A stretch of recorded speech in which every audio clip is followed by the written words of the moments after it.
Chapter 1. Entering the Ancient Beast World. Bai Yu lay on the ground, feeling numb to the pain coursing through her body. The words of her parents seemed to echo in her ears. Yu, after today, you will be considered an adult, and we no longer wish to keep this from you. We have been divorced for several years now, and both of us have found new homes. This house will be left for you. Now that you are an adult, you must begin to live independently, making your own decisions about your future. We sent you to boarding school all these years so you could learn to be self-sufficient. A bitter smile escaped Bai Yu's lips, causing blood to seep from the corner of her mouth. She had thought she had experienced the worst of life, but little did she know that a solo trip for a change of scenery would lead to her falling off a cliff. Her vision began to blur, and she felt as though death was imminent, yet a sense of unwillingness welled up within her. She had just stepped into adulthood, with many places yet to explore. The sweet and sour flavors of life had only allowed her to taste bitterness thus far. Her life had only just begun, and she was not ready to depart. But no matter how fiercely she resisted, her consciousness began to fade. Just as she was on the brink of losing awareness, she seemed to hear a mechanical female voice. Ding! Detected a compatible soul frequency. Initiating binding process. Binding successful. Detected host nearing death. Commencing soul transfer. Soul transfer successful. Initiating host body construction. Body construction successful. Congratulations. Host has successfully bound to the ancient survival guide system. Welcome to the ancient beast world. Congratulations. Host has successfully activated the system gift package, receiving initial information and language functionality for the beast world. Initial space granted. Ding! System binding complete. Wishing the host a pleasant journey.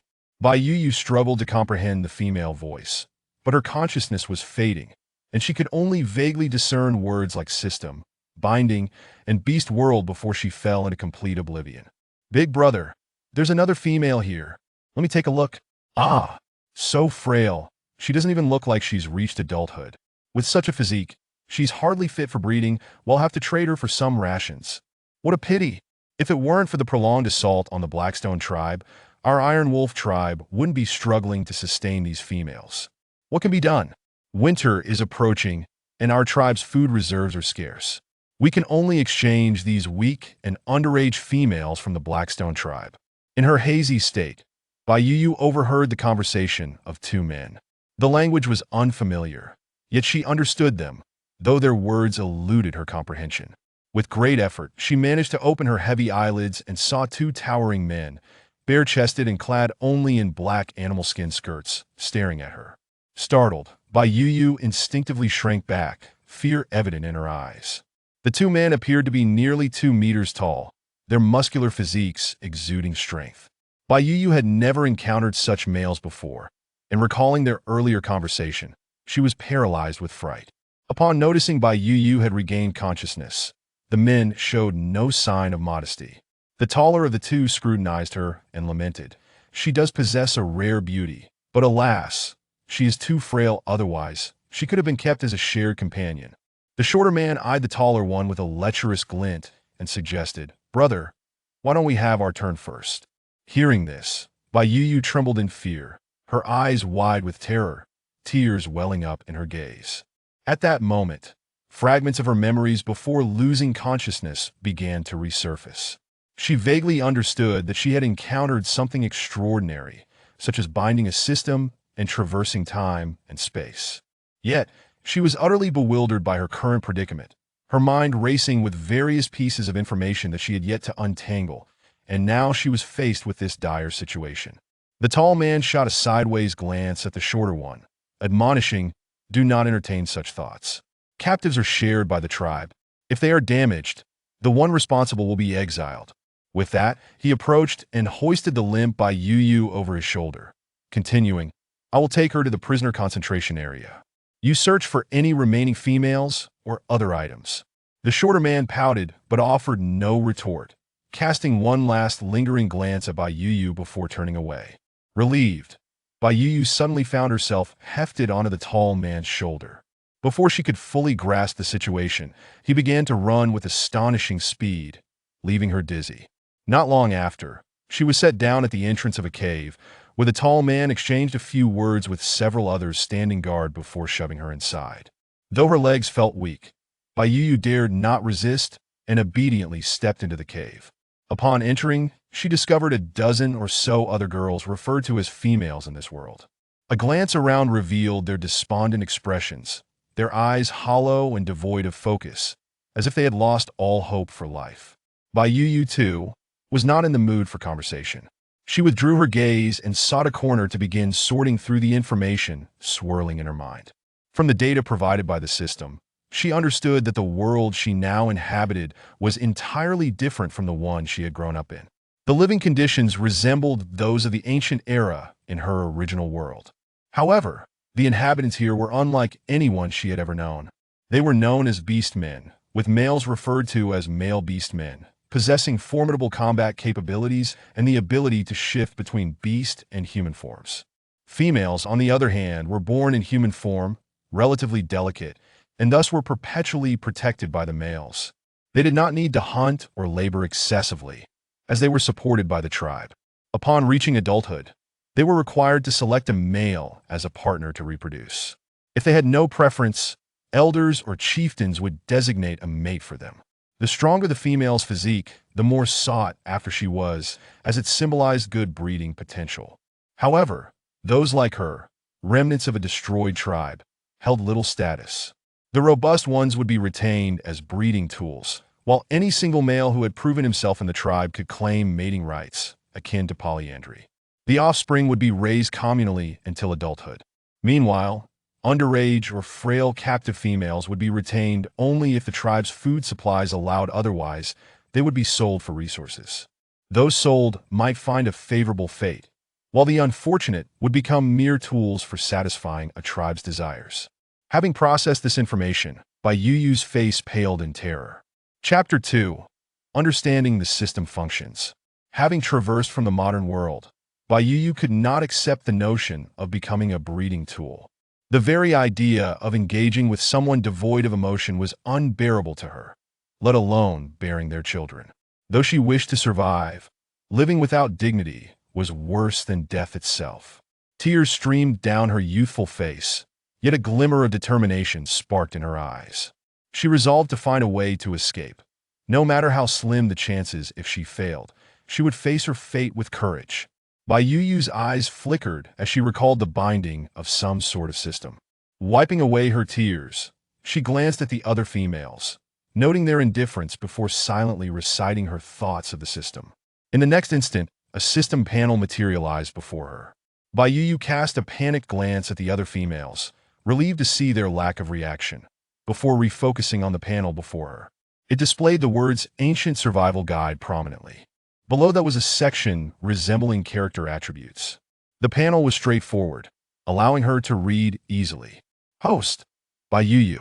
Gender, female beastman. Partner, none. System space, 1 cubic meter. Upgradable upgrade conditions to be explored by the host. Remaining identification attempts for today, 3 non-cumulative. And then there was nothing further. Bai Yu, initially filled with hope, felt her spirits plummet upon seeing such a system. What purpose does it serve? What is identification? The only seemingly useful aspect, the space, remained a mystery regarding its upgrade. She sat there in a daze for a long while, until the growl of her hungry stomach roused her from her stupor. Glancing back at the system panel, she bit her lip and picked up a stone nearby, focusing on transferring it into her space. In the next moment, the stone vanished from her hand. Closing her eyes to concentrate, she discovered she could perceive the stone within a white virtual space. She could summon it back to her at will. Bai Yu retrieved the stone again, a flicker of joy crossing her features. At least this space had some utility. She began to devise a plan on how to utilize this space to facilitate her escape. Just as she was deep in thought, several muscular men entered through the cave entrance, all bare-chested. They carried various food items, fruits, and leafy green sand, distributed them among the females before departing. Bai Yu gazed at the verdant fruit in her hand, accompanied by a few leaves of green vegetables, feeling an urge to cry. Although she was not particularly picky about food, she had never encountered anything like this before. However, The gnawing hunger in her stomach compelled her to accept these unfamiliar offerings. Gritting her teeth, she took a decisive bite of the green fruit. Immediately, an odd taste surged through her mouth, subjecting her taste buds to an unprecedented assault. The combination of bitterness, astringency, and a hint of sourness nearly brought tears to her eyes. Yet in order to muster the strength to escape, she held back the urge to spit it out. With little courage to chew, she swallowed the fruit in a few hurried bites. Casting a glance at the few leaves in her hand, Baiyu closed her eyes and placed them into her mouth. Contrary to her expectations of bitterness, a subtly sweet flavor emerged, reminiscent of the lettuce found on Blue Star. Her eyes brightened with delight as she examined the leaves closely, secretly resolving to remember this vegetable for future sustenance. At that moment, a few lines of text appeared at the edge of the leaves in her hand. Would you like to identify the attributes and functions of this item? The host has 3 identification opportunities remaining today. Please consider carefully. Initially taken aback, Baiyu's heart soared with joy. It was then that she comprehended the significance of the 3 identification chances displayed on the system panel. With this newfound ability, she would no longer fear consuming something hazardous while wandering in the wild. In this world, the orcs primarily survived by hunting, and the edible fruits and vegetables were scarce. Even those that were consumable were often discovered only when individuals were on the brink of starvation. Those fortunate enough might stumble upon new food sources, while the unfortunate could meet a fatal end. The odds were grim. Consequently, the current populace had little access to vegetables, consuming them only in dire situations. Orcs were generally inept at preparing food. They typically roasted meat over a fire, adding a sprinkle of salt, and deemed it a culinary masterpiece. Vegetables, on the other hand, were often consumed raw, resulting in an unsatisfactory taste for these carnivorous beings. Unless they were completely out of provisions, they seldom touched such fare. To the orcs, only meat was considered worthy of consumption. Baiyu's eyes sparkled as she regarded the leaves in her hand. Knowing that the identification opportunities did not accumulate if unused, she hesitated not a moment longer and chose to proceed with the identification. Shortly thereafter, words materialized beside the leaves. Large leaf vegetable, non-toxic and edible, no side effects. Following this, all the information regarding the vegetable, including its growth characteristics, was imprinted in Baiyu's mind, allowing her to recall it at any moment she wished. Almost bursting with excitement, she quickly remembered her current predicament and reined in her jubilant emotions. With this capability, she would forever remember the effects and uses of anything she had identified, a veritable golden finger for survival in the wild. Taking a moment to regain her composure, Baiyu consumed the remaining leaves entirely. Although she remained unsated, the intensity of her hunger had significantly diminished. She found a spot to sit, leaning against the stone wall of the cave, and began to rest her eyes, contemplating her escape. Before long, she drifted into a hazy slumber. Chapter 3. The design of escape. Baiyu had been confined within this cave for 2 days, during which the food provided to her had scarcely varied. She surmised that these were likely items abundant in this season, yet difficult to preserve. Hence their selection for her sustenance. As her anxiety began to mount, the following morning, she was jolted awake by the raucous voices of several male beastmen. "Rise, rise, it is time to depart," with bleary eyes. Baiyu opened them to the unfolding scene before her, and a flicker of understanding dawned. Rubbing her eyes, she slowly approached the cluster of females, endeavoring to remain inconspicuous. Once everyone had stirred, a male beastman distributed the previous day as provisions amongst them, declaring, "We have shown considerable leniency towards you female captives. Shortly, we shall escort you to exchange for supplies. The nearest trading post is but a day's journey away. That it would be wise for you to behave, lest you invite unnecessary suffering. Your future now rests solely upon your own fates." With that, he paid no heed to their reactions and turned to leave. Baiyu's eyes glimmered with resolve, without a moment's hesitation. She seized the food and consumed it hastily. Once finished, she stealthily positioned herself at the rear of the line, glancing around. Aside from a few stones, nothing lay upon the ground. Her gaze sharpened, and ultimately, she selected a stone about the size of a brick, discreetly placing it into her spatial storage. Biting her lip, she awaited the forthcoming events in silence. Before long, a beastman arrived to lead their group of females out of the cave, where several robust beastmen awaited at the entrance. Upon their emergence, the guards divided themselves, taking positions at the front and back to monitor the captives, compelling them to follow the individuals at the forefront. Observing this arrangement, Bai Yu furrowed her brow but maintained her composure, trailing the procession as she bided her time for an opportunity, given that the physical prowess of females was inherently inferior to that of males. It was not long before a few of the frail females began to falter. The beast men, upon witnessing this, did not react with anger. Rather, they conferred and permitted the weary ones a momentary reprieve. Bai Yu, seizing this chance, felt a rush of adrenaline. Although it was undeniably perilous, it was also a rare opportunity, and time was of the essence. She approached a somewhat slender male beast man, her cheeks flushed and her eyes brimming with unshed tears. "Excuse me, big brother," she murmured softly. "I urgently need to relieve myself. Could you take me to a suitable place?" The beast man scrutinized Bai Yu, his gaze lingering on her delicate face. After exchanging glances with his companions, he signaled to a nearby beast man and said, "Just watch over her for a moment. I shall return shortly." Receiving the consent, he turned to Bai Yu and instructed, "Follow me." With that, he strode toward a small grove. Bai Yu's heart raced as she clenched her tiny fists, a flicker of determination igniting within her. Gritting her teeth, she followed him closely. After a brief walk, the beast man halted, seemingly assured that the commotion outside would go unheard, and focused his attention on her. Although Bai Yu was uncertain of her current appearance, she recalled the comments made by the two beast men who had brought her here, and inferred that her visage must still be quite appealing, fitting the aesthetic favored by the beast men of this era. Taking a deep breath, she flashed the beast man a shy smile and said, "Would you mind turning around? It's rather difficult for me to attend to my needs with you watching me." However, instead of acquiescing, the beast man leaned closer, a lecherous grin spreading across his face. "Little female, it's just the two of us now. Why pretend? Did you not entice me here intentionally?"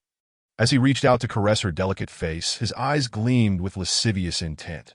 Bai Yu deftly evaded his touch, adopting a bashful demeanor as she shot him a reproachful glance. "What if I did lure you here? I was captivated by your remarkable strength, but alas, I am soon to be exchanged. After that, I shall never see you again." Most beastmen were not particularly astute, often resolving matters through brute force.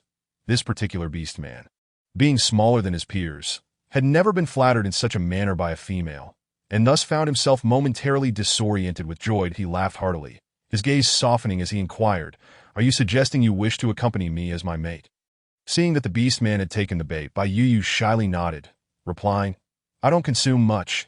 You are so powerful. Surely you can sustain me. Please, do not exchange me." As she spoke, she subtly edged closer to him. In the eyes of males, females were perceived as delicate and devoid of combat prowess, particularly a seemingly defenseless one like Bai Yu. The beastman harbored no suspicion towards her, believing she was merely attempting to seduce him into keeping her as a companion. He stood there, eager for her flattery and already feeling a stirring desire. Bai Yu estimated her height to be around 1.67 meters, which would be considered tall in modern society. Yet here, she felt diminutive. Approaching the beast man, she suppressed her discomfort and awkwardly raised her hand, gliding it from his chest to his shoulder. "That you're so tall. Could you perhaps crouch down a bit?" The beast man, completely aroused by Bai Yu's advances, did not hesitate, stretching his legs and sitting down on the ground. With a fleeting glance, Bai Yu quickly diverted her gaze, her face burning with embarrassment. The simplicity of the beastman's mind was evident. At that moment, he had pitched a tent of desire. Suppressing her revulsion, her small hands trembled slightly as she steeled herself. She maneuvered closer to the beastman, her fingers brushing against his neck just as he closed his eyes. Anticipating the services she was to provide, in a sudden, decisive moment, Bai Yu retrieved the stone from her spatial storage and, without a hint of hesitation, swung it with all her might towards the most vulnerable part of the beastman's skull. With a resounding thud, the beastman's eyes widened in shock before he collapsed, blood seeping from his head. Bai Yu dared not linger, not sparing a glance to assess his fate. Her instinct for survival, for living with dignity, overshadowed all else. She sprinted into the woods, not once looking back. The thought of turning to see the beastman pursuing her filled her with dread. Her singular focus was to escape as far as possible, vowing to elude capture by these beastmen forever, even if it meant living alone as a wildling for the rest of her days. Chapter 4.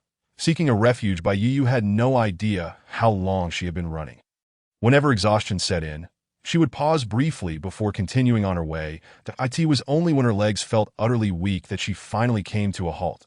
Raising her gaze, she discovered she had stopped by a small stream, its crystalline waters revealing the pebbles on the bottom, with the occasional fish darting past. Without a moment's hesitation, she approached, panting heavily, and cupped her hands to drink deeply from the stream, quenching her thirst with several gulps.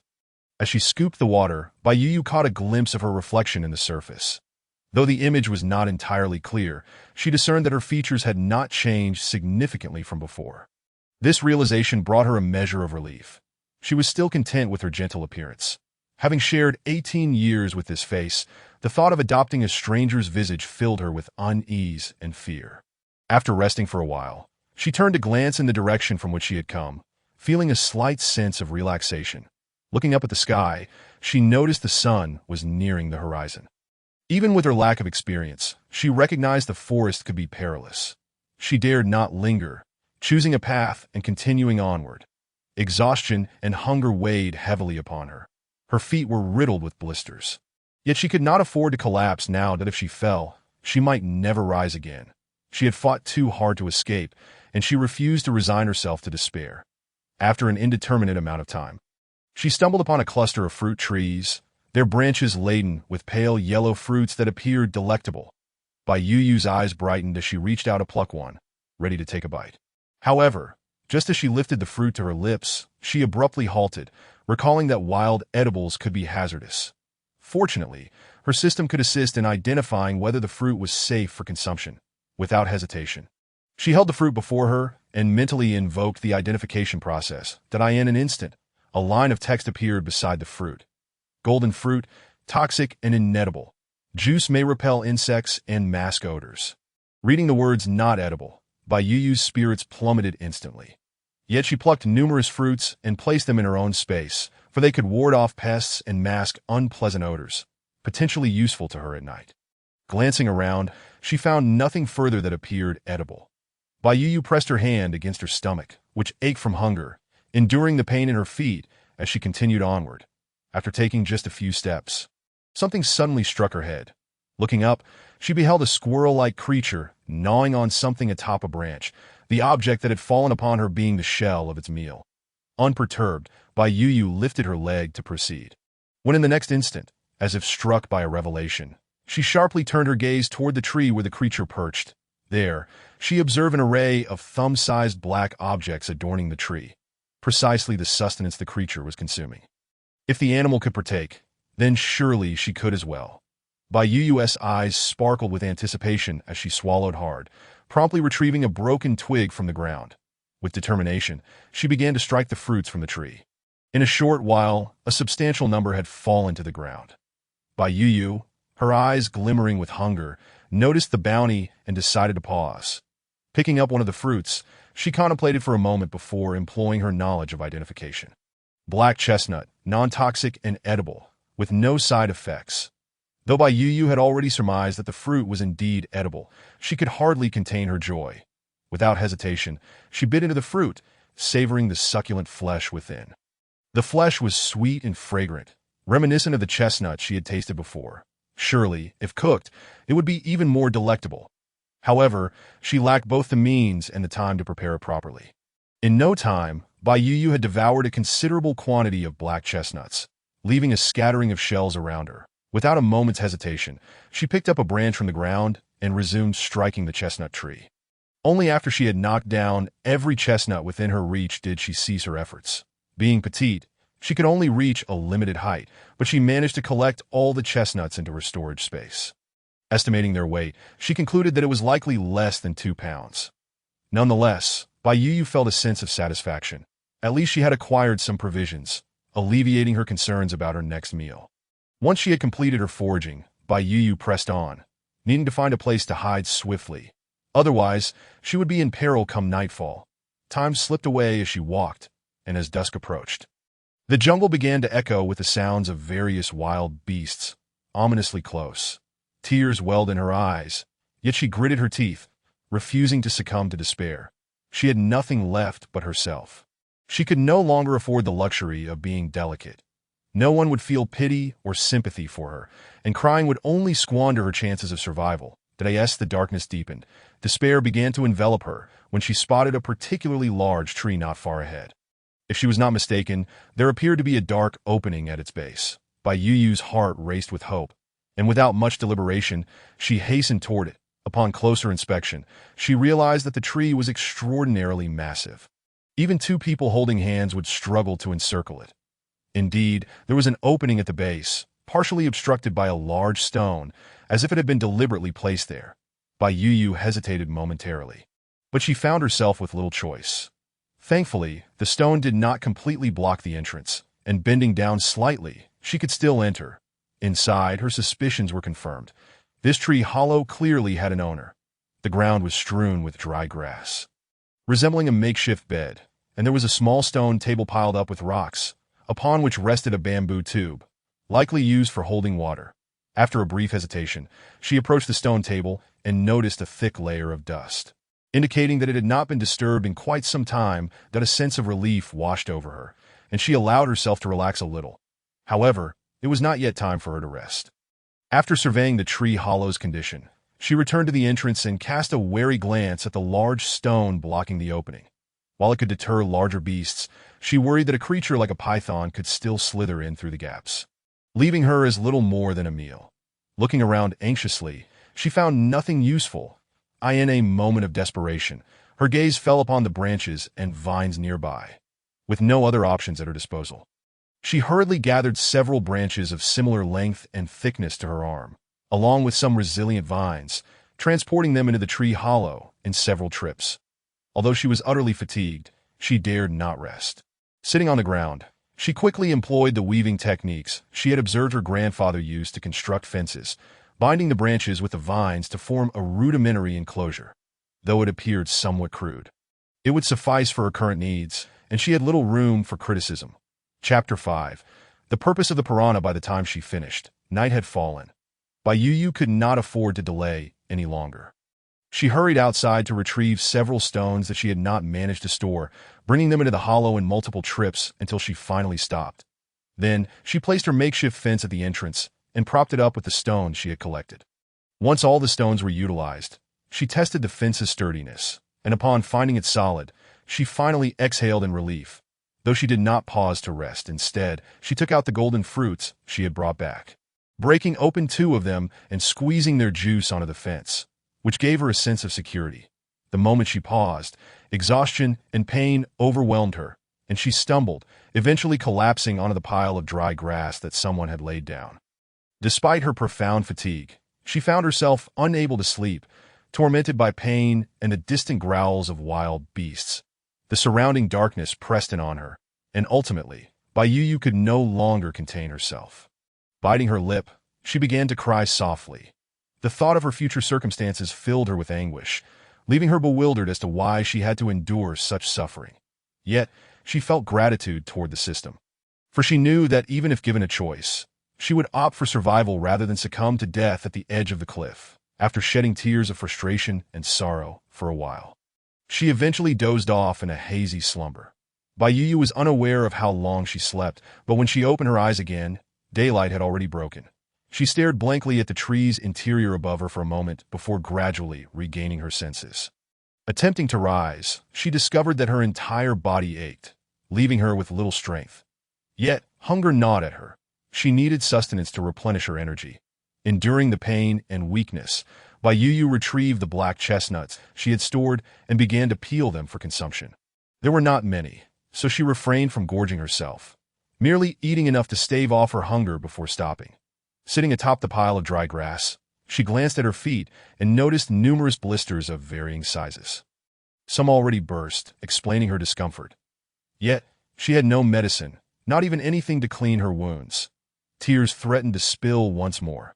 After all, she was merely an 18-year-old girl that in her previous 18 years, no matter how many hardships she had faced, she had never endured such suffering. Wiping away the tears threatening to fall, Bai Yu closed her eyes, reminding herself to be strong and to fight for her survival, for only by living could she hope for a better future. After sitting for a while, she steeled herself against the stinging pain in her feet, taking the bamboo tube from the stone table and walking to the entrance of the hollow.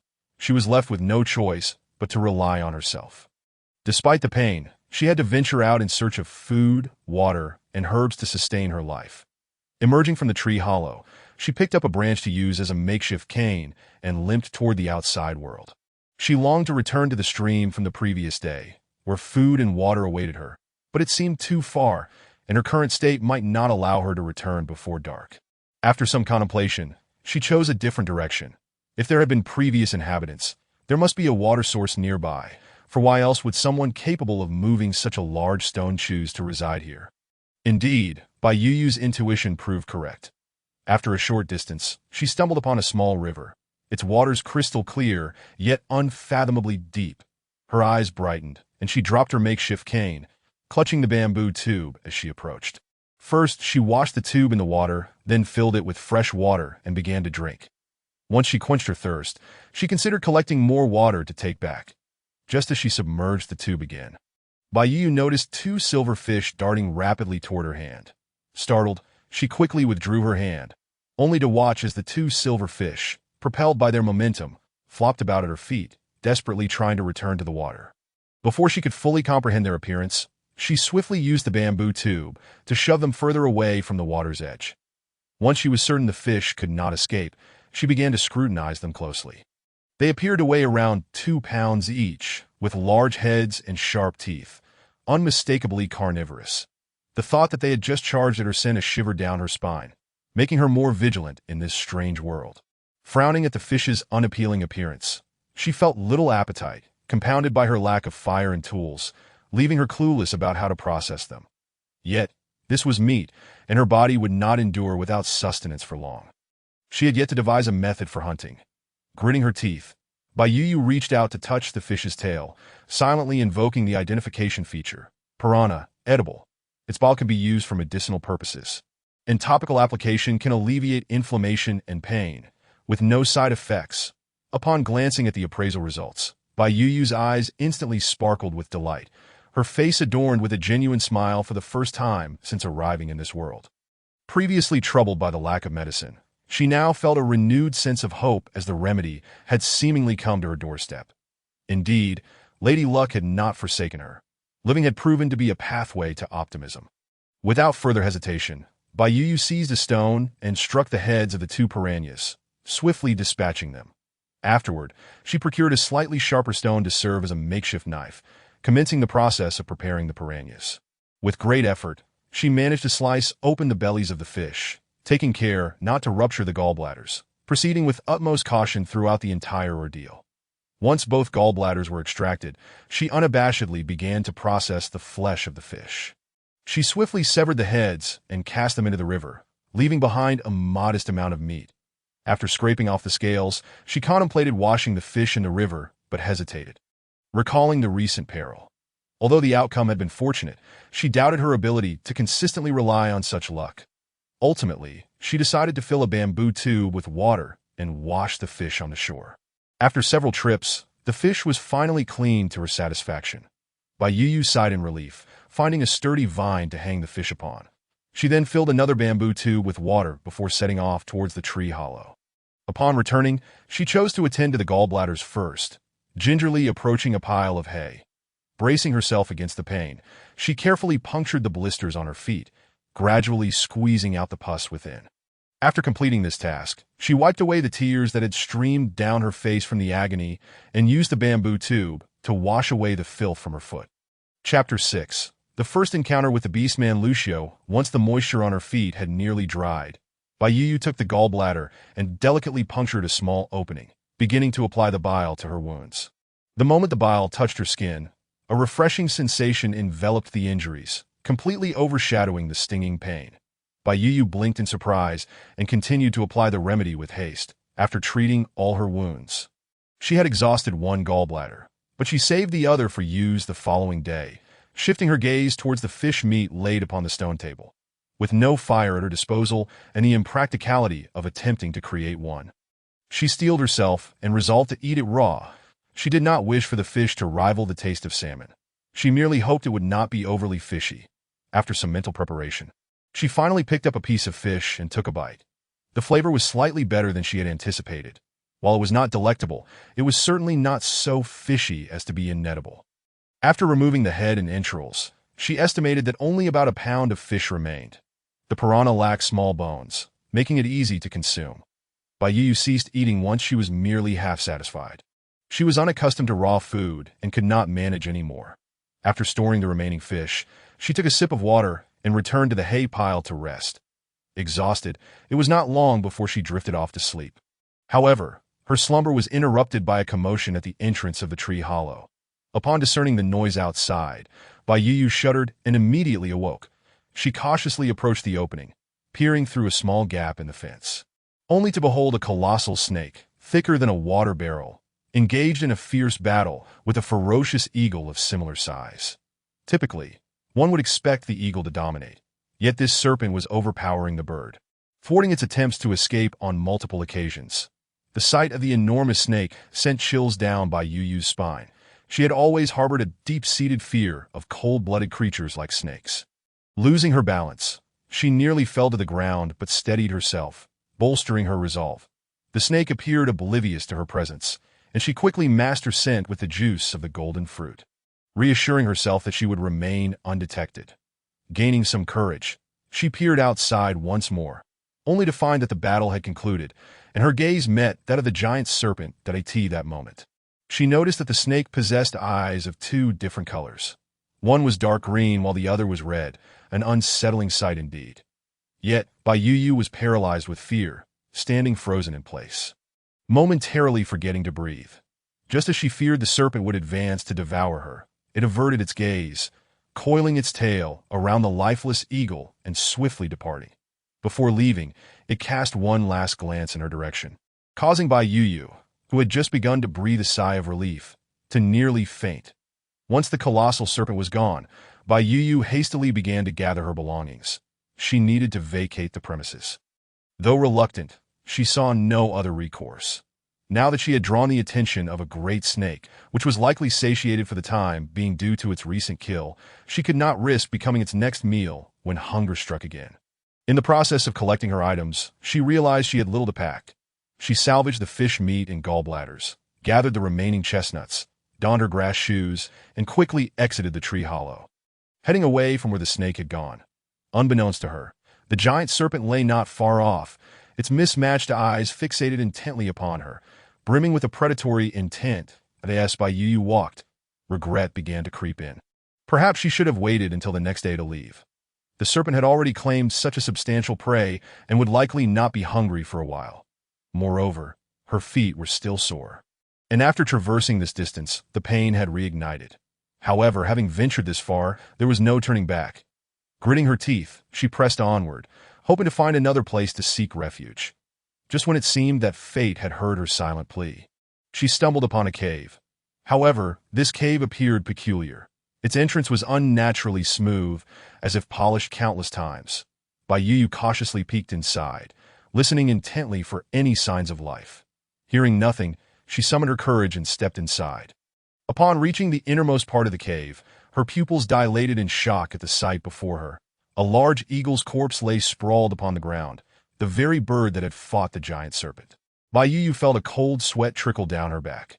How had she not foreseen this? In her desire to flee from the serpent, she had inadvertently wandered into its lair. The realization of why the entrance was so smooth struck her. With such a sizable snake traversing the area, how could it not be polished? Her legs wobbled with fear, but she dared not linger. Turning to flee, she collided with a hard embrace that Baiyu gasped in fright. Attempting to retreat, but was ensnared tighter in a pair of robust arms, that a melodious, magnetic male voice resonated above her. Fear not. Upon hearing these words, Baiyu finally regained her composure, recognizing that she had collided with a person. Her heartbeat steadied, and she lifted her gaze to meet the eyes of a towering figure who loomed over her. This man was immensely tall and muscular, exuding an aura of formidable strength that was intimidating. surpassing any beast man she had ever encountered. His bronze skin showcased sharply defined, chiseled features, with thin lips that added to his allure. However, the most striking aspect was his mismatched eyes, which held a wild glint. Recalling the world's lore, Bai Yu's eyes glistened with unshed tears as she stammered. You are the giant snake from earlier." The imposing beastman displayed no hesitation in his response, nodding affirmatively. "Indeed, I am Lucio. You may call me Axiu from now on."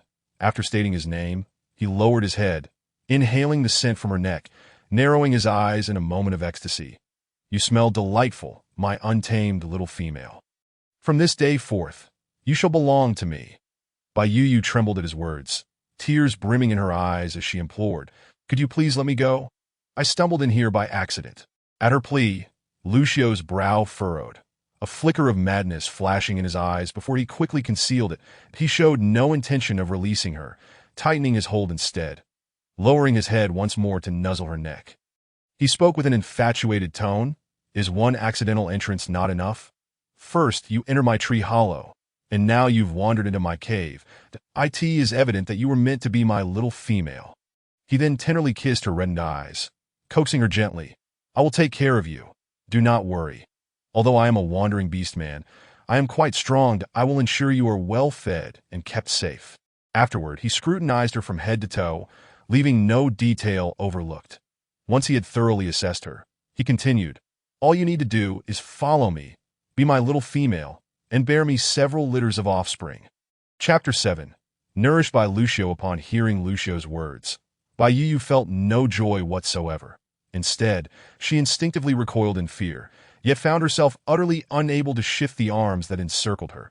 She never anticipated that just as she had escaped the wolf's den, she would fall into the jaws of a serpent. Her greatest dread was indeed snakes. Although Lucio currently appeared in human form, the mere thought of his beastly visage sent shivers coursing through her body. Moreover, she had no desire to become anyone's female companion, let alone bear offspring. Contrarily, Lucio was filled with elation.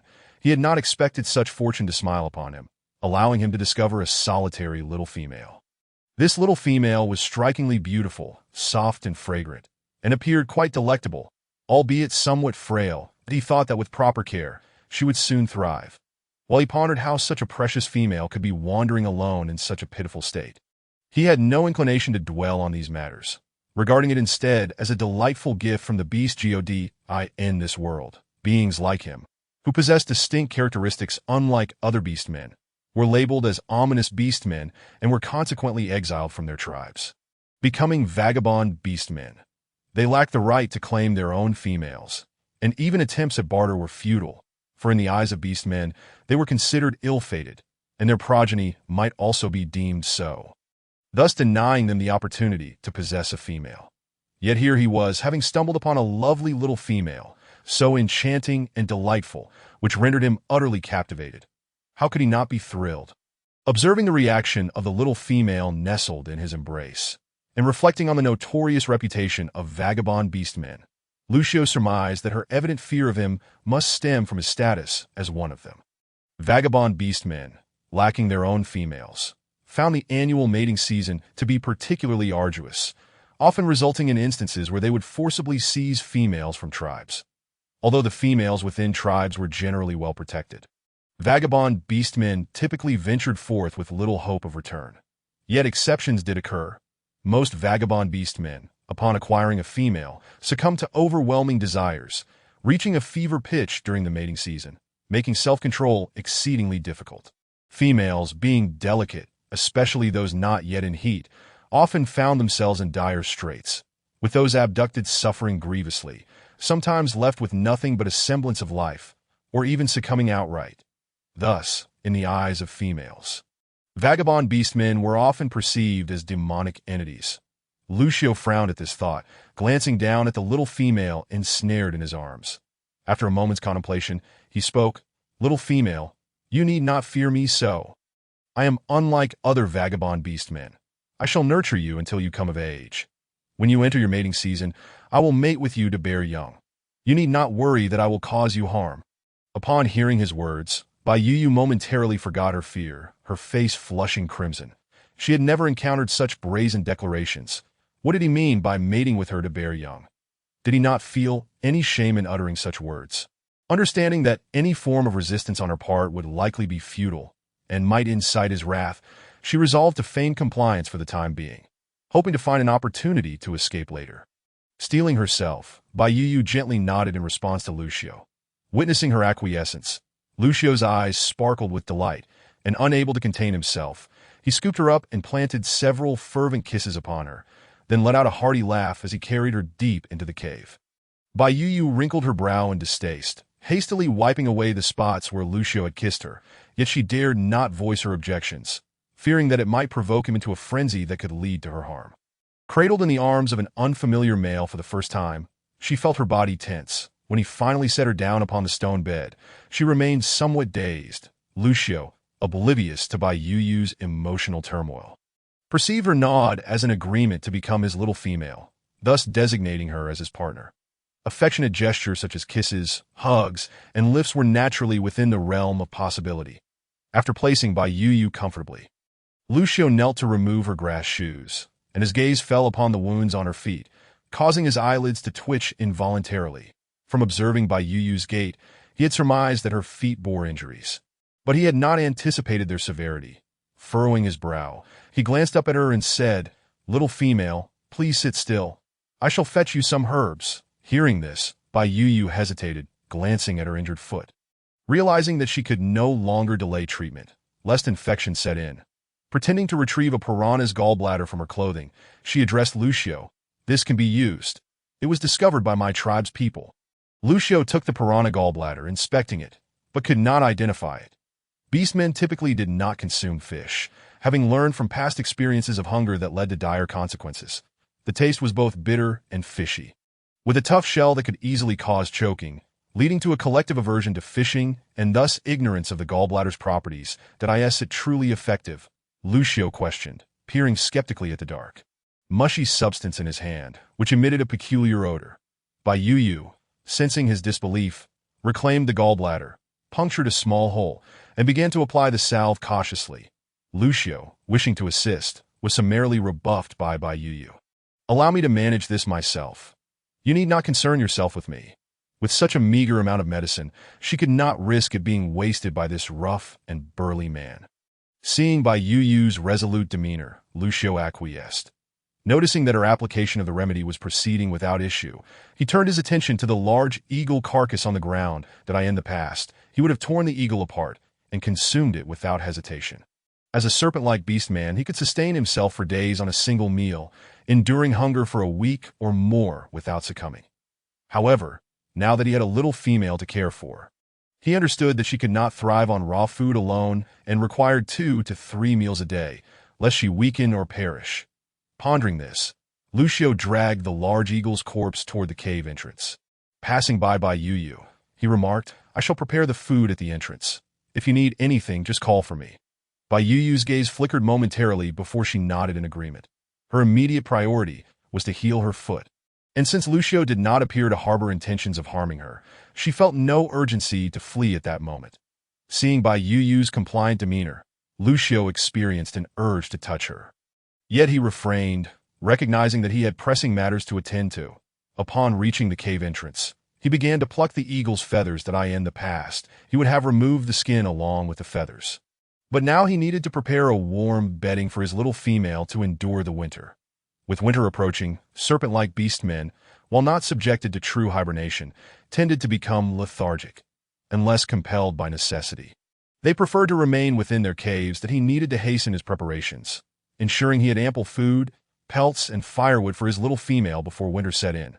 The thought of all the tasks ahead spurred Lucio to quicken his pace. Chapter 8. The feeling of being fed. After Bai Yu finished applying the salve, she noticed Lucio had yet to return. Considering her predicament, she nestled closer to the stone bed and soon dozed off against the cave wall. When Lucio eventually returned, having prepared the eagle meat, he discovered Bai Yu had already fallen asleep. His gaze softened as he looked upon her. From the moment of his birth, he had been deemed an ominous beast man due to the disparity in his eye colors. As a child, he was cast out from his tribe, surviving solely because, as a serpent-like beast man, a single meal could sustain him for an extended period, and his mother would clandestinely provide him with food whenever possible. As he grew older, he learned to catch small animals for himself. He had once hoped for a brighter future, but when he reached the age of 10, a beast tide struck, and his mother never returned. She may have perished or moved with the tribe. As a young boy, he was powerless to seek her out. Loneliness and sorrow enveloped him, yet all he could do was heed his mother's advice and strive to survive. For years, he had lived in solitude. Though he had grown accustomed to such a life, the lingering sense of loneliness remained. Now, gazing upon the slumbering Bai Yu, he felt a semblance of home die in his heart. He silently vowed to hunt more prey for his little female. Whatever other females possessed, his little female would have no less. He refrained from waking Bai Yu, instead retrieving a piece of beast hide from a makeshift wooden box to cover her.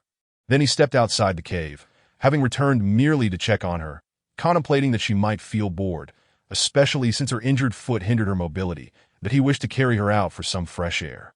But since she was asleep, he opted not to disturb her. Bai Yu was roused from her slumber by the enticing aroma of roasted meat.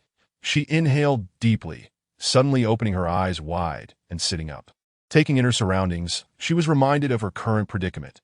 Just as she attempted to rise, she noticed the beast hide draped over her.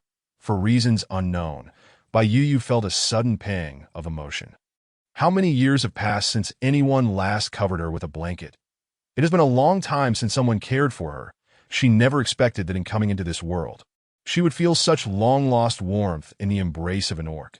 Bai Yu thought that as long as this orc did not constantly think about mating with her or transform into his beastly form in her presence, she could perhaps afford to be a little less fearful of him. As she lifted the hide, intending to get up, she had barely moved to the edge of the stone bed when the keen-eared Lucio entered. He swiftly approached her and, without uttering a word, scooped her into his arms, stating, "Didn't I tell you to call for me if you needed anything? You mustn't put your foot down just yet." As he spoke, he carried her toward the cave entrance. With her eyelashes lowered, Bai Yu suppressed all her emotions, allowing Lucio to hold her in silence. Her lips pressed together. Lucio paid no mind to her reticence. Assuming she was merely shy, and cheerfully set her down on a stone. "Just wait a moment. The meat will be ready soon," he said, handing her 2 red fruits. "Have a bite to satisfy your hunger."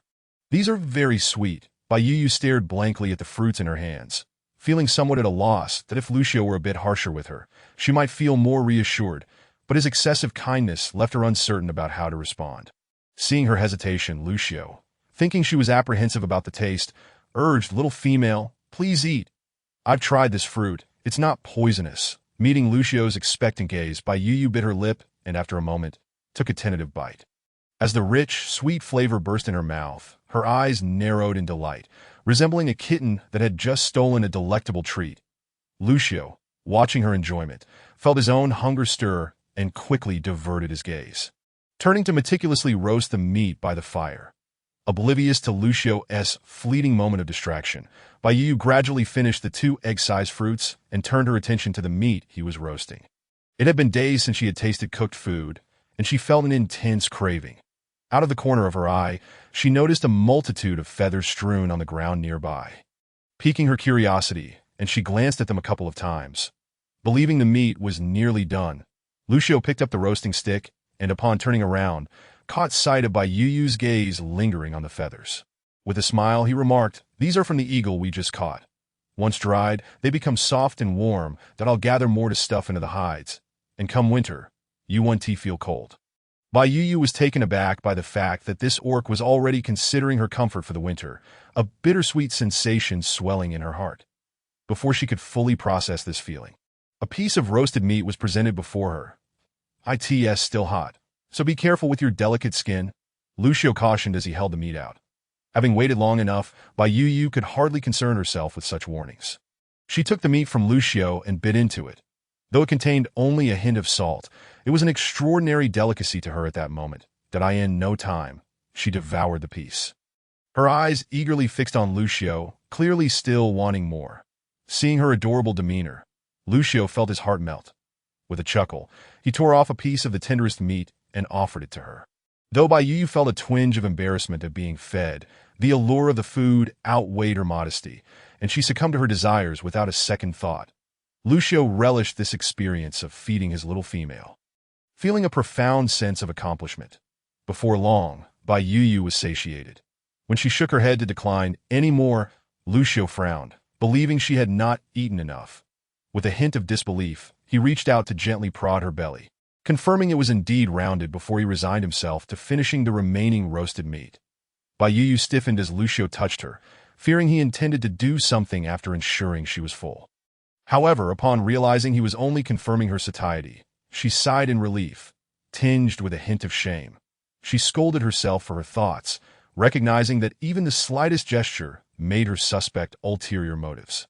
Unaware of Bai Yu's internal turmoil, Lucio quickly finished the last of the meat and handed her a bamboo tube filled with water, followed by a fragrant twig.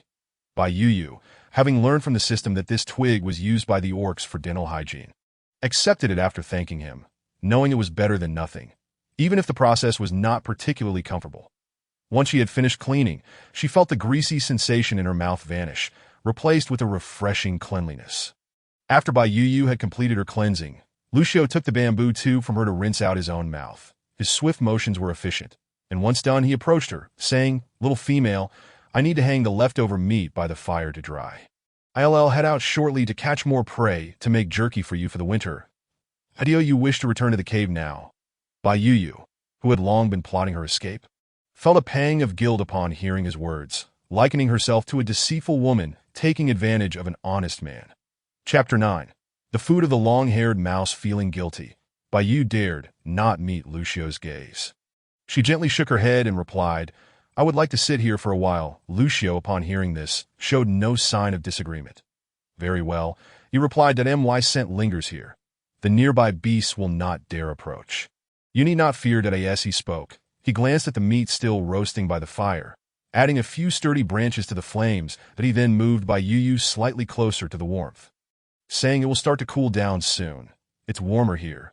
Your foot ain't healed yet, so if you need anything, wait for my return before moving, understood?"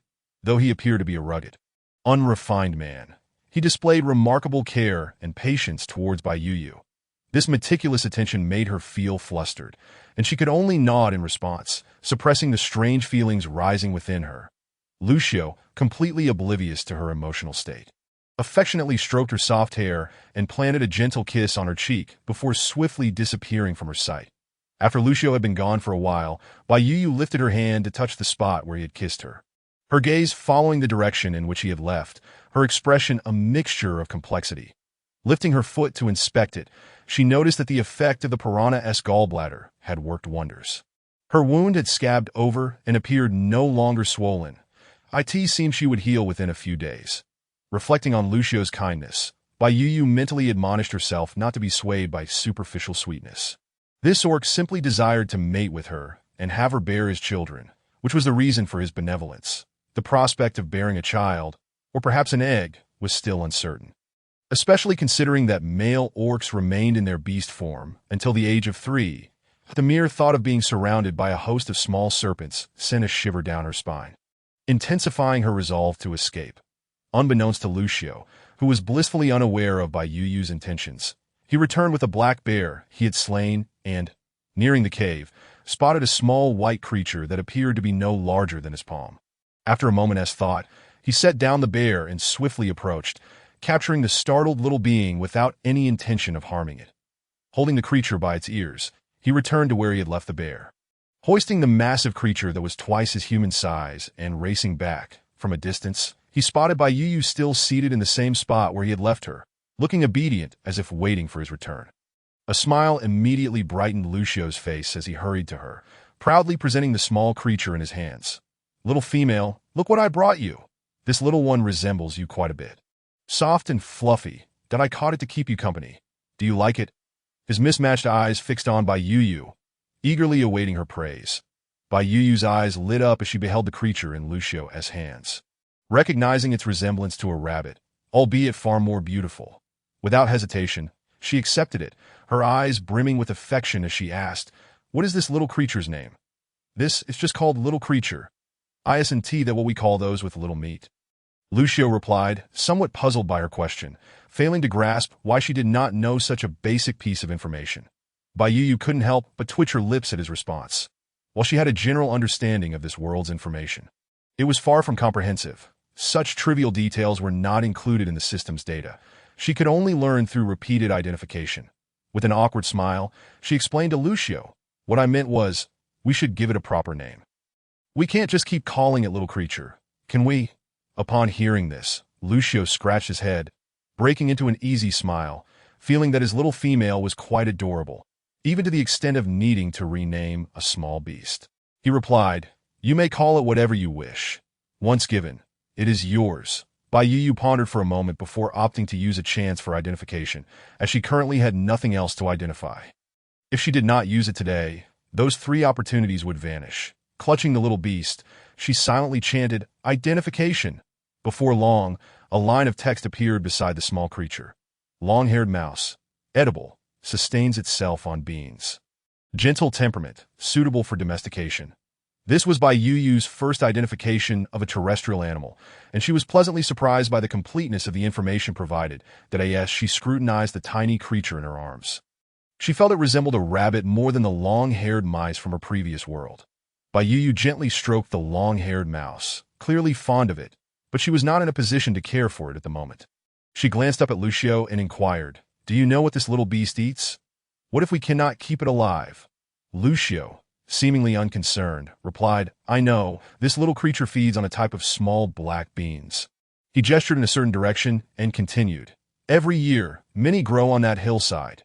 Bai Yu's eyes lit up at this revelation, and she eagerly asked, "Can we eat those beans?"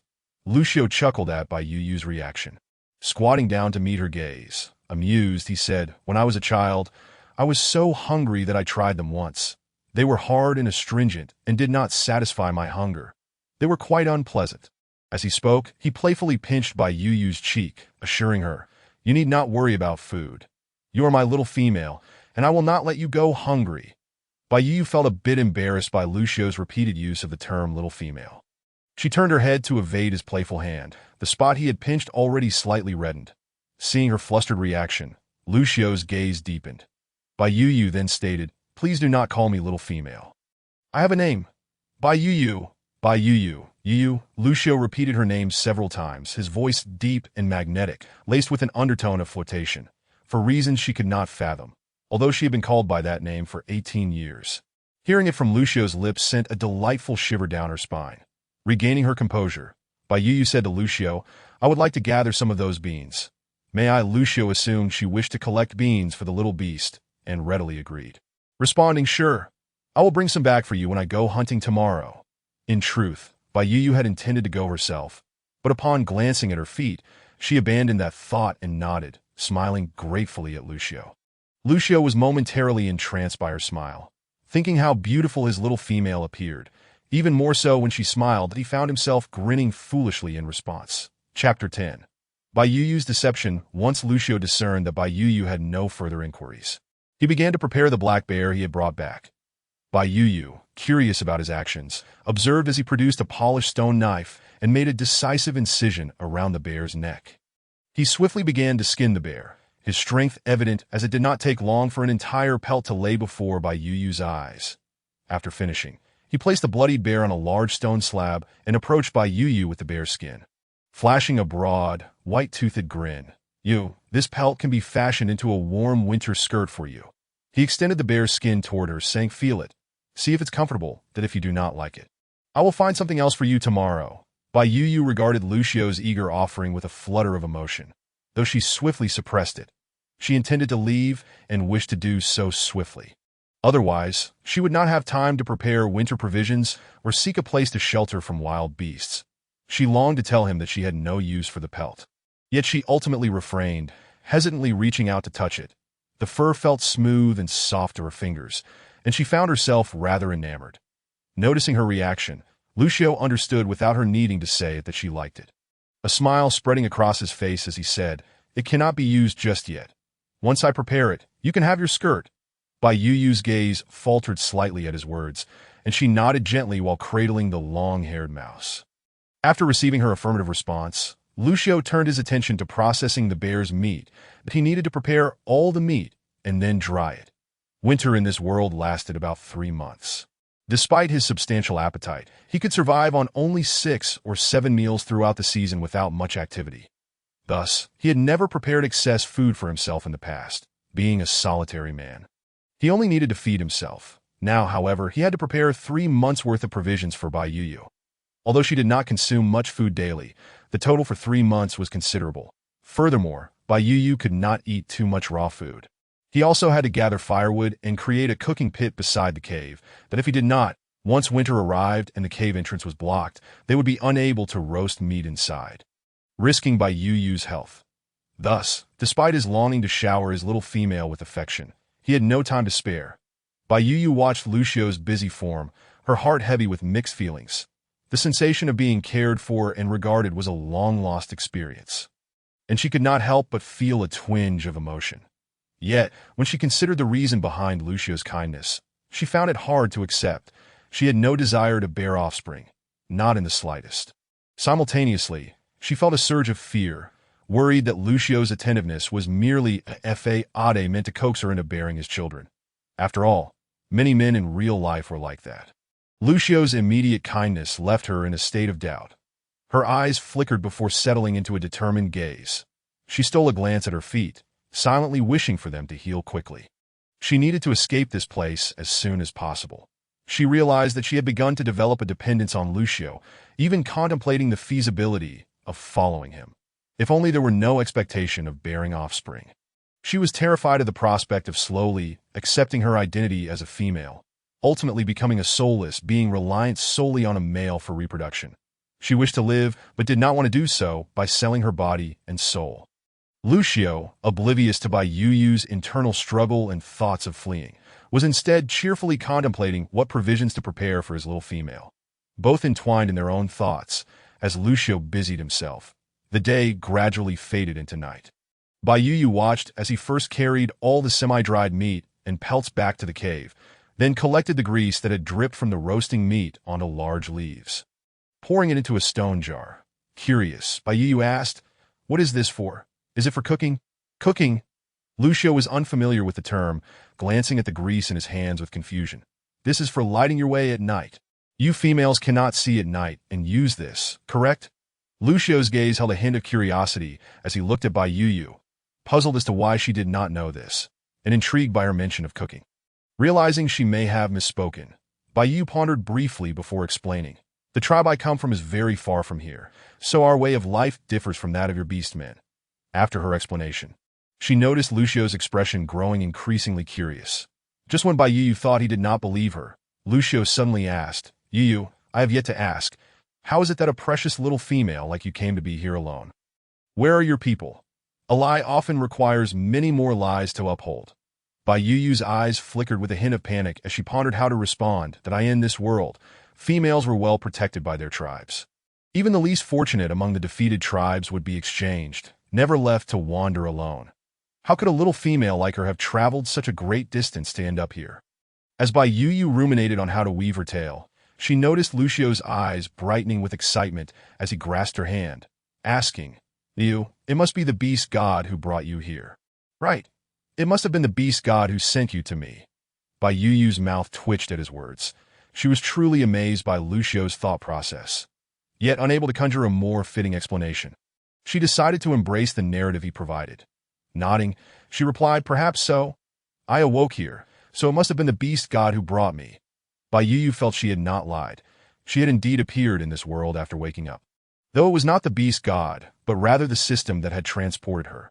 However, considering the system's enigmatic abilities, one could hardly argue against the notion of divinity. After obtaining the answer he desired, Lucio's gaze brightened, filled with fervent affection as he looked at Bai Yuyu. The intensity of his gaze made Bai Yuyu hesitant to meet his eyes, as she inexplicably felt a twinge of guilt under his scrutiny. Unbeknownst to Lucio, Bai Yuyu's thoughts were far from his mind. He squatted down and effortlessly lifted her into his arms, startling her into an exclamation.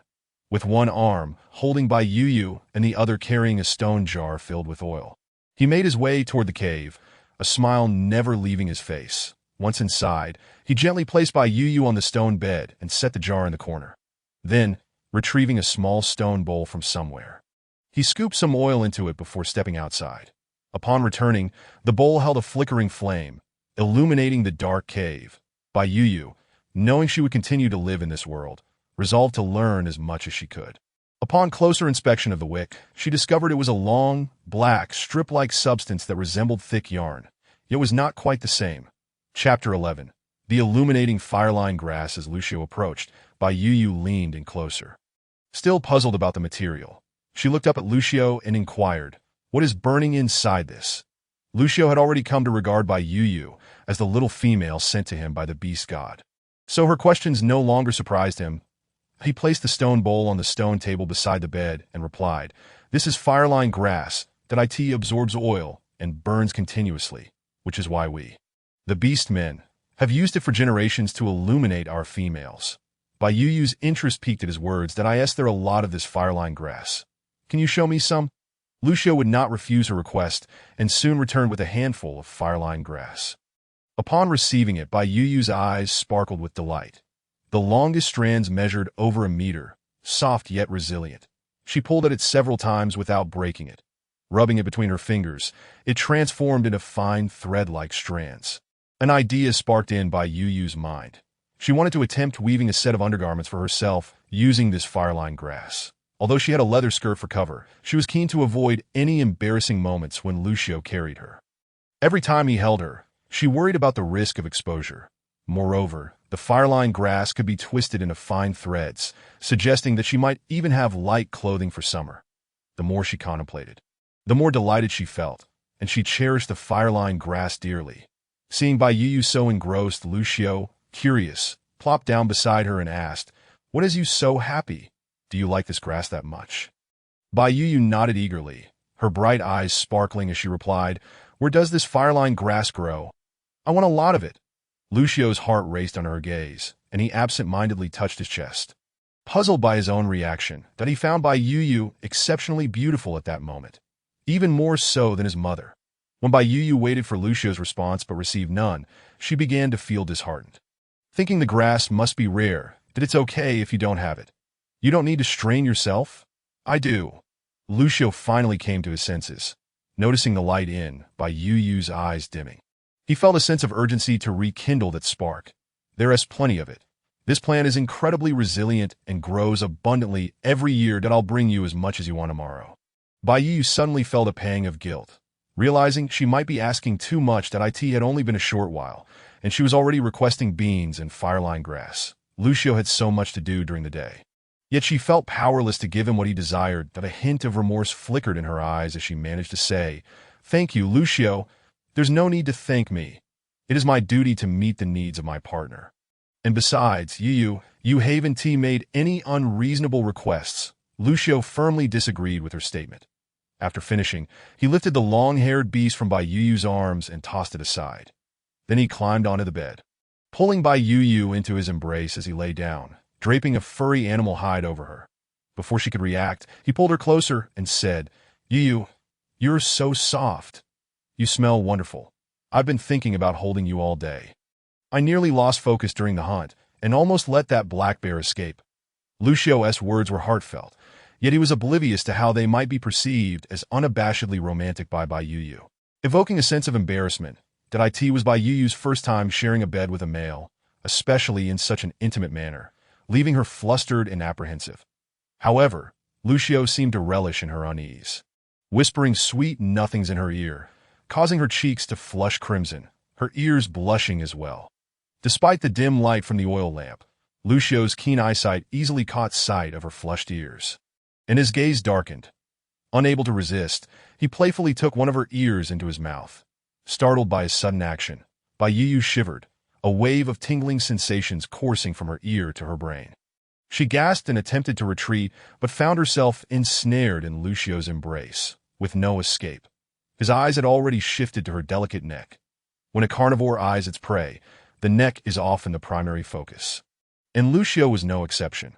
His gaze grew more intense as he released her ear and redirected his attention to Bai Yu's slender, fair neck, leaning in to nibble gently, terrified by Lucio's actions. Bai Yu pushed against him with all her might, exclaiming, "Lucio, what are you doing? Please don't." Her voice trembled, betraying her fear. Lucio had no intention of forcing himself upon Bai Yu. He was not a man of broken promises. Having vowed not to bond with her until she matured, he intended to keep that commitment. He was merely momentarily entranced by her beauty and lost control, wanting to draw closer to her. However, he had not anticipated her strong reaction. Leaving him momentarily at a loss, he quickly lifted his head from her neck, only to freeze upon seeing her pale face, tears streaming down like a waterfall. Though she bit her lip to stifle her cries, seemingly terrified of provoking him, Lucio felt a mix of concern and confusion at her reaction.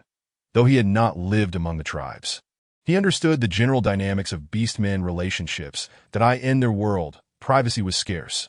Many tribes operated under a system where the chieftain assigned caves, often housing multiple pairs of mates. Typically, a cave would feature only a woven grass barrier for modesty, providing little sound insulation that at night, the beast men, with few forms of entertainment, would engage in intimate activities without reservation. Only a handful of prosperous tribes maintained a semblance of privacy. Thus, having grown up in such an environment, Lucio could not grasp why Bai Yu would react so fearfully to a mere affectionate gesture, especially when she had agreed to be his partner. As he pondered, his earlier passion faded, and he began to feel dejected, wondering if she was rejecting him due to his status as a wandering beast man. Slowly loosening his embrace, he reached out to wipe her tears, but he felt her instinctive flinch, which saddened him. Nevertheless, he gently brushed away her tears, saying softly, "You, please don't be afraid that I want to touch you." Chapter 12. This is quite unscientific. Lucio's heart was heavy with bitterness, yet he bore no anger toward Bai Yu. In his eyes, little females were delicate beings. Her fear of intimacy was merely a sign that they were not yet close enough, that he believed that as long as he treated her well and demonstrated his strength, she would grow to like him more and more. He needed to be patient. Unaware of Lucio's thoughts, Bai Yu curled up against the stone wall, wrapped in the animal hide. She had genuinely been frightened, fearing that Lucio might disregard her feelings and take advantage of her, in her mind, she was merely a lamb, powerless against a wolf, that if Lucio truly intended to force himself on her, she could envision no means of escape. Just as despair began to settle in, Lucio halted his advance due to her rejection. When he raised his hand, she feared she had angered him and anticipated punishment. Unexpectedly, Lucio gently comforted her, wiping away her tears. When Bai Yu met Lucio's forlorn gaze, a flicker of guilt washed over her, making her feel increasingly like a heartless woman deceiving an honest person's feelings. Yet, she found herself at a loss. She yearned to tell Lucio the truth, that she did not wish to be his partner, nor did she want to bear his offspring. But fear held her back. She dreaded that once the words left her lips, Lucio would lose patience and recklessly mistreat her, that if that were to happen, she feared she might not be able to face herself and would inevitably crumble. Still, she wished to live. She did not want to perish, even if it meant deceiving an honest soul. She also did not desire to mislead him in such a manner that if Lucio were merely her ordinary neighbor, she would be unwilling to engage in this deception. She could share all the knowledge she had acquired from her previous world with him, as well as the identification of food and medicinal herbs. However, Lucio was solely focused on wanting to have children with her. What could she do? They would be serpent offspring. The more she pondered, the more aggrieved and heartbroken she felt, silently resolving to leave as soon as her foot healed. During this time, she made an effort not to take advantage of his kindness, sharing all the food she could identify with Lucio. Glancing at the fire-lined grass she had been holding on to, her eyes flickered as she remembered how he had been carrying it around everywhere. Her cheeks flushed, and after a moment's hesitation, she decided to knit Lucio a few pairs of shorts as a token of gratitude for his care. Lucio felt disheartened watching Bai Yu's efforts to evade him, yet he refrained from attempting to draw closer.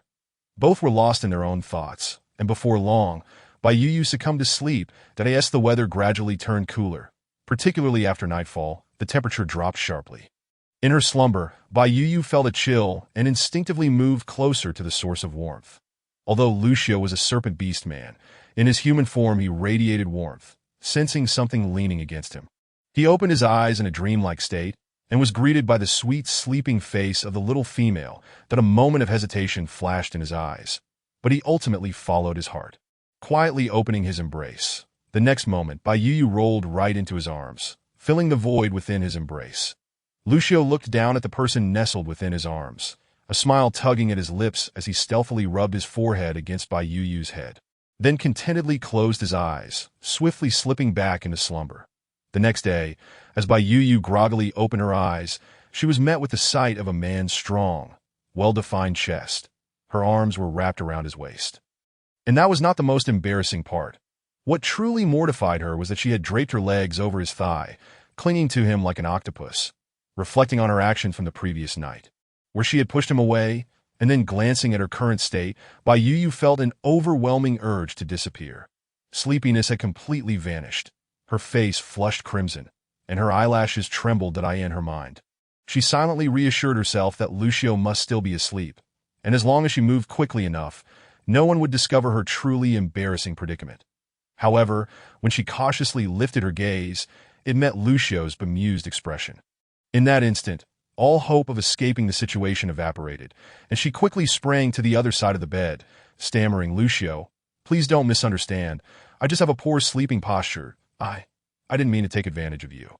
Lucio had long been awake, and, upon sensing Bai Yu stirring, promptly withdrew his arms, feigning innocence as if she had initiated contact, but of course, regardless of the reasoning, it was indeed Bai Yu who had made the first move.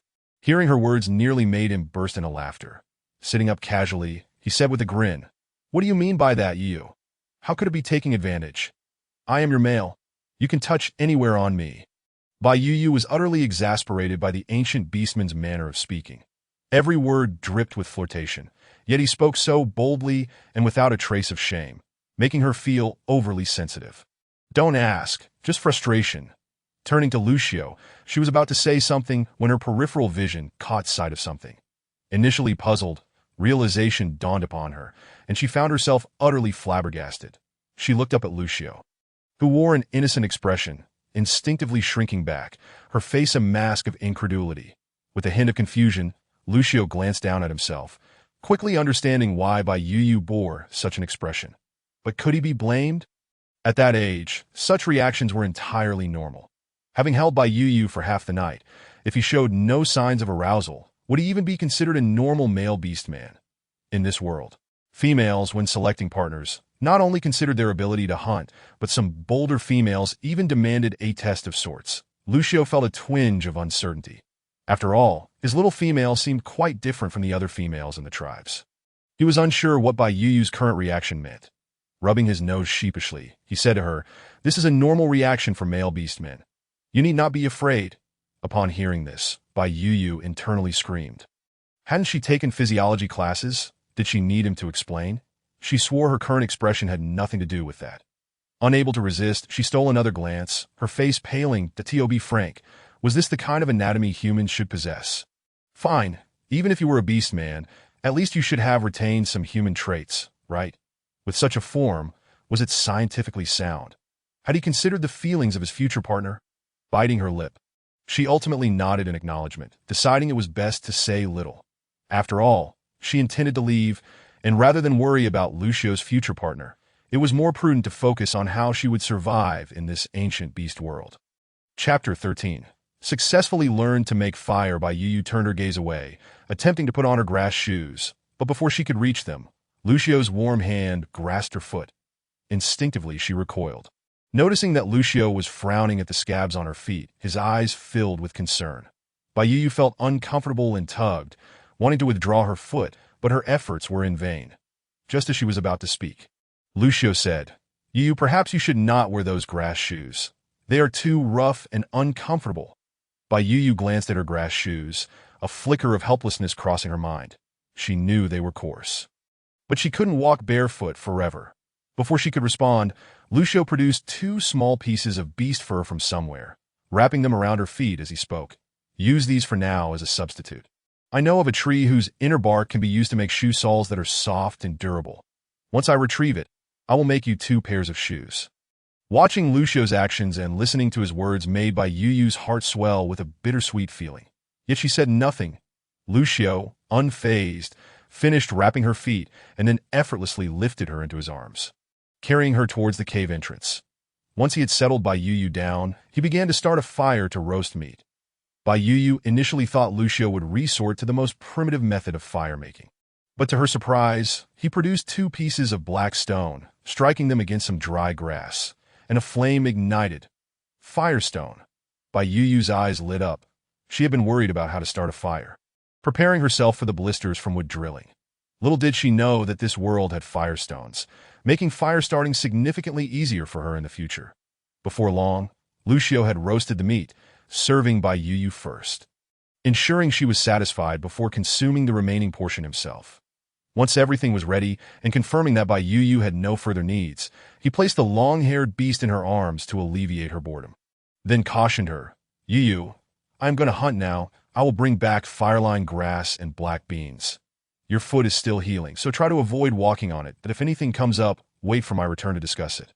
Understand? Bai Yu was very eager to accompany Lucio, but after contemplating her own circumstances, she nodded to indicate her understanding.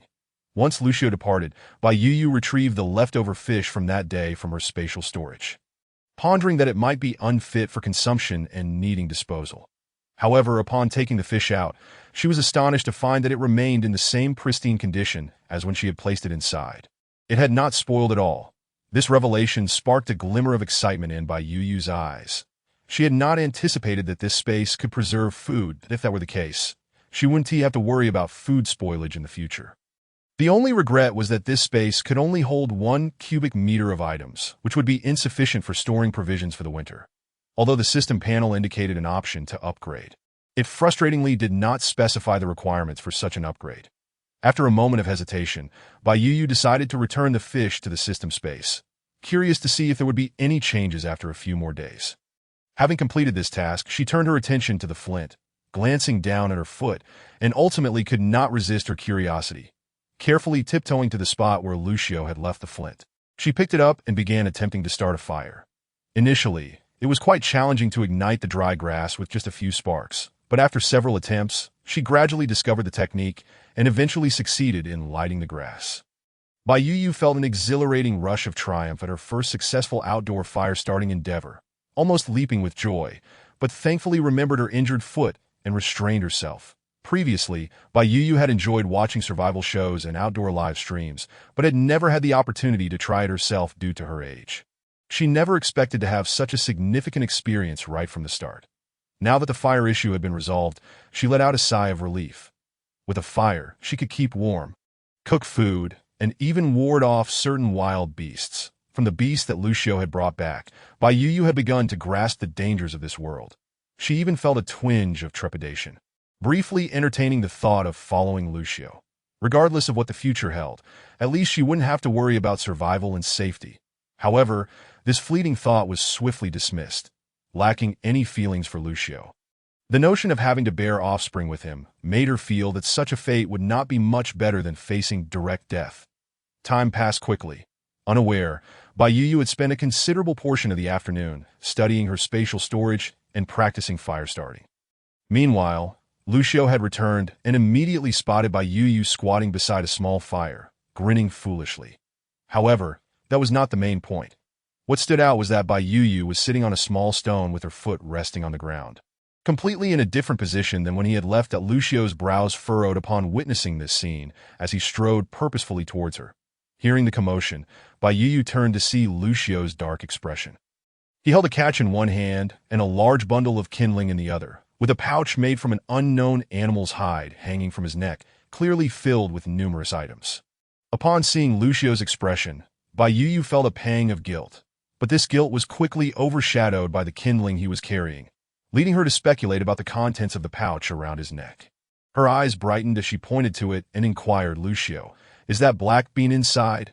Lucio, upon hearing her, merely nodded in response. After placing everything down, he approached Bai Yu and squatted beside her, gently examining her foot by unwrapping the small animal hide. Finding that her injury had not worsened, his expression softened slightly. Bai Yu felt somewhat bewildered by his actions. Lucio then resumed binding her foot with the animal hide, saying, "Didn't I tell you not to get up? What if you hurt yourself again?" Bai Yu was momentarily at a loss for words. Lucio was being overly kind to her. Regardless of his motives, she could not deny that he had been the most caring person in this world so far. Even her grandfather, who had treated her well, had never been as attentive and accommodating as Lucio, who consistently prioritized her needs. Noticing that Bai Yu had lowered her head in silence, Lucio assumed he had frightened her with his stern tone and quickly clarified. Yu, please don't misunderstand. I'm not blaming you, I'm just concerned about your foot injury. Saying this, he brought the pouch closer to her, cheerfully adding, You look, I brought back everything you wanted. The kindling needs to be dried before use. And these black beans can be fed to the little beast.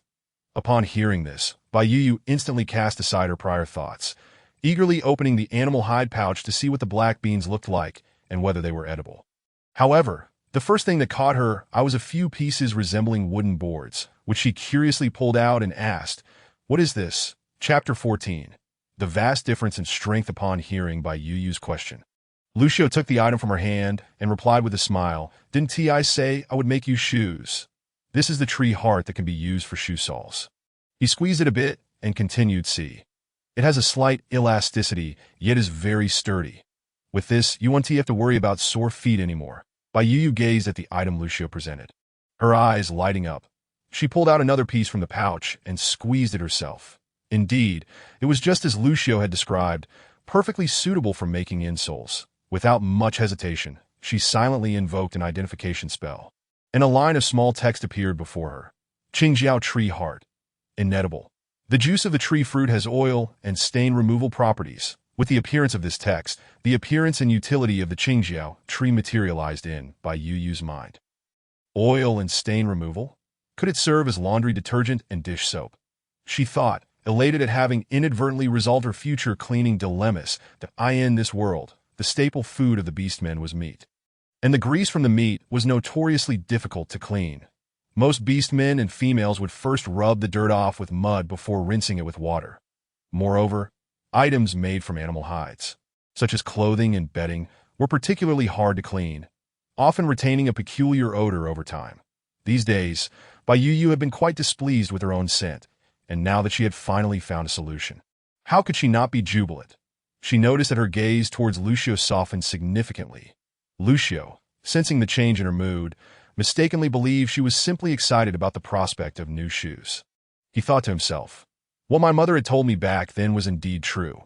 Females love such things that I must make many beautiful and useful items for my little female in the future. Lucio's mother had imparted much knowledge about this world to him during his childhood, but the insights a female could share were ultimately limited, as were their perspectives.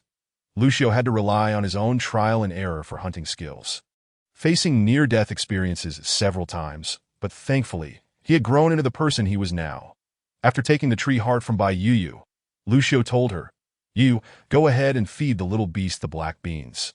I'll quickly make your shoes. Bai Yu did not refuse, her attention shifting back to the animal hide pouch. As she grasped the so-called black beans, she realized they were quite different from what she had anticipated. She had imagined them to be similar to yellow beans from her original world, but to her surprise, these black beans were the size of her thumb and not pure black, but rather a dark brown. Bai Yu picked one up and squeezed it. It felt as hard as a stone. She thought to feed it to the long-haired mouse to see what it was like. However, upon turning around, she discovered that the long-haired mouse had vanished, likely having taken advantage of her distraction while she was focused on starting the fire. Seeing Bai Yu's reaction, Lucio glanced around and guessed that the little beast had run away. He chuckled and reassured her, If it's gone, that if you want another one, I can catch you one later. No need. Bai Yu was not particularly fond of keeping the long-haired mouse. She could barely take care of herself, let alone a pet. She declined, saying, I'm not that keen on it, that I was just curious to see what the black beans looked like. You don't have to worry about me. Lucio, noticing that Bai Yu did not seem upset, believed her and nodded. Returning to his tasks, he began by casually processing the newly acquired game, cutting off the most tender piece of meat and placing it over the fire to roast. Then he spread the kindling out in a sunny spot to dry before taking the tree hearts and sitting beside the fire, roasting the meat while crafting shoes for Bai Yu. Bai Yu wanted to offer her help, but upon considering the thickness and durability of the tree hearts, she ultimately remained silent, thinking to herself that she must do something to show her gratitude for Lucio's attentive care before she left. Redirecting her gaze to the black beans, Bai Yu did not hesitate to invoke the identification spell once more. A line of text appeared instantly. Black bean, non-toxic and edible, no side effects. Like the vine of the black bean, the appearance of its tendrils also mirrored in by Yu Yu's mind. This function of the system greatly facilitated by Yu Yu. Whenever new objects appeared in her hands, she could discern their forms without needing to see their entirety. Consequently, when she encountered them outside, she could recognize them at a glance.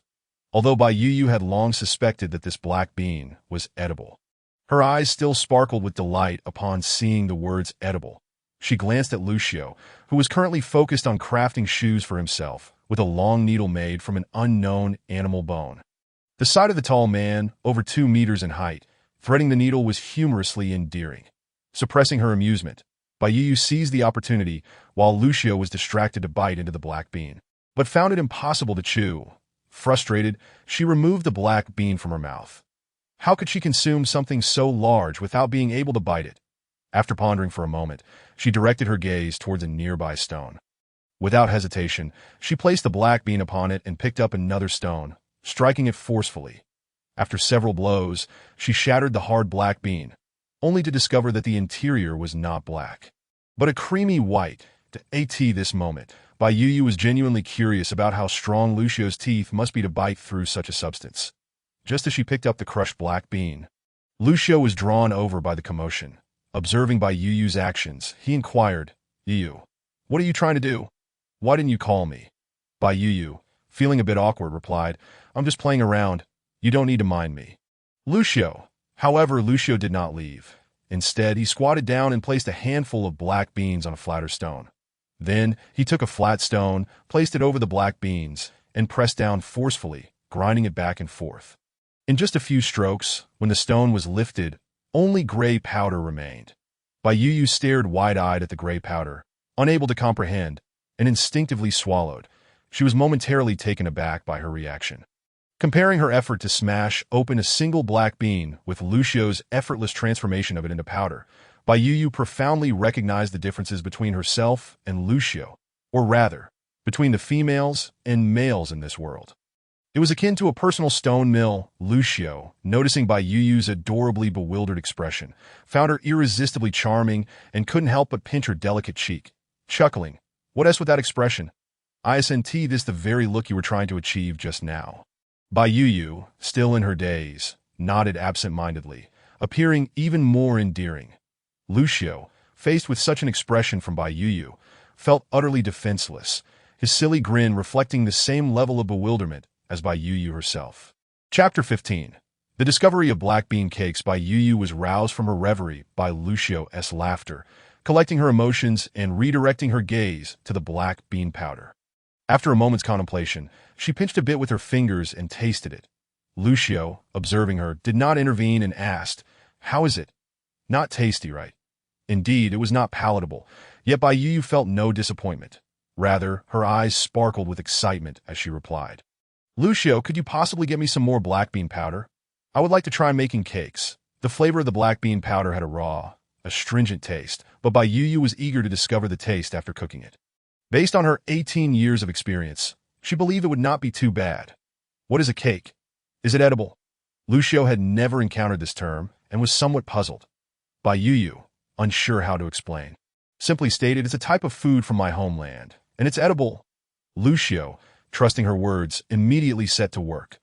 While he prepared the black bean powder, Bai Yu surveyed her surroundings for a thin, flat stone to serve as a griddle. However, she found none suitable, only a U-shaped stone that could be used for kneading.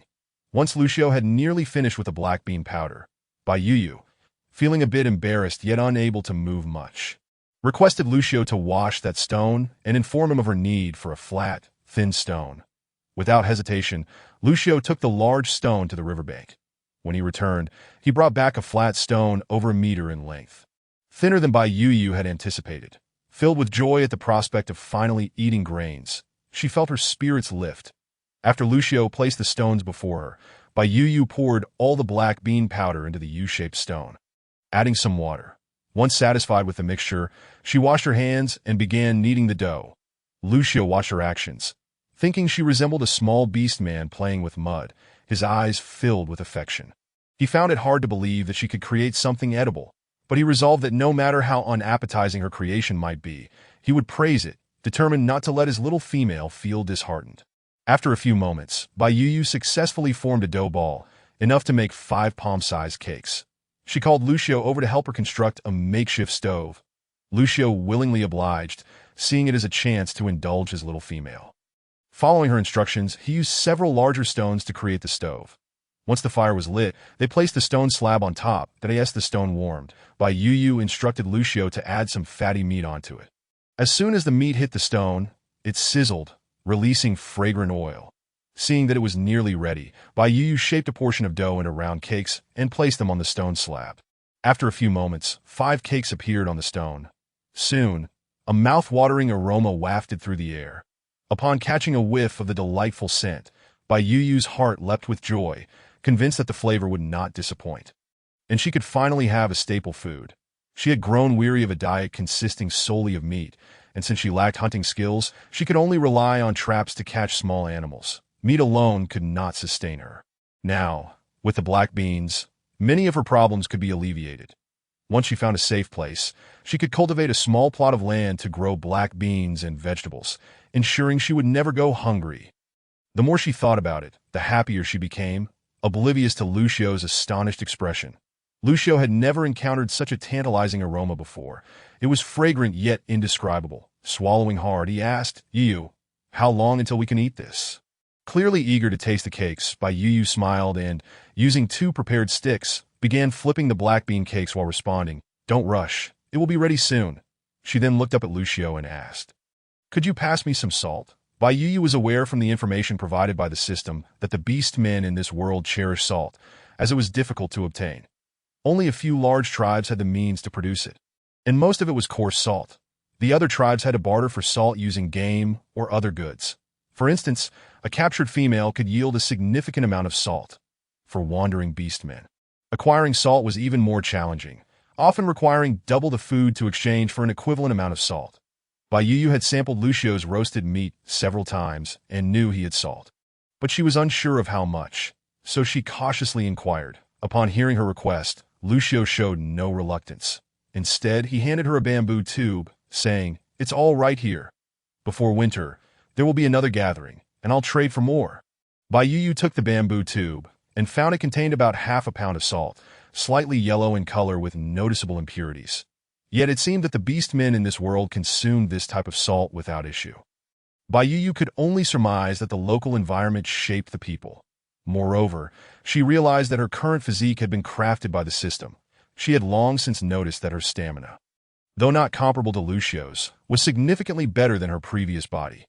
Otherwise, she wouldn't have been able to run such a distance in one go or endure a night in a tree hollow without showing any signs of illness. Thus, she believed she could handle whatever food other females could consume. Otherwise, what purpose would the system have in sending her here to perish? Taking a pinch of salt from the bamboo tube, she evenly sprinkled it over the surface of the black bean cake. Before returning the salt container to Lucio, in her mind, she began to ponder how she would address the issue of salt in the future. However, as the aroma of the black bean cake intensified, Bai Yu found herself completely absorbed, unable to think of anything else. After prodding it with a twig to confirm it was cooked, she promptly picked one up and offered it to the already salivating Lucio. Lucio had been eagerly waiting. As soon as Bai Yu placed the black bean cake before him, he hastily snatched it up. Bai Yu was startled by Lucio's sudden movement, and before she could utter a cautionary word about its heat, she watched in disbelief as he, without a hint of discomfort, brought the cake to his mouth, showing no sign of it being too hot to handle. Chapter 16. The gluttonous Lucio before Bai Yu could fully register what had just happened. Lucio devoured the entire black bean cake in a few bites, then looked at her with longing eyes, clearly wanting more. Stunned for a moment, Bai Yu asked, "Is it delicious?" "Yes, it's exquisite. I've never tasted anything like it. It is entirely different from beast meat or any fruits," Lucio replied, nodding vigorously. Bai Yu smiled at his enthusiasm, realizing her culinary endeavor had been a success. She promptly divided the remaining cakes, knowing that 2 would suffice for her appetite, and handed the other 2 to Lucio. He accepted them and began to munch with a look of sheer satisfaction. Curious, Bai Yu tentatively touched the cakes, confirming they were indeed hot. She couldn't fathom how Lucio managed to grasp them barehanded, attributing it to the ruggedness of his male physique. Once the cakes had cooled slightly, she picked one up to taste. and upon taking a bite, she found its exterior crisp while the inside was tender and fragrant. Perhaps it was due to her long absence from coarse grains or some other reason, but Bai Yu felt as if she had never savored anything as delightful as this cake. Turning her gaze, she noticed that Lucio had already begun grinding more black beans, having completely forgotten about the roasted meat. "What are you doing, Lucio?" she inquired. Lucio looked up and smiled at her, cheerfully responding, "I am grinding the rest in a powder. Would you make a few more cakes for me, Yu? I'll go fetch more black beans later, and from now on, this will be our staple." Bai Yu felt a mix of amusement and exasperation at his enthusiasm. "While it's great to have more, we can't eat just this that it would lead to nutritional imbalance."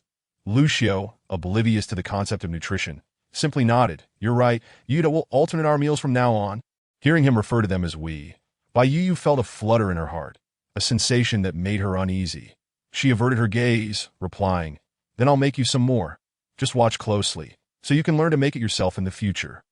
Bai Yu hoped that, given Lucio's fondness for the cakes, he would be able to replicate them after she left. Lucio, unaware of her intentions, readily agreed, feeling elated that Bai Yu would share such a precious recipe with him. Thinking it meant she was beginning to accept him. Once they finished their meal, Bai Yu noticed that the black beans Lucio had brought were nearly depleted. Over the past 2 days, she had observed that Lucio had not eaten much more than she had. But today, seeing him eat heartily left her momentarily astonished. Sensing her surprise, Lucio felt a bit self-conscious, worried that Bai Yu might disapprove of his appetite, but he quickly explained, "Yu, we snake beast men do have larger appetites. But a hearty meal can sustain us for several days that if we remain inactive, we can go 10 days without food." Thus, he reassured her, "So please don't worry about me eating too much. I want to be a burden to you." Of course, the latter part of his thought remained unspoken. Upon hearing Lucio's explanation, Bai Yu recalled the habits of snakes. She had not realized that snake beast men retained such primitive traits. If that were the case, did it mean that Lucio would hibernate during the winter? Curious, she asked, "So, will you hibernate and fast when winter comes?" Lucio chuckled at her question, shaking his head in amusement. "Of course, I will eat. Beast men retain some primal instincts, but we are quite different from untamed wild animals that I may become a bit lethargic in winter, but I want to sleep the entire time. I still need to eat every few days." "Oh, I see." Bai Yu nodded, gaining a new understanding of the beastmen in this world. That Lucio's gaze shifted, and he seemed to come to a realization. Leaning closer to Bai Yu, he asked with a fervent look, "Are you worried that when I hibernate, I want to have time for you?" "Don't worry. I promise that if you don't sleep, I want to either. If I get tired, just give me a kiss, and I'll wake up immediately." Bai Yu was taken aback by the sudden turn of conversation, her cheeks flushing as she turned away, unable to meet Lucio's intense gaze. Lowering her head, her small hands nervously fidgeted with her animal skin skirt as she murmured, "Don't say such things. That's not what I meant." Seeing her flustered state, Lucio felt a surge of desire. Wishing to kiss her again, swallowing hard, he leaned in closer, his voice low and husky. "You, may I have just one kiss? I promise it's only a kiss, nothing more." At his words, Bai Yu's face turned an even deeper shade of crimson, her body trembling slightly as she instinctively wanted to retreat. However, Lucio was much quicker. Before she could move, he enveloped her in his embrace, holding her tightly against him. Startled, Bai Yu looked up, her mouth agape as she attempted to speak, but was silenced by a fervent and urgent kiss from Lucio. His kiss was both passionate and possessive, as if he wished to consume her entirely, exuding an overwhelming sense of desire. Having never experienced such intimacy before, Bai Yu was taken aback. This was her first kiss, and it was gone in an instant. That a mix of shyness and fear surged within her, her heart racing wildly. Meanwhile, Lucio was oblivious to her turmoil, simply reveling in the sweetness of her lips, a tantalizing sensation coursing through his mind, leaving him wanting more. Feeling the change in Bai Yu's demeanor, she froze in fear, not daring to move, terrified that a misstep might provoke Lucio's primal instincts. Deep down, she still harbored doubts about him. Despite his tender care, their time together had been too brief for her to fully trust his initial promises. Noticing her tension, Lucio realized he had frightened her and loosened his grip slightly, reluctantly placing another gentle kiss on her lips before finally releasing her. Not needing to look, he could sense how flustered he appeared. Averting his gaze as he spoke softly, "You please don't be afraid that I truly meant only to kiss you." He then picked up the unfinished shoes from the ground, adding, "I'll get back to work now. Call me if you need anything." Bai Yu could only feel a tingling sensation in her lips, overwhelmed by the essence of the beast man lingering in her mouth. Although she didn't find it repulsive, she felt incredibly uneasy. Yet surprisingly, she didn't experience the intense aversion she had anticipated. Chapter 17.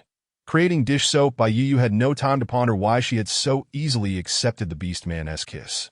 Even though it hadn't been her choice, the fact that she didn't feel a strong sense of rejection left her perplexed. Hearing Lucio's words, she let out a sigh of relief. But her desire to leave grew stronger. She had a premonition that if things continued this way, something terrifying might transpire. Now, not only did she distrust Lucio, but after the recent incident, she had begun to doubt herself. No one had ever treated her with such kindness before, and she feared that if she wasn't careful, she might be enchanted by Lucio, and before she knew it, she could end up as his little wife, bearing a brood of serpent offspring. That, however, was not her main concern. The real issue was whether she could even have serpent offspring, given Lucio's size. Just thinking about it sent shivers down her spine. Realizing the direction her thoughts had taken, her face shifted from red to pale and back again, and she scolded herself internally. She then looked up nonchalantly at Lucio and said, "All right, you go ahead and work." Lucio scrutinized Bai Yu for a moment, noticing that although she appeared somewhat uneasy, she did not seem overly angry, which relieved him. After hearing Bai Yu's response, he cheerfully busied himself with his tasks. Bai Yu, too, was not idle. She gathered several twigs of similar thickness, tested their hardness, and began to peel the bark off to knit a sweater. One requires straight knitting needles and lacking iron wire or similar materials. She had to find substitutes. Before long, she had prepared about 10 of them, but they were not ready for use just yet. They needed to be soaked in water first, or else their lack of flexibility would render them prone to breaking. At that moment, Lucio approached, holding a pair of completed shoes. "Yu, would you like to try them on?" Bai Yu felt a bit uncomfortable facing Lucio, while he appeared completely at ease, which made her admire the thick-skinned nature of the beastman. Clearing her throat, she replied, "Sure, let me give them a try." As she reached for the shoes to put them on herself, Lucio did not afford her that opportunity. Instead, he squatted down and lifted her foot to slip the shoe on. Bai Yu's gaze flickered at this. Yet she did not insist on putting them on herself. That it wasn't that she enjoyed being waited on by Lucio. She understood that insisting would be futile. So it was better to let it be. The shoes fit perfectly, with a well-crafted sole and a layer of beast hide to prevent any uncomfortable pinching. When she lightly stepped on the ground, it surprisingly felt reminiscent of the foam slippers she used to wear. Bai Yu's eyes brightened as she looked at Lucio, exclaiming, "Lucio, these shoes are incredibly comfortable." Seeing her genuine delight, Lucio chuckled foolishly, patting her head in response. "I'm glad you like them. When the weather cools down a bit more, I'll make you a thicker pair." However, Bai Yu did not respond to this. Her gaze flickered as she examined the shoes on her feet. After a moment's contemplation, she asked Lucio, "Do the trees used for the shoe soles bear any fruit?" Bai Yu had not forgotten about the dishwashing liquid, and considering her foot was nearly healed, she intended to teach Lucio everything she could during her recovery. This way, he would have a broader variety of food options in the future, making their lives a bit more prosperous, and it would serve as a small token of gratitude for the care Lucio had shown her over the past few days. Lucio, hearing Bai Yu's inquiry, nodded without much thought. "Yes, they bear yellow fruit that smells quite fragrant, but unfortunately, it's inedible. It tastes terrible and can cause severe stomach pains." Bai Yu looked at Lucio in astonishment and cautiously asked, "Have you tried it? How do you know so much?" Lucio sheepishly scratched his nose and replied, "When I was a child and extremely hungry, I took a bite, but realizing how awful it tasted, I never ate it again." Lucio spoke of it lightly, but Bai Yu felt a pang of sadness. It was clear that his childhood had been fraught with hardship. With this in mind, her demeanor towards Lucio softened further as she said, "That fruit may be inedible, but it can wash away grease that if you have time, you could bring some back, and I can teach you how to use it." Lucio was taken aback by her words, his eyes sparkling with interest as he remarked, You are truly remarkable. You know so much." Bai Yu felt a bit sheepish at the compliment. Her knowledge was limited, much of it gleaned from various programs she had watched and never yet applied. Her understanding of this plant was entirely reliant on the system. Otherwise, she would not have had the courage to take a direct bite. Biting her lip, she thought for a moment before replying. These are just common things known by the people from my hometown. Nothing extraordinary. She then glanced at Lucio and added, as you can see, I am not very familiar with some of the common knowledge in your land. Lucio considered her words and nodded, indicating he would bring back the fruit. However, in his heart, he grew even more curious about Bai Yu's hometown. After exchanging a few more words with her, Lucio went off to process the wild beast meat and fur he had brought back that day. His efficiency in handling the beast was evident, and it wasn't long before everything was neatly organized. Once he finished with the meat, he did not linger, instructing Bai Yu briefly before stepping out with several fur bags that were relatively hairless. Upon returning, the fur bags were now bulging, filled to the brim with black beans and green jujubes. After placing the fur bags down without saying much, Lucio left again, leaving Bai Yu in a stupor before the bags. Bai Yu swallowed hard, staring at the black beans and green jujubes before her, unable to regain her composure for quite some time. Little did she know, she had previously fretted over her winter provisions. Now, with these bags of black beans, she could eat for 2 months and still have enough left. Shaking her head to clear her thoughts, reminding herself that these were not hers, but Lucio's, she focused her attention on the green jujubes. Picking one up and smelling it, she found it indeed possessed the fragrant sweetness Lucio had described. Bai Yu thought that if she were starving, she might not be able to resist taking a bite.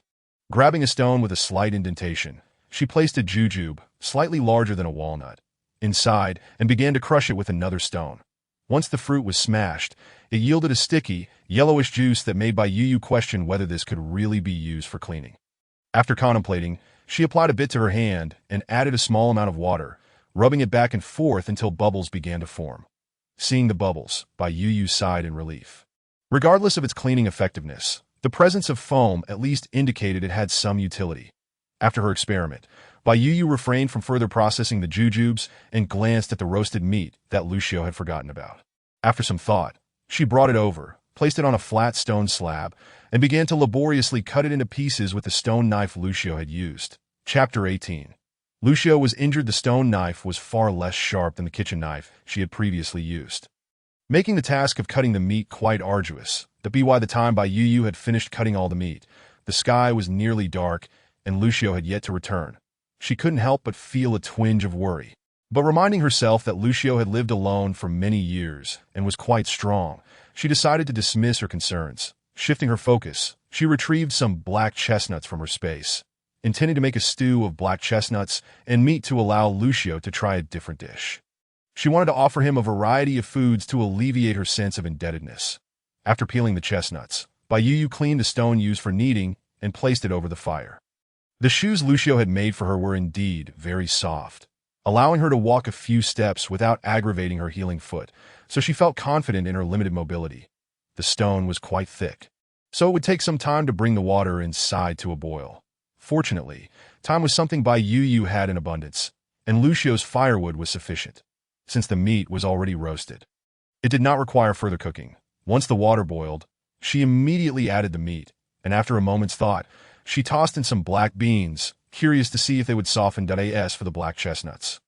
There was no rush. They cooked easily, and she feared they would turn to mush if overcooked. After scanning her surroundings, Bai Yu finally found a smaller, flat stone, which she cleaned and placed atop the pot of boiling meat, leaving a small gap for adding the chestnuts later and checking on the stew's progress. Before long, a rich aroma of meat wafted from the pot, accompanied by a hint of something else that, unless one sniffed closely, would be undetectable, likely the scent of the black beans. After a while, Bai Yu estimated it was nearly done and added the black chestnuts to the stone pot in no time. A delicious stew mingled with the sweet scent of chestnuts filled the air. Bai Yu inhaled deeply, nearly drooling at the enticing aroma. She turned to grab the salt Lucio had left behind, adding just a pinch, as she remembered that Lucio would sprinkle a bit of salt when roasting meat, and she did not want to waste any. However, without some seasoning, she worried the broth might lack flavor.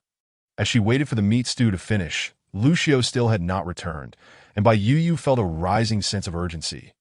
Yet, she had no idea how to search for him. Even if she did, she could not discern which direction he had gone. Looking up at the sky, she recalled that at this time yesterday, Lucio had already been here. sharing dinner with her, but today he was still absent.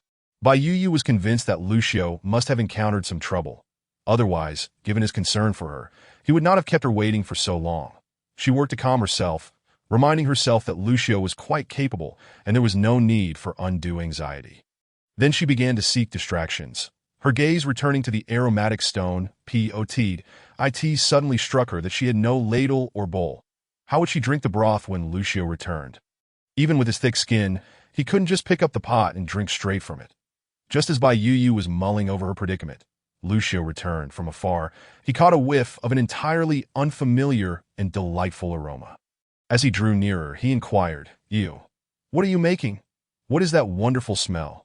The moment Bai Yu heard Lucio's voice, her spirit was instantly lifted. However, when her gaze fell upon Lucio, the flicker of joy on her face quickly faded. There, on Lucio's left arm, lay a gruesome half-meter-long wound, oozing fresh blood.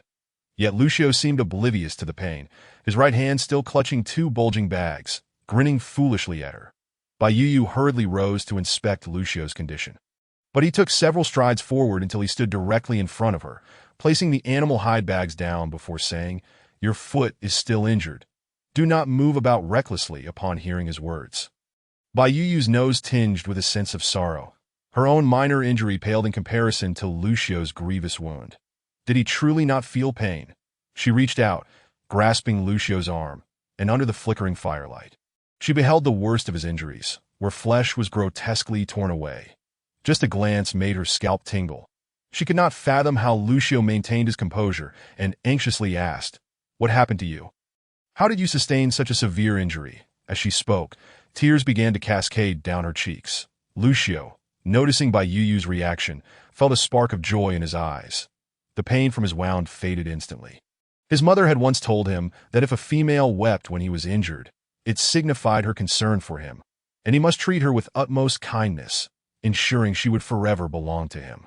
Lucio raised his right hand to wipe away Bai Yu's tears and curiously inspected it closely.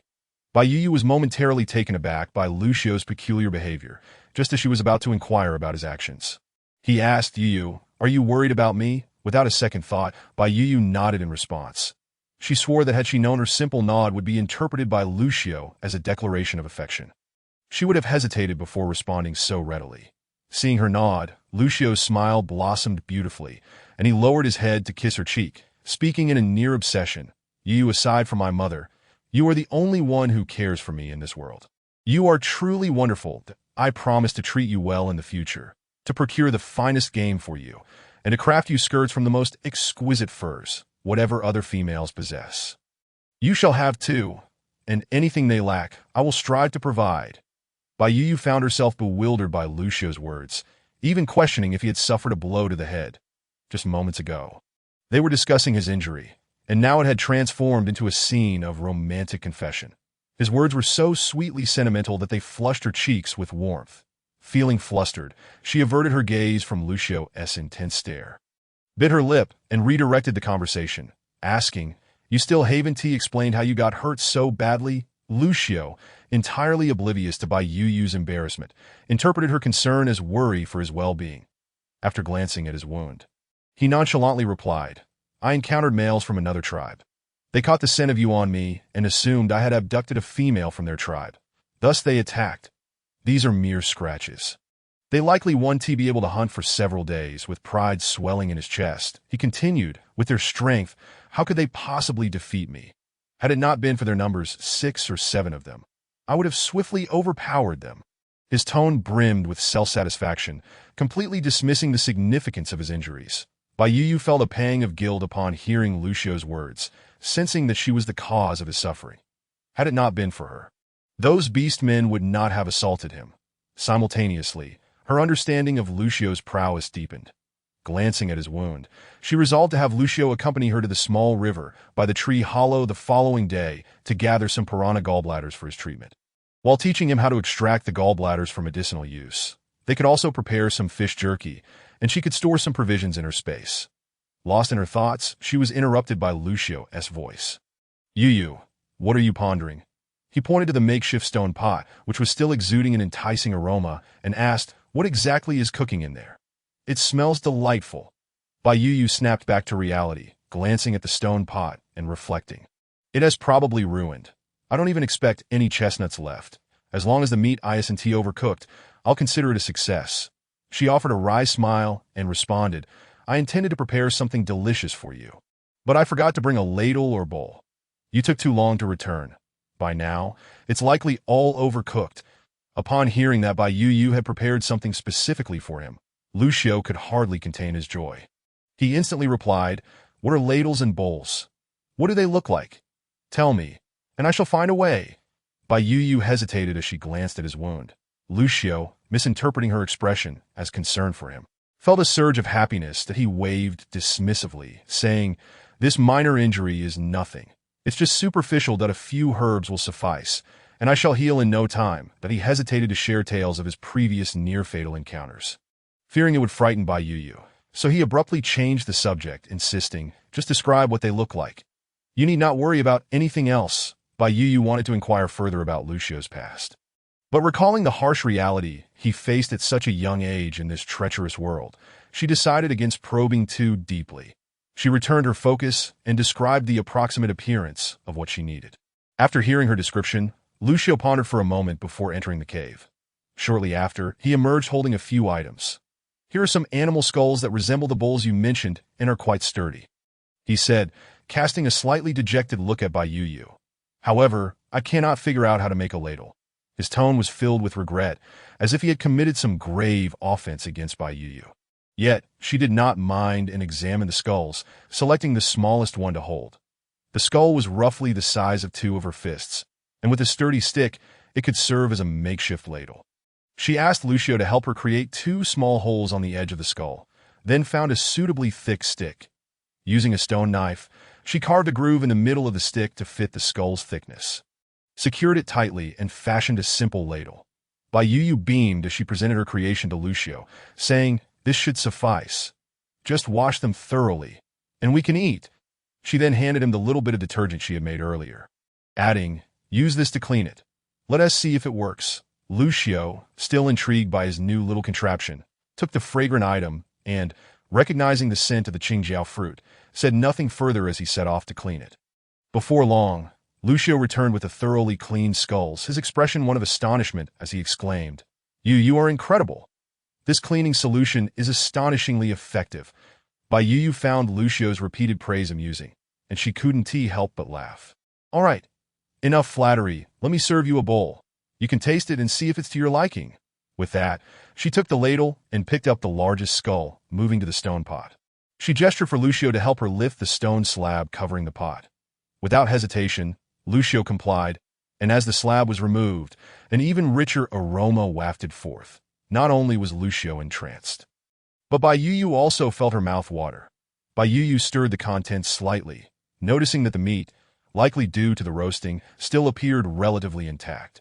The black beans had burst open, revealing their inner flesh, while few whole chestnuts remained. She was cautious not to stir too vigorously, fearing everything might turn to mush. From the bottom, she filled Lucio's skull with as much meat as possible, though the broth was scant. The skull did not retain heat well, and soon enough, Bai Yu felt the warmth radiating through her hands. She promptly handed it to Lucio, cautioning, Be careful. It's very hot. Lucio accepted the bowl as if it were of no consequence, first inhaling the rich aroma before carefully sipping the broth. The savory broth graced his palate. Lucio's eyes instantly sparkled with delight. Without a moment's hesitation, he began to devour the dish with fervor. Bai Yu stole a few glances at Lucio, her eyes reflecting a smidgen of adoration that she herself was unaware of. Only then did she turn to serve herself a bowl, yet she lacked Lucio's fortitude for hot food.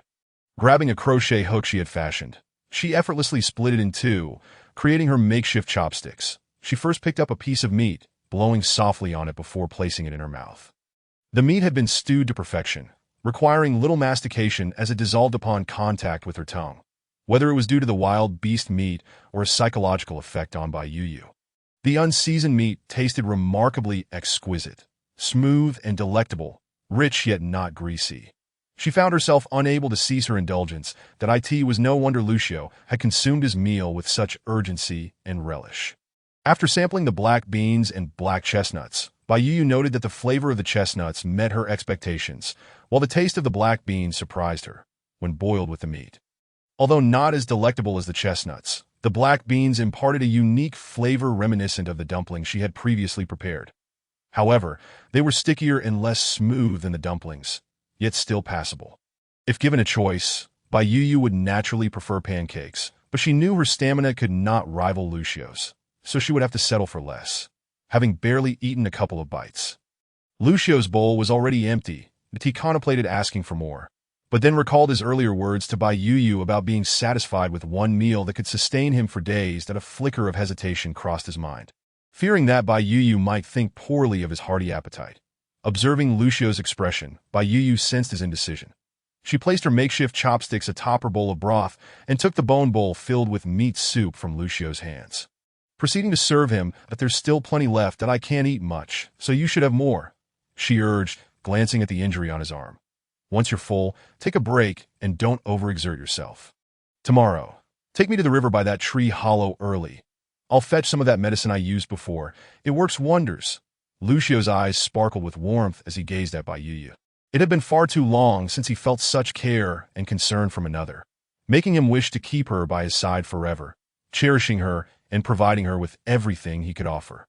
Accepting the bone bowl from Bai Yu, he refrained from mentioning that his injury was trivial and that he didn't require any ointment, but he was enamored with the feeling of being cared for by Bai Yu, his gaze intent upon her as he nodded in agreement. "All right, I will heed your words, Yu." He then looked at the broth in his hands and inquired, "Yu, I recognize the black beans, but what is the other ingredient? Where did you acquire it?" Bai Yu was momentarily taken aback, having forgotten to mention her spatial abilities. She had never intended to disclose this to Lucio, and now she pondered how to explain it. Noticing her slight discomfort, Lucio furrowed his brow and said, Didn't I tell you that your foot isn't fully healed? You shouldn't be wandering around, even with new shoes." Bai Yu felt a twinge of embarrassment at his words, realizing that her worries were unfounded. With Lucio being so straightforward, he always found a reason for her actions without her needing to provide excuses. Clearing her throat awkwardly, she replied, "I found it not far from here some time ago. Today, my foot felt better, so I thought of bringing it back for you to try." Lucio had no reason to doubt her, and his heart swelled with joy, feeling that his life was finally gaining purpose. Unlike before, when he felt unanchored and uncared for, the two of them finished the remaining broth and returned to the cave to rest. Due to the events of that morning, Bai Yu was concerned that she might inadvertently bump into Lucio's arm while sleeping, so she insisted on placing 2 large stones in the middle of the stone bed as a barrier. Lucio was reluctant, but ultimately conceded to her insistence. After Bai Yu fell asleep, Lucio contemplated moving the stones closer, but decided against it, fearing that she would be upset if she awoke to find them shifted. The following morning, Bai Yu and Lucio casually cooked some meat before heading to the tree hollow where Bai Yu had initially resided. She felt that her foot had nearly healed, whether due to the medicine or her improved constitution. The recovery was indeed rapid compared to her previous experiences. Bai Yu had initially intended to walk, but Lucio was adamant that she should not.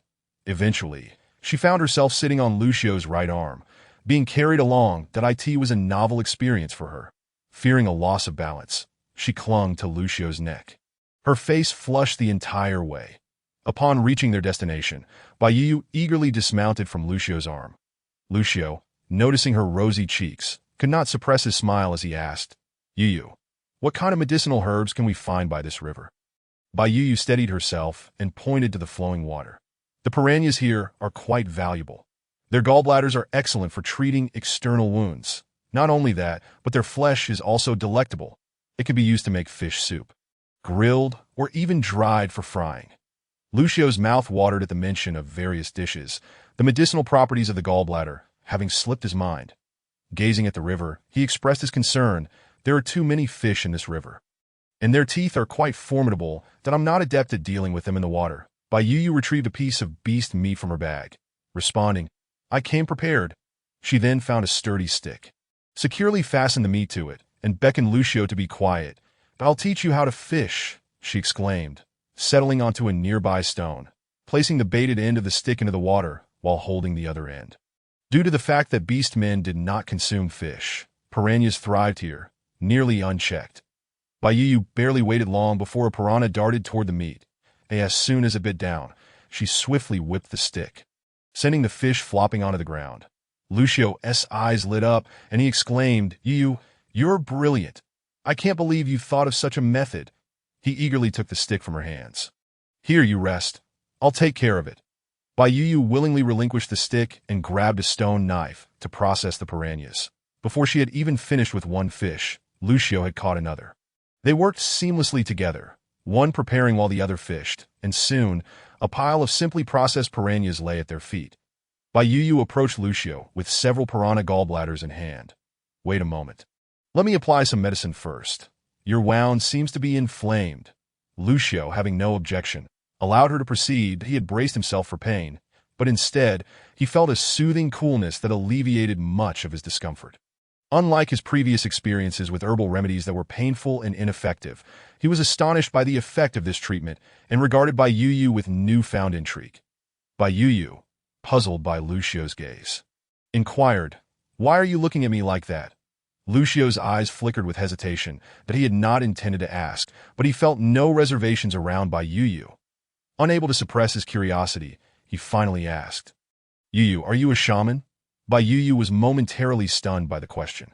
She was well aware of what a shaman represented in this world, an esteemed figure within the tribe, one who even commanded respect from the chief. Smaller tribes often lack the means to have a shaman. From the basic information provided by the system, Bai Yu understood that shamans were believed to communicate with the beast gods. They could identify herbs, heal ailments, and guide the beastmen in finding food while helping them avoid disasters. Furthermore, shamans were predominantly female beastmen who could choose multiple male partners, deciding who to share their cave with each night. The lineage of their offspring was also determined by the shaman, rendering them akin to queens among other females. Bai Yu was perplexed as to why Lucio would think she was a shaman. She had not performed any mystical feats. She had merely provided him with new food and administered treatment. After a moment's hesitation, she shook her head and replied, "I am not a shaman. These are merely common items from my former tribe, which is why I recognize them." Her intention was not to deceive Lucio, but to prevent him from harboring any misconceptions that might lead him to view her differently. Although Lucio treats her well now, the heart is a mystery, and she is utterly unable to ascertain Lucio's true feelings towards her. After listening to Bai Yu's response, Lucio appeared uncertain whether to believe her and did not pursue the topic any further.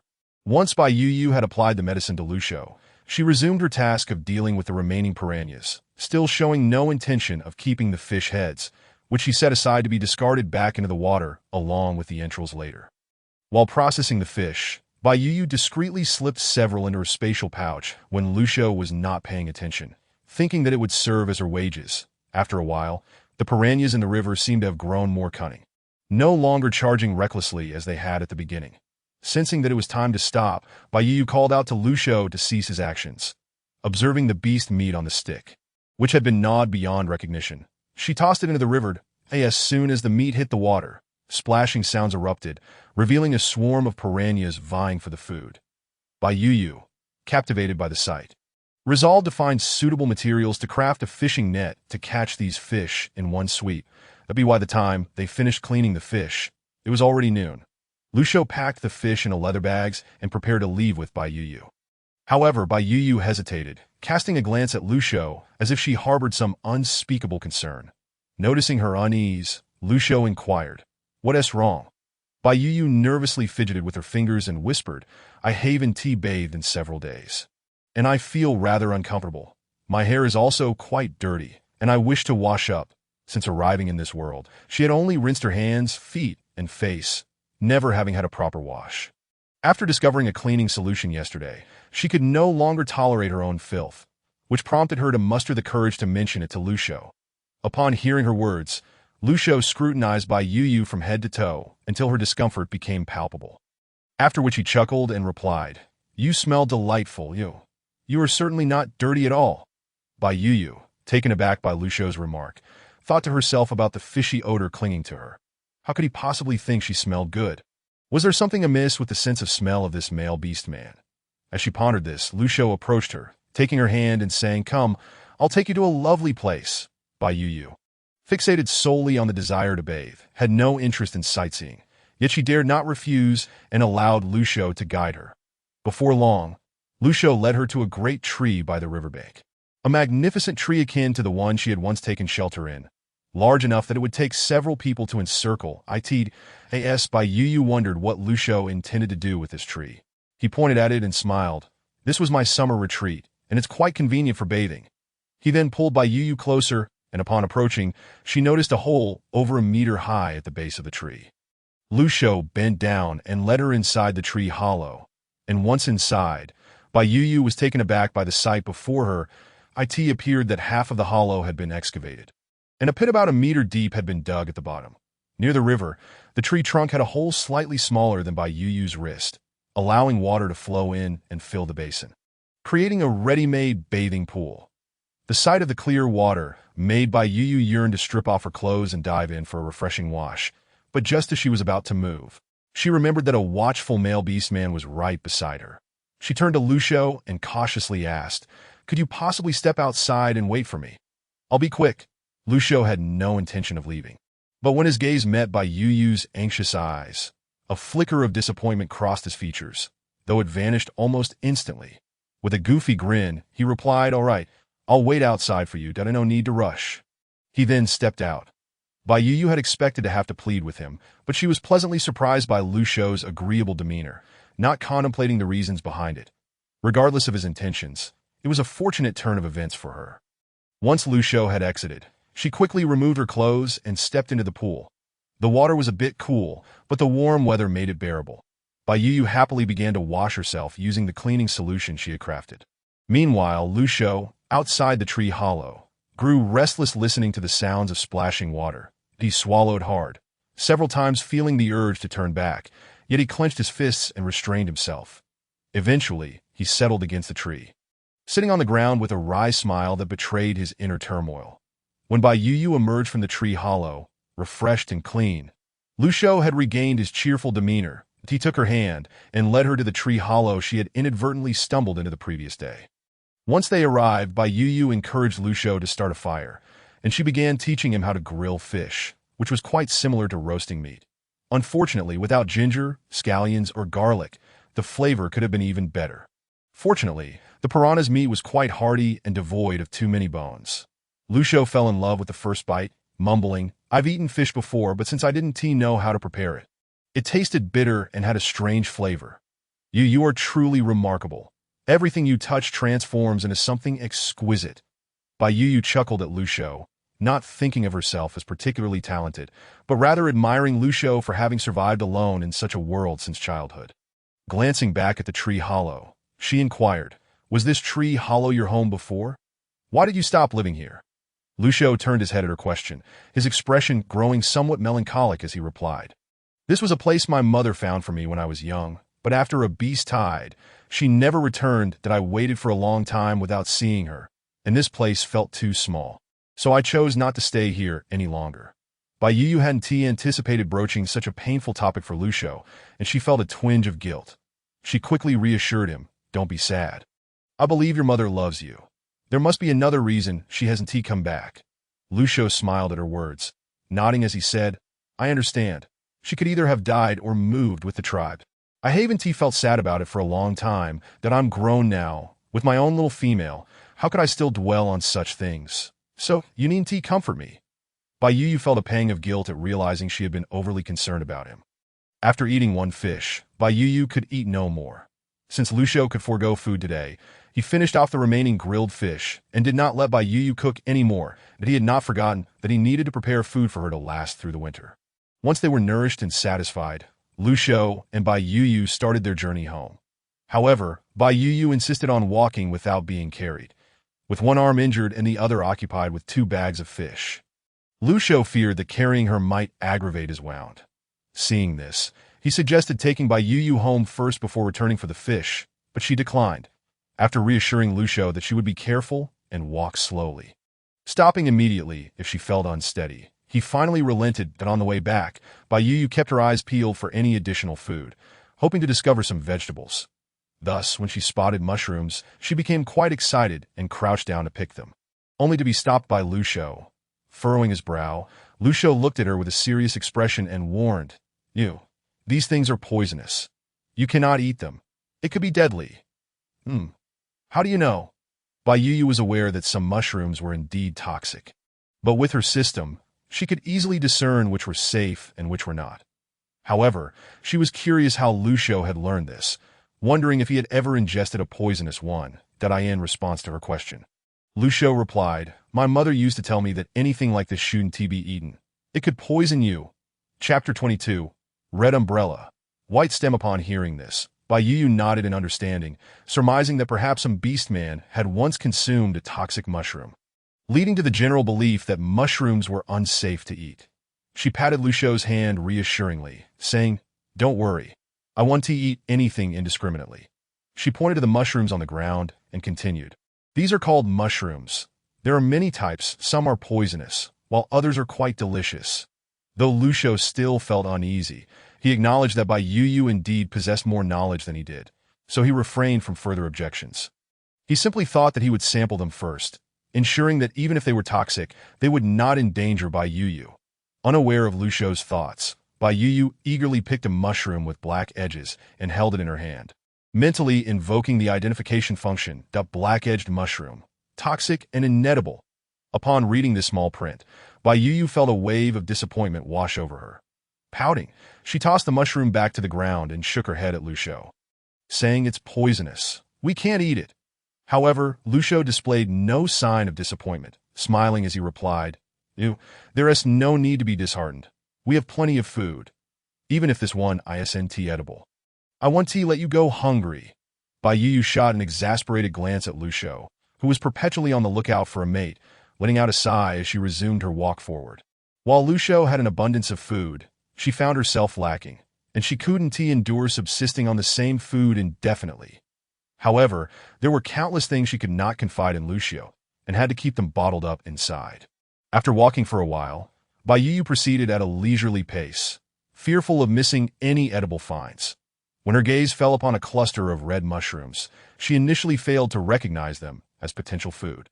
After all, there was a well-known song that proclaimed, "Red umbrellas, white stalks, consuming them leads to the grave." Yet after covering a few meters, she found herself retreating, not for any other reason, but because she still had 2 opportunities left for the day. And to forego them would be a waste. It was better to give it a try. Moreover, the mushroom had a pale yellow stalk, not a white one. What if it was indeed edible? Lu Xiu, in a state of bewilderment, followed closely behind Bai Yu, unsure of her intentions, yet refraining from questioning or stopping her. Bai Yu plucked a sizable mushroom, its cap slightly larger than her hand, quietly invoking the identification process within her mind. She was taken aback when the results emerged. A red-cap mushroom, non-toxic and edible, with no side effects. After glancing back and forth, she confirmed that she had indeed not misread. This peculiar specimen was truly safe for consumption. Immediately, she turned to Lu Xiu and exclaimed, Lu Xiu, this one is edible. There are plenty here. Let us gather some to dry for later." Casting a glance at the items Lu Xiu was carrying, she shyly touched her nose and added, "Lu Xiu, why don't you take your things back first and then come back? It's not far from the cave, and there is no danger." Lu Xiu, finding her suggestion reasonable, nodded in agreement and swiftly vanished before her eyes. Bai Yu felt a gust of wind rush past her, and by the time she regained her composure, Lu Xiu was already out of sight. She swallowed hard, realizing that at this speed, if she wished to flee, she must be thoroughly prepared. Otherwise, she wouldn't have gone far before being caught up again. The mere thought sent a shiver down her spine. Now was not the time for such musings. Bai Yu crouched down and began gathering mushrooms, storing some in her space as provisions. Unfortunately, her space was rather limited, having only managed to store a few fish and some black chestnuts and beans. It was nearly full, leaving little room for the red mushrooms. With a sigh, she silently prayed for the system to reveal how she could upgrade her space. Regrettably, even when Lu Xiu returned, the system remained unresponsive to Bai Yu's pleas. She had not held much hope for a favorable outcome, so she did not feel particularly disappointed. Waving at Lu Xiu, she called out, "Lu Xiu, come help me gather mushrooms.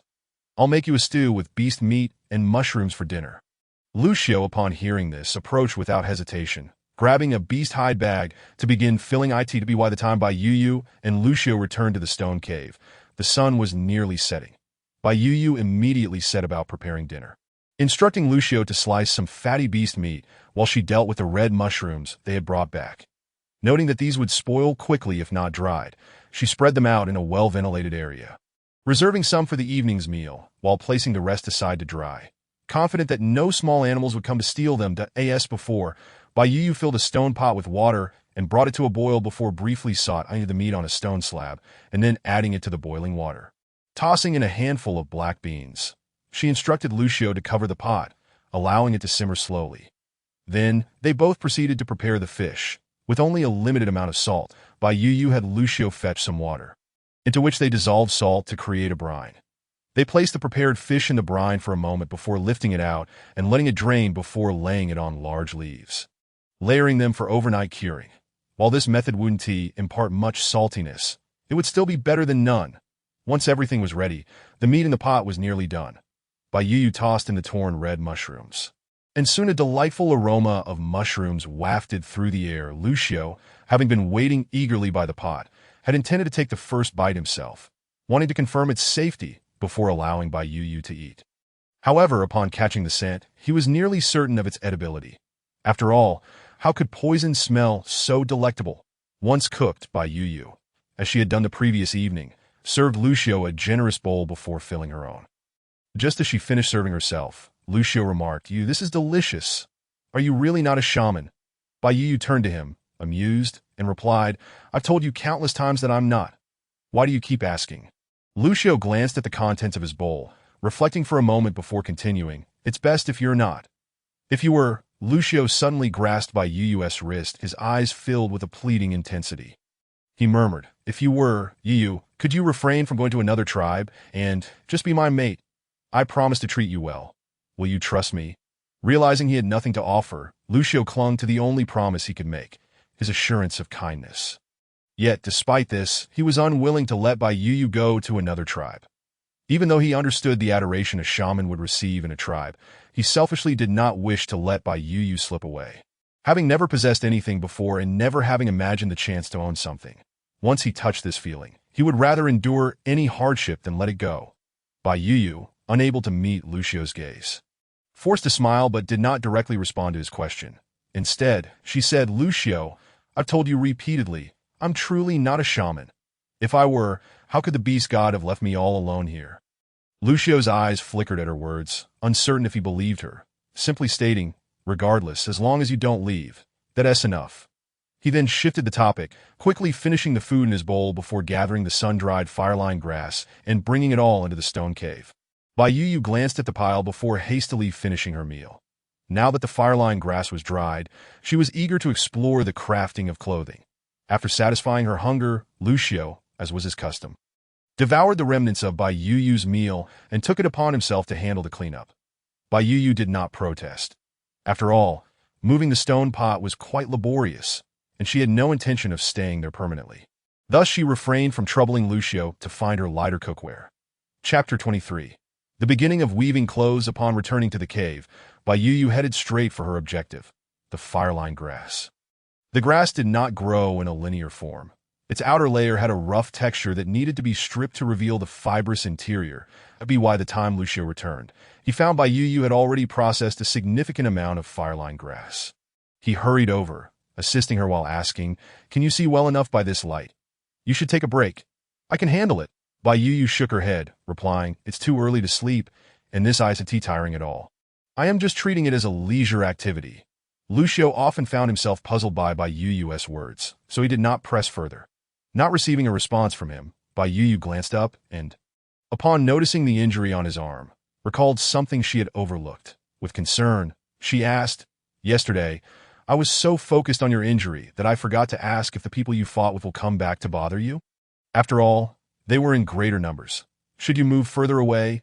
Lucio did not anticipate Bai Yu would suddenly bring this up, and a flicker of panic crossed his face, albeit subtle enough that Bai Yu did not catch it due to the dimness of the cave. He squinted, looking at Bai Yu, his eyes reflecting a moment of hesitation. Finally, after clenching his fist, he replied, "They want to be able to enter the jungle for at least a few weeks. By then, it will be winter, and they want to return." He offered a relaxed smile, continuing, moreover, having suffered such a significant loss, they wouldn't dare to come back after realizing my strength that a small tribe has limited young men. They need to care for their females and young ones, that if they all fall to me, wouldn't that be a loss for them? So you needn't worry. Understanding his words, Bai Yu nodded thoughtfully. Concluding that there was no deep-seated grudge, they could not defeat Lu Xiao, and even if they did, there would be no advantage in pursuing further conflict. Encouraged by this reasoning, she gave Lu Xiao a thumbs up, exclaiming, "Lu Xiao, you're truly impressive." Flushed with embarrassment at the praise, Lu Xiao chuckled awkwardly and diverted his gaze, quickening his pace as he worked, momentarily at a loss for words. Lu Xiao had brought back quite a bit of fireline grass. But before he had managed to process half of it, Bai Yu felt overwhelmingly tired. However, she was determined to finish everything before sleeping. Lu Xiao's words fell on deaf ears, and ultimately, she found herself forcefully carried to the stone bed by Lu Xiao, who then fervently kissed her twice, compelling her to obediently succumb to slumber. Lu Xiao gazed at the curled-up figure of the sleeping girl, his eyes brimming with a tempestuous possessiveness, though he carefully concealed it. He observed Bai Yu for a while but refrained from joining her in bed. Instead, he busied himself with the fire-lined grass. Although he was uncertain of Bai Yu's intentions, her evident concern prompted him to assist her, hoping to bring her joy. The following day, upon waking, Bai Yu discovered that the fire-lined grass had been meticulously processed. The outer shells had been discarded by Lu Xiao for use as firewood, leaving only the inner strands neatly arranged on the stone table. Bai Yu ran her fingers over the fire-lined grass, feeling a vague discomfort that she could not quite place, sensing that something was amiss. Shaking her head to dispel the chaotic thoughts, she lifted her foot to examine the healing scabs, noting that they had almost completely fallen off, predicting that she would be entirely healed by the next day. A flicker of determination crossed her mind. She resolved to complete her planned tasks and depart. She could no longer remain in Lu Xiao's presence, as she felt increasingly unsettled. The unsettling reality was that she had begun to care about Lu Xiao's emotions, to be moved by his kindness towards her. Even knowing that his intentions were rooted in the desire to have children with her, she could not remain indifferent, and she recognized this was not a positive sign. Ultimately, she was unlike these beast men. She was capable of emotional investment, while it was uncertain whether the beast men even understood the concept of feelings. Their choice of partners was purely practical. Males valued females for their reproductive capabilities, while females prioritized males for their hunting skills. Love, it seemed, was an afterthought, if acknowledged at all. Thus, she was destined to remain an outsider, struggling to convince herself to integrate into their world, suppressing her emotions. Bai Yu exited the cave and spotted Lu Xiao drying fish, employing the method she had casually mentioned the previous night. Utilizing resilient vines, he threaded them through the fish bodies, hanging 4 or 5 fish on each vine, creating a rather impressive display. Upon hearing her approach, Lu Xiao turned to glance at Bai Yu and exclaimed, "Yu, I made some cakes for you to try. Let me know if they taste good." Bai Yu was taken aback, surprised that Lu Xiao had learned so quickly after just one demonstration. She took a cake and sampled it. Lacking any special seasoning, the taste was fairly uniform once cooked. As she munched on the cake, she conversed with Lu Xiao, saying, "If you enjoy this cake, you should make more to bring back. After all, they spoil if left out too long." That Lu Xiao nodded in agreement, replying, "Yes, that's what I was thinking, that I'll go gather more once I finish hanging the fish." The two engaged in light conversation until Lu Xiao completed his task, and by then, the sun had already risen. Bai Yu checked on the mushrooms she had been drying, and, seeing that none had diminished in quantity, she dismissed them from her mind. Returning to the cave, she gathered some fire-lined grass and her homemade crochet hook, beginning to craft fitted garments. The fire-lined grass was not particularly long, making the connection a technical endeavor. Otherwise, the result would be riddled with bumps. Fortunately, Bai Yu had always been skilled with her hands, often tinkering with such crafts in her spare time, and soon she had fashioned a neat ball of yarn. Contemplating the yarn before her, she hesitated for a moment before ultimately deciding to knit a pair of shorts for Lu Xiao. With determination, she set to work. Crafting the shorts required little yarn and time, and by the time Lu Xiao returned, she had completed half of them. At that moment, she found herself knitting in an awkward position, recalling an embarrassing incident from days past, causing her cheeks to heat with a blush. She also pondered how much space to leave for comfort. When Lu Xiao returned, he noticed Bai Yu's flushed face, which made her appear charming and delightful. His gaze darkened slightly, and he set down what he was carrying, approaching her to see what she held. Having never encountered such an item before, his curiosity began to overshadow his earlier impulse. Yu, what new creation are you working on? He inquired. Only upon hearing Lu Xiao's voice did Bai Yu realize he had returned. Embarrassed, she hastily concealed the partially knitted shorts behind her, replying, "Don't ask, I'll tell you once I'm done." Though still curious, Lu Xiao refrained from pressing her further, knowing she would eventually share it with him at her own pace. Chapter 24. Bai Yu Flea's time passed swiftly, and before long, 2 days had elapsed. Bai Yu donned the fitted garments she had woven, crafted from fire-lined grass. Though not as soft as cotton, they were still far more comfortable than animal hides. Unfortunately, with limited time, she could only manage smaller items, leaving the larger garments unmade. The shorts for Lu Xiao were long finished, yet she hesitated to present them, feeling it somewhat inappropriate to gift such items to a male. Now that her foot had completely healed and with her time dwindling, she feared that if she did not leave soon, she might struggle to find a safe haven to weather the winter. She also worried about securing enough food, although Lu Xiao had ample provisions. She felt uneasy about taking any. Gazing at Lu Xiao as he prepared to leave, a resolute glimmer sparked in Bai Yu's eyes. Finally, she took out the shorts she had knitted for him and presented them, saying, "These are for you.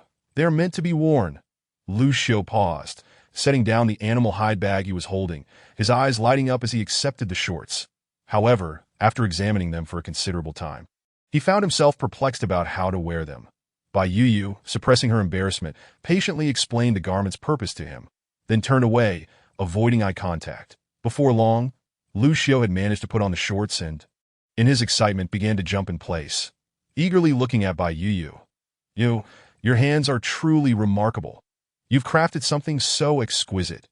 Now, when I run, I want to have to worry about being." Bai Yu's smile faltered, her face stiffening in shock. How could he say such things? It left her at a loss for words, overwhelmed with embarrassment as vivid images filled her mind.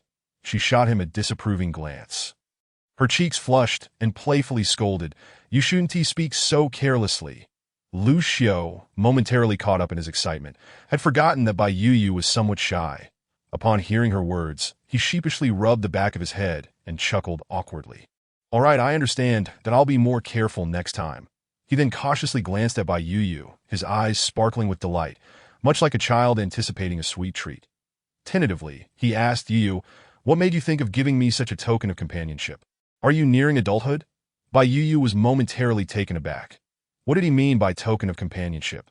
How did that relate to her coming of age? Had she inadvertently made a mistake? She felt somewhat bewildered. Seeing her lost expression, Lu Xiao assumed she was simply shy and did not press her for an answer. His smile remained radiant as he exclaimed, "Yu, don't worry. I will find the most beautiful and precious fur to give you as our token of companionship. Just wait for me." With that, he turned and dashed away with the animal hide bag in hand. Bai Yu stood there, dumbfounded, watching Lu Xiao disappear from her sight. She felt as though she had made a monumental blunder, inwardly chiding herself for not realizing that intimate clothing should not be casually given away.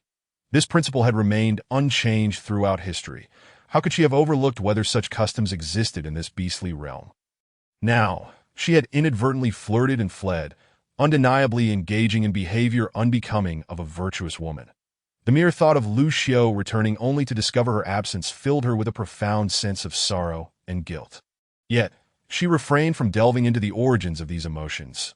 Guilt was one thing, but why did she also feel heartache?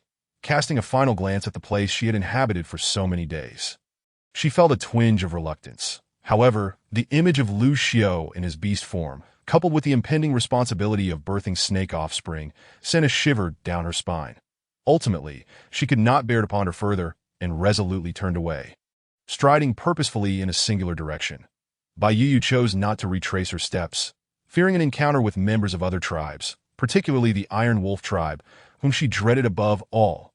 Unbeknownst to her, the reason she had traversed the jungle alone for 2 days without facing any danger was not due to good fortune, but rather because she had unwittingly crossed from the territory of the Wild Wolf tribe into Lu Xiao's domain, a place where few beasts dared to tread.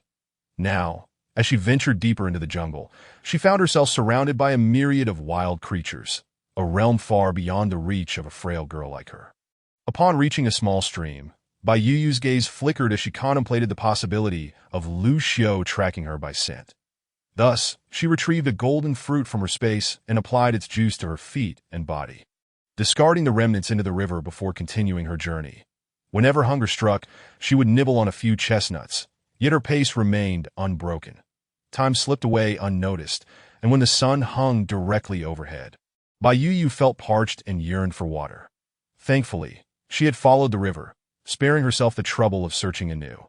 Having previously encountered piranhas, she was cautious as she filled a bamboo tube with water from the stream, only to be interrupted by an unexpected sound.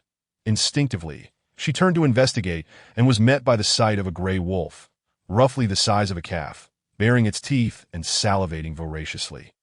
Locking eyes with the wolf's glistening green gaze, her heart raced with terror, rendering her momentarily paralyzed. After a difficult swallow, she glanced around and noted the absence of other wolves, allowing herself a slight exhale of relief. Yet, even with just one wolf, she felt utterly helpless. With a flicker of determination, she hesitated momentarily before retrieving a fish from her space and tossing it towards the gray wolf. Initially, the wolf perceived her action as an act of aggression and prepared to attack, prompting Bai Yu to turn and flee. However, the moment the wolf caught a whiff of the fish, it seized it eagerly, devouring it in mere moments, and then resumed its intense gaze upon her. Seeing this, Bai Yu exhaled with slight relief. Though reluctant, she understood that her life took precedence over her possessions. She summoned more fish from her space, offering them to the gray wolf, after tossing several piranhas. The wolf finally seemed satiated, leaving with two still clutched in its jaws. Once the wolf departed, Bai Yu realized her legs felt weak, and upon inspecting her space, she noted that it had been significantly depleted, a glimmer of distress flickering in her eyes. Yet, this path was her own choice, and she could only grit her teeth and press onward. Initially, Bai Yu believed that having dispelled the gray wolf, her misfortunes would cease, yet she soon discovered that this was merely the beginning.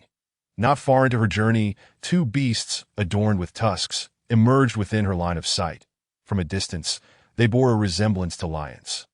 Albeit grotesque in appearance, their fur a dark greenish hue, tusks protruding, and their cold, glimmering eyes fixated upon her. It was evident that they had already detected her presence, leaving her with no time to evade. Bai Yu stood frozen, gazing at these unfamiliar creatures, tears welling in her eyes, yet refusing to blink. She feared that a mere blink would lead them to pounce and consume her whole. Chapter 25.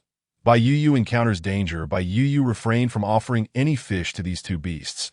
The little she had left would scarcely suffice to fill their toothy maws. Looking around, she realized that aside from the trees, there was no cover for her to hide, that a sense of despair washed over her as she witnessed the two beasts slowly closing in, clearly perceiving her as their next meal.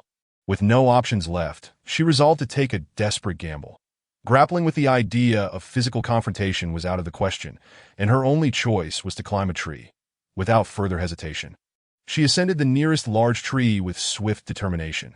Fortunately, her current physical condition was far superior to her previous state, allowing her to exhibit greater agility.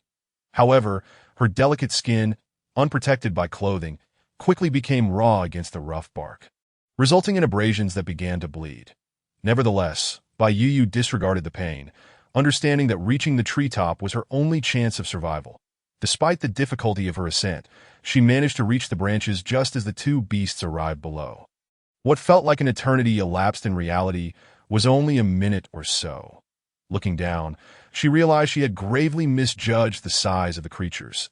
They were considerably larger than lions, particularly with their glistening tusks sending shivers down her spine. The beasts gazed up at her, their eyes devoid of warmth. Their nostrils flared, as if savoring a delectable scent, their eyes igniting with a bloodthirsty glint as they began to ram the tree she had climbed. Bai Yu had assumed that they would eventually lose interest and leave, but their relentless assault caught her off guard, nearly causing her to lose her grip and tumble down. Desperately, she clung to the sturdy branch. Yet, the two beasts persisted, their unyielding determination evident as they continued to batter the tree, intent on capturing their prey. That moment, Bai Yu felt genuine despair.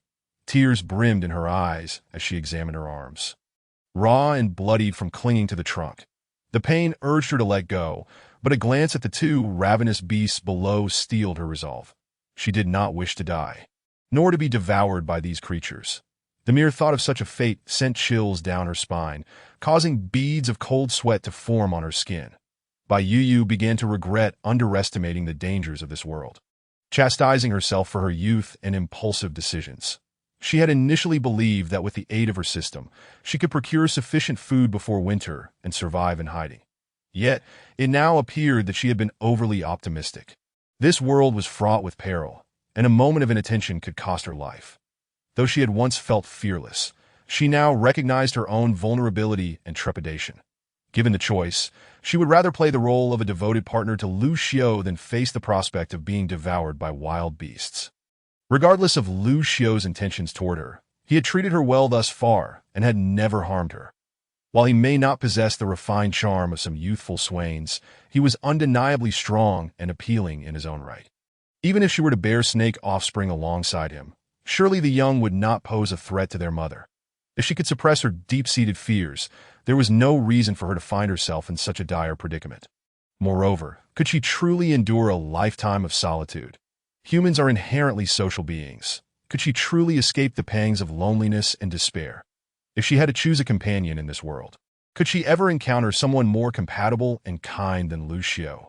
The more she pondered, the more she felt as though she had been blinded by Na Vet, fixated solely on fleeing and evading the burdens of motherhood, while completely disregarding the myriad dangers of this world. Regret, however, was a luxury she could no longer afford. Suddenly, amid the renewed onslaught of the two beasts, she heard a resounding crack, followed by the tree tilting precariously. Startled, Bai Yu screamed, clinging desperately to the branch as if it were her only lifeline. She squeezed her eyes shut, unwilling to look down, fully aware that the tree could not withstand much longer.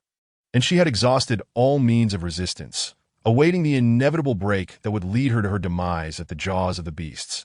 Time trickled by, tears cascading down her cheeks in sporadic streams, as the beasts continued their relentless assault, culminating in one final, deafening crack. The tree, at long last, could no longer withstand the strain and began to topple towards the ground. Bai Yu tightly shut her eyes, silently beseeching the deities to ensure her immediate demise. Though she yearned for life, the prospect of lingering in a half-alive state was utterly abhorrent to her. She found the thought of succumbing to the jaws of a beast after a fall even more unbearable.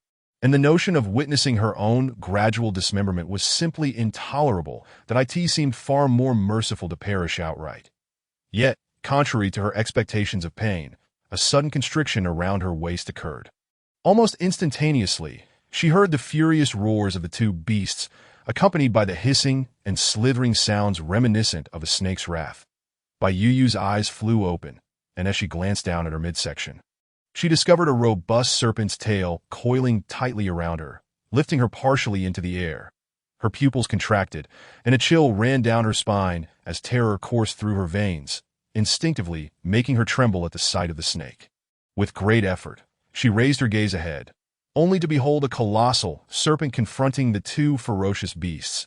This sight ignited within her the urge to seize the opportunity to flee.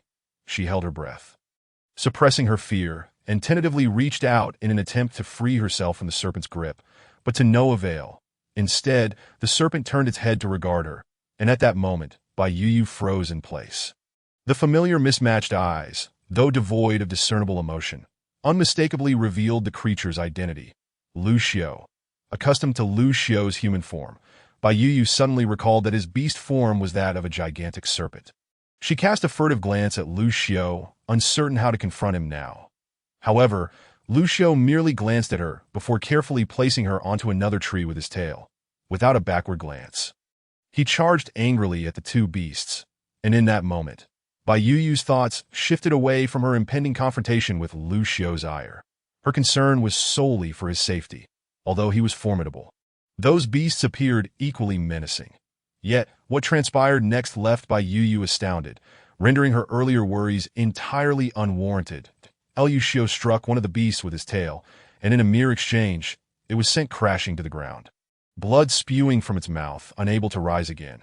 The other beast met a similar fate, swiftly dispatched by Lu Xiu's lethal bite to the neck, failing to endure even the first engagement, within a matter of breaths.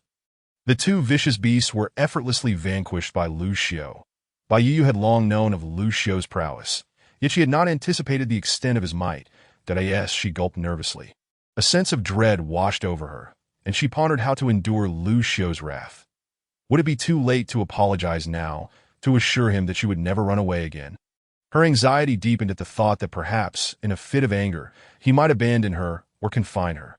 The mere notion of such a possibility drained the color from her face, instilling in her a flicker of fear and evasion in her gaze when she looked at Lu Xiu. Upon noticing this expression, Lu Xiu's large head recoiled slightly, and he gently lowered Bai Yu from the tree. In the next moment, he transformed back into his human form. Bai Yu remained rigid, allowing Lu Xiu to maneuver her without daring to meet his gaze. However, Lu Xiu scrutinized her from head to toe, his frown deepening with each passing second, revealing a flicker of distress in his eyes, which suggested profound sorrow. Yet, this emotion was swiftly concealed as he closed his eyes, suppressing his feelings of defeat. He reached out to caress Bai Yu's tear-stained cheek, his hand trembling slightly, for he had been gripped by fear when he saw her plummet with the tree. The thought that he might have arrived just a moment too late haunted him. The very idea that he could have lost her was maddening. Observing Bai Yu's bleeding arm, Lu Xiu's voice trembled as he spoke. "I am truly sorry. It is my fault for finding you only now, causing you to endure so much suffering." Caught in anticipation of Lu Xiu's reprimand and contemplating how to bear his anger, Bai Yu was taken aback by his words, questioning her own perception of reality. When she looked up in astonishment, she found not the expected fury in Lu Xiu's expression, but rather a profound sense of compassion and guilt. Bai Yu felt utterly bewildered, unable to comprehend why Lu Xiu exhibited such an attitude. Did he truly not care about her escape at all? Even if he was genuinely not angry, what accounted for his self-reproach? Clenching her small fists and biting her lip, she could no longer suppress her curiosity as she asked, "Why are you apologizing to me? Aren't you upset?" Lu Xiu momentarily froze at her inquiry, but quickly masked his surprise, shaking his head and feigning confusion. "Why would I be angry? It is I who failed to explain to Yu that this place is dangerous, causing you to lose your way. It is also my fault for not finding you sooner, allowing you to endure such suffering and fright. What right do I have to be angry?" After speaking, he cautiously glanced at Bai Yu, almost pleadingly, and said, "Yu, please don't be angry with me, that I promise such things will not happen again, that I vow to protect you from now on. Please don't leave me." As long as Bai Yu remained by his side, he was willing to overlook anything. Bai Yu was left in a daze upon hearing Lu Xiu's words. She had never imagined that he would harbor such thoughts. Believing her to be lost rather than running away, and attributing all the blame to himself, she thought she should feel delighted. At least she would not have to face Lu Xiu's wrath. Yet, instead of relief, she felt an inexplicable heaviness in her heart that Lu Xiu placed her on a pedestal, yet he belittled his own worth, leaving her with the unsettling feeling that she was unworthy of such pure affection. Ironically, she began to think that Lu Xiu did not comprehend love, viewing companionship solely as a means to procreate. Such selfless devotion, wherein one always prioritizes the other, transcended even love itself. Even the most devoted couple she had encountered could not rival Lu Xiu's willingness to offer everything without reservation. Fearing that any slight withholding would cause the other to feel slighted or wronged, Bai Yu bit her lip, growing increasingly aware of her own shortcomings, as tears began to cascade down her cheeks. In Lu Xiu's anxious attempt to console her, she suddenly threw herself into his embrace, sobbing, "I'm sorry, Lu Xiu. I promise I won't run away again." Surprised by this unexpected display of affection, Lu Xiu instinctively drew her closer. However, when his gaze fell upon the abrasions on Bai Yu's body, he carefully loosened his hold. Regardless of whether her assurances were merely to placate him, he chose to believe her. She would not stray again. Gently stroking her hair, he replied, "It's all right, Yu. Wherever you wish to go in the future, I will accompany you. You need not fear." As he spoke, his gaze fell upon the two beast corpses, his eyes narrowing slightly. With a single motion, he lifted Bai Yu effortlessly, allowing her to wrap her arms around his neck, while using his other hand to grasp the tails of the two beasts, dragging them back with him. Bai Yu remained silent, resting her head against Luxia's shoulder, feeling a sense of security as he carried her back, her earlier discomfort regarding his bare upper body dissipating in the wake of her near escape from death. Luxia moved swiftly, and despite the burden of two beasts and one person, he traversed the distance Bai Yu had covered throughout the day in just over 2 hours upon their return to the cave. Luxiu carelessly discarded the two beasts outside before guiding Bai Yu inside. Without uttering a word, he retrieved the piranha ball stored in the cave and began tending to Bai Yu's wounds. At that moment, Bai Yu was nearly numb from the pain. Although her injuries were merely abrasions, the pain was far from trivial, and she lacked Luxia's capacity to endure it as the bile made contact with her wounds. A cooling sensation countered the sharp sting. After Luxia finished treating her arms and moved to her thighs, Bai Yu instinctively flinched. However, she ultimately did not resist Luxia's actions, allowing him to apply the treatment from her calves up to the inner thighs. When he reached her thighs, she could not help but shrink back, her face flushing a deep crimson that extended to her neck.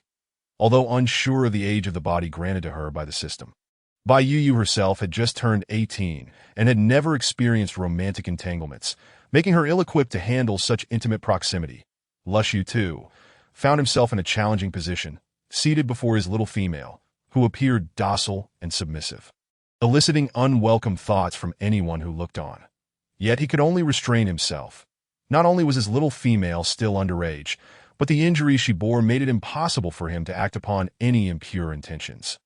He forced himself to maintain focus, gritting his teeth to stave off distractions. Chapter 27.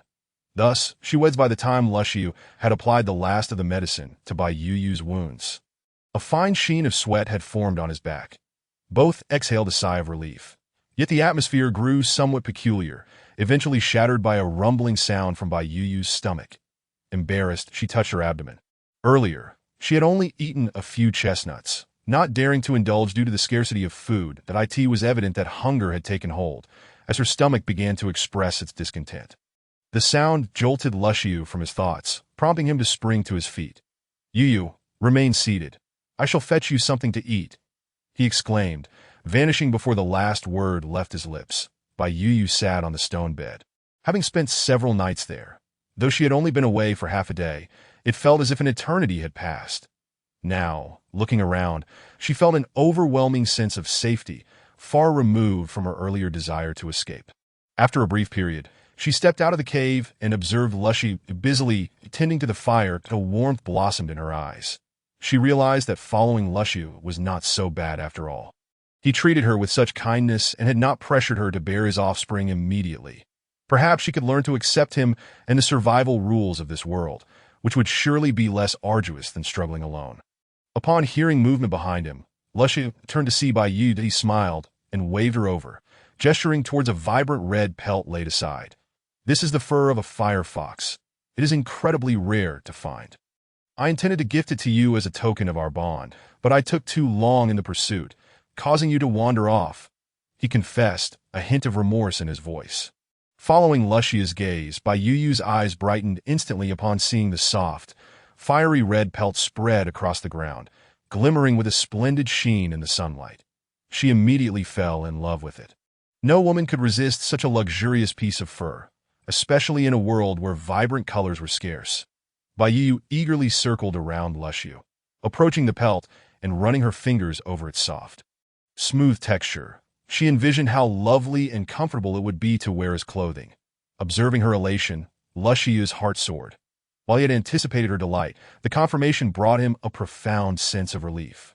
In this world, males and females exchanged tokens of their bond before solidifying their partnership. Once both parties were satisfied, they would seek a shaman to officiate their union.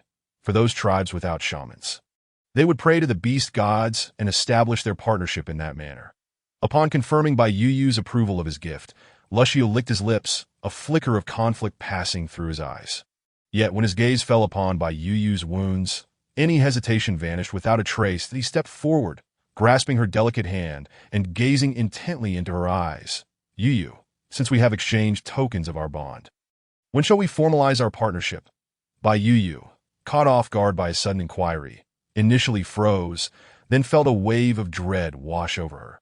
Just moments ago, she had been relieved that he had not rushed her into bearing children. Yet now the moment of reckoning had arrived. Though she had resigned herself to her fate, the thought of immediately becoming Lucia's partner filled her with trepidation, not out of fear of him, but from the lingering memory of what she had witnessed that day, fearing her slight frame could not withstand his vigor. Glancing at the exquisite pelt in her hands, she hesitated, lifting her gaze to Lucio. Her expression pleading, "I am unsure. I do not know when I will reach maturity." Bai Yu spoke the truth. In this world, beast men enjoyed long lifespans, often living well into their 30s. Most did not reach maturity until they turned 20. And for females, maturity coincided with their heat cycles. Some would mature at 16 or 17, while others would not do so until they were 23 or 24. Thus, Bai Yu genuinely could not ascertain when she would come of age. However, Lucio was undeterred by her words. His sole desire was to secure her as his partner, and he was willing to wait. He caressed Bai Yu's tender cheek, his eyes glimmering with a hint of obsession. "We can first pray to the beast god and pledge our vows, completing the bond ceremony." He gently tugged at her hand, assuring her, "Yu, rest assured, I swear to the beast god that I will not engage with you until you reach maturity. Will you agree to become my partner?" Bai Yu, witnessing Lucio's almost pitiful expression, found it hard to look at him. Internally, she berated him for his shamelessness. A man towering over 2 meters was attempting to act cute and pitiful. Ultimately, glancing at the pelt in her hands, Bai Yu nodded in agreement. Though she understood the implications of her consent and recognized that this nod would seal her fate without the chance for regret. She was indeed willing in that moment. Seeing her acquiescence, Lucio's spirit soared, and a radiant smile graced his face, which did not waver, but he cherished Bai Yu all the more, fearing that a single misstep might lead her to reconsider. As night fell, Lucio kindled a sizable fire a good 20 meters from the cave, placing a prepared beast, some wild fruits, and fresh water before the flames. Finally, he guided Bai Yu to the fire, inviting her to kneel beside him as they prayed together to the beast god, pledging their unwavering loyalty and seeking the deity's blessings. Bai Yu, dazed and confused, followed Lucio's lead in the prayer, lingering in a state of disbelief even after the so-called bond ceremony concluded. Was this truly her marriage? Was the union of beast men conducted so hastily? It felt as mundane as eating or drinking. Was there no need for even the most basic of rituals to honor the earth and sky? Unbeknownst to Lucio, had he been aware of her thoughts, he would have been quite astonished.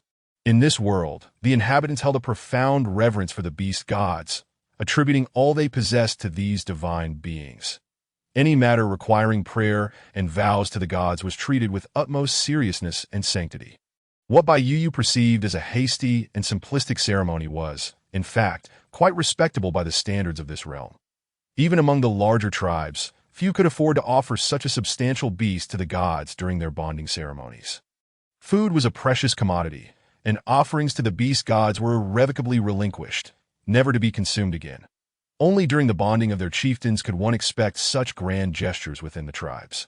Upon returning to the cave with Bai Yu, the first action taken by Lucio was to discard the 2 large stones on the stone bed. Now that he had a companion, although they could not truly engage in anything intimate, embracing and kissing were still permissible. The more Lucio pondered this delightful prospect, the more he found himself unable to suppress a chuckle, failing to notice the complex expression on Bai Yu's face as she observed him. As night deepened and sleep eluded him, Lucio gazed at the slumbering figure beside him, feeling an overwhelming heat wash over him. Unable to contain himself, he rolled over. Chapter 28.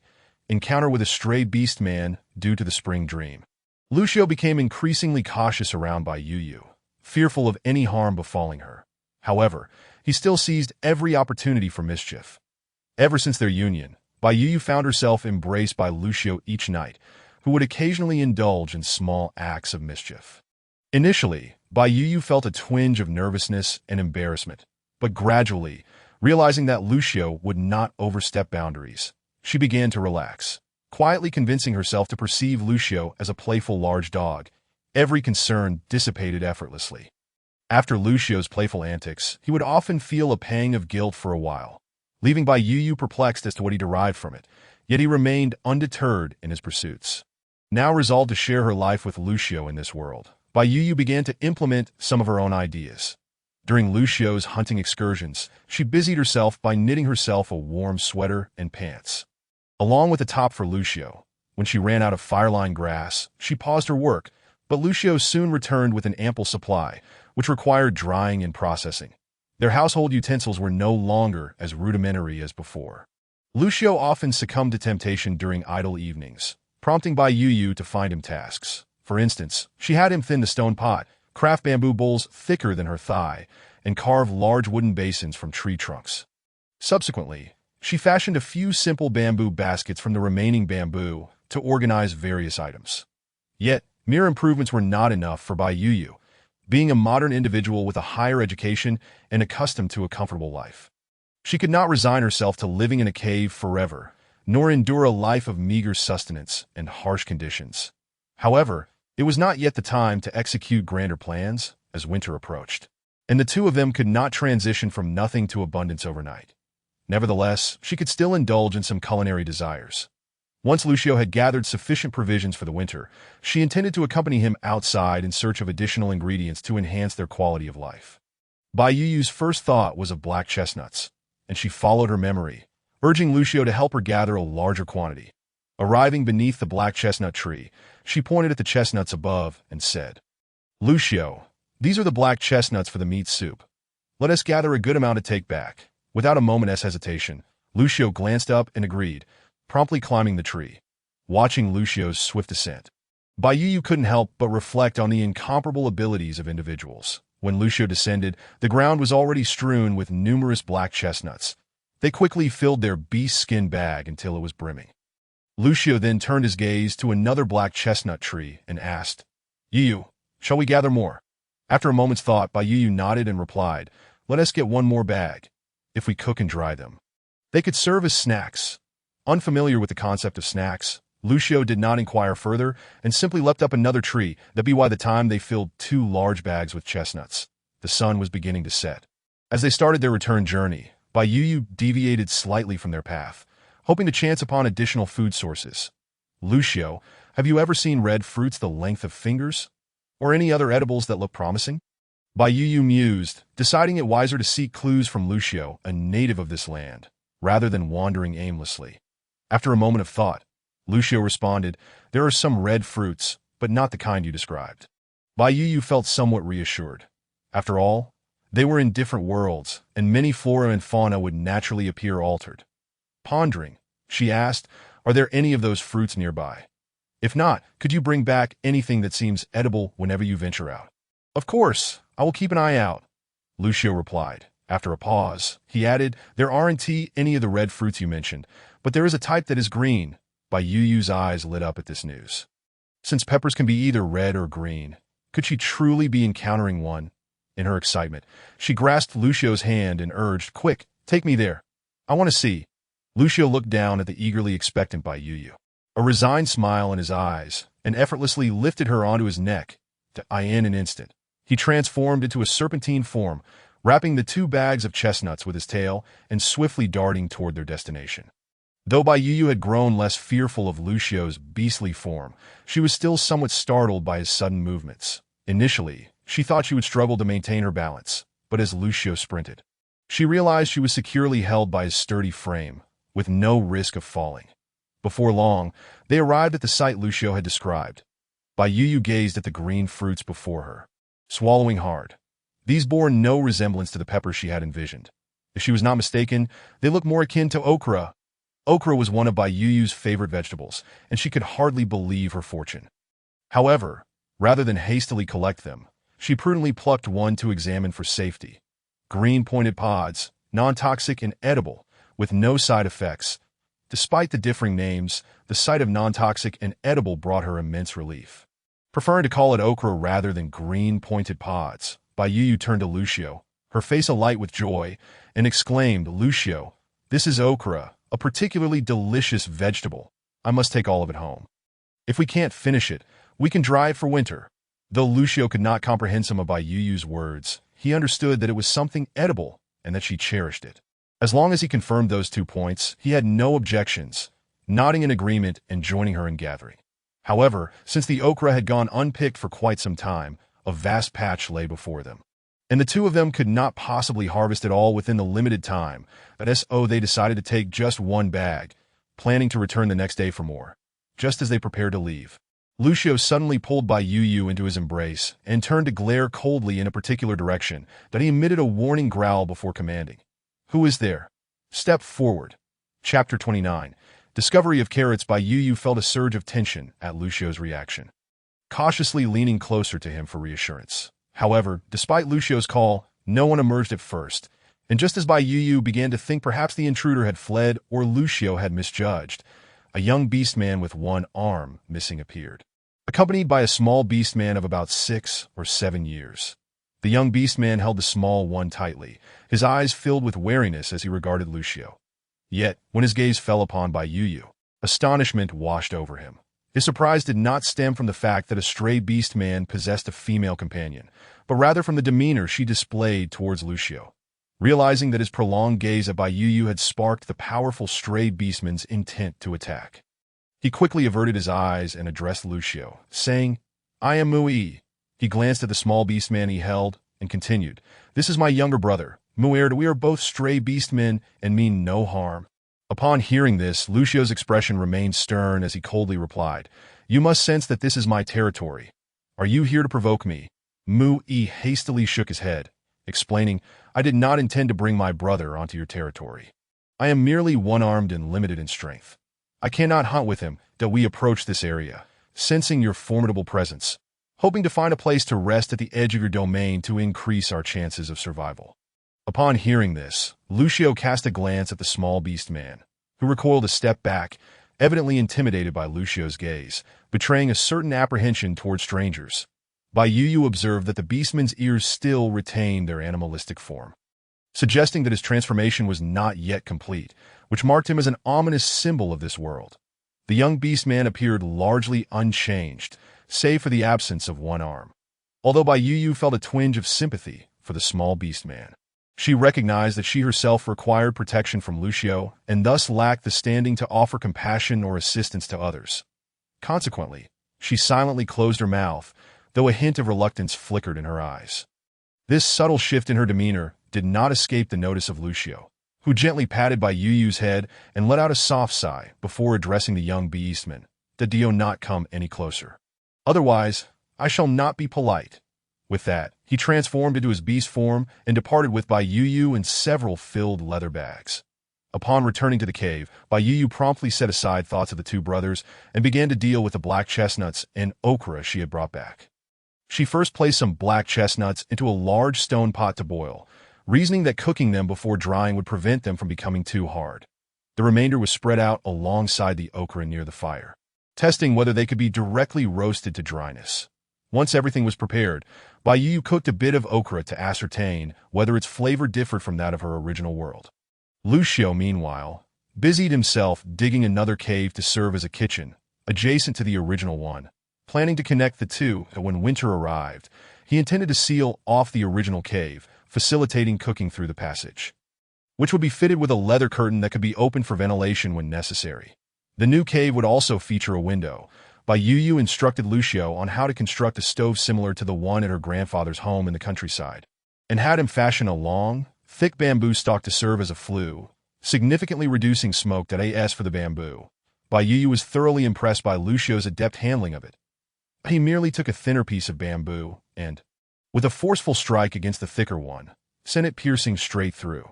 The scene left Bai Yu feeling as though she were watching a superhero, her eyes sparkling with admiration as she lavished praise upon Lucio, who could not help but embrace her and shower her with affectionate nibbles. Reflecting on the moment now, Bai Yu felt her lips tingling slightly. Thus, the two established clear roles and began preparing for winter together. Once the okra was cooked, Bai Yu sampled it, relieved to find it tasted just like that from her previous world. However, when she offered some to Lucio, he grimaced, indicating that he found its flavor quite peculiar. Bai Yu did not press the matter, recognizing that okra was not universally appreciated.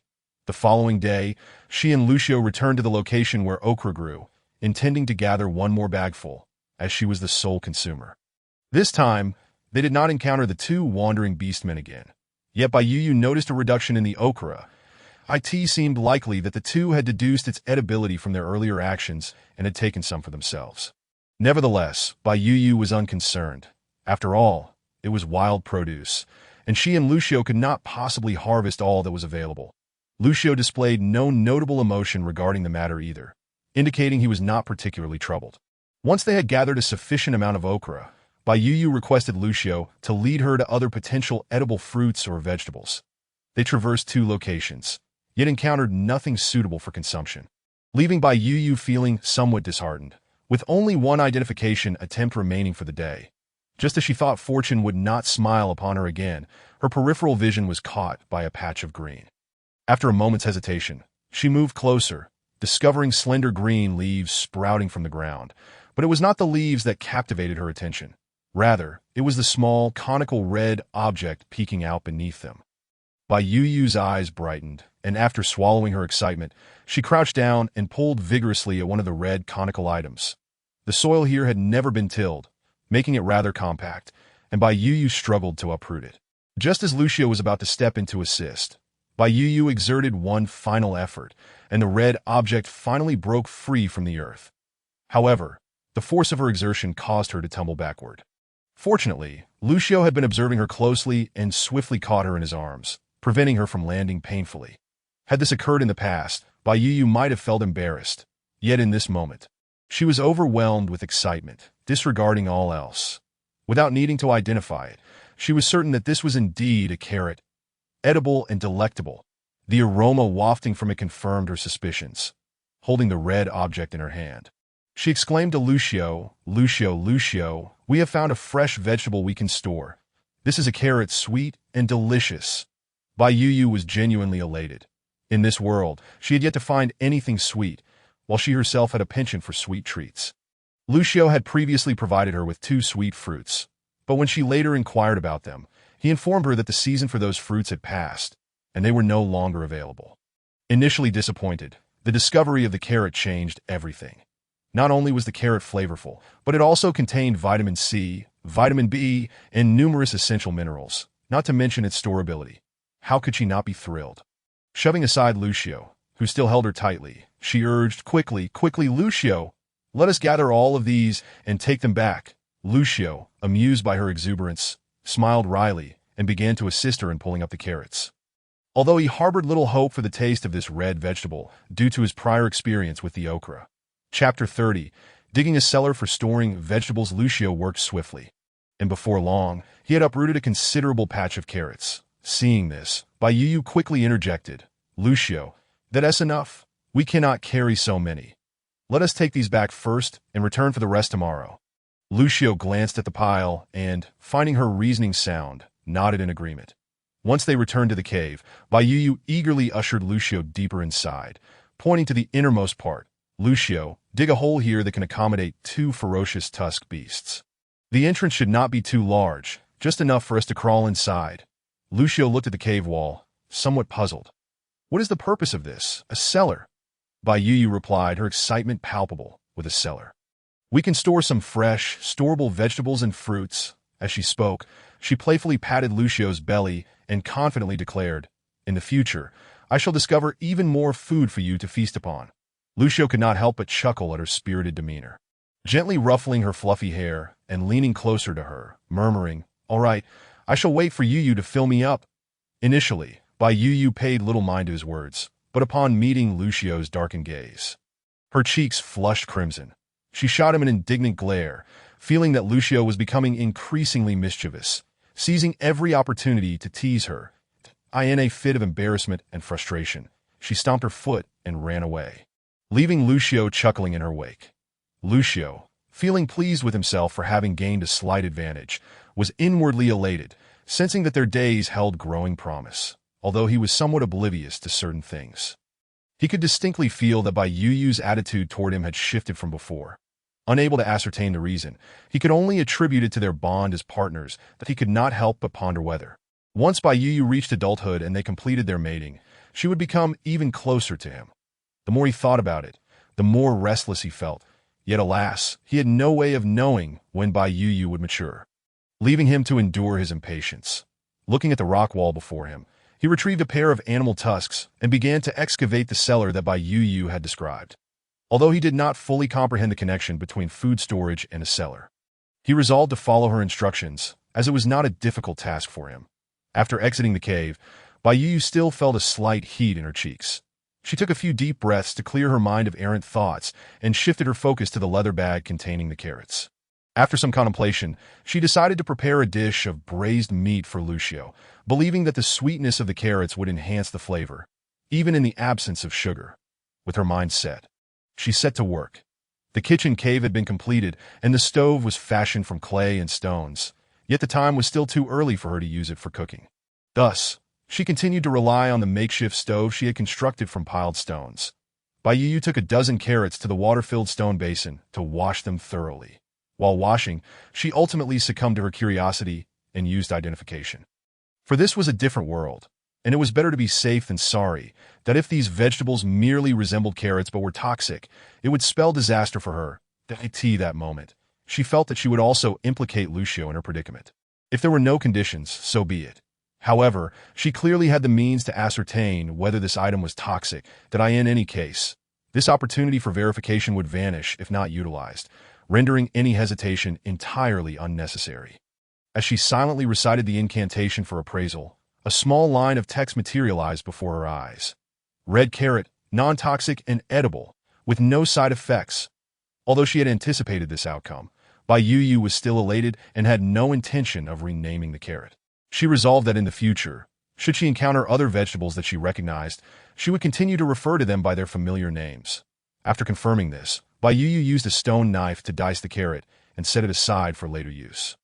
She then selected a piece of marbled beast meat, weighing at least 5 pounds, and began to chop it into chunks, finding the task particularly arduous. Each time she sliced the meat, Bai Yu felt a sense of difficulty. She truly longed for a kitchen knife, but regrettably, such a luxury was beyond her reach at present, that if only she could find an iron ore deposit. Although she had never smelted iron, she was familiar with some of the principles involved. If she could locate iron ore, she would have the opportunity to forge a knife. Once everything was prepared, Bai Yu placed the meat into a stone pot to simmer, allowing the blood and some of the gamey odor to dissipate. Lacking ginger and garlic for seasoning, she had to make do with what she had. Fortunately, this lean meat was quite flavorful, surpassing the taste of the meat she had consumed in her previous life. And it was sufficient to compensate for the lack of seasoning that as the meat in the pot approached readiness, Bai Yu used her homemade spoon to retrieve it, ensuring that all the remaining liquid was removed.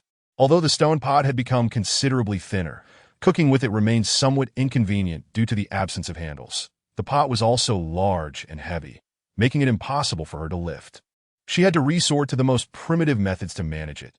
They say it is easy to fall into extravagance from frugality, but difficult to descend from extravagance to frugality. And indeed, this sentiment rang true, that in her grandfather's era, they had used large iron pots over earthen stoves, which were quite similar to the stone pot she was currently using.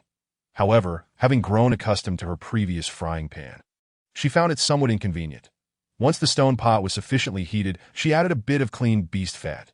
The stone pot, while not as sturdy and durable as an iron pot, was prone to cracking if subjected to excessive heat before adding ingredients. Thus, every time she cooked, she was cautious not to overheat it.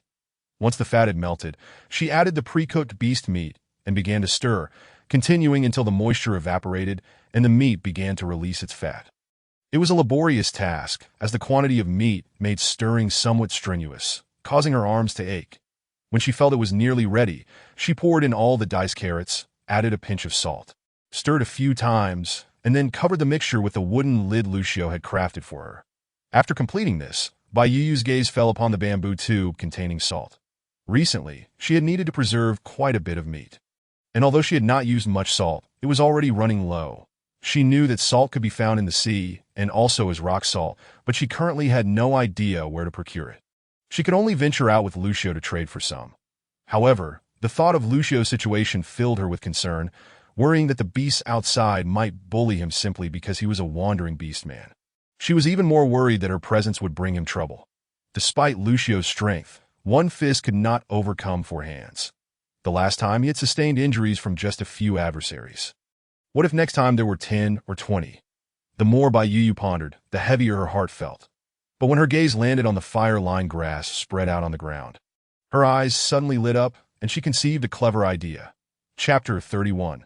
Delicious braised meat. Bai Yu glanced at the stone pot and estimated that it would take a while longer before the dish was fully cooked.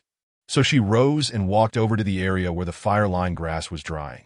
She casually selected a few strands that appeared sufficiently sun-dried and brought them back to the stone pot.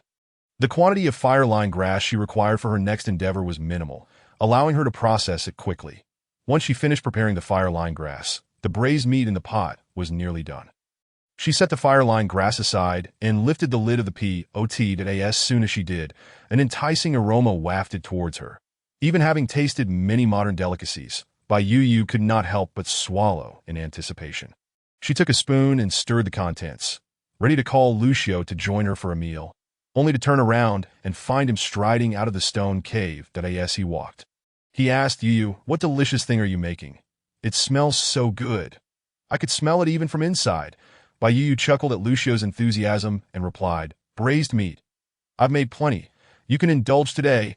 Lucio had hardly eaten anything in the past few days, managing only to consume a bit of what Bai Yu had left over. He had insisted he did not need her to prepare food for him, having grown accustomed to a diet where one meal sufficed for several days. Bai Yu understood this was characteristic of serpentine beings. Yet upon inquiring, she learned that those serpent beast men from the tribes typically dined alongside their female counterparts, except when they had matters to attend to outside. Therefore, she was eager to help Lucio adopt a more conventional eating habit, gradually changing his dietary practices, though some things could not be rushed and would require patience. Bai Yu served Lucio a bowl first, and after he tasted it, she asked, "So, what do you think? Is this carrot tasty?" Lucio quickly swallowed his food and replied, "It's delicious, but this meat is even better. The flavor is transformed completely after being cooked this way." Lucio was genuinely astonished. He had not held out much hope for the carrot, yet it turned out to be remarkably delightful, and the meat had become even tastier after being cooked with it. Hearing this, Bai Yu smiled and said, "In the future, I will prepare more dishes, each day different from the last." She then shook her head regretfully at Lucio and continued, "It's a pity you don't eat every day. You might miss out on some of the food." Upon hearing this, Lucio became anxious and hurriedly said, "I can help you finish what Yu doesn't eat."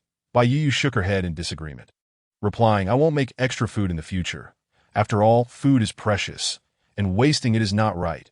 Lucio's brows furrowed at her words, and after a moment of thought, he suggested, "How about I eat with Yu from now on? I don't need to eat too much at each meal." He glanced at the large bowl in his hands and cautiously added, 3 or 4 bowls would suffice for a meal." Seeing his pitiful expression, Bai Yu nearly burst into laughter. She suppressed her mirth and nodded in acknowledgement. She then served herself a bowl, picking up a piece of braised meat. The meat had been stewed to tenderness, quivering slightly as she lifted it. Bai Yu quickly placed it in her mouth. The first bite revealed the rich skin, and as she gently bit down, the layer of fat beneath was perfectly unctuous without being greasy, followed by the tender, flavorful lean meat that melted in her mouth. She was instantly enamored. The flavor of the carrot was also exceptional, and soon the two of them polished off the entire pot of braised meat. However, Bai Yu could only manage one bowl before feeling full, leaving the rest for Lucio to devour alone. After their meal, Bai Yu assisted Lucio in tidying up the items that had been drying outside. The mushrooms were nearly done drying, and she had sorted them all into a bamboo basket, though there wasn't much left after drying. The okra and black chestnuts still had a way to go, so she paid them no mind. What remained were the radishes and fish. The radishes were still in the beast skin bag and could be easily brought into the cave, while the fish also needed to be collected, along with some beast meat that had yet to dry. Bai Yu contemplated this and instructed Lucio to move all the meat to the cave designated as the kitchen to hang it up, then to light the stove. While heating the stove, the meat could also be smoked. Previously, it seemed that smoked meat was prepared in this manner, even if she could not replicate the flavor of smoked meat. The increased temperature in the cave should help expedite the drying process. However, doing so would likely deplete the firewood Lucio had prepared for winter. Lucio waved his hand dismissively, indicating there was plenty of dry wood, and as long as winter had yet to arrive, there was ample time to accomplish everything. That he then hung the meat in the kitchen as Bai Yu had instructed and ignited the fire in the stove. After completing these tasks, Lucio went off to dig his stone pit, while Bai Yu took a seat on the stone bed with the freshly processed fire-line grass. She first twisted the prepared strands into skeins, and then took out 2 hooks to begin weaving the item she envisioned. When Lucio returned to check on Bai Yu after finishing his digging, he found her gesturing with a small object in her hands. Yu, what is that? Lucio asked curiously as he approached and examined the item. Unable to discern its purpose, Bai Yu waved him over with a smile, saying, "Come sit down." Upon hearing these words, Lucio did not hesitate and immediately seated himself beside Bai Yu, and no sooner had he taken his place than Bai Yu lifted an object in her hand to obscure Lucio's red eye, subsequently tying a knot behind him. Upon realizing Bai Yu's intention, Lucio's body stiffened, and his spirits plummeted instantly to that moment. Bai Yu was engrossed in admiring her creation, completely oblivious to Lucio's unusual demeanor. Instead, she excitedly proclaimed, "Lucio, this is an eye mask I made for you.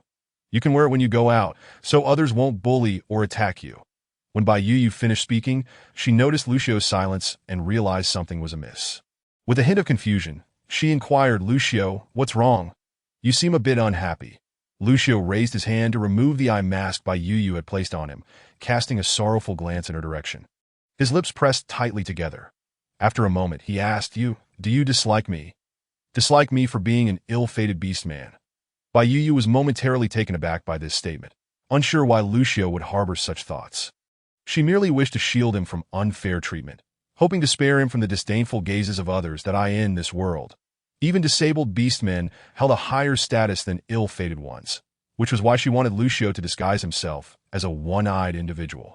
This way, at the very least, he would not be targeted during the salt exchange. Chapter 32. The eye mask for Lucio. After careful contemplation, Bai Yu understood that Lucio had likely misunderstood her intentions. Having endured countless scorn and neglect due to his heterochromia since childhood, he was understandably sensitive. The sudden presentation of an eye mask would inevitably lead him to overthink. With this realization, Bai Yu's gaze softened with a hint of compassion as she moved closer to Lucio. Overcoming her shyness, she gently draped her hand around his neck, pulling him down slightly before tenderly kissing his red-eyed gaze. Startled by Bai Yu's gesture, Lucio's previously dim expression was instantly replaced by a flicker of different emotions. He lowered his head to meet Bai Yu's slightly flushed visage and stammered, "Do you not find this frightening?" "Not at all," Bai Yu responded, her gaze unwavering and filled with admiration. She reached out to caress Lucio's red eye, exclaiming in awe, "It's beautiful, like a ruby." Bai Yu spoke the truth, not merely to console Lucio. She genuinely found his heterochromia to possess a captivating allure. Although Lucio was unfamiliar with what a ruby was, he understood that Bai Yu was complimenting him. His eyes brightened, and all traces of his earlier melancholy vanished. Gazing at the eye mask in his hand, he queried, "Then why did Yu make this for me?" Upon hearing this, Bai Yu pouted in playful annoyance and replied, "We're running low on salt. Remember? Didn't you say the next exchange day is approaching? When that time comes, you can wear this, and we will surely trade for more salt." She then tugged at Lucio's arm, adding with a hint of playful pleading, "I also want to see it. Will you take me along?" Though Lucio wished to decline, fearing that the tribal beastmen would discover his ill-fated status and snatch away Bai Yu, he softened at the sight of her eager expression and reluctantly nodded. Upon receiving his agreement, Bai Yu joyfully embraced him and planted a kiss on his cheek, only to be pulled into his embrace the next moment. Finding herself gently pressed against the stone bed, Lucio swallowed hard, his heterochromatic gaze glinting with a hint of wildness as he scrutinized Bai Yu intently.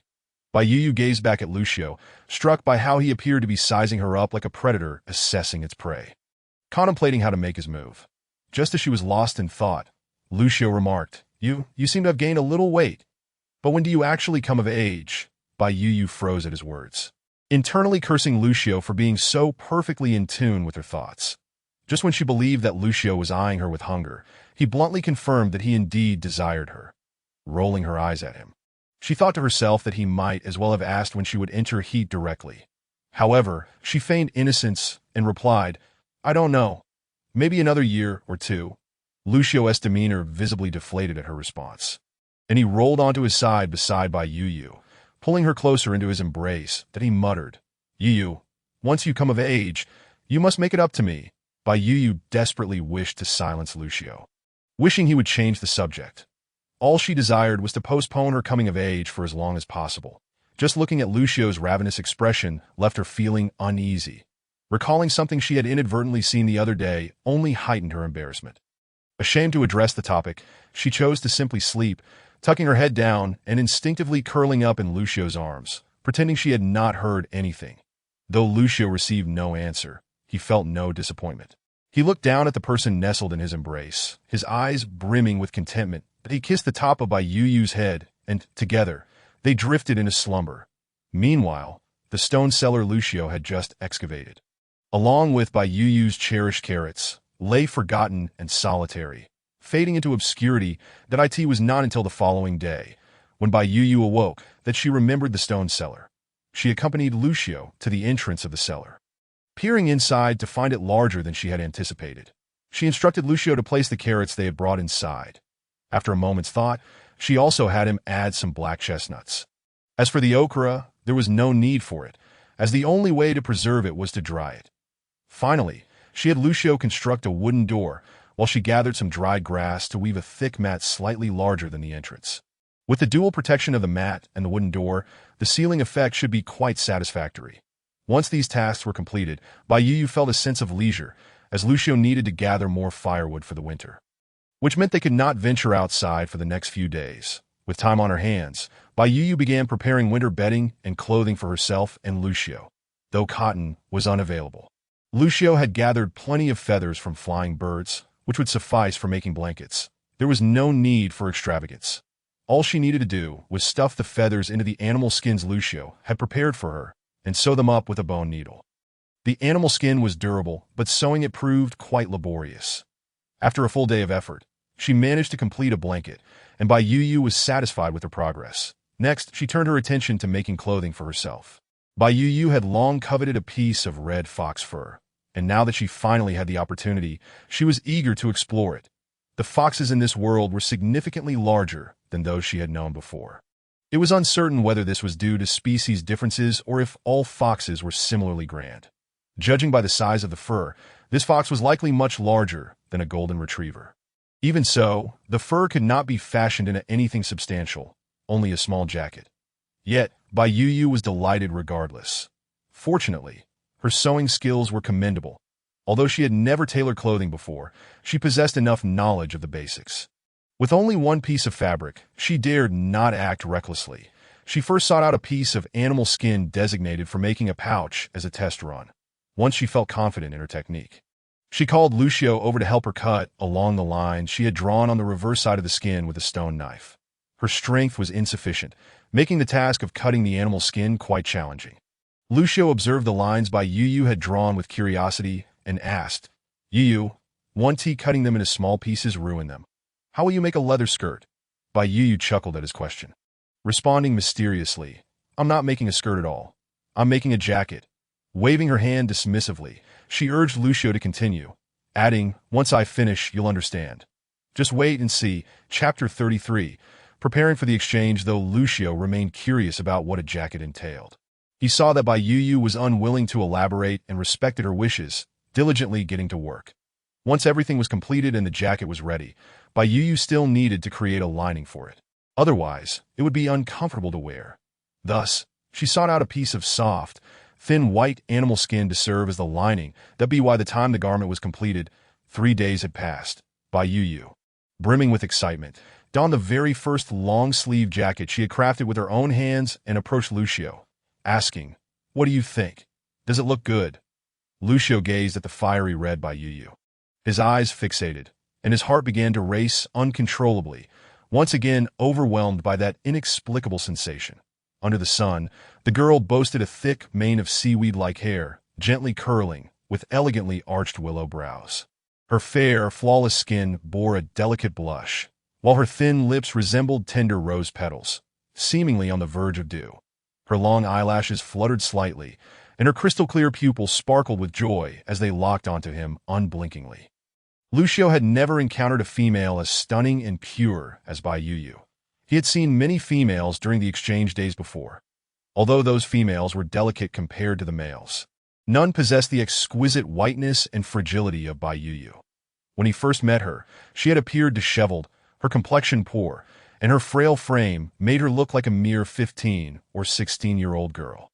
However, after nurturing her for some time, she had gained a bit of weight, her complexion had improved, and her overall demeanor had transformed, resembling a ripe peach that one could hardly resist plucking to savor. Lucio clenched his fists, striving to suppress the stirring desires within him. Observing Bai Yu nodding, he noted that he had never seen such attire before. It seemed more exquisite than the finest leather skirts from the most prosperous tribes. Especially when adorned by Bai Yu, it looked even more enchanting. Indeed, his little female was the most beautiful, the most skilled, and the most intelligent. Seeing Bai Yu still awaiting his response, Lucio quickly regained his composure and earnestly replied, "It is beautiful.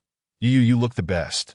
You would look splendid in anything." Upon hearing this, Bai Yu shot him a playful glare and retorted, "You only know how to flatter me with sweet words." With a huff, she rushed back into the cave, appearing to sulk, yet her light-hearted steps betrayed her hidden joy. Lucio watched, somewhat reluctantly, as her red figure gradually faded from view, a faint smile tugging at the corners of his mouth as he returned to tending to the firewood he had gathered. Once inside the cave, Bai Yu felt her cheeks flush. Lucio's gaze had been so direct that it made her feel somewhat overheated. Preoccupied with teasing Lucio, she failed to notice the unusual rhythm of her heartbeat. Nor did she recognize that her current behavior mirrored that of an innocent girl experiencing the stirrings of young love. Her attention fell upon a piece of black, long-haired animal hide. And feeling somewhat experienced in garment making, she resolved to craft a coat for Lucio as well. Upon unfolding the hide, she found it sufficiently large to fashion a coat without difficulty. 2 days swiftly passed. Yet the coat for Lucio remained unfinished when he informed her that the final exchange day before winter was approaching, and they needed to set out.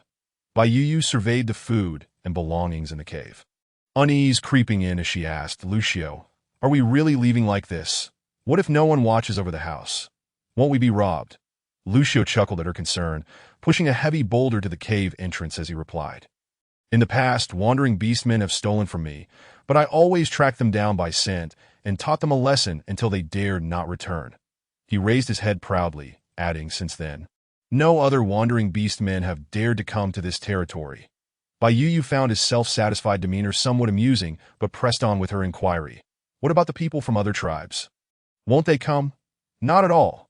Lucio shook his head, and the proud expression vanished as he cautiously glanced at Bai Yu, explaining, "The beastmen from those tribes consider us to be ill-omened, so they are reluctant to engage with us, let alone venture into our territory." Bai Yu noticed the shift in Lucio's demeanor and inwardly cursed the deadly grip of feudal superstition, finding ignorance quite detestable. Yet she maintained a composed exterior. With a cheerful smile, she replied, "That's great. Then I won't have to worry about our food being stolen." Glancing at Lucio's empty hands, she asked, "Aren't you bringing anything? How will we trade for salt?"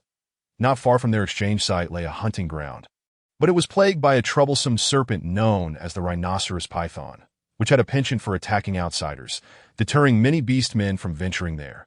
Observing Bai Yu's stiff expression, Lucio quickly reassured her. "Don't be afraid. I've been there for several years now. As a serpent beast man, the rhinoceros python won't attack me unless provoked, that I only need to find a solitary one, and I'll swiftly deal with it. Furthermore, I have a secret cave there that emits a foul odor, which deters all unawakened serpents from approaching. Even I feel uncomfortable in that place. You can hide there, and you will be safe." Though Bai Yu was no longer afraid of Lucio's beast form, she instinctively held a fear of other serpents. Her lack of fear towards Lucio stemmed primarily from her deep-seated knowledge that he would never harm her. Initially hesitant upon hearing about the python, her interest piqued at his subsequent words.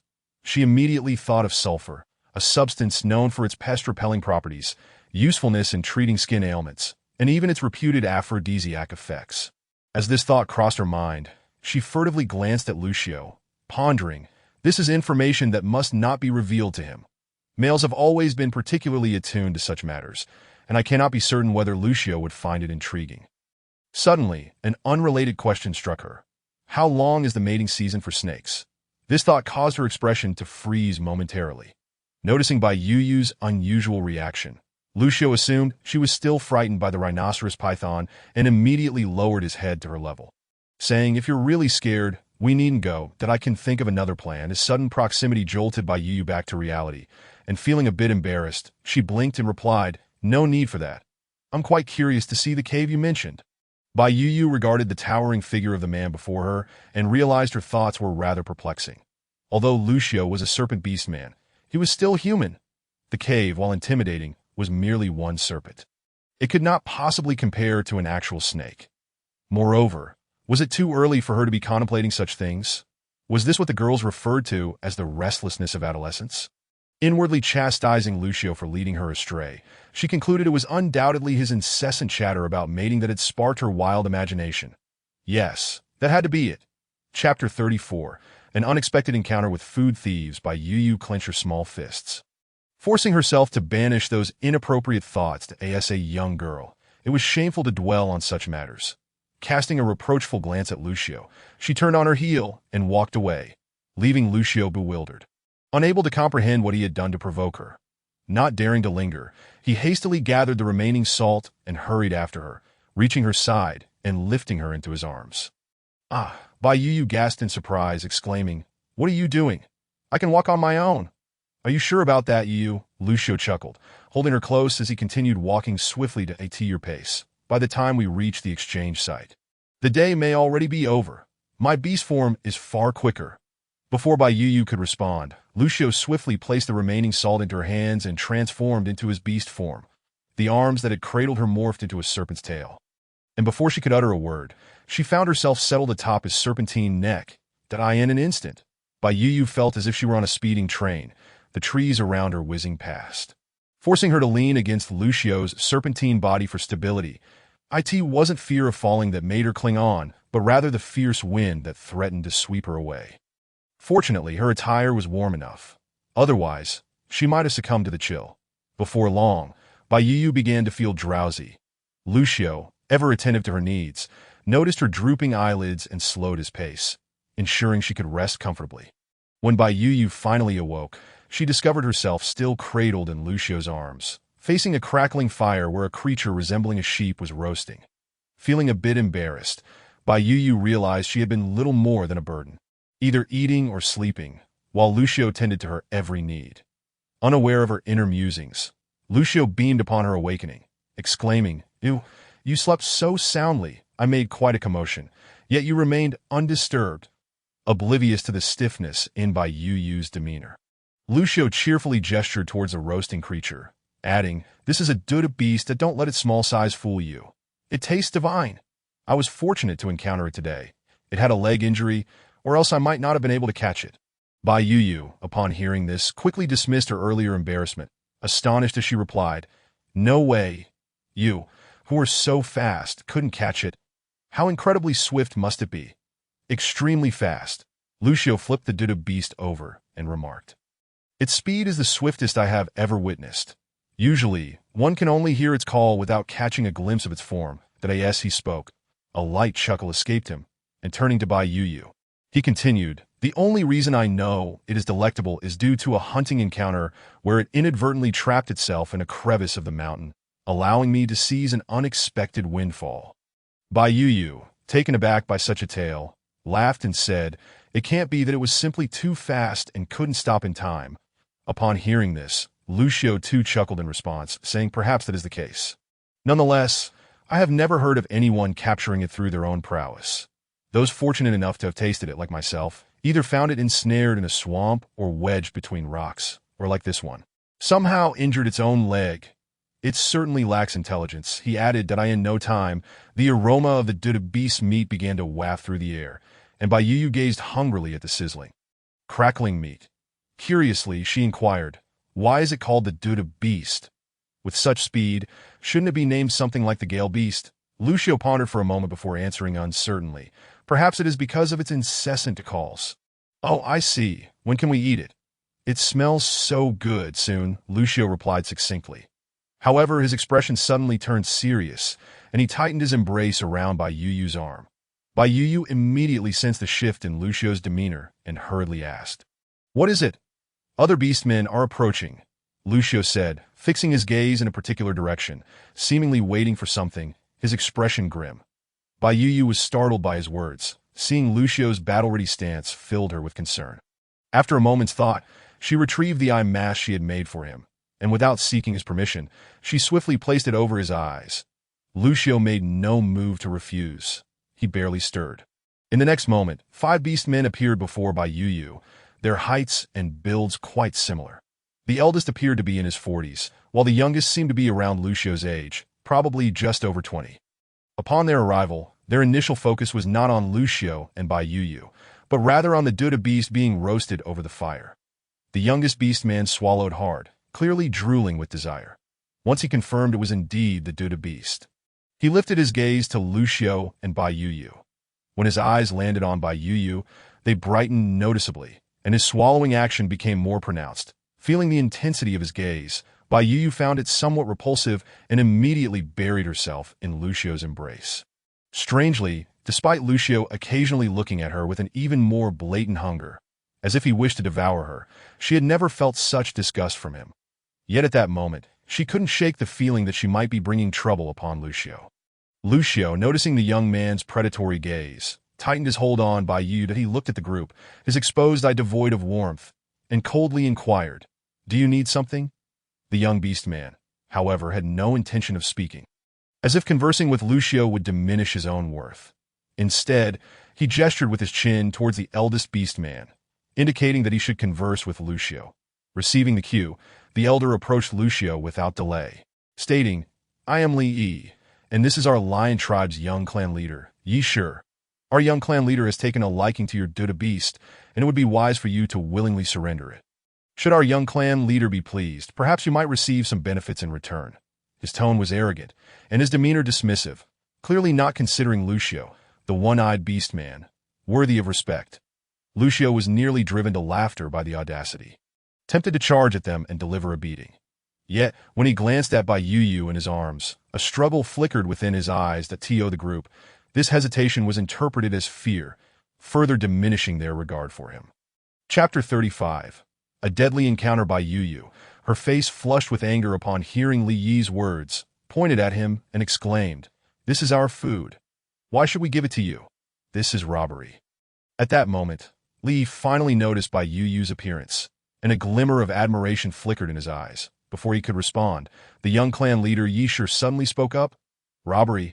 I am interested in more than just this Duda beast." As he spoke, he licked his lips, his gaze fixated on Bai Yu with overt greed. With a sinister chuckle, he continued, "Besides this Duda beast, I also desire this little female.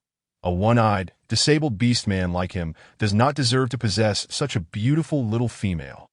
As soon as Yi Shi finished speaking, Lucio, who had been silent, suddenly transformed into his beast form, and his heterochromatic pupils were revealed. The sight shocked the group initially, but soon disdain and disgust etched their faces. Yi Shi, witnessing the transformation, was also taken aback that he quickly instructed his companions. "He is an ominous beast man. That little female must have been taken by him. All of you, attack together, kill this ominous creature, and seize that little female." Bai Yu was horrified by how the situation had escalated, her face drained of color. She urgently urged Lucio, "Let us run. We can forego the Duda beast. If you escape, they won't be able to catch you." However, Lucio did not respond. Instead, he placed her on a tree with his tail, ensuring she would not fall, and then dashed towards the group of beastmen without a backward glance. "Lucio, what are you doing? Come back." Recognizing Lucio's rising fury, Bai Yu was puzzled. He had been fine just moments ago. Why had he suddenly become so enraged? There were 5 young, strong beastmen, including the clan leader, and it was evident that those who accompanied someone like him were not weaklings. She feared that Lucio might suffer from a moment of impulsiveness. Yet, Lucio was unmoved by Bai Yu's pleas. His heterochromatic vertical pupils were icy, devoid of warmth, filled only with a killing intent, that he launched a merciless assault on the group of beastmen. Taken aback by Lucio's sudden aggression, the beastmen quickly transformed into their animal forms, positioning themselves to shield Yi Shi. The beastmen, all resembling lions, but much larger than any Bai Yu had seen, coordinated their attacks seamlessly, leaving Lucio momentarily overwhelmed. Just as Bai Yu felt her heart racing in anxiety, nearly forgetting to breathe, Lucio seized an opportunity, coiling his serpentine tail around an unprepared beastman and hurling him towards the clan leader. Yi Shi, having remained in his humanoid form, was utterly unprepared and had no time to evade that Lucio's strength was immense. Should he be struck, Yi Shi would likely find himself bedridden for months. Seeing this, Li disregarded his companion's formations and rushed to shield Yi Shi, managing to intercept the attack just in time. However, he bore the brunt of the impact, spitting out blood as he looked down at the unconscious companion he had caught. Meanwhile, Lucio showed no signs of hesitation, swiftly eliminating the remaining 2 beastmen that Lie, shocked that Lucio would resort to murder, hastily shielded Yi Shi behind him, exclaiming in rage, "How dare you kill a warrior of the lion tribe? Do you not fear the wrath of our tribe?" Lucio coldly regarded Li, his voice icy and devoid of fear as he replied, "You intended to kill me. Why would you think I would spare you? Not just them, but you shall perish too."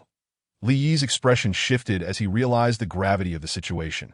He had unwittingly stirred trouble, not anticipating that this wandering beastman would be so formidable. While his own death was inconsequential, if Yi Shi were to perish here today, his family within the tribe would suffer dire consequences to that moment. Yi Shi was already terrified, having grown accustomed to tyrannizing this land without encountering anyone daring enough to resist him. Today, he not only met such a person but also faced a killer who would slay at the slightest provocation. Hiding behind Li, he mustered the courage to address Lucio. "You must think this through. I am the young clan leader of the lion tribe, that if you kill me, my father will mobilize the entire tribe to annihilate you." As he spoke, a semblance of confidence returned to him, and he raised his chin defiantly, continuing, "If you cease hostilities now, I shall consider today as incident as if it never occurred." Lucio scoffed at this, his voice dripping with disdain. "Do you think I have survived to this age solely by luck? If I let you go today, my troubles will only multiply. Eliminating you to silence you is the simplest and most secure solution." Yi Shi never anticipated that Lucio would be so resolute. The fleeting confidence he had moments ago vanished instantaneously. Although he had reached adulthood, he had always been well protected and had never encountered any true peril. He did not expect that a casual outing for a hunt, spurred by the enticing aroma of the Duda beast, would lead him to a formidable adversary like Lucio. His complexion turned ashen, and as Lucio approached, poised to continue his assault on Li, Yi Shi's gaze abruptly shifted to Bai Yu, who was perched upon a tree in the next instant. He transformed into his beast form and exchanged a knowing glance with Li, signaling for him to help restrain Lucio. Before dashing towards Bai Yu, it dawned on him that Lucio's sudden frenzy seemed to stem from her intention to seize his little female companion, that if he could capture this little female as a hostage, the wandering beastman would undoubtedly hesitate to act against him. However, as Yi Shi made his move, Lucio discerned his intentions, and the murderous intent in his eyes intensified, with utter disregard for Li's assault. Lucio charged straight at Yishidl, i.e. attempted to intervene, but soon realized that his speed could not match Lucio's. Moreover, having been injured in the abdomen by Lucio moments earlier, he was now at his limits and could not impede the onslaught. By the time he caught up, Lucio had already seized Yi Shi by the hind leg and flung him with such force that he crashed into Li once more. With a resounding crash, dust billowed into the air as Yi Shi and Li, both massive lions, lay on the ground, gasping for breath and spilling blood. Chapter 36. Lucio's thoughts. "You cannot kill me. I am the young patriarch of the lion tribe. If I perish, the entire lion tribe will not spare you." Yi Shi retreated with great difficulty, his eyes filled with terror, that he understood he was likely to meet his end. Yet he yearned to make one final stand. Lucio had no intention of indulging him with further conversation. He swiftly lashed his tail down upon them with incredible speed and full force. The sounds of impact echoed as the 5 assailants were swiftly dispatched, their bodies reverting to their human forms upon their demise. Once he confirmed that they were all lifeless, Lucio returned to his human form and instinctively rummaged through their belongings. Aside from a small amount of salt, there was nothing of interest to Lucio. After completing his task, Lucio turned to gaze at Bai Yu, who was still seated on the tree, her expression one of shock. When her eyes met Lucio's fierce gaze, her heart skipped a beat. That it was not fear, but rather an overwhelming presence that held her captive. even though Lu Xiao quickly retracted his murderous aura. Bai Yu etched that moment in her memory, that Liu Xiao glanced at the lifeless bodies on the ground, and then back at Bai Yu, whose complexion shifted in uncertainty. He felt a mix of anxiety and fear. He dreaded that upon witnessing his ruthless side, she would recoil from him, or worse, abandon him. He cautiously approached the tree where Bai Yu sat, looking up at her with a nervous expression as he extended his arms. Yu, I will catch you. Please jump down, he implored, his tone laced with a careful plead. He was tense, awaiting her decision, that if Bai Yu were to reject him because of this incident, or if she sought to distance herself from him once more. He truly did not know what terrifying actions he might resort to. Yet, he was certain, unequivocally so, that he would never allow her to leave, unless he were to perish. Unbeknownst to Bai Yu, the significance behind Lu Xiao's seemingly simple words was profound. She looked down, and although the height was considerable, the sight of him standing there filled her with an inexplicable sense of safety that as soon as Lu Xiao finished speaking, she leapt down without a moment's hesitation. Landing directly in his warm embrace, Liu Xiao held her tightly, showing no intention of letting go. He had braced himself for fear and aversion, yet the person in his arms seemed entirely unfazed by his ferocity. Bending down, he nuzzled Bai Yu's fluffy head and quietly asked, Yu, are you not afraid of me? Not at all. Bai Yu responded instinctively, caught off guard by the question. Only after the words escaped her did she realize the incongruity. Indeed, she had witnessed such a bloody scene and had been momentarily stunned, yet she felt no fear towards the instigator. She had even been lost in thought while watching him. Had this been in the past, such a reaction would have been utterly impossible. What was wrong with her? Was she ill? Upon hearing Bai Yu's answer, Lu Xiao finally relaxed a bit, but when he looked up, he noticed her expression was somewhat dazed and conflicted. Seeing her in such a state caused his previously eased nerves to tighten once more, that he feared that she was merely masking her fear, too terrified to show it. His gaze darkened as he pondered for a moment before cautiously soothing her. Yu, please don't be afraid of me. I do not relish killing. I only do so to survive. I simply do not wish to lose you. Bai Yu was pulled from her reverie by Lu Xiao's words and realized he had likely misunderstood something. She should have known that someone like Lu Xiao, a wandering beast man, could not possibly be harmless. The harsh realities of the world and his identity as a wandering beast man would never allow for such naivete. The reason she had only now witnessed Lu Xiao's ferocious side was that he had previously concealed all his sharp edges before her. Noticing that Lu Xiao's expression was growing increasingly rigid, Bai Yu hastily retracted her thoughts and responded, I truly am not afraid of you.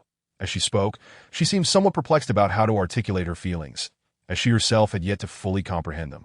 She continued, I don't know why this is the case. Logically, I should be afraid, yet I simply am not. Perhaps it is because you have treated me so well. Having reached this conclusion, Bai Yu nodded affirmatively.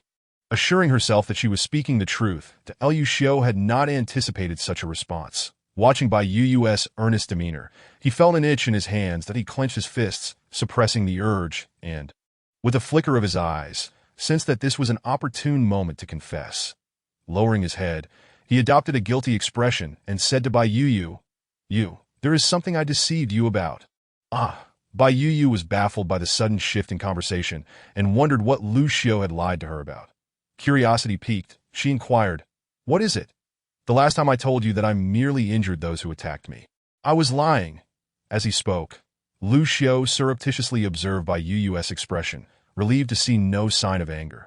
Summoning his courage, he continued, in truth, just like this time, I left no survivors, that I did not want anyone to discover your existence.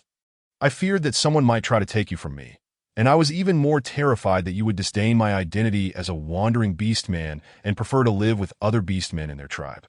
I fear I cannot hold on to you. Lu Xiao did not utter those words merely to placate Bai Yu. He was genuinely fearful. From the very first moment he laid eyes on her, he had already established a connection with her. However, his identity instilled a profound sense of inferiority, leading to feelings of dejection and trepidation that he feared that Bai Yu might end up like the females from other tribes, falling prey to the hands of wandering beastmen. And in her overwhelming fright, might seek death outright or devise every possible means to escape him. Bai Yu had already attempted to flee once. Although he feigned ignorance, he knew that her departure was not a mere case of getting lost. It was a conscious choice to evade him, to distance herself from his presence. This caused him great anguish.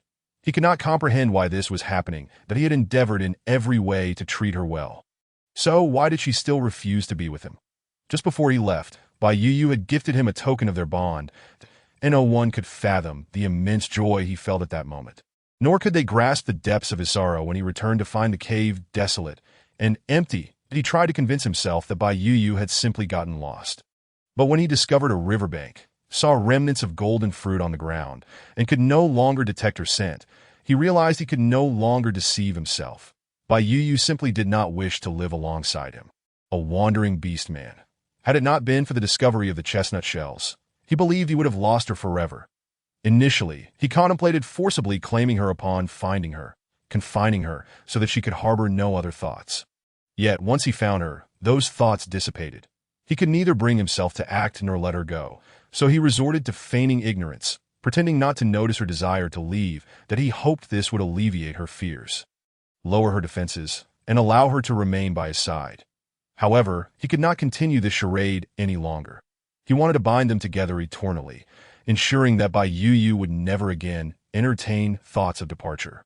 Apart from imprisoning her, the only solution he could conceive was to form a bond of partnership that I end this world, where the inhabitants revered the beast god. He believed Bai Yu did as well. Once a promise was made to the beast god, it was not one that could be easily broken. Fortunately, Bai Yu did not reject him, and since then, she had shown no inclination to leave him, growing increasingly affectionate towards him. Chapter 37. Confiding secrets to Lucio. Bai Yu was taken aback by his words. She lifted her head, gazing in a daze at the tall man who held her close. She had not anticipated that Lucio harbored such insecurities. Listening to his confession, she felt no shyness. Instead, a bittersweet sensation welled up within her, akin to heartache, leaving her with an uncomfortable feeling. Leaning closer into Lucio's embrace, she pondered for a moment before finally saying, "Lucio, do not overthink it. I have already decided to follow you from now on. Did we not promise the beast god to be together forever?" Lucio had been waiting for this affirmation. At last, he had received Bai Yu's heartfelt promise that a wave of contentment washed over him, and in the next instant, he swept her up into his arms. Bai Yu gasped, momentarily taken aback, and before she could comprehend the situation, she found herself pressed against a tree, whereupon he planted a fervent kiss upon her lips. Though Bai Yu had been kissed by Lucio before, today felt remarkably different. Her heart raced uncontrollably, and she struggled to catch her breath. Weakly, she pushed against him, initially believing her efforts would be in vain. Yet to her surprise, he released her. Lucio's eyes sparkled with satisfaction as he leaned down to kiss her flushed cheek, exclaiming, "There are matters to attend to, and it is not suitable to linger here, though we shall share another kiss next time." Bai Yu found Lucio utterly shameless. His words made it seem as though she were the one yearning for him, when in fact, he was the one who had pinned her down. Unaware of her inner thoughts, Lucio turned his attention to the lifeless bodies strewn upon the ground, feeling that they had inadvertently done him a favor. Had it not been for them, he and his little female companion would not have made such significant progress. Nevertheless, their remains could not be left behind, that he first retrieved the already roasted meat of the Duda beast, tearing off a piece of leg meat to offer Bai Yu. "You should eat a bit. This meat is truly delicious. Once I have dealt with these individuals, we will leave this place." Bai Yu glanced at the leg meat in her hand, then at Lucio, a flicker of determination crossing her eyes. She looked back at him and said, "Lucio, there is something I have yet to tell you." As Lucio prepared to pack away the remaining Duda meat for later, he heard Bai Yu's revelation. Curiosity piqued, he turned to her, eager to inquire further, only to witness the leg of the beast she had been holding vanish before his very eyes. That he blinked in disbelief. And once he confirmed he had not imagined it, his gaze shifted to Bai Yu, filled with astonishment, struggling to comprehend what he had just witnessed. Do you possess divine power?" Bai Yu carefully observed Lucio's expression. Noticing that he appeared merely astonished and bewildered, devoid of fear or avarice, she felt a sense of relief, convinced she had made the right gamble. After a moment of contemplation, she tugged at his arm and explained, "It is not divine power. When I first arrived, I realized I had a spatial pocket that allows me to store and retrieve items that will. As she spoke, she produced the previously mentioned leg meat. Continuing, this space has a preservation function. Whatever food is placed inside retains its original form upon retrieval. However, it is rather limited, accommodating only the equivalent of 2 Duda beasts. Lucio listened, initially struggling to digest this information. But as he regained his composure, his eyes brightened with excitement. He swallowed hard, his lips trembling slightly as he exclaimed, "You must be blessed by the beast god. The beast god has bestowed upon you a unique ability. You are more remarkable than any shaman." Bai Yu's mouth twitched at his words. She was genuinely astounded by Lucio's wild imagination. She understood the true nature of her ability was a gift from the system, bearing no relation to the so-called beast god. Although she had experienced such a fantastical journey, she had yet to fully embrace the existence of a beast god, just as she had once been skeptical of deities and immortals. However, she could not voice this disbelief aloud, for the beast god was the deity revered by the beastmen in this world. After pondering, she realized she could not find a better explanation, given that Lucio would not grasp the concept of a system. She sheepishly nodded, replying, "Perhaps that is the case. I have never encountered the beast god, so I cannot be certain." Having concluded her explanation, she wished to change the subject and retrieved several golden fruits from her spatial pocket. Handing them to Lucio, "That we must mask the scent here. Once we dispose of the bodies, we will leave."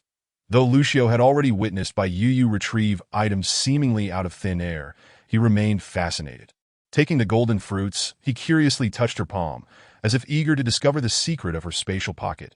Bai Yu shot him an amused glare, swatting away his inquisitive hand. "Stop dawdling. Get to work." Lucio, upon hearing her words, broke into a silly grin. Entirely losing the decisive demeanor he had just displayed, he handed over the remaining dim meat to Bai Yu, watching her store it away before turning to carry out his tasks with a skip and a step. Bai Yu, reflecting on her own nature, realized she was no saint. She could not repay malice with kindness. Nevertheless, the thought of touching the corpses filled her with dread. This was her first encounter with death. And the thought sent shivers down her spine, compelling her to keep her distance and observe Lucio's every move from afar. Lucio bound the corpses together, then crushed the golden fruits to conceal the scents, particularly attending to the remains. Once he was assured that no trace of the struggle remained and that no odors lingered, he hoisted the bodies onto his shoulders with apparent ease that he glanced at Bai Yu, understanding that she likely wished to avoid close proximity to the corpses. Though the location where he intended to dispose of the bodies was not far, he dared not let Bai Yu out of his sight, not even for a moment. After some contemplation, he said, "Yu, earlier, I noticed a large river nearby. I need to discard them there. Will you accompany me?" Bai Yu did not contemplate for long. She simply nodded in agreement. With her consent, in the blink of an eye, Lucio transformed into his beast form, placing Bai Yu atop his back and swiftly coiling several corpses around his serpentine tail before departing. Before long, a vast river came into view, its current fierce and tumultuous, an ideal location for disposing of evidence. However, Bai Yu was not in the mood to admire the river. Her gaze was entirely captivated by another object not far from the riverbank. Once Lucio set her down, she did not even take the time to greet him before dashing towards that spot. Lucio, momentarily taken aback by Bai Yu's sudden movement, had no time to ponder. He quickly reverted to his human form and forcefully hurled the corpses into the heart of the raging river, then turned without a backward glance to follow Bai Yu. Upon reaching her destination, Bai Yu's eyes sparkled as she gazed at the plant before her heart racing with excitement. What does it mean to obtain something effortlessly? This is it, if her eyes did not deceive her. This must be the spice she had longed for. Ginger. The leaves of the ginger plant were a vibrant green, exuding a faint aroma of ginger, with delicate hairs adorning its stalk upon closer inspection. There were fine white stripes, and it produced a leaf at regular intervals, resembling bamboo leaves. Though Bai Yu was increasingly convinced that this was indeed ginger, a twinge of anxiety lingered within her, fearing it might merely be a similar plant from this otherworldly realm, leaving her with nothing but disappointment. Gritting her teeth against her trepidation, she pulled up a root, and as soon as the rhizome was freed, a radiant smile illuminated her face.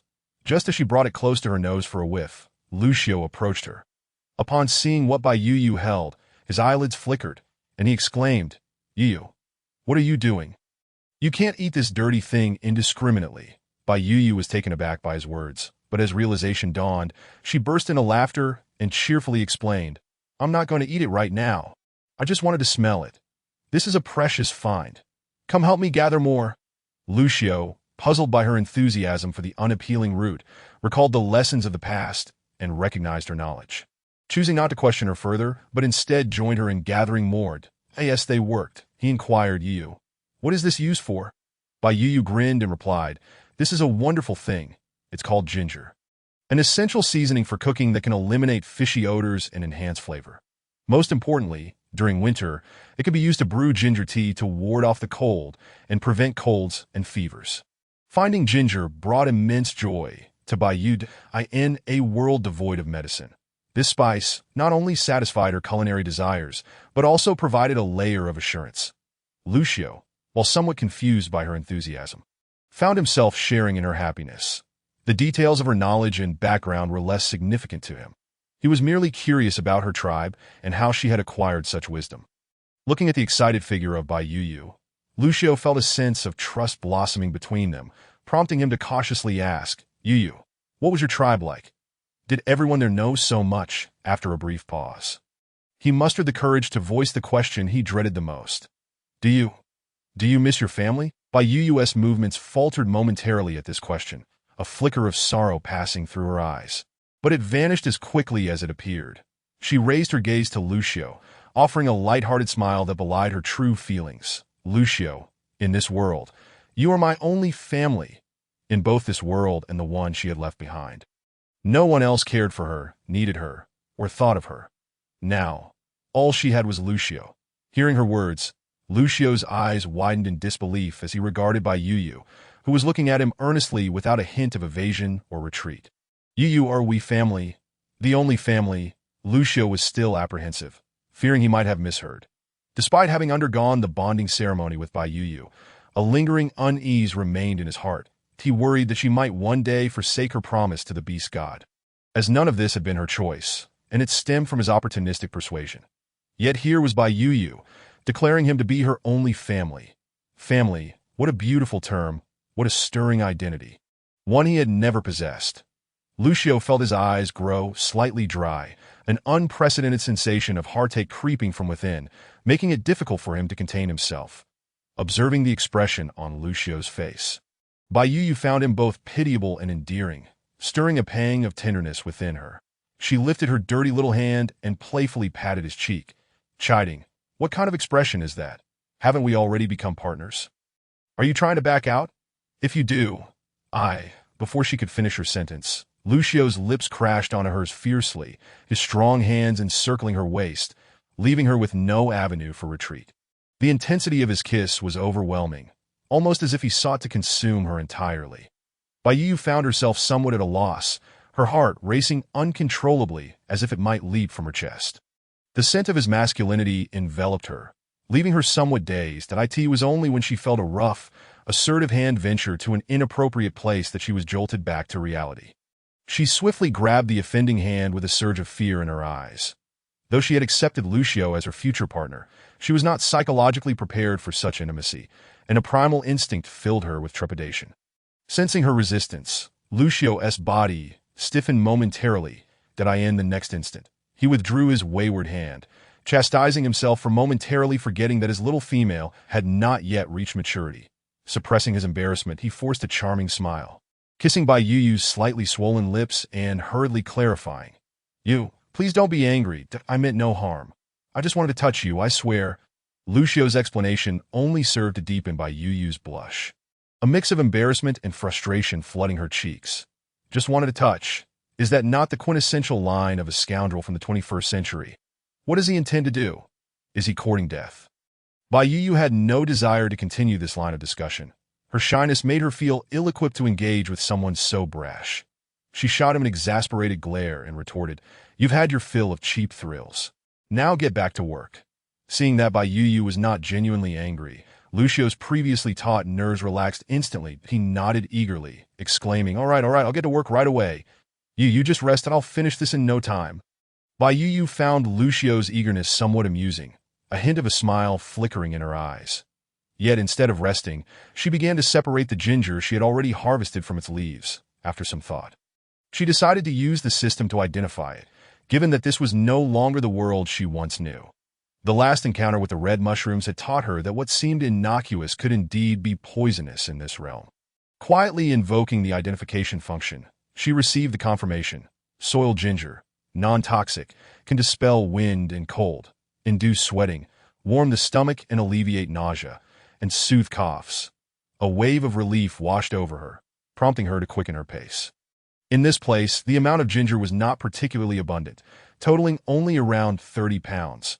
Gazing at the heap before her, Bai Yu resolved to keep some as seeds, planning to cultivate her own plot of land after winter. The days ahead were long, and she and Lucio could not rely solely on foraging for sustenance. It was essential to cultivate their own food for convenience and safety. Once the work was completed, Bai Yu finally felt hunger pangs and retrieved all the Duda beast meat from her storage, leaving only a leg for herself while offering the rest to Lucio. "Lucio, I can't eat this much. One leg is sufficient for me. You can have the rest." Lucio examined the meat in his hands, noticing it was still warm, confirming Bai Yu's claim about her space-preserving food. Yet he was reluctant to consume it. The Duda beast meat was a rare delicacy, and he wished to save it for Bai Yu. Turning to her, he said, "Yu, I can abstain from eating for the next couple of days. Put the meat in your space. And you can take it out when you're hungry. It's quite convenient, and you need not worry about spoilage." Bai Yu was fully aware of Lucio's intentions. She pointed at the ginger on the ground and replied, "My space cannot accommodate so much. This meat takes up a lot of room. Just eat it quickly." Turning away from Lucio, she lowered her head and bit into the beast's leg, the moment the tender meat touched her palate. Bai Yu blissfully closed her eyes, astonished by its exquisite flavor. And no wonder those individuals had fought to snatch it, and no wonder Lucio had persistently sought to keep her by his side. In her previous world, she had savored countless delicacies, yet she had never encountered such beast meat. Its texture was delicate and smooth, devoid of the toughness and dryness typical of grilled meat, even without any seasoning. It bore no trace of fishy or gamey flavors. Before long, Bai Yu had devoured an entire leg and felt pleasantly stuffed. When she raised her gaze to Lucio, she noticed he still held 3 beast legs in his hands. Seeing Bai Yu looking over, Lucio quickly exclaimed, "Isn't it delicious? I can't possibly eat this much. These 3 legs won't take up much space in your storage. You can take them out whenever you're hungry."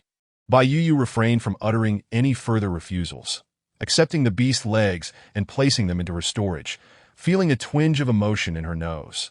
The sensation of being cared for was truly delightful, intoxicating, and utterly captivating. Bai Yu stored all the ginger in her space and then approached Lucio, nestling into his broad embrace and saying, "I'm too full to walk. I want to be carried." Lucio had never witnessed Bai Yu's affectionate, clingy demeanor before. At that moment, she appeared so endearing that he felt he would gladly do anything for her. Of course, this was merely a figure of speech, considering Lucio had no knowledge of who He was. Without a moment's hesitation, Lucio joyfully scooped her up, sitting her on his arm, and swiftly made his way toward the direction of the rhino python. The 2 newlywed couples, filled with innocent affection, were blissfully enjoying their sweet life, unaware that a tribe was in chaos due to the disappearance of their young chieftain. "Find him." I refuse to believe that such a number of living beings could simply vanish. A middle-aged man, appearing to be in his 60s, as previously mentioned, orcs can live for over 100 years, so 60 is still considered middle-aged, was vehemently scolding the several orcs standing before him, his face marred with anger. Clearly agitated, the scolded orcs bore expressions of defiance, yet remained silent, feeling quite unfortunate. Internally, they cursed Chieftain Yi Xiong for not keeping a better watch over his son, taking out his frustrations on them instead. They were not intentionally neglecting the search for his son, but the tribe's orcs had scoured the vicinity without finding a trace. They even suspected that Yi Shi and Li Yi had gone off on a reckless adventure to capture the rhino python. The shaman of the Shurian tribe had spread word that the heart of a rhino python could be exchanged for 5 pounds of salt before winter set in. While this offer was tempting, how many would dare to venture there? That place was a perilous realm where survival was uncertain, but if Yi Shi and his companions dared to undertake such a dangerous mission with just a few people, it would be nothing short of foolishness that why Yi Xiong had considered this possibility. After his outburst, his expression remained grim. He cursed Yi Shi in his heart for being a fool that if he did not have only this one son, he would have relished the thought of kicking that incompetent fool to the curb. However, orc reproduction depended heavily on luck. Pairing with a compatible female might yield 2 offspring in 3 years, while an incompatible one might not conceive at all. That he had one partner and had even secured several females, leveraging his status as chieftain to take a highly fertile female as a second mate. Yet thus far, apart from the child born to his first mate, Yi Shi, he had no other descendants, so he had indulged him somewhat. Yet he never anticipated that such indulgence would lead to this outcome. By the time he realized the gravity of the situation, it was too late, and Yi Shi was far from being a suitable heir to succeed him. Thus, he contemplated raising a grandson, but that wretched child had yet to leave him a single descendant. How could he not feel anxious? Yi Xiong wished to disregard Yi Shi, but having failed to produce any other offspring over the years, he feared the future if he could not secure a capable successor. The position of chieftain would inevitably fall to outsiders, a thought he could not abide. After a moment's reflection, he gritted his teeth and commanded, "Prepare yourselves. We will head to the Python Mountain immediately." The Python Mountain was the very place where the rhino python resided. The orcs, who had just been berated for so long, visibly changed their expressions, clearly reluctant to go. The orc standing at the forefront could no longer contain himself, and coldly remarked, "Chieftain, while you are the leader, you cannot recklessly endanger the tribe's warriors for your personal desires." Yi Xiong's eyes turned icy upon hearing this, a hint of murderous intent flickering within that he turned to the speaker. His voice chilling as he said, "Buji, what do you mean by that?" "What do I mean?" Buji sneered, unfazed by Yi Xiong's demeanor. He was the tribe's premier warrior, the prime candidate for the next chieftain. In the eyes of the tribe, the so-called young chieftain was merely a joke, yet they had to endure his presence due to Yi Shi's existence. Though they had swallowed their grievances, they had long harbored resentment toward Yi Xiong. Now, with Yi Xiong insisting that they venture to Python Mountain to search for the utterly useless and troublesome Yi Shi, he felt that the lives of the tribe's warriors were being disregarded. How could he continue to tolerate this? If not for Yi Xiong's solid foundation, he would have rebelled long ago. Buji glanced at the others standing beside him and saw their expressions of indignation, which gave him confidence that he boldly declared, "Since the chieftain has asked, I shall speak plainly. The reason the tribe's people chose you as chieftain was out of trust, believing you could lead us to a better life. Yet your actions now have left us disappointed. Winter is fast approaching, and our tribe's food supplies are far from sufficient. Yet you seem solely focused on finding your ineffectual son, even wanting our warriors to risk their lives at Python Mountain.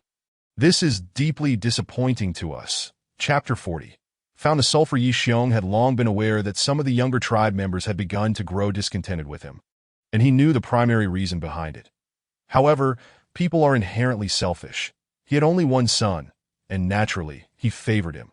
His expression darkened ominously as he looked at Buji, sneering, "Did I say I was sending you to find Yi Shi? Our tribe's salt supply is still insufficient, and now a rhino python can be exchanged for 2 jars of salt. This is an opportunity we have never had before." His face clouded with anger. He glared at Buji and sternly stated, "Buji, you are the new generation's foremost warrior in our lion tribe. Are you now unwilling to share the burdens of the tribe?"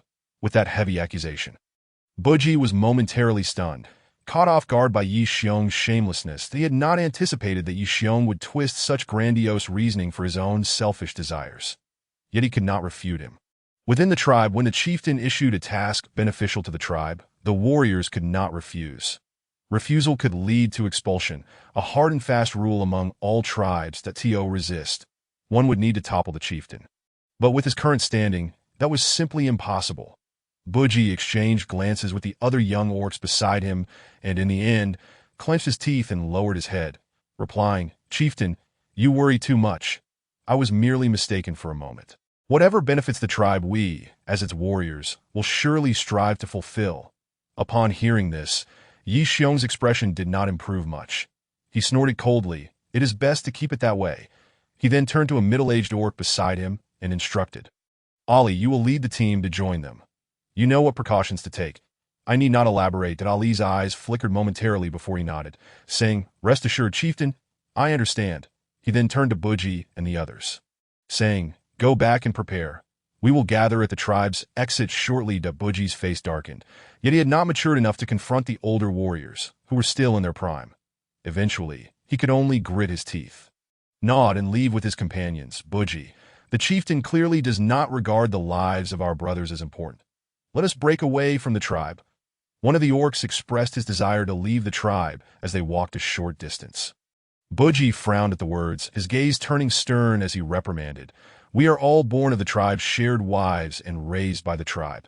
Unless the tribe abandons us, we cannot be ungrateful and turn our backs on it, even if it means dying for the tribe.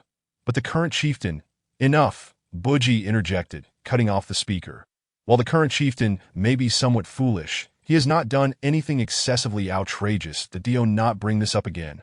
With that, he strode away without looking back, leaving behind several young orcs with discontent etched on their faces. Meanwhile, as soon as Buji and the others left, Yi Xiong addressed Ali, saying, These young pups are growing wings and getting restless. If this continues, they will inevitably become a source of trouble. What does the chieftain mean? Yi Xiong's eyes flashed with a hint of murderous intent as he coldly stated, If they can locate Yi Shi, I shall grant them a path to survival, but if they cannot, then they need not return. Why Yi Xiong was unwilling to allow such rising talent to remain, particularly in a situation where he had no heirs to establish. Upon hearing this, Ali's eyes momentarily widened in astonishment, though he quickly concealed it that he had not anticipated that the current clan leader would be so ruthless. After all, those children were the most outstanding progeny within the tribe. If they were all eliminated, it would be a devastating blow to the clan. Did the clan leader truly care nothing for the tribe's future? Noticing Ali's prolonged silence, Yi Xiong furrowed his brow and coldly remarked, Ali, you have grown up alongside me. You do not wish to betray me, do you?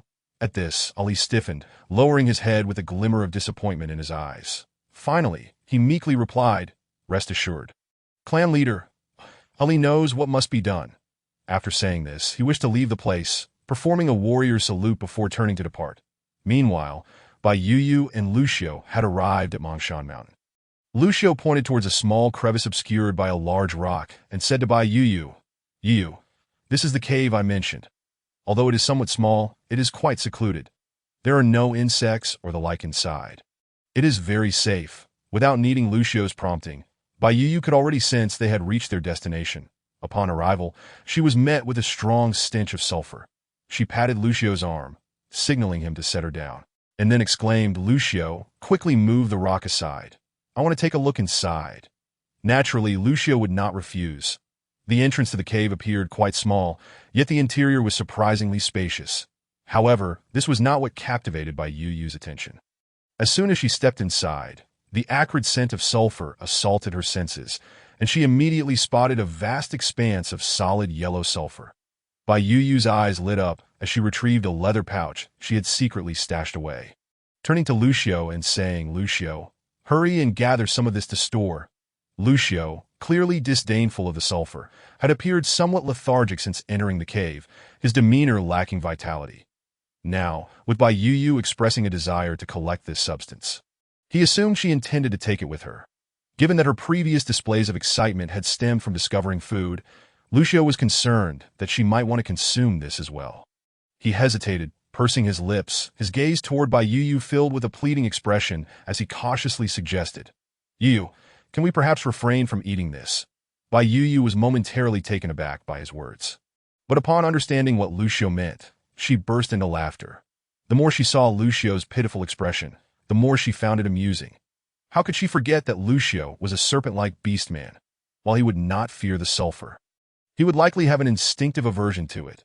Suppressing her laughter, she reassured the bewildered Lucio, who was grinning foolishly, Do not worry. This is not for consumption, that I have other uses for it. Upon hearing this, Lucio exhaled in relief. As long as it was not for eating, he was content that he quickly took the leather pouch from Bai Yuyu and began to break off pieces of the solid sulfur that could be easily detached. However, before he could collect much, Bai Yuyu declared it was sufficient. This substance was intended for pest control, requiring only a modest amount. Had her storage space been larger, she might have gathered more. Yet, her space was not ample. And Lucio still had perilous tasks to undertake, so she could not allow him to carry the sulfur indefinitely. Lucio, ever accommodating to Bai Yuyu's wishes, after she had stored the sulfur, said, Yu, please wait for me here for a moment. If you feel hungry, eat some of the Duda beast meat. I shall return swiftly. Bai Yuyu felt a flicker of concern at his words, yet she understood that remaining here was the wisest choice. Otherwise, she would merely be a burden. Nodding, she replied, "Just be careful, and do not forget that I am waiting for you here." Lucio had never heard such words before. They warmed his heart. He lowered his head and kissed Bai Yu's cheek. Smiling, "Rest assured, I will return before dark." After embracing her, he stepped out of the cave, leaving Bai Yu with a worried expression as he blocked the cave entrance with stones. Lucio hesitated briefly, before ultimately leaving a small opening through which Bai Yu could crawl out, merely shielding it with a stone that she could also push aside. Clearly, he was concerned that should anything happen to him, Bai Yu might be trapped inside, thus providing her with an escape route. Chapter 41. An unexpected encounter with the lion tribe. After Lucio departed, Bai Yu gazed at the escape route he had left her, her heart filled with complex emotions. Though Lucio appeared boisterous and rugged, he had been remarkably attentive in his dealings with her. Bai Yu felt that even if Lucio did not comprehend love, it mattered not. She had a profound need for familial affection, and she at least experienced the sensation of being wholeheartedly cherished in his presence. At this moment, Lucio was eager to locate the rhinoceros python swiftly. Lest Bai Yu grow anxious from waiting, that as he ventured deeper, Lucio's pace slowed. He discovered traces of other beastmen having passed through and detected the scents of various tribes. This was not unusual, as beastmen had often come to explore in the past. However, the presence of so many different tribes was markedly greater than before. Lucio began to suspect that some large tribe might be in need of the rhinoceros python, leading to a widespread rumor that attracted beastmen from various factions, that if that were the case, the items being exchanged would likely be quite valuable. Nevertheless, Lucio's mood did not brighten. The more individuals present, the higher the likelihood that Bai Yu would be discovered.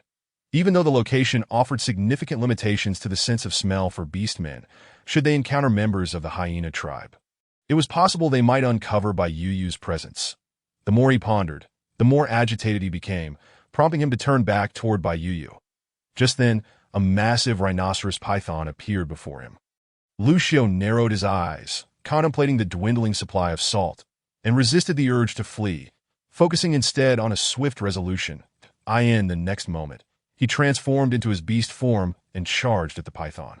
When he emerged from the cave, carrying the enormous python, a substantial amount of time had already elapsed. As Lucio dropped the python to the ground, intending to push the stone aside at the cave entrance. He sensed an approaching presence. His gaze turned icy as he glanced back to see 7 or 8 robust young beastmen, led by a middle-aged beastman advancing towards him. The group noticed Lucio as well, and when their eyes fell upon the carcass of the rhinoceros python at his feet, several of the young beastmen displayed covetous glints in their eyes. One beastman with dark skin and a scar at the corner of his eye exchanged a knowing glance with a nearby youth. Clearly tempted by the python, the young beastman frowned and cautioned, "That is a wandering beastman. Someone who can single-handedly slay a rhinoceros python is certainly not to be trifled with, though we should not provoke him." Upon hearing the young beastman's warning, the scarred beastman appeared somewhat dissatisfied. After all, they were numerous, and it was unlikely they would fear a mere wandering beastman. Just as he was about to speak, the middle-aged beastman interjected, "Buji is correct.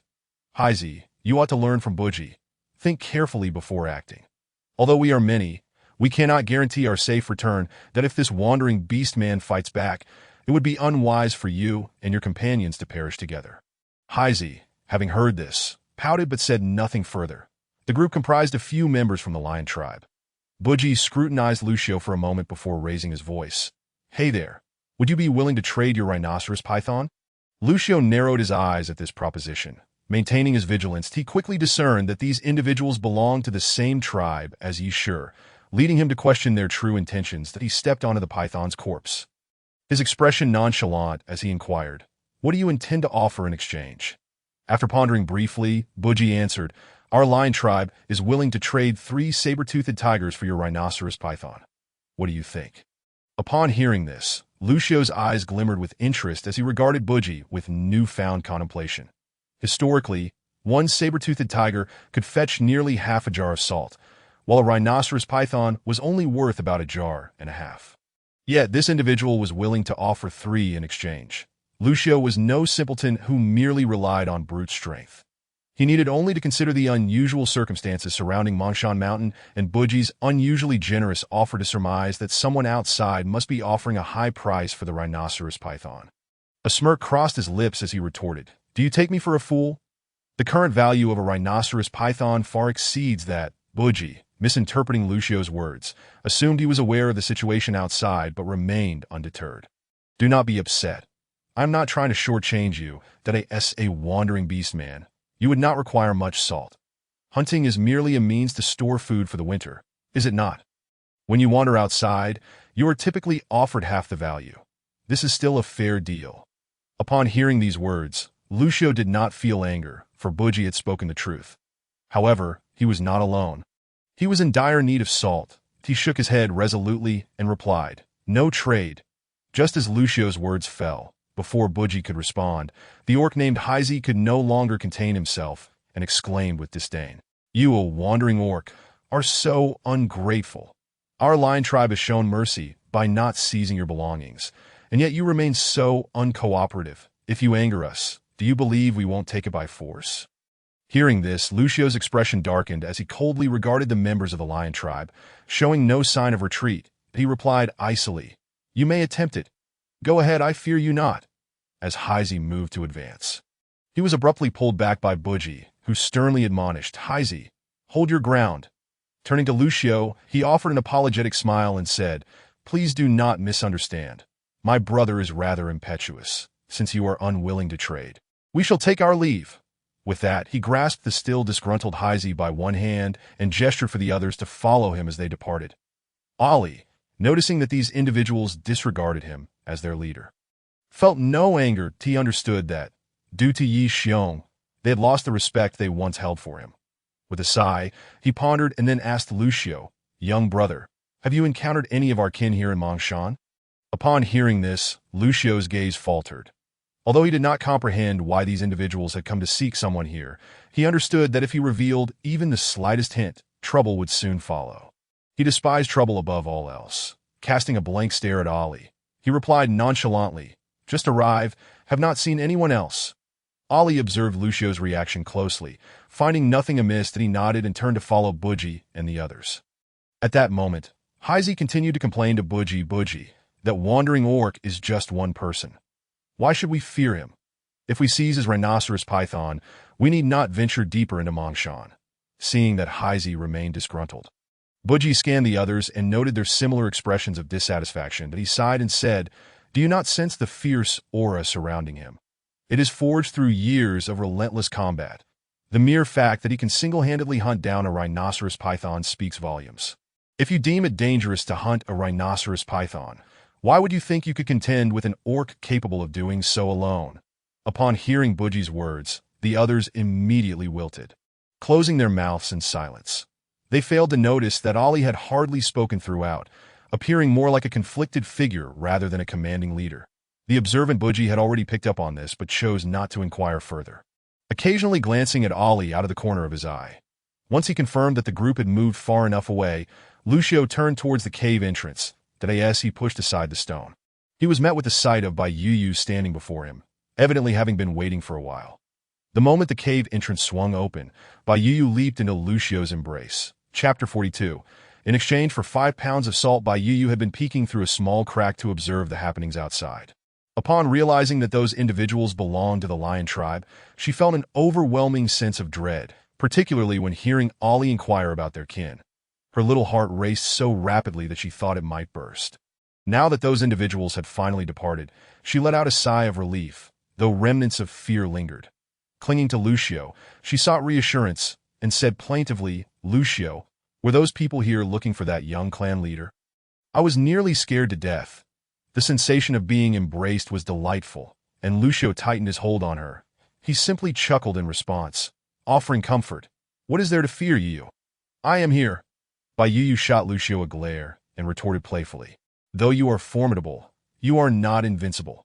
Those individuals were clearly not to be trifled with. That if you were to confront them, escaping unscathed would be quite a challenge. If you were injured, it would be you who suffers. Lucio recognized that Bai Yu was genuinely concerned for him, which warmed his heart. Her words bore truth. Those individuals were undoubtedly skilled, especially the orc who had sought to barter for his rhinoceros python, exuding a formidable presence honed from frequent battles. Yet, despite this, he would not shrink back. He was confident he could bring them down before him. However, he refrained from sharing this with Bai Yu, fearing it might frighten her. Gently ruffling her fluffy hair, he smiled and said, "Rest assured, is this not a matter of no consequence? Let us be off. We are fortunate. From the sounds of those individuals, this rhinoceros python should fetch us a considerable amount of salt." Bai Yu, having overheard their conversation, nodded in agreement. However, she first insisted that Lucio don his blindfold, and she applied some ash to her own face to avoid unnecessary trouble. Lucio complied without hesitation, and as he donned the blindfold, he couldn't help but chuckle at the sight of Bai Yu smearing ash on his face. His laughter was unrestrained until he caught her disapproving glare, at which point he quickly composed himself and, suppressing a smile, led Bai Yu to the corpse of the rhinoceros python. Bai Yu shot a glare at Lucio, who was still trying to stifle his laughter, before turning her attention to the rhinoceros python before her. She noticed that it was roughly the same size as Lucio in his beast form, its body covered in dark green scales, each scale nearly the size of her palm and glistening with a cold sheen. To her amusement, the python bore a single horn atop its head, rendering it somewhat comical. Although Bai Yu harbored a fear of snakes, she felt little trepidation toward a dead one that observing the scales of the rhinoceros python. Her eyes sparkled with interest as she crouched down to touch them.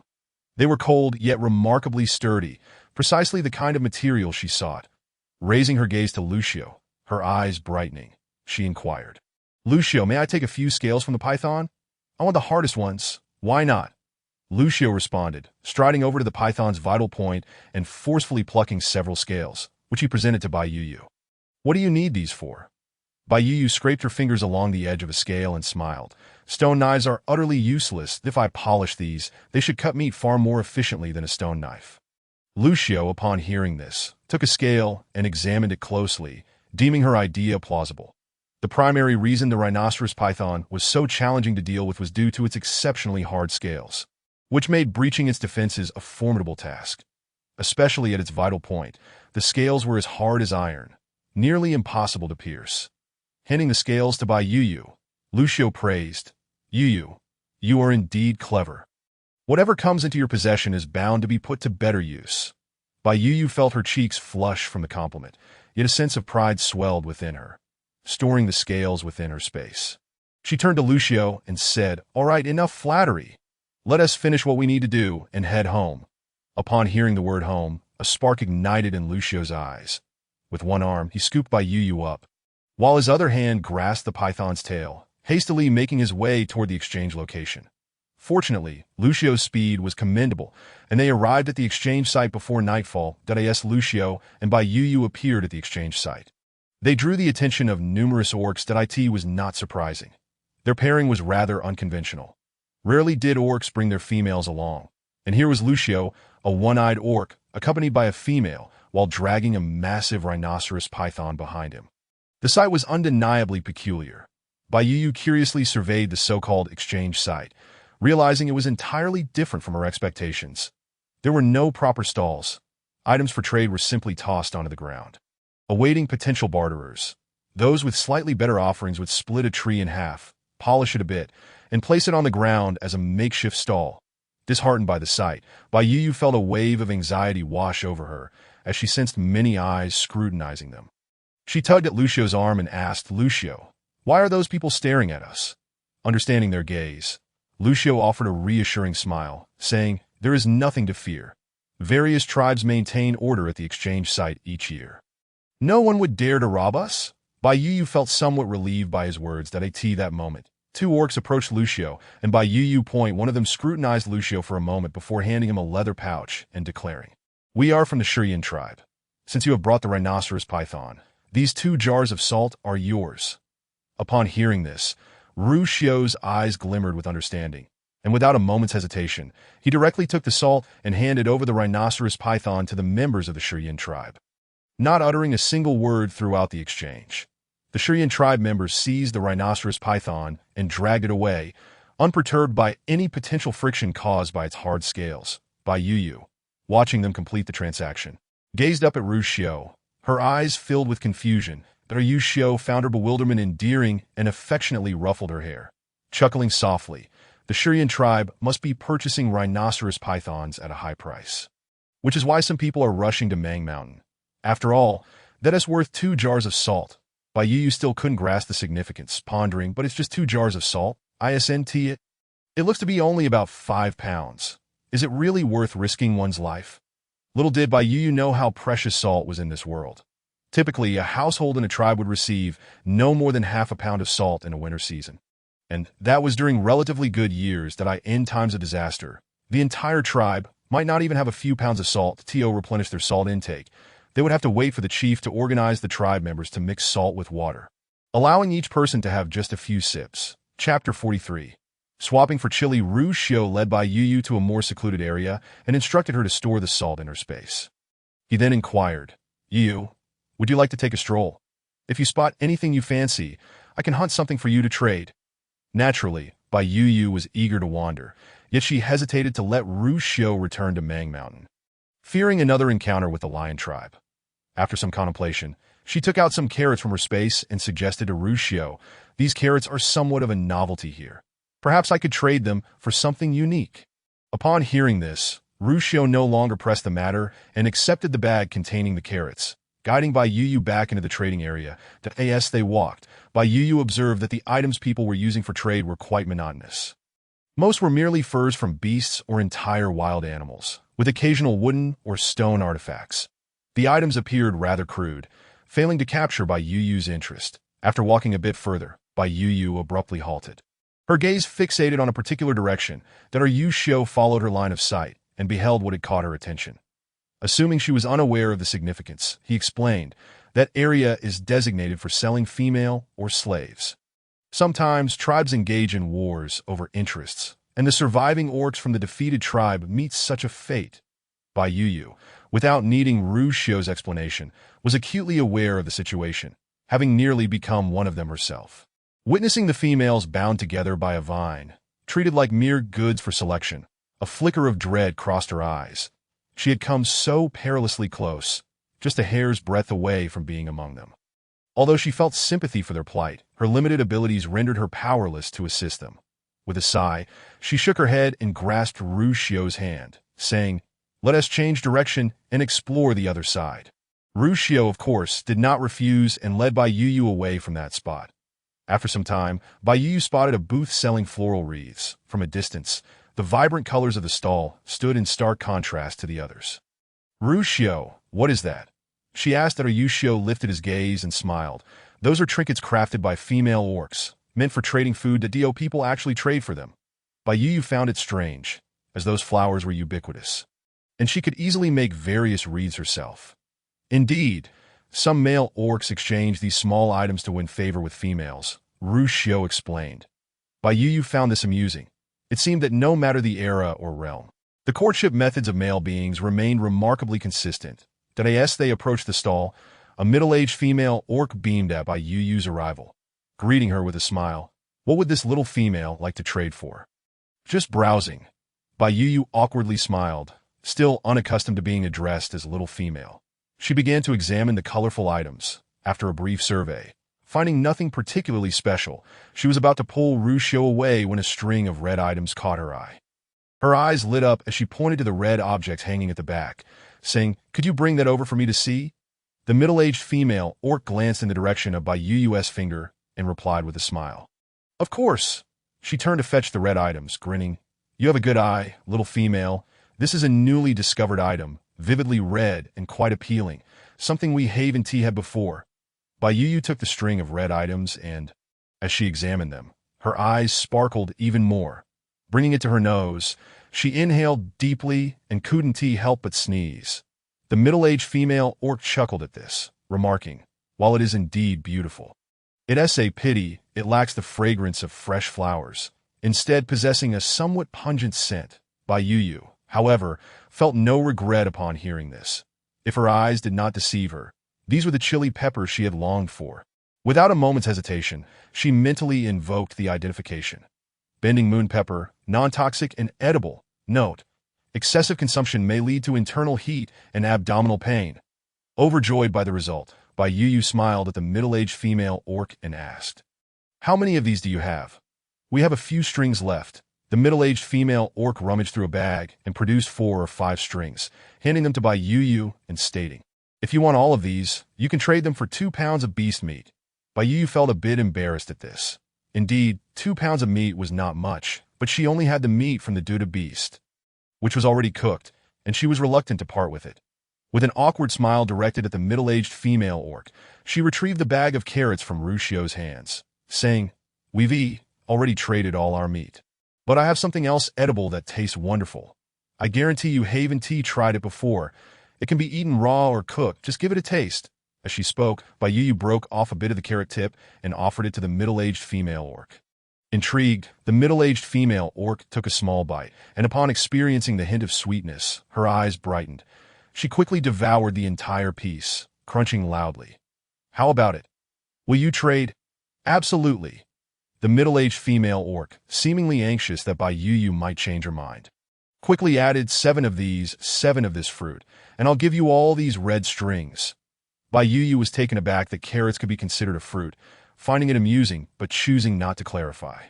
She simply handed over 7 carrots to the middle-aged female orc in exchange. As they prepared to leave, the middle-aged female orc inquired where Bai Yu had found the carrots. Naturally, she refrained from revealing the truth.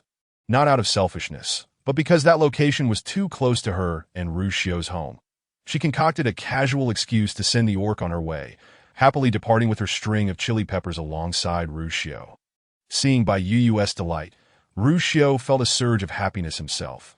Yet curiosity lingered. He asked, "Yu, what is this wonderful item? It has you so elated." "Of course, I'm thrilled," Bai Yu, ensuring no one was around, tucked away the chili peppers and explained, "This is chili pepper, a vegetable and an indispensable seasoning."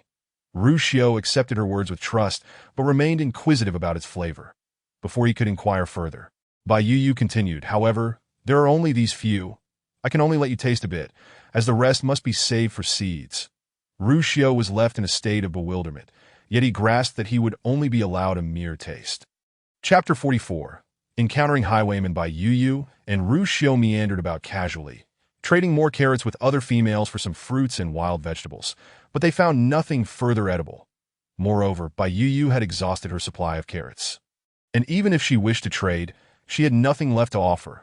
She was also reluctant to send Rushio back to Mang Mountain. Nevertheless, Bai Yu was quite content. She had successfully traded for 2 types of fruits, one green, resembling pear juice, known as green fruit among the locals, and another purple fruit, referred to as purple fruit. The remaining wild vegetables were all lumped together under the generic name of wild vegetables, appearing to comprise 3 or 4 different varieties. Today, Bai Yu still had 2 identification opportunities, so she casually identified the 2 fruits, considering they might be useful in the future as for the others. She decided to wait until after today to identify and record them. Bobo vegetable, non-toxic and edible. 1 leaf green, non-toxic and edible, with roots that have medicinal properties, effective for reducing fever. Upon seeing the identification results for yeeking, Bai Yu's eyes sparkled with delight, astonished by her stroke of luck. She had managed to find a fever-reducing herb simply by exchanging ingredients. Reflecting on her earlier experiences, Bai Yu resolved that should she encounter this herb, yeeking again, she would recognize it at once. She promptly selected all the yeeking and tied them separately, for they were indeed life-saving treasures that Lu Xiao observed Bai Yu's collection with curiosity, but refrained from asking further questions. He merely inquired, "Do you wish to explore more?" "No, let's head back," Bai Yu replied, her desire to continue browsing having dissipated, as she felt she had seen and exchanged enough. Noticing Bai Yu's lack of hesitation, Lu Xiao nodded and led her away from the exchange area. Once they reached a secluded spot, Lu Xiao intended to transform into his beast form to carry Bai Yu home when he sensed unwelcome eyes scrutinizing them. His gaze turned icy as he pulled Bai Yu into his embrace, his eyes coldly fixated on a particular direction. Bai Yu, momentarily bewildered, looked up to inquire about Lu Xiao's sudden seriousness. That moment, a chilling voice echoed from ahead. "Kid, your ears are quite sharp, aren't they?" With that, several beast men emerged from the shadows. Bai Yu lifted her gaze and noted their peculiar appearances. Some had human bodies with beastly legs, Others bore animal heads on human forms, while some exposed clawed appendages, strange and grotesque, resembling mythical creatures. Without needing Lu Xiao to explain, she understood that they were likely stray beastmen, and given their menacing demeanor, they appeared rather vicious. Casting a glance at Lu Xiao, she felt fortunate to have encountered him instead of these individuals. Otherwise, she might have chosen to perish on the spot. Liu Xiao glanced down at Bai Yuyu, noticing her unwavering gaze, and mistook her expression for fear, but he gently patted her head in reassurance. But when he raised his eyes to the intruders, the warmth in his expression vanished, replaced by a cold demeanor. If you wish to live, then leave. Upon hearing this, a tiger-headed beastman burst into laughter, mocking Lu Xiao that a one-eyed creature daring to boast. He then shifted his attention to Bai Yuyu, whose face, though somewhat dirty, was of no concern to the ravenous stray beastman. With a lewd glimmer in his eyes, he leered, "You, a disabled beastman, dare to bring a little female out alone? Aren't you just delivering a companion to us brothers? If we refuse, how can we repay your kindness?" He laughed heartily, addressing his companions. "Brothers, do you agree with what I say?" The others chimed in, laughing uproariously. "The big brother speaks the truth. You are indeed providing us with a companion." "Exactly. Winter is approaching, and we brothers are in dire need of a warm bed. Oh dear, I can feel my excitement building. Kid, leave the little female, and you can go. We'll grant you a chance to live." Bai Yuyu's face flushed with fury at their lewd remarks. She turned her head away and nestled closer to Lu Xiao, unwilling to meet their lascivious gazes, which made her feel utterly uncomfortable and even nauseated. Lu Xiao's expression darkened, an aura of lethal intent emanating from him as he sneered at the group. "You seek death, and I shall oblige." Without hesitation, he transformed into his beast form, swiftly placing Bai Yuyu behind a large stone before charging at the group of stray beastmen. They were taken aback by his audacity, and upon locking eyes with Lu Xiao, one exclaimed, "He is also an ominous beastman." Another interjected, "How shameless, to disguise his identity and lure in a little female. Why didn't I think of this approach?" These ominous beastmen could not fathom that any female would willingly follow an ominous beastman. Thus, they concluded that Lu Xiao had deceived her, that Liu Xiao had no intention of exchanging pleasantries with those who sought to claim his companion. He launched a fierce attack with his serpentine tail. The group quickly transformed into their beast forms, surrounding him for a counterattack. The surviving ominous beastmen were formidable fighters, having survived in this perilous world.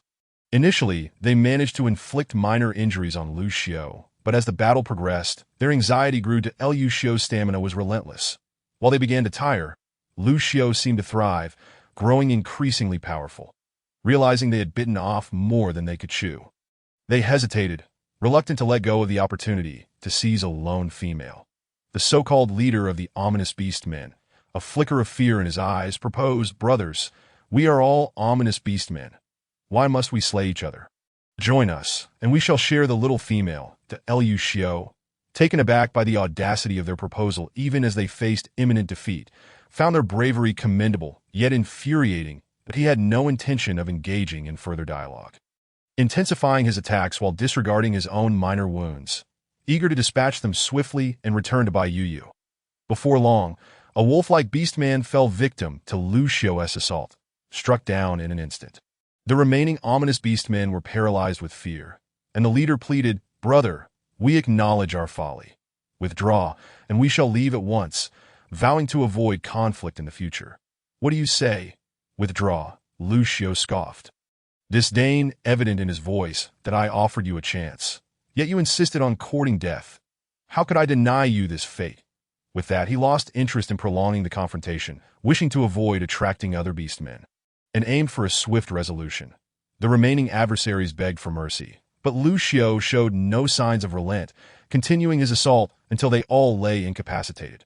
Only then did Lu Xiao revert to his human form and head toward the spot where Bai Yuyu had taken refuge. Chapter 45. The scheming Lu Xiao. Before Lu Xiao could reach her, Bai Yuyu, who had been observing the battle, rushed out to his side. Upon arriving, she immediately began inspecting his wounds. She had anticipated that these ominous beastmen would be so formidable. Inflicting such injuries on Lu Xiao, he sustained this level of harm even during his skirmish with the lion tribe. Her gaze swept over him, taking in the myriad of gashes and even 2 bite marks. Bai Yu felt a pang of sorrow, tears welling up in her eyes as she murmured, "Lu Xiao, does it hurt?" Lu Xiao had initially appeared indifferent, as if untouched by pain. Indeed, he felt that these minor injuries were inconsequential. Beastmen possessed remarkable healing abilities, and as long as he avoided serious damage, these superficial wounds would heal swiftly. However, upon realizing Bai Yu's distress, his expression shifted. He furrowed his brow, feigning discomfort as he said, "It hurts quite a bit. Could you blow on it for me?" Bai Yu had always viewed Lu Xiao as a straightforward, uncalculating man, never suspecting he would play mind games with her. Hearing his words only made her tears flow more freely as she hurriedly retrieved some piranha gallbladders from her space, eager to apply them as ointment. Seeing her reaction, Lu Xiao panicked slightly, realizing he had unintentionally upset her further. He quickly scooped her up, urging her to leave the area while soothingly saying, Please don't cry. I am not in pain. I was just teasing you. We can't linger here. We need to leave." Bai Yu would never believe that Lu Xiao truly felt no pain. After all, who could genuinely be unaware of such discomfort? Perhaps it was merely that Lu Xiao had a higher threshold for endurance. Yet, she understood that they could not linger here for long, so she stifled her tears, forcing herself to remain silent lest she disturb Lu Xiao's journey. Once Bai Yu felt they had distanced themselves sufficiently, she was reluctant to continue and insisted that Lu Xiao set her down, insisting that he tend to his wounds first, though Lu Xiao thought it unnecessary. The sensation of being cared for was undeniably delightful, and he acquiesced to Bai Yu's wishes, coming to a halt. She pointed to a stone and urged him to sit. Once he complied, she swiftly broke open a piranha's gallbladder, carefully applying the remedy to his wounds. The gallbladder had remained fresh in her storage space, and its potency was unchanged. That as soon as the salve touched his injury, Lu Xiao felt a refreshing sensation that overshadowed the initial sting. However, that was not the end of it. Bai Yu recalled Lu Xiao asking her to blow on the wound, and without a second thought, she puckered her lips to gently blow on the treated area, hoping it would provide him some relief. Lu Xiao, taken aback by her unexpected gesture, felt a new sensation arise. Though the pain had subsided, an itch began to take its place. He averted his gaze, attempting to suppress his thoughts.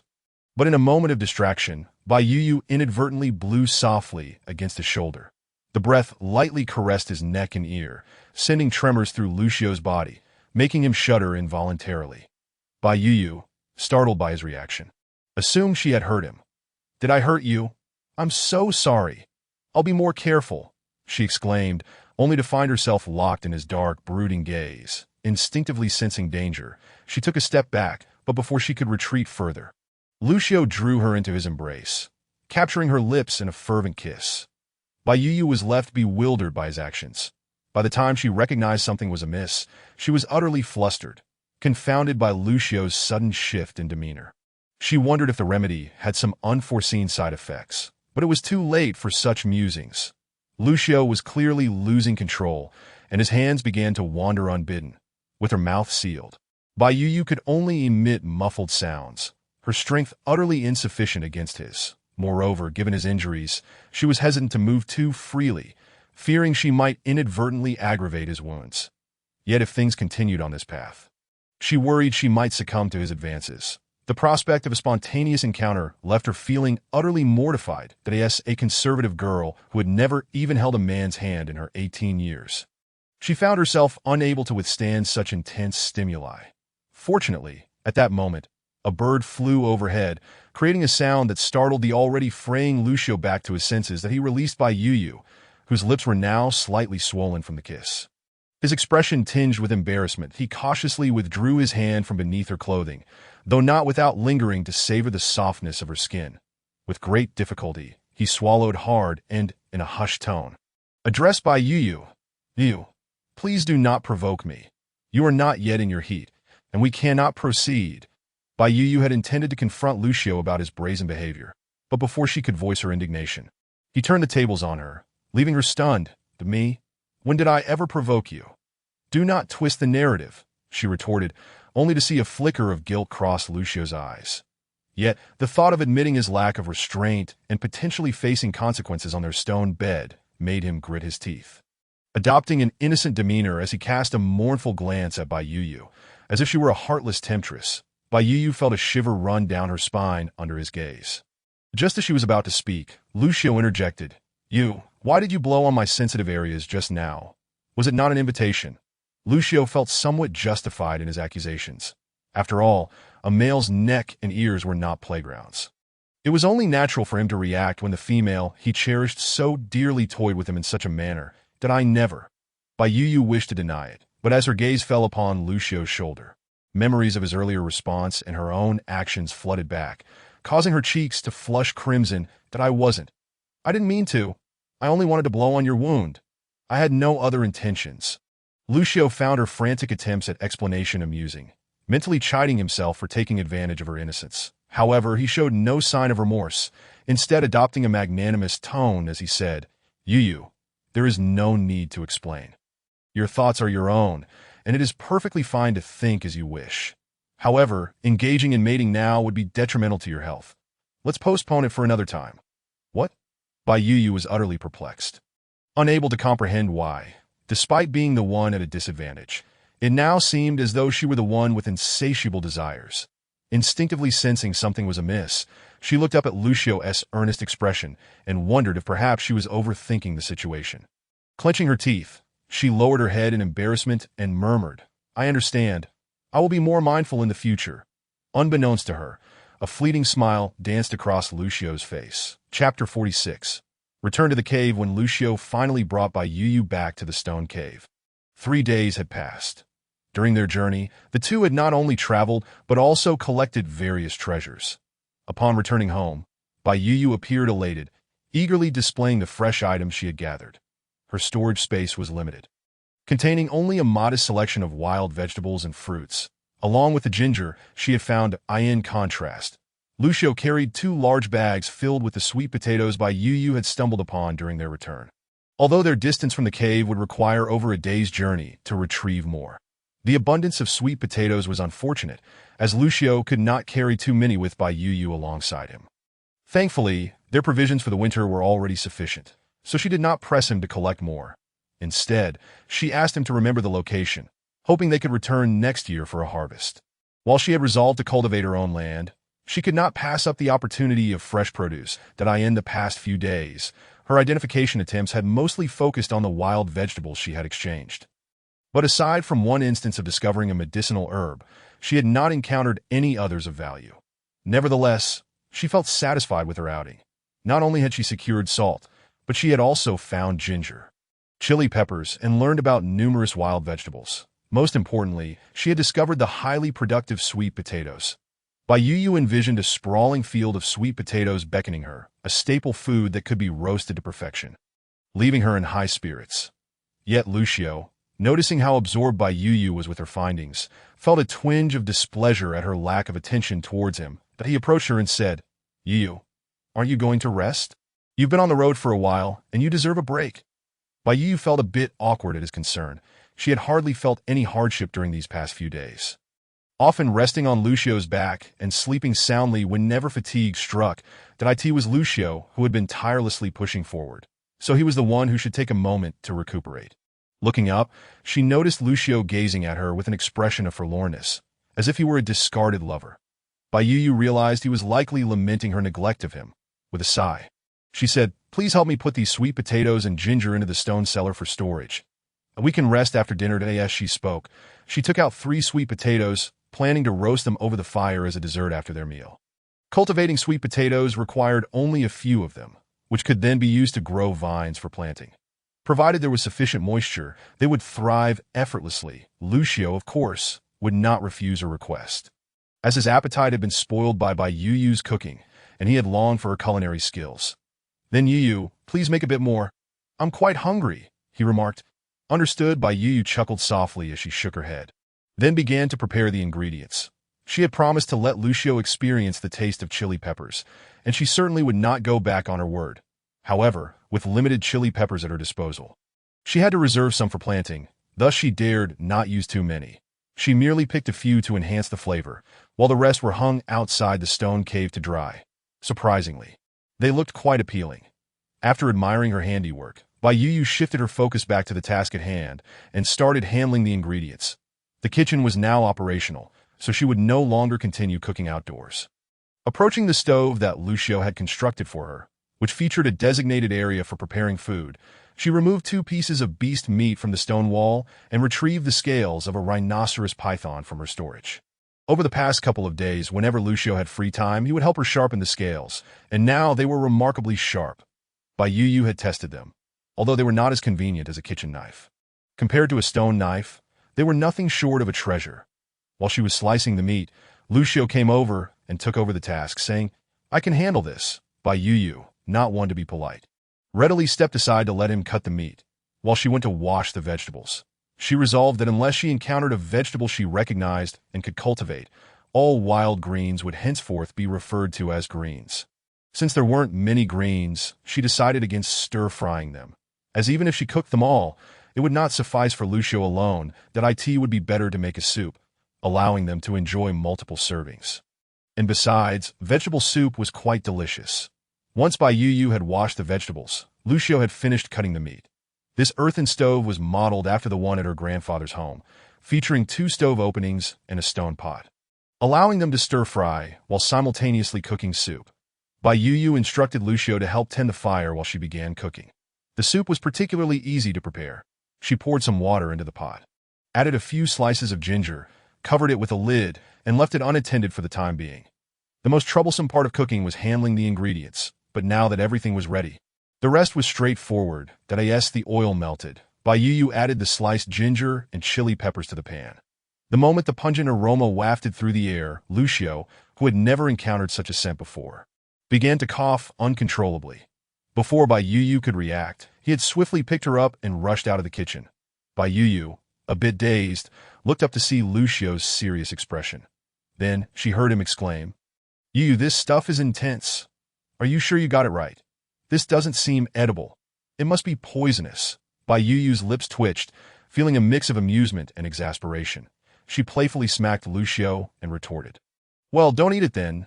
This is just how it tastes. Don't pull me along. If it burns, you'll be the one in trouble." With that, she dashed back inside without looking back. Lucio's expression shifted dramatically, a spectacle in itself, and ultimately, he gritted his teeth, covered his nose, and hastily followed after her, silently vowing that no matter how dreadful the dish turned out to be, he would feign enjoyment to avoid disappointing Bai Yu. However, by the time he entered, Bai Yu had already added the meat to the pan, and as she stirred it, a powerful and enticing aroma enveloped the space, making Lucio swallow hard. "Yu, how did it suddenly taste so different? Just moments ago, it was overwhelmingly pungent, but now, even though it still has a bit of a kick, the flavor is remarkably enticing." Bai Yu raised an eyebrow at the dazed Lucio and, tilting her chin slightly, said with a smirk, "Isn't it fragrant and tempting?" "Yes, it's incredibly fragrant." Lucio nodded earnestly, admitting that he had never encountered such a commanding aroma before. Observing Lucio's expression, Bai Yu found the rugged man somewhat endearing. She smiled and said, "Then why aren't you tending to the fire?" "Oh, right. I'm on it," Lucio replied, his enthusiasm renewed. Bai Yu glanced at him before covering the pot. Meanwhile, the soup on the other side had already begun to boil. She added the prepared vegetables and a pinch of salt, instructing Lucio not to add any more firewood. The 2 of them took turns stirring and tending to the fire, appearing just like an ordinary newlywed couple. Chapter 47. Winter arrives. Overnight, the meal was ready in no time. After burying a few sweet potatoes in the fire, Bai Yu instructed Lucio to wash his hands in preparation for dinner. Influenced by her, Lucio had grown accustomed to washing his hands before meals. Once Bai Yu had dished out the vegetables and soup, Lucio eagerly took a bite. The moment he chewed, his tongue felt as if it were on fire, momentarily numbing his senses. Yet, as that initial discomfort subsided, the unique allure of the spiciness emerged, leaving him feeling invigorated and utterly delighted. Lucio's eyes lit up as he exhaled, attempting to ease the burning sensation in his mouth. "Yu, what is this flavor? I've never tasted or heard anything like it before. It feels like fire in my mouth, yet it's so satisfying." Bai Yu found Lucio's comical expression amusing and laughed. "That's the spiciness. How is it? Isn't it exhilarating?" She too took a taste and found the chili peppers to be spicier than she had anticipated. Despite using only a small amount, the heat was quite pronounced. Lucio nodded vigorously, speaking between bites. It's incredibly exhilarating. If we eat this during winter, it will surely be even more delightful. Bai Yu shook her head regretfully, replying, there aren't enough chili peppers left. I need to save the remainder for planting next year, so we can have a steady supply. Lucio, somewhat puzzled, asked, what do you mean by planting? In this world, the beastmen had yet to develop an understanding of agriculture, relying solely on hunting and foraging for wild vegetables, so Lucio was completely unfamiliar with the concept of planting. Bai Yu was eager to discuss this matter with Lucio. Having examined the land near the cave, she noted it was predominantly forested, making it unsuitable for cultivation. Therefore, if they were to farm in the future, they would need to relocate. However, considering this was Lucio's home, she was unsure how he would feel about that. She shared her thoughts and the philosophy behind farming with Lucio, expressing her desire to build a house, as she did not wish to continue living in such a dark and unventilated cave. Having seen tree houses in more prosperous tribes, Lucio had some understanding of building houses and was intrigued by Yu's idea of farming. The thought that a small seed could yield a bountiful harvest filled him with anticipation. As for Bai Yu's concerns about moving, they were of little importance to Lucio as a wandering beastman. What did he have to call home? To him, as long as the small female was by his side, anywhere could be home. After receiving Lucio's affirmative response, Bai Yu felt a wave of happiness wash over her, and she found Lucio increasingly appealing. She served him a bowl of vegetable soup, smiling, drink some vegetable soup to balance out the spiciness. Lucio glanced at the few wild vegetable leaves in his bowl and held low expectations for the soup. However, after taking a sip, he discovered that it lacked any bitterness from the wild vegetables, instead offering a refreshing and unique flavor. While it could not compare to the thrill of spicy meat, it had its own charm, and he finished the entire bowl in no time. Lucio felt thoroughly satisfied and content after the meal, thinking that was all for the day. To his surprise, just before bed, Bai Yu offered him 2 large roasted sweet potatoes, treating him like a child. Having eaten raw sweet potatoes during his travels, he remembered them as crisp and sweet, akin to fruit. When Bai Yu mentioned that roasted sweet potatoes could be consumed, he was skeptical, having never seen anyone roast fruit before. However, upon splitting open the roasted sweet potato and inhaling its sweet aroma, Lucio's mouth watered uncontrollably, filled with desire. Taking a bite of the golden sweet potato flesh, he found it sweet, sticky, and soft, a cascade of sugary flavor exploding on his palate, making him almost wish to swallow his tongue. How does it taste? Is it particularly sweet? Once we have land, we can grow as many as we want. Lucio looked at the roasted sweet potato in his hand, then at Bai Yu, who was smiling at him, her words of our future resonating within him, filling him with warmth and contentment. His eyes sparkled with affection as he smiled and replied, yes, it's delicious. I will definitely clear a lot of land for Yu in the future, so you can have as many as you want. Bai Yu shot him a look of approval.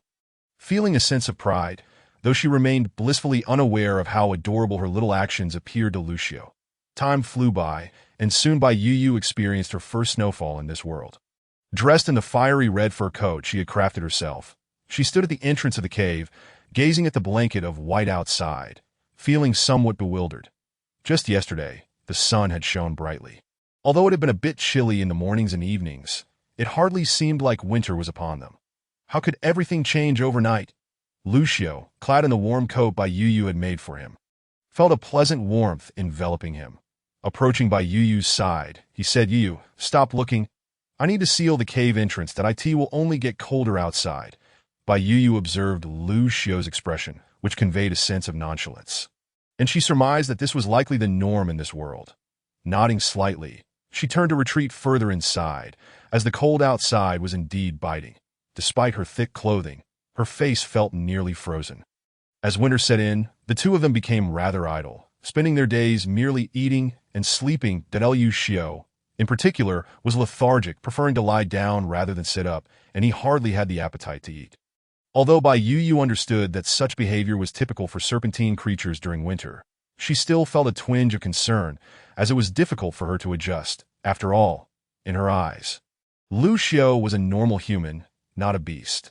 Initially, Bai Yu would attempt to engage Lucio in conversation, hoping to uplift his spirits. Her efforts bore fruit, as not only did Lucio perk up, But his brother also became more animated. However, they often took liberties with her, leaving Bai Yu feeling exasperated and reluctant to provoke him further. Eventually, her gaze fell upon the fire grass in the corner, and she thought that since she had little to do, she might as well create a few thin garments in anticipation of spring and summer. To craft such clothing, she needed to separate the fibers of the fire grass. A meticulous task that Lu Xiao was ill-suited for. It was a job she would have to undertake herself. Once she began her work, time seemed to pass swiftly, and before long, 2 months had elapsed. Bai Yu had knitted 2 sets of clothing for both herself and Lu Xiao, along with some undergarments and socks, which resembled a couple's matching outfits. Casting a glance at the dwindling supply of firegrass, Bai Yu finally halted her efforts, realizing there was no longer enough material to create anything substantial. She noticed Lu Xiao, who was contentedly holding up a pair of large shorts she had just finished knitting, and felt a wave of embarrassment wash over her. Just as Bai Yu was about to speak, she heard a faint sound of crying. Stunned, she turned to Lu Xiao and saw that his expression had darkened. From the look on his face, Bai Yu inferred that her earlier suspicion was not a figment of her imagination. Someone outside was indeed weeping. She approached Lu Xiao and inquired, "Lu Xiao, it seems someone is outside. Should we go take a look?" Chapter 48.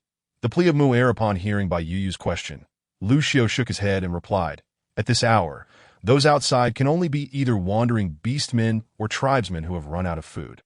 Regardless of which it is, they would bring trouble." Bai Yu felt a surge of anxiety at his words, her eyelashes fluttering as she cautiously asked, "They wouldn't break in, would they?" "Not at all," Lu Xiao reassured her with a gentle smile. "The snow outside is quite thick, completely concealing our tracks. Even in the kitchen, we have to shake the bamboo every day while cooking. Otherwise, no smoke would escape. The world outside is blanketed in white. Those out there cannot even find the entrance." Bai Yu felt somewhat relieved by Lu Xiao's explanation, yet the sobbing from outside grew increasingly close. Then, she heard a child's voice crying out, "Please, I know you're in there. Help my brother. If you save him, I'll be your servant for life." Both Bai Yu and Lu Xiao understood the implications of the child's plea. Before winter, while foraging for okra, they had encountered a pair of wandering beastmen brothers. It was likely that this child, Mu'er, was the only one who could find his way here. Bai Yu's heart ached at the sound of the child's cries, but she was also aware of the unpredictable nature of humanity and feared that her moment of compassion might bring trouble upon Lu Xiao. Lu Xiao glanced at Bai Yu and, discerning her thoughts from her expression, sighed as he pulled aside the animal skin curtain and stepped into the kitchen. "Lu Xiao, what are you planning to do?" "Xiao." Lu Xiao gestured for silence. "Let's observe first." He approached the window left ajar in the kitchen and gently lifted the animal skin curtain. Before him lay a large rock covered in snow. With snow filling the crevices, Lu Xiao took a slender stick and poked a small hole in the highest part of the window, peering through it intently. After a moment, his expression softened slightly, and he turned to Bai Yu, whispering, "Would you like to take a look?" Bai Yu nodded, and in the next instant, Lu Xiao lifted her up to the small opening that she leaned out to see. She quickly spotted the source of the crying. A 7 or 8-year-old beast boy knelt despondently in the snow, tears streaming down his face, while a young beast man, missing an arm, lay unconscious on his back, as if lifeless. Bai Yu averted her gaze and glanced at Lu Xiao, her expression betraying her internal conflict, as if she wanted to speak but hesitated. Lu Xiao, fully aware of Bai Yu's sentiments, gently patted her head and said, "Stay here. I'll go take a look." Bai Yu's eyes brightened at his words, and she nodded eagerly. She felt genuine sympathy for the child. At such a tender age, he should be nestled in the warmth of his parents' embrace. Yet he had become a wanderer in this perilous world. Seeing the child reminded her of a younger Lu Xiao. Lu Xiao pushed aside the stone blocking the kitchen exit and stepped outside, while Bai Yu remained at the entrance, watching the unfolding situation. Mu'er, overwhelmed by despair, lifted his head in disbelief upon hearing the commotion, gazing at Lu Xiao with hope. He had not come here with high expectations, but recalling that a powerful wandering beast man was nearby, along with a female who might possess a tender heart, he decided to take a chance. Looking at Lu Xiao, his face was filled with desperation as he pleaded, "Please, I beg you, save my brother. If you can help him, I swear to the beast god that I will serve you forever." Lu Xiao had no interest in taking on a servant, had it not been for Bai Yu's evident compassion and the fear of being perceived as a heartless beastman by her. He would not have stepped outside at all. He cast a glance at the unconscious one-armed beastman, Mu Yi, and noted that he appeared gravely weak. On the verge of death, that Liu Xiu sniffed the air and caught a whiff of blood. Narrowing his eyes, he stepped closer and lifted the unconscious Mu Yi with ease. Examining him closely, he noticed that his abdomen was wrapped in animal skin, which was still oozing blood. That Mu Yi was startled by Liu Xiu's abrupt movements, but did not attempt to stop him. Instead, he looked at Liu Xiu with beseeching eyes. That Mu Yi understood that his brother's life hung by a thread, and this was his last glimmer of hope. So he dared not express any dissatisfaction with Liu Xiu's actions. That Liu Xiu glanced at Mu Yi and, without another word, carried Mu Yi toward the cave entrance. Upon entering the cave, Liu Xiu swiftly sealed the entrance and laid Mu Yi beside the firewood. He then turned to Bai Yu, who was still assessing Mu Yi, and stated, "He is on the brink of death." His tone was flat, his demeanor indifferent, as if he were merely completing a task. Bai Yu's lips twitched at his words. Feeling somewhat exasperated, Mu Yi's heart sank at this proclamation. Assessing the two adults before him, he suddenly dropped to his knees in front of Bai Yu and cried, "Sister, please help my brother. I beg you, I will serve you for life to repay your kindness." Bai Yu, taken aback by this display, hurried to pull Mu Yi up, only to find that despite his young age, he possessed significantly more strength than she did, making it impossible for her to lift him. That Liu Xiu furrowed his brow, glancing at Bai Yu's hand with a hint of jealousy. That he shot a glare at Mu Yi and coldly declared, "Get up, or I will throw you both out." Mu Yi, genuinely intimidated by Liu Xiu, hurriedly complied, though his eyes remained filled with longing as he looked at Bai Yu. That he realized that this female held a significant place in the beastman's heart. If he could win her sympathy, the beastman would likely not abandon his brother. Bai Yu shot Liu Xiu a glare before kneeling beside Mu Yi, lifting the animal skin covering his wound. She discovered a deep gash, the flesh grotesquely exposed. Bai Yu's hands trembled slightly, and after glancing at Mu Yi, she sighed heavily and said, "The injury is too severe. I can only try. I cannot guarantee I can save him." That Mu Yi was perplexed by her words, unable to fathom how this seemingly frail female could save his brother. And he had merely hoped to elicit her sympathy and secure a plea from her to Liu Xiu. Yet he could only think such thoughts silently, daring not to express his internal conflict outwardly. That he nodded in agreement. Having no other options, he could only trust Bai Yu as a last resort. Chapter 49. The First Surgery. Seeing Mu Yi nod, Bai Yu turned to Liu Xiu and said, "Liu Xiu, please help me boil some water." Upon hearing this, Liu Xiu was somewhat taken aback. He had initially assumed that Bai Yu would merely procure some piranha gall for Mu Yi. But the expression on Bai Yu's face suggested that the situation was far more complex. Curiosity piqued. He chose not to inquire further, and after a moment of surprise, nodded and returned to his tasks. Meanwhile, Bai Yu retreated to the cave, transporting the fire-lined grass husks she had stripped away and laying them on the ground outside. She then sought out a piece of beast skin, which Liu Xiu had previously deemed unsatisfactory, and spread it atop the grass. Addressing Mu Yi, she said, "Place your brother upon it. It will provide some warmth." Naturally, Mu Yi was overjoyed. After expressing his gratitude to Bai Yu, he gently lifted Mu Yi onto the makeshift bedding. Observing Mu Yi's actions filled Bai Yu with a tinge of envy. She admired the innate strength and combat prowess of the beastmen in this world, which surpassed that of females. Though envious, she merely reflected on it briefly before returning to the cave. When Bai Yu emerged once more, she held a sharp bone needle and thread fashioned from fire-lined grass. Upon seeing the items in her hands, Mu Yi glanced at his brother's wound and was struck with a dreadful realization. His lips trembled, but he ultimately stifled his words, fearing that his doubts might displease Bai Yu and jeopardize his brother's chances of survival. If there was any hope, he reasoned, it was better to let Bai Yu attempt her method. Unbeknownst to Bai Yu, Mu Yi's thoughts were far from her mind. Had she been aware, she would have scolded him for his perverse assumptions. Who in their right mind would dare to play with someone's life in such a manner? Bai Yu first boiled some water, using a clean piece of beast skin to sterilize it before switching to a basin of fresh boiling water to cleanse Mu Yi's wound of dirt and blood.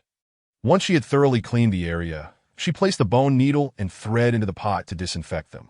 Should Mu Yi survive, These threads would likely remain in his body, necessitating proper sanitation to avoid future inflammation. Bai Yu retrieved several piranha gallbladders from her space, applying the bile generously to both the interior and exterior of Mu-E's wound before extracting the needle and thread from the pot.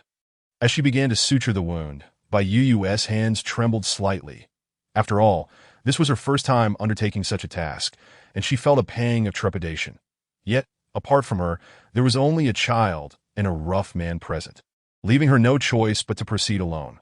Were a professional doctor to witness her trembling hands at work, they would undoubtedly deem her a butcher of lives, although Bai Yu lacked expertise. She possessed some rudimentary knowledge, having previously watched videos of cesarean sections. Given the depth of the wound, she first stitched the inner layer before addressing the outer skin. Her craftsmanship was commendable, resulting in a relatively neat seam, though the black thread starkly contrasted against the flesh, rendering it quite conspicuous that it was uncertain whether the analgesic properties of the piranha bile or Mui's deep state of unconsciousness was at play. But throughout the procedure, Mui did not so much as furrow his brow. Bai Yu had done her utmost and turned to Mu'er, who had remained quietly at the side, saying, "I will prepare some ginger soup shortly. You must feed some to your brother and drink a bit yourself to ward off the chill. That is for whether your brother awakens. That is entirely dependent on him. I have done all I can." Mu'er nodded vigorously. Despite not fully understanding what ginger soup was, he expressed his gratitude, saying, "Thank you, sister. If my brother awakens, I will certainly honor my promise to recognize you as my leader." Bai Yu did not take his words to heart, waving her hand dismissively as she set about preparing the ginger soup. Once the soup was ready, before Bai Yu could fully process the situation, Lucio had already taken the initiative to ladle a bowl and present it to Mu'er, his expression brimming with a mix of glee and malice. "Drink up," he urged. Bai Yu turned her gaze away, feeling a sense of embarrassment wash over her as she recalled the first time she had coaxed Lucio into drinking ginger soup. Noting the agony on his face, Mu'er, taken aback by Lucio's sudden enthusiasm, glanced at the bowl in his hands and sniffed the peculiar, pungent aroma with suspicion, questioning whether it was poisonous. However, upon catching sight of Bai Yu, he steeled himself, holding his breath as he cautiously sipped from the bowl, only to be met with a fit of coughing. "Cough, cough. What is this? Cough, cough." "Of course, it's a splendid remedy. This was personally brewed by Yu, so hurry and drink. And don't forget to feed your brother a bowl afterward." Lucio chuckled heartily, unabashedly relishing in Mu'er's misfortune. Bai Yu had not anticipated such a strong reaction from Mu'er. Admittedly, the ginger soup was rather unpalatable due to the absence of sugar, yet it shouldn't have warranted such a response. She shot a glare at Lucio and explained to the tearful Mu'er, "This soup is meant to dispel the cold and prevent illness. You and your brother have endured the elements for so long. It would be best to consume some." Reassured by her words, Mu'er closed his eyes and, enduring the unpleasant taste, gulped down the entire concoction in one go. Afterward, he realized that while the flavor was indeed dreadful, his previously numb body began to warm gradually. A flicker of astonishment crossed his eyes as he regarded Bai Yu with gratitude and a hint of something peculiar, though he refrained from uttering further thanks, turning to accept another bowl from Lucio. He crouched down and carefully fed it to Mui. Although Mui was unconscious, he still instinctively performed the act of swallowing, making the task somewhat manageable. Chapter 50. The brothers' journey. Once Mu'er had fed an entire bowl of ginger soup to Mui, Bai Yu finally posed a question that had been nagging at her curiosity. "Mu'er, are you and your brother biological siblings? How is it that you are both wandering beastmen?"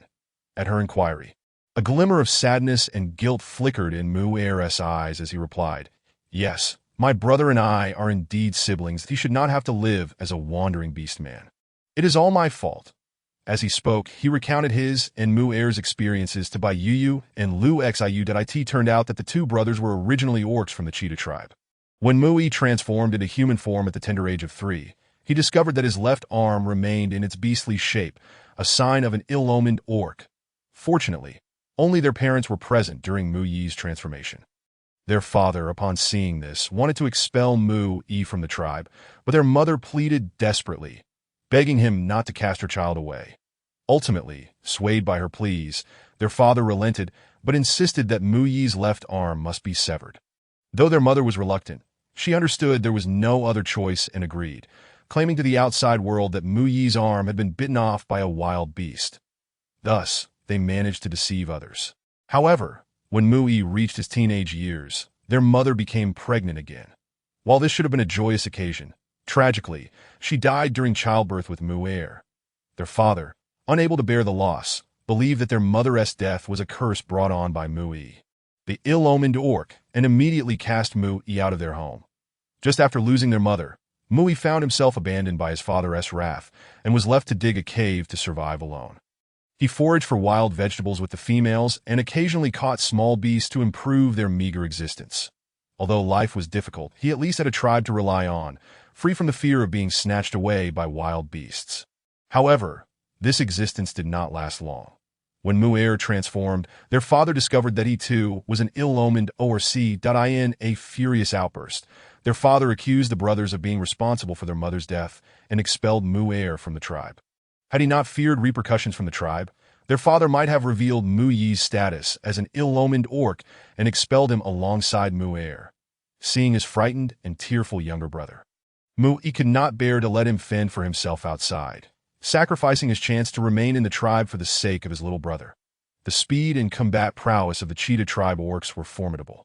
Despite having only one arm, Mu Yi managed to sustain his younger brother through foraging and hunting small beasts. After hearing the brother's story, Bai Yu felt a sense of admiration for Mu Yi. After all, he had been just a teenager at the time, yet he chose to leave the safety of the tribe for the sake of his younger brother. It was truly courageous and deeply moving. Casting a glance at Mu Yi's current state, she inquired, "What happened to his injury?" "It's all my fault." Mu Er finally broke down in tears. After all, he was still a cub, and his only family. His only support lay unconscious, leaving him terrified of the unknown. Wiping his tears, he sobbed, "Brother got hurt protecting me from those wandering orcs who tried to steal our food." It turned out that Mu Er had run out to play in the snow, only to be spotted by other wandering orcs who then attempted to rob them.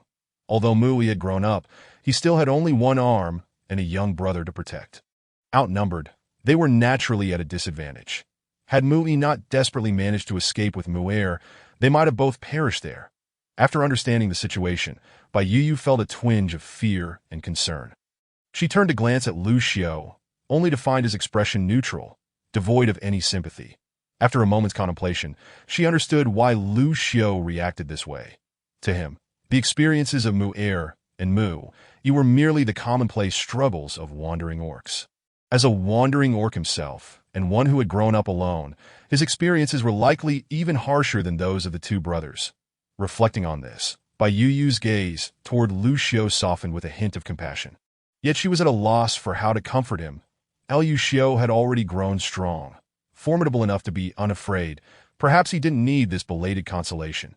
Hesitating for a moment, she finally smiled and said, "Lu Xiao, how about I make you carrot stew with black bean cakes for dinner?" Initially, Lu Xiao expected Bai Yu to comfort the little orc, but he was taken aback when she suddenly posed this question. A bit puzzled, he turned to look at her, and when their eyes met, his heart skipped a beat. What kind of gaze was that? Bai Yu, perhaps unaware, looked at Lu Xiao with eyes that sparkled as if she were gazing at something she deeply adored. Lu Xiao had been accustomed to receiving glances filled with disdain and fear. He had never been looked at in such a manner. Even his mother had only gazed upon him with pity, never with affection. Experiencing such a gaze for the first time left Lu Xiao at a loss, unable to comprehend its meaning. All he knew was that being looked at by Bai Yu in such a way made his blood run hot. Noticing that Lu Xiao was merely staring at her in a daze without answering, Bai Yu shot him an exasperated glare and pouted, "If you don't answer, I'll take it as you don't want to eat." Upon hearing this, Lu Xiao snapped out of his stupor, grinning sheepishly as he hurriedly replied, "I want to eat. I haven't had black bean cakes in days. I've been craving them since tasting the meat soup with black bean cakes." Lu Xiao had fallen in love with them. Bai Yu huffed lightly, casting a quick glance at Lu Xiao, playfully admonishing, "Then why aren't you going to cut the meat?" Currently, the remaining meat was all salted and tough, and Bai Yu found it difficult to cut with her snake-scale knife. Thus, the task had fallen to Lu Xiao. "All right, I'm on it," Lu Xiao exclaimed as he went to retrieve the meat. Mu Er watched the interaction between Bai Yu and Lu Xiao with a mix of surprise and curiosity. Though still young, He understood that wandering orcs were generally viewed as fearsome beings in the eyes of females. He had never seen a female willingly engage in playful banter with a wandering orc. Just as he pondered this, Bai turned her attention to him, gently saying, "You should eat some too, and give your brother a little meat soup. He should be fine." Since he could remember, Mu-Er had never been treated with such tenderness by a female. His eyes immediately reddened, feeling as though Bai were akin to a legendary goddess. Nodding, he replied in a soft, tremulous voice, "Thank you, sister. I will repay you in the future." To Bai Mu-Er was merely a child, and his earnest demeanor struck her as both amusing and poignant. She nodded without saying anything further and turned to prepare the cakes. Chapter 51. Space Upgrade Panel. Mu-Er gazed around the kitchen, filled with curiosity and wonder. He had never encountered such peculiar items before. Watching Bai knead the dough only heightened his fascination. As Bai cooked and prepared the cakes, the enticing aromas wafting through the air made his mouth water incessantly. He had never experienced such delightful scents in his life. Just inhaling them made him imagine how delicious her meals must be. Observing the stove and utensils Bai used, he felt as though he had opened the door to a new world. Everything before him was enchanting. Inhaling the fragrant air while contemplating Bai methods of treating his brother, Mu-Er increasingly believed that she was indeed a goddess from the legends. Glancing at his brother, hope and anticipation filled his heart. He felt certain that with the goddess's intervention, his brother would not perish. Unbeknownst to Bai she had inexplicably become a goddess in the heart of the little orc in such a brief moment. After preparing the meal, she first served a generous bowl to Lu Xiao, and upon receiving his consent, she offered 2 cakes and a bowl of stew to Mu-Er, saying gently, "Give this a try. And remember to let your brother have some meat soup." As Mu-Er accepted the food, tears shimmered in his eyes. This was the first time someone other than his brother had offered him food, and they showed no disdain for his identity as a wandering orc.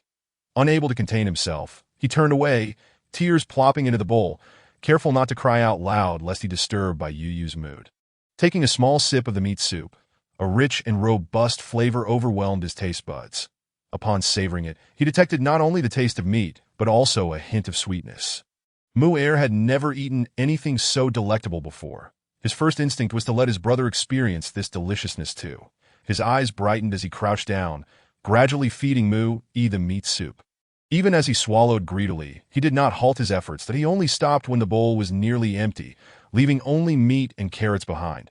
Casting a glance at the black bean cake he had set aside, Mu-Er initially held little expectation for it.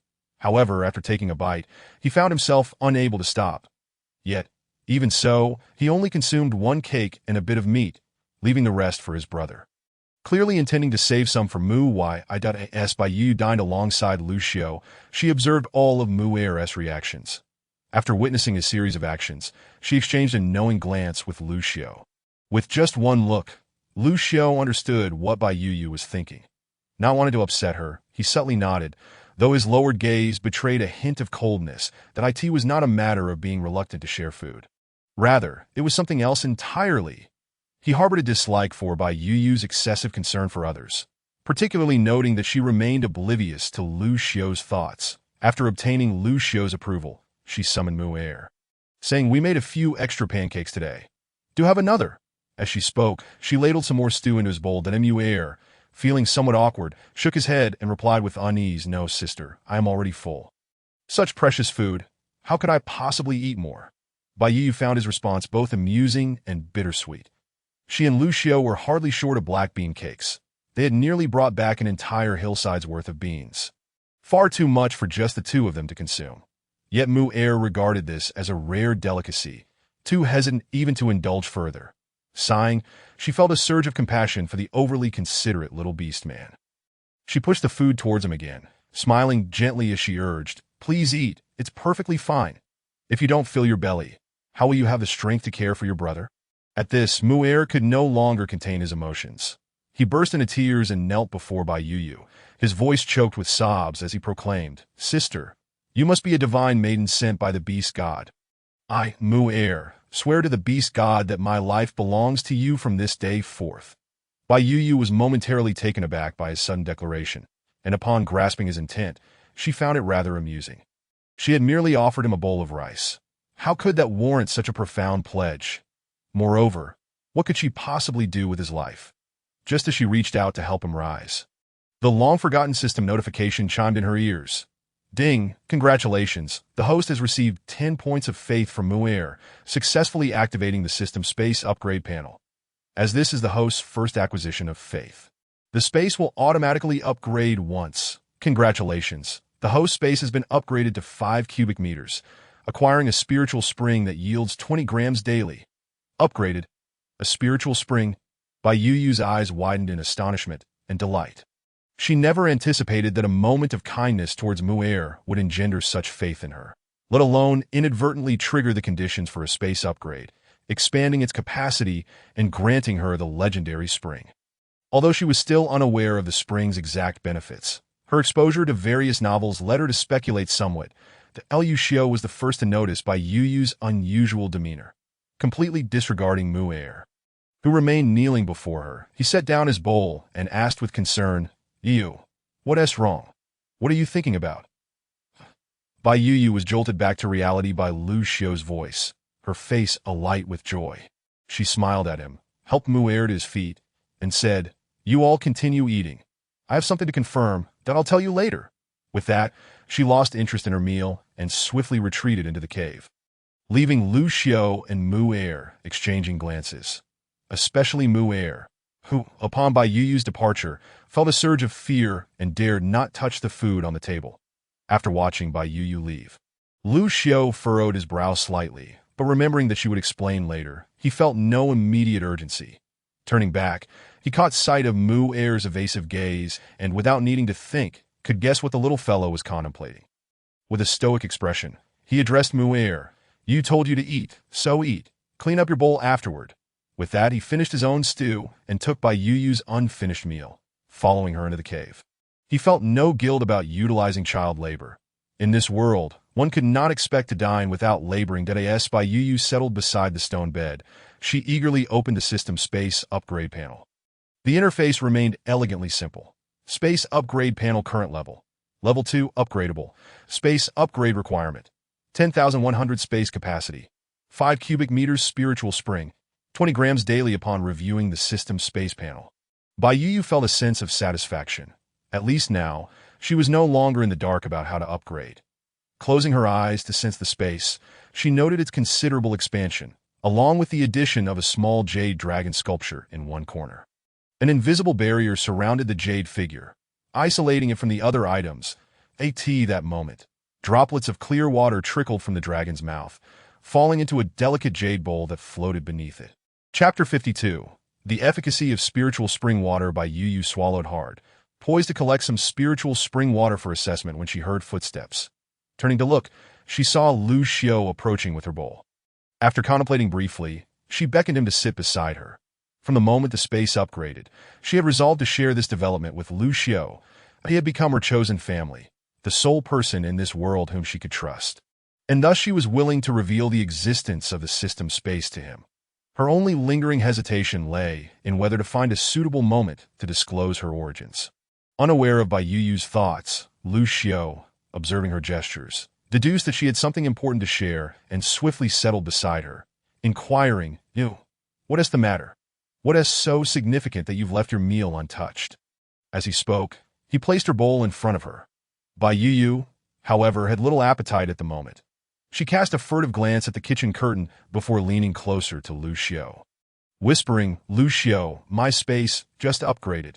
It's now more than twice its previous size."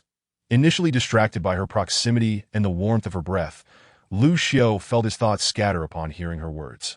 Shocked, he stammered, "Your space can upgrade. How did it happen?" Bai Yu quickly covered his mouth, shooting him a reproachful look as she chided, "Keep your voice down. There are others outside." After he nodded, she released her hand and continued. "Just now, when Muir knelt and vowed to give me his life, the system suddenly upgraded. A voice informed me that it was due to Muir's faith in me, which granted me faith points, thus triggering the upgrade." Liu Xiao, astonished by her explanation, struggled to articulate a response, his lips quivering without producing a word. Noticing Liu Xiao's unusual expression, Bai Yu felt puzzled by his lack of joy. She tugged at his sleeve, asking Liu Xiao, "Why aren't you happy?" Isn't the space upgrade a good thing? Before she could finish her sentence, Lu Xiu abruptly pulled her into his embrace at Lu Xiu. What's wrong? Bai Yu sensed his unease and found herself genuinely perplexed that Lu Xiu held her tightly, gently rubbing his cheek against her head, his voice grave as he confessed, Yu, I'm a bit scared. Bai Yu looked up, puzzled by his words, meeting his gaze, which was filled with fear and affection, his tightly pressed lips betraying his anxiety. Feeling a pang in her heart, she reached up to caress his tense, chiseled face, softly asking, What are you afraid of? I fear the beast god will take you away. I fear losing you. Lu Xiu tightened his embrace, almost pleading as he implored, Yu, please stay with me forever. Given by Yu Yu's earlier remarks, Lu Xiu could only surmise that she was perhaps a messenger of the beast god, sent to fulfill some task, and would ultimately be taken away upon completion. The thought of her leaving him was unbearable. He could hardly fathom what he would do if that day ever came. Bai Yu, bewildered, paused for a moment before playfully swatting Lu Xiu on the head, chiding, What strange thoughts are occupying that big head of yours? We have already pledged ourselves to one another before the beast god and sworn an oath of life and death. How could I possibly be taken away? Lu Xiu relaxed somewhat at her words, yet still voiced his concerns. But we haven't mated yet. We aren't truly partners. Bai Yu's eyelids flickered at this remark, instinctively sensing danger. The next moment, she heard Lu Xiu's plaintive inquiry, Yu, when will you enter your heat? I really want you. Can I know? Bai Yu firmly interrupted, her cheeks flushed with embarrassment as she covered Lu Xiu's mouth, declaring, Don't even think about it. Nothing can happen. Not until Bai Yu stammered, struggling to utter the word heat, ultimately resorting to a show of bravado as she glared at him and insisted, Not until I say so. Lu Xiu, though, turned down, bore no anger, only a hint of disappointment and frustration that he yearned to claim Bai Yu as his own, to mark her so that the scent of him would forever linger upon her, making it unmistakably clear to all other beasts that she was his little female. Bai Yu dared not meet Lu Xiu's gaze, realizing that her resistance to him was waning, leaving her vulnerable to his charms. She feared that a moment of weakness might lead her to agree to something terrifying. Though she understood it was merely a matter of time, she was still young and frightened. She wished to remain in her state of denial for another 2 years, at least until her body matured. Considering Lu Xiu's formidable physique and prowess, she genuinely worried that her current form might be inadequate. After a moment's contemplation, she resolved to divert Lu Xiu's attention by addressing another matter. Poking his chest, she proclaimed, I haven't finished discussing what I was saying earlier. Let go of me. I have something to show you. Lu Xiu, cradling the soft and fragrant Bai Yu, was reluctant to release her, but dared not provoke her ire. Ultimately, he reluctantly let her go, albeit with a lingering hesitation. Once freed, Bai Yu swiftly made her way to the stone table, retrieving a bamboo tube, typically used for drinking water, and returned to Lu Xiu's side. With a sense of mystery, she instructed, Do not blink. As she placed a finger over the opening of the bamboo tube, a stream of crystal-clear water flowed from her fingertip into the vessel. Each day, only 20 grams could be extracted, and the jade bowl in her space contained merely around 10 grams at present. Without a moment's hesitation, she drew all of it forth. Lu Xiu watched in astonishment, utterly captivated by Yu's actions, perceiving the event as wondrous. Yet he did not fully grasp the significance of the spiritual spring, regarding it as merely a performance. After extracting the spring water, Bai Yu immediately focused on its identification. Spatial spiritual spring, drinkable. Consuming it strengthens males and enhances beauty in females. Plants and animals grow rapidly. Note, each individual must not exceed 15 grams daily. Any excess is at one's own risk. Upon reading the identification results, Bai Yu nearly burst into laughter. This was nothing short of a timely boon.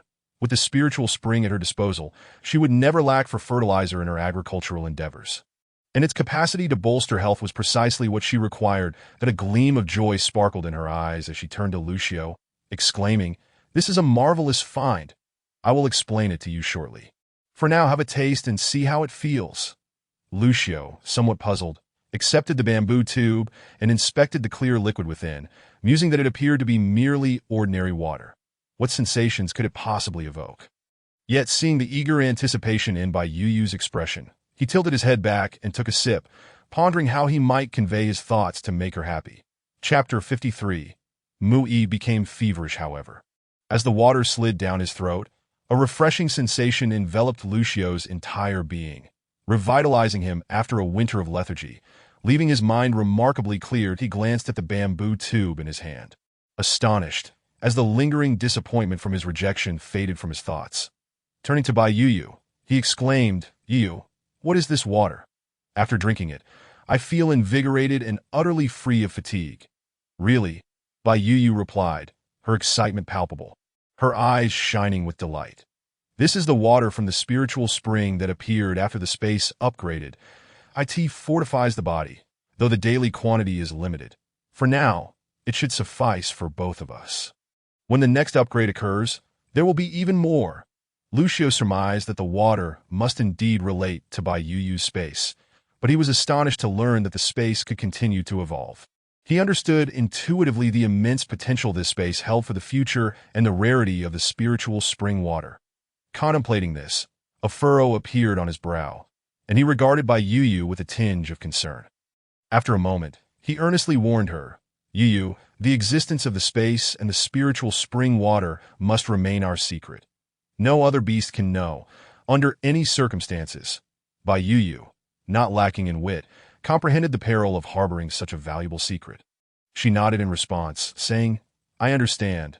This is my secret, and I shall only share it with you, that I won't tell anyone else." Hearing her words filled Lucio's heart with sweetness, yet he maintained a serious demeanor, his expression exceedingly earnest as he reassured her, "You can rest assured. I will protect you. Regardless of your purpose for being here, I will assist you as long as you remain by my side. You may do as you wish." To Lucio, it seemed evident that Bai Yu must have arrived in this world with a mission from the beast god, for it was the only explanation for the myriad of extraordinary abilities she possessed. Bai Yu, however, felt a tinge of embarrassment and shame upon hearing this. Lucio, who initially regarded her as a mere sorceress, had begun to perceive her as an emissary of the beast god. Despite her numerous explanations, none had seemed to quell his suspicions. With a resigned sigh, she reflected on her own ignorance regarding the system's requirements for faith points to level up. Was it truly intended to transform her into some sort of deity? Yet, she was no such thing. Taking the bamboo tube from Lucio, she patiently explained, "What purpose could I possibly have? Please do not overthink this. If there is any hope, it is simply that we can lead better lives together." Pouting slightly, she shot Lucio a playful glare and added, "You must not speak of leaving me again. How could you doubt me? If you say such things again, I will be upset." Lucio felt a pang of longing as he met her gaze, and her seemingly promising words gradually assuaged his earlier anxieties. Nodding seriously, a hint of relief crept onto his face as he replied, "Understood. I will not bring it up again." Casting a glance at the bamboo tube still held in by Yu's hands, he continued, "Yu, aren't you going to drink? It feels truly wonderful. You should try it." Bai Yu rolled her eyes at him, thinking, was it that she did not want to drink? Had it not been for the need to placate him, she would have indulged long ago. Without further ado, she lifted the tube and consumed the remaining spiritual spring water in one swift motion. In truth, it was not much, merely a mouthful, just as Lucio had said. The spiritual spring water was indeed remarkable. Upon swallowing, she felt revitalized, her senses sharpened. Savoring the taste, she detected a faint sweetness, delicate yet lingering. Bai Yu finished her drink and blinked her eyes, poised to speak. She suddenly heard commotion emanating from the kitchen. Straining to listen, it appeared that Mu-er was calling for his brother. Exchanging a glance with Lucio, they stepped outside, one after the other, upon entering the kitchen. They found Mu-er squatting beside Mu-yi, his face etched with worry as he called out for his brother. Upon noticing their approach, Mu-er turned and knelt before Bai Yu, pleading earnestly, "Goddess sister, please save my brother. You must have a way. I know you can help him. I beg you." At that moment, Bai Yu's thoughts were consumed by concern for Mu-yi, and she hurried to his side, urging Mu-er to rise and explain the situation. What happened? He seemed fine just a moment ago. Yet Mu-er remained kneeling, replying directly, "I don't know. My brother suddenly became feverish. Many beasts die from fever. Is my brother going to die too?" "Feverish?" Bai Yu gasped in shock. "In this world, Beasts lacked access to medicine, and typically, they relied solely on their body's resilience to withstand illness. But Mu-Yi was already injured. How could he possibly endure? As she bent down to examine Mu-Yi, she noted his flushed face and pale lips, a clear indication of his dire condition. Lucio approached, shaking his head at her, his expression conveying that he believed Mu-Yi was beyond saving. Bai Yu bit her lip, glancing at Mu-Er, whose tear-filled eyes were filled with hope as he gazed at her. Her heart ached at the thought of leaving this little beast without support. Finally, she steeled her resolve and said, Mu-Er, I can only try. If I cannot save him, do not blame me. Upon hearing Bai Yu's words, Mu-Er exhibited no signs of despondency. Rather, his eyes shimmered with trust.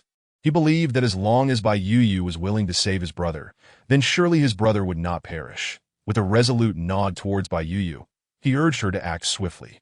In Mu-Er's heart, Bai Yu was akin to a divine being. In this world, there was nothing beyond her capabilities. Had Bai Yu been privy to Mu-Er's thoughts, she would have been both amused and exasperated. For she had hardly done anything, yet had unwittingly gained an ardent admirer. After assisting Mu-Er to his feet, she turned to enter the dwelling, emerging shortly thereafter with a handful of dried roots. Although they appeared to be mere grass roots, in truth, they were the rhizomes of a medicinal herb she had discovered in this world, known as a Yi Qing, which fortuitously possessed the ability to reduce fever. Bai Yu offered no explanations. She proceeded to prepare the herbal concoction, and once it was deemed adequately brewed, she ladled it into a bowl. She presented the concoction to Mu-Er. She hesitated briefly before adding a drop of spring water. Hoping it would aid Mu-Yi, Xiao, who had been attentively observing Bai Yu's actions, noticed this subtle gesture. He pressed his lips together, but chose to remain silent, instead casting a glance at the two brothers that bore a hint of coldness. Should Mu-Yi or Mu-Er sense any anomaly, he would not hesitate to eliminate them without mercy, for he would not permit even the slightest threat to Bai Yu's safety. Then Mu-Er felt a chill traverse his back and turned to see Bai Yu approaching with a bowl in hand. Instantly, he forgot the earlier unease, carefully accepting the bowl of medicine with a serious demeanor, as if cradling a cherished treasure. Without a trace of doubt or hesitation, he crouched down and began to blow gently on the liquid before feeding it to Mu-Yi. Before long, the bowl was emptied. After the medicinal brew had been administered, Mu-Er was astonished to observe that Mu-Yi's lips had regained a hint of color, and although he still felt warm, his temperature had noticeably decreased. While Mu-Er held unwavering confidence in Bai Yu, he had not anticipated such swift and effective results. Turning to gaze at Bai Yu, his eyes sparkled with newfound hope. He bit his lip, hesitated briefly, but ultimately refrained from expressing his gratitude verbally, silently vowing to the beast god that he would dedicate his life to Bai Yu's service. Even if Bai Yu were to dismiss him, he would remain nearby, for although he was still young, his speed and strength were not lacking, and he could assist her in numerous ways. Bai Yu was observing Mu-Yi's condition and was equally taken aback by the improvement she witnessed. She pondered whether it was the effect of the spring water or the Yi Qing root, or perhaps a combination of both. She contemplated. She was suddenly interrupted by the system's voice. Ding. Congratulations, host. You have received 10 points of belief value from Mu-Er. Current belief value 20. Each individual can contribute a maximum of 100 points of belief value.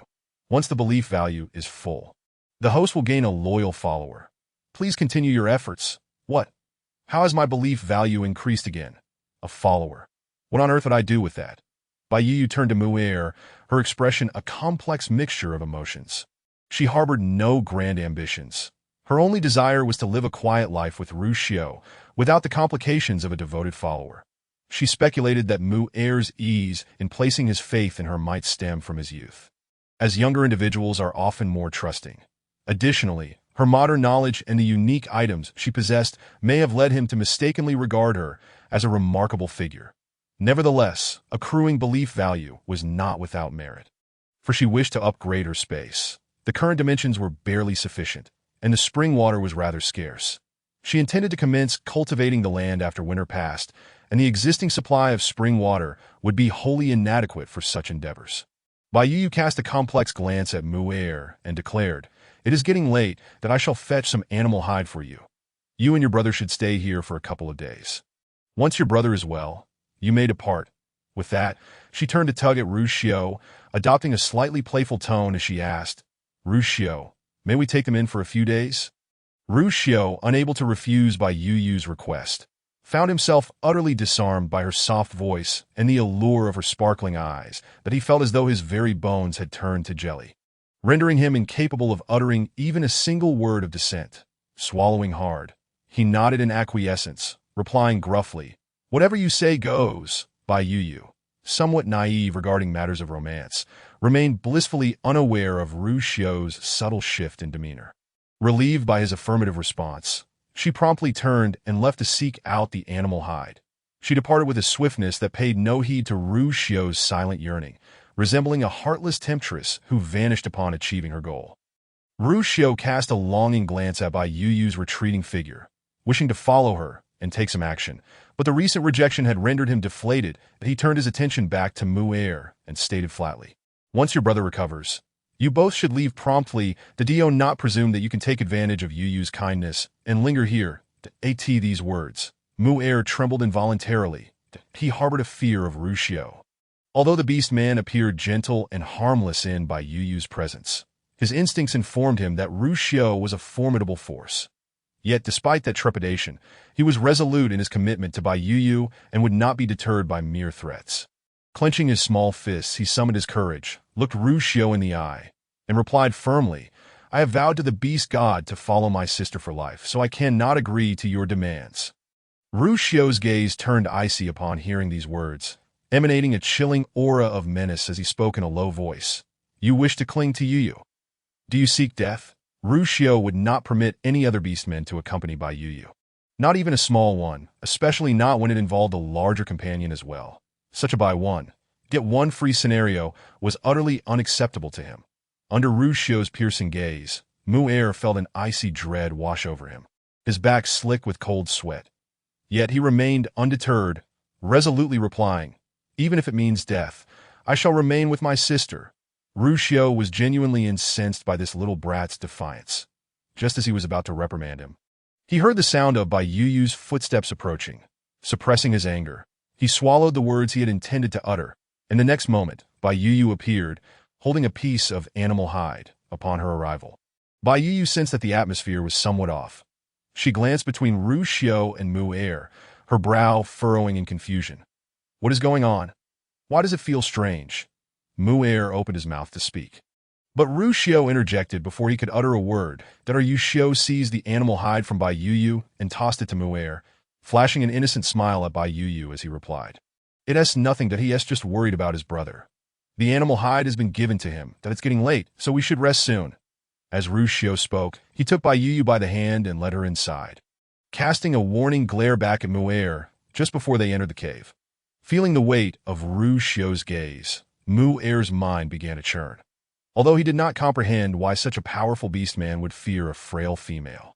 He realized that as long as Rushio was more restrained in Bai Yu's presence, he might find a way to remain that he had already observed Bai Yu's softer side, especially when it came to him, a mere cub. Casting a glance back at his unconscious brother, Mu'er clenched his fists, resolute in his determination to stay, not only to repay Bai Yu's kindness, but also because he believed that following this divine figure would lead to a better life for himself and his brother. Even if this notion was somewhat selfish, he had endured a life of uncertainty alongside his brother for far too long that he wished to seize this opportunity for a different future. If it meant serving Bai Yu tirelessly, he would gladly do so. Rushio, oblivious to the fact that his submissive nature had been laid bare, remained unaware that the little cub outside had already resolved to cling to Bai Yu. Upon returning to the cave, he tugged at Bai Yu's sleeve with a look of forlornness, his voice tinged with a hint of grievance. "Yu, why are you being so kind to those brothers?" Bai Yu regarded Rushio's expression with a wry smile, finding his demeanor increasingly shameless, that a man towering over 2 meters, brimming with muscle, attempting to adopt the countenance of a wronged party, was simply an eyesore. Rushio, oblivious to his own absurdity, left Bai Yu feeling quite embarrassed. She playfully tugged at Rushio's thick skin and glared at him, saying, "No pouting. Speak properly." When Rushio realized that this tactic was ineffective, he dropped the pitiful act immediately. His expression darkened as he pulled Bai Yu onto his lap, leaning closer to whisper in her ear with a low, magnetic voice, "All right, I will speak properly." Lu Xiao let out a low chuckle, his heterochromatic eyes fixed intently on Bai Yu, exuding an otherworldly charm, that he lifted a hand and gently pressed a finger against Bai Yu's pink lips, his gaze deepening as he murmured, "How could I possibly be mischievous? Up until now, I have done nothing, so how could Yu accuse me wrongly?" Without granting Bai Yu a moment to respond, he swiftly leaned down and captured her enticing red lips with his own. It was only when he sensed that Bai Yu was beginning to struggle for breath that Lu Xiao reluctantly pulled back, chuckling softly. "Now that is what I call mischief, do you understand? You are bullying me." Bai Yu was utterly taken aback, her words tumbling out clumsily. She could not comprehend how Lu Xiao had suddenly transformed, as if he had opened up a hidden reservoir of charm. Was this truly the simple-minded beast man she thought she knew? Surely, he had become something extraordinary. Lu Xiao paid no heed to Bai Yu's astonishment. He was never one to be purely innocent, in an effort to avoid frightening her. He had been patient enough for these past few days. Yet, if he continued to suppress himself, he feared he might suffer from internal turmoil. More than anything, he yearned for Bai Yu to gradually come to know the real him and to accept him as he truly was, rather than as the facade of a beast man he had concealed. Observing Bai Yu's astonished and flustered expression, Lu Xiao found her irresistibly charming, that he drew her closer, narrowing his eyes suggestively. "Is this what you call bullying? When Yu enters her heat, I will show you what real bullying is." What is happening? Has Lu Xiao been possessed? "Someone please help me silence his incessant flirtation," Bai Yu screamed inwardly, her entire being flushed with embarrassment. Desperately wanting to distance herself from Lu Xiao at that very moment, her heart raced uncontrollably, overwhelmed by a mix of shyness, anxiety, and something else entirely. Since he had first kissed her, it had been thundering away, nearly surpassing its limits. In desperation, she raised her hand to cover Lu Xiao's incessantly chattering mouth, glaring at him with little authority. "You must stop speaking. If you continue to act so shamelessly, I will ignore you." Lu Xiao, understanding the art of knowing when to retreat, blinked at Bai Yu in acknowledgement. Seeing his compliant demeanor, she hesitantly removed her hand from his mouth. Just as she did, Lu Xiao inquired, "Yu hasn't answered my earlier question yet." "What question?" Bai Yu was momentarily dazed.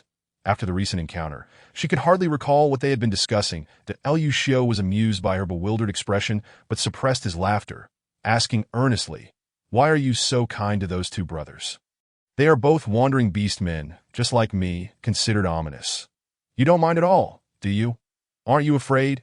Bai Yu frowned at his words, genuinely surprised that Lu Xiao would pose such a question. She had not anticipated that. After all this time, he would still feel insecure about being an ominous beast man. Reflecting on this, she realized that continuing as they were would not suffice. She organized her thoughts and gazed earnestly at Lu Xiao. Speaking with utmost seriousness, "Lu Xiao, I will only answer this question once, so pay close attention." Seeing Bai Yu's grave demeanor made Lu Xiao somewhat anxious. His embrace tightened, and he nodded silently, indicating he was listening intently. Appearing much like a prisoner awaiting judgment, Bai Yu sensed his change and sighed inwardly before speaking earnestly. "I do not think you are flawed in any way, nor do I see you as ominous. Instead, I believe you are unique, one of a kind."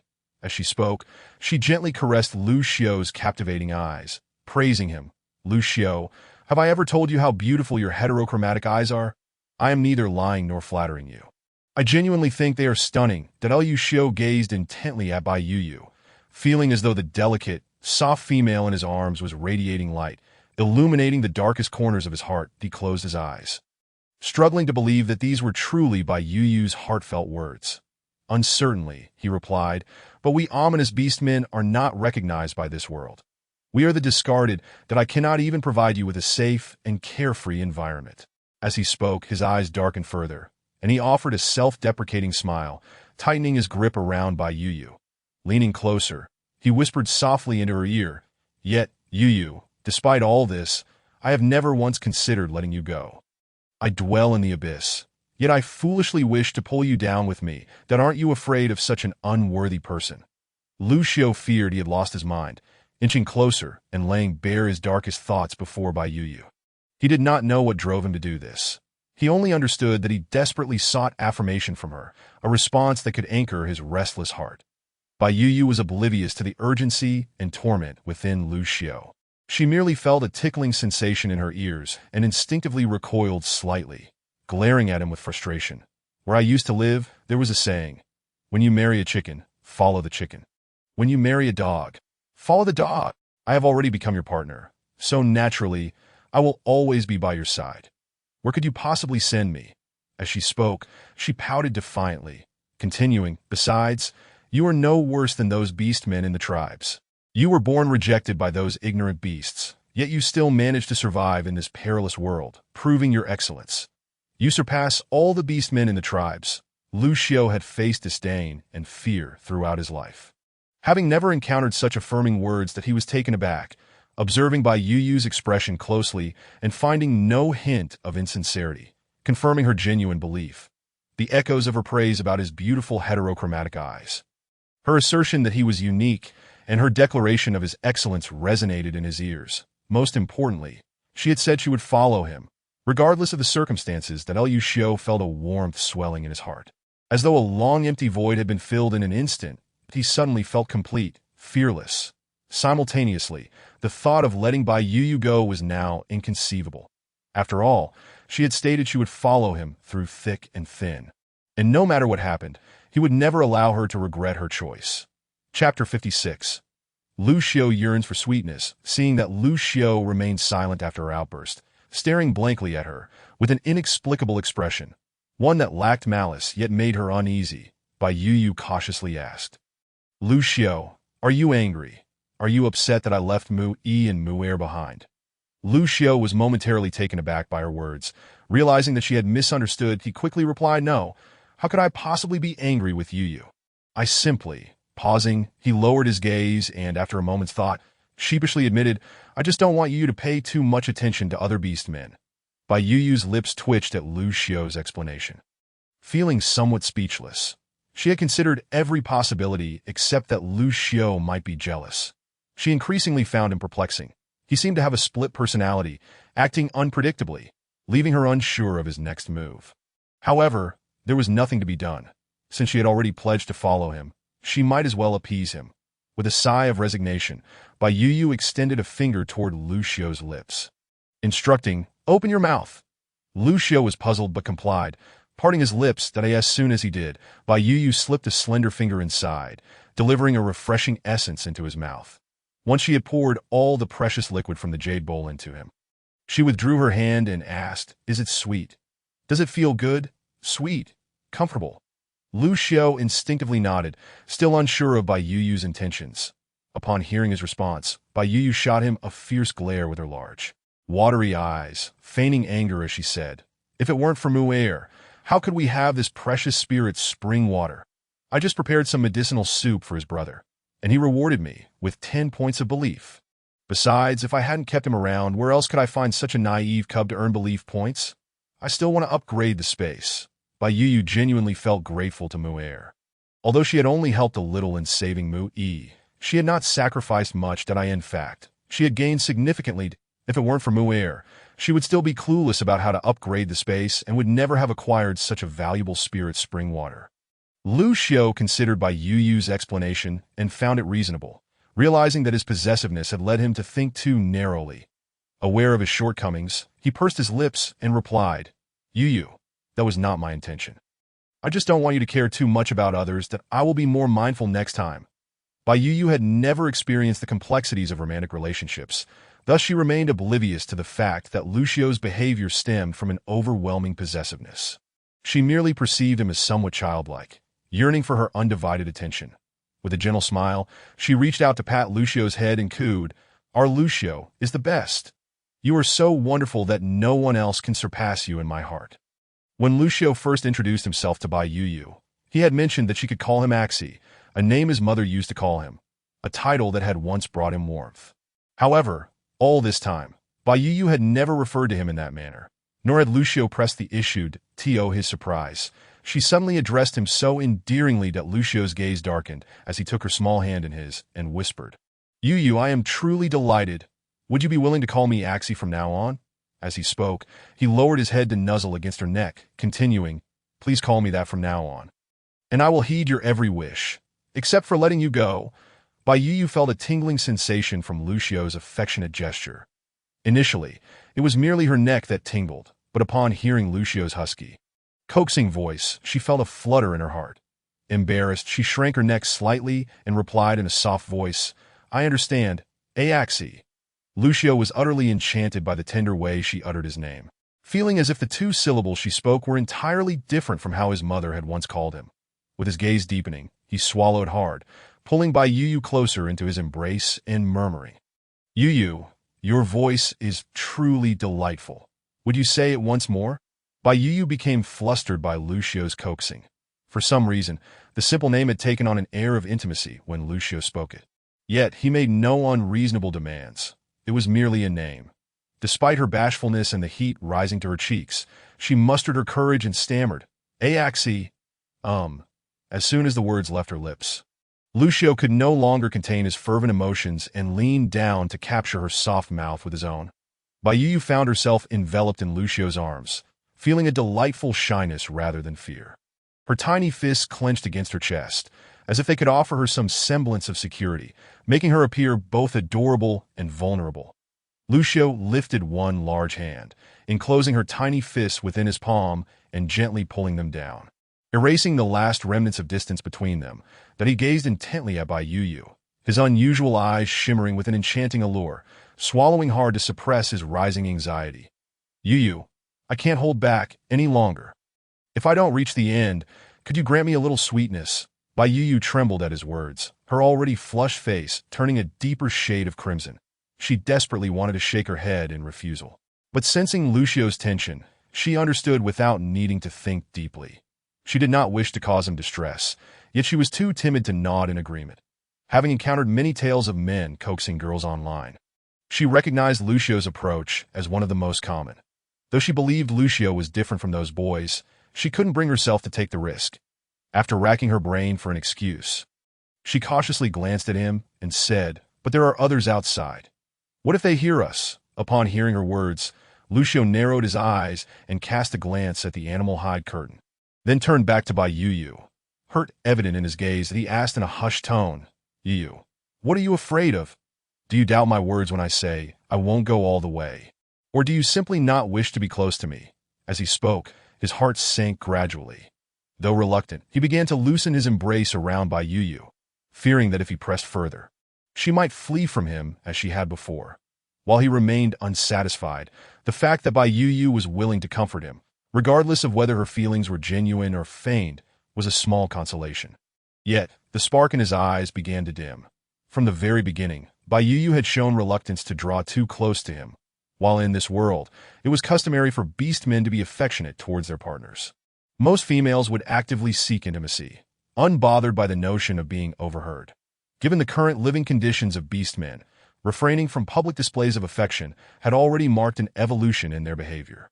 Thus, Lucio could only conclude that Bai Yu's hesitance stemmed from her lack of fondness for him. Bai Yu keenly sensed the shift in Lucio's demeanor, her heart racing with panic, in a moment of impulsiveness. She lowered her head and pressed her lips against his, seizing the opportunity to kiss him, dispelling her fear. This was the first time in her life that she had boldly initiated closeness with a male. When their lips met, a jolt coursed through her. As she regained her composure, her eyelashes fluttered, her heart racing, yet she felt no desire to retreat. That moment, she realized that she must have feelings for Lucio. Otherwise, she wouldn't be so concerned about his emotions or fear his sadness, nor would she have taken the initiative to kiss him. Although she was unsure when these feelings had begun to blossom, she accepted them wholeheartedly. With newfound resolve, she wrapped her arms around Lucio's neck, pressing herself closer to him, choosing to trust him. Lucio had never known that the distance between paradise and despair could be so fleeting. Having relinquished hope, he merely wished for Bai Yu to gradually accept him wholeheartedly. Yet unexpectedly, she took the initiative to kiss him. When Bai Yu pressed her lips against his mind went blank, momentarily stunned, feeling as though he were caught in a dream. But it was only for an instant. As she wrapped her arms around his neck and drew nearer, he instinctively embraced her slender waist. Transforming his passivity into action, Lucio's rough hands explored her territory, making Bai Yu tremble uncontrollably. She yearned to voice her feelings, but her lips remained sealed by his, allowing only the faintest of sounds to escape. Lucio was patient, meticulously exploring every inch of her, leaving no area untouched. Bai Yu soon realized that stopping him was no longer an option. Thankfully, Lucio honored his promise, refraining from crossing the final threshold. When it was all over, Bai Yu felt utterly exhausted and weak, her face scrunched up in a mix of emotions, looking both pitiful and adorable. Meanwhile, Lucio appeared thoroughly satisfied, exuding vitality as he went out to prepare a meal for her. Mu-Er, who had been dozing off, was awakened by Lucio's bustling movements, watching him with confusion, unable to comprehend why this beast man was so lively at such an hour. However, upon catching a whiff of the scent Lucio brought with him, he fell silent. Though still young, he was male, and some instincts were inherited through bloodlines. Lucio harbored no intention of concealing anything, nor did he feel any shame in being discovered. If he could, he would want all beastmen to know that Bai Yu was his. After preparing the stew, he completely disregarded Mu-Er, who had been disturbed from his slumber, and hurriedly left, failing to even pull the curtain closed behind him. Observing the long corridor, Mu-Er pursed his lips, ultimately choosing to be considerate and rising to draw the curtain shut before lying back down to sleep beside his brother. That moment, Lucio was genuinely elated. Although he hadn't completely claimed Bai Yu, he had taken full advantage of the situation and even indulged in a few actions he had longed to undertake but had hesitated to pursue. Initially, Bai Yu had been startled, yet she showed no signs of disgust or rejection, merely expressing her shyness that he now felt light as a feather, convinced that he wouldn't trade his current life for anything, even if it meant serving as the tribe leader. Bai Yu was now infused with his essence, and any male who laid eyes on her would understand that she was claimed. Draped in the blanket she had made, faint marks adorned her exposed skin, glimmering with an unusual beauty in the light of the oil lamp. Feeling fatigued, starved, and slightly distressed, she turned to Lucio with a forlorn gaze and softly pleaded, "My hands are weak. I want you to feed me," though there was a hint of childishness in her tone. Her hands truly felt tired and soft. Lucio was captivated by her demeanor, yet he understood the importance of knowing when to stop. Suppressing the greed in his eyes, he approached her with a smile and replied, "All right, I will feed you." As he spoke, he gradually began to feed her. Bai Yu had scarcely eaten before she fell into a deep slumber. However, Lucio found it impossible to sleep, feeling an overwhelming sense of exhilaration. Lying beside Bai Yu, he gazed at her serene sleeping face, his expression softening. He gently traced the outline of her brows and eyes with his fingers, his gaze filled with an intense, unshakable affection. In his heart, he silently vowed to cherish his little female for the rest of his life, ensuring she would never endure even the slightest grievance. Such a remarkable little female deserved nothing less than the finest that this world could offer. Chapter 58. The frustration of Lucio the next day. When Bai Yu awoke, it was already midday. She had expected to feel utterly drained, yet upon rising, she realized she was not as feeble as she had imagined. After assessing her condition, she found nothing amiss. Reflecting on the events of the previous night, she bit her lip, overwhelmed by a sense of profound embarrassment that Lucio's brazen actions had been utterly outrageous. How could he have compelled her to engage in such behavior? Merely recalling it now filled her with shame, and she was left wondering how she had managed to cope with it all last night. Glancing around, she noticed Lucio was nowhere to be seen, that it was evident that he must be in the kitchen. Once she had composed herself and the heat from her cheeks had subsided, Bai Yu donned her clothes and made her way toward the kitchen. However, after taking just a few steps, she heard the voice of the system chime in. "Ding. Congratulations, host. You have gained 10 faith points from Mu-Er and 20 faith points from Mu-E. Current faith points, 50. Hesitating for a moment, Bai Yu wondered why this little beast man had granted her faith points again. Moreover, why had Mu-E also developed faith in her? And why had he given her 20 points all at once? Wait a moment, Mu-E. Could it be that Mu-E had awakened? Curiosity piqued, her steps quickened, but as she moved, she sensed something was off and couldn't help but frown, initially believing there was no cause for concern. She soon realized that she had been too naive, that if she had become this frail simply from that, what would happen if she faced a genuine crisis in the future? Just the thought of it sent a shiver down her spine. Gritting her teeth, she inwardly cursed Lu Xiao for being a beast, and her pace slowed. Yet, even at a slower speed, the passage was only about 3 meters long, and it wasn't too long before she arrived. As she lifted the beast hide curtains separating the kitchen, Bai Yu saw Lu Xiao frowning as he looked at the two brothers. Mu Yi and Mu Yi are dead that moment. Mu Yi was indeed awake. Although he was too injured to rise, that he was locking eyes with Lu Xiao, his gaze filled with determination. The few males in the cave had already noticed Bai Yu's arrival, and Lu Xiao, suppressing his emotions, turned his attention back to the brothers. His previously stern expression softened instantly, and in a gentle voice, he said, You hardly ate anything last night. You must be hungry, right? I made your favorite sweet potato soup and black bean cakes. Please eat more. As he spoke, he took her to the stone table, displaying an impressive eagerness to serve. Before long, a feast was laid out before her. Bai Yu cast a sidelong glance at Lu Xiao. Although she felt a bit hungry, her attention was now fully captured by Mu Yi. Turning to assess Mu Yi, she noted that his abdomen was bandaged, making it difficult to discern his injuries. But he seemed to have regained a hint of color in his face, indicating he was likely not on the brink of death. Seeing that Bai Yu had not spoken a word to him since her arrival and was instead focused on Mu Yi, Lu Xiao felt a pang of jealousy. Though he understood that Bai Yu wouldn't harbor any romantic feelings for Mu Yi, it still irked him, not daring to show his displeasure openly. He lamented, Yu, what are you looking at? Huh. Bai Yu was snapped back to reality by Lu Xiao's call. Her gaze fell upon him. She instantly recognized that he was sulking with jealousy, leaving her somewhat speechless. She shot him a reproachful glare and said, Why didn't you wake me when Mu Yi woke up? Regardless of anything, I healed him. So shouldn't you have let me see the results of my efforts? Lu Xiao shivered under her glare. Lowering his eyes and rubbing his nose to conceal his agitation, he replied softly, I saw you sleeping so peacefully. I couldn't bring myself to wake you. Oh, Bai Yu had no intention of lingering on that topic. She glanced at Lu Xiao and then at the two brothers. Her curiosity piqued that I noticed the atmosphere seemed off when I first came in. What were you discussing? Bai Yu was genuinely intrigued, particularly about how the faith points had come to be. Perhaps Mu Yi had given them due to Mu Yi's awakening, but what about Mu Yi? Why had he awarded her 20 points right away? Could it be because she had healed him? If that were the case, could she perhaps set up a stall to treat illnesses and earn faith points in the future? Of course, she merely contemplated this idea. She wouldn't dare to act on it. Setting aside her limited medicinal resources and lack of medical expertise, if she truly attempted such an endeavor, she might be snatched away by some tribes who would mistake her for a witch. Just as her thoughts settled, Mu Yi interjected eagerly, Sister Bai, Uncle Lu said we should leave as soon as possible. He pouted in a pitiful manner, continuing, But my brother and I have already vowed to follow you. How could we leave? Bai Yu was taken aback by this revelation. Before she could respond, Lu Xiao interjected angrily, What can I possibly do with a couple of little brats? Your brother is disabled. What can he do? You talk about following. I see that you just want to sponge off our food.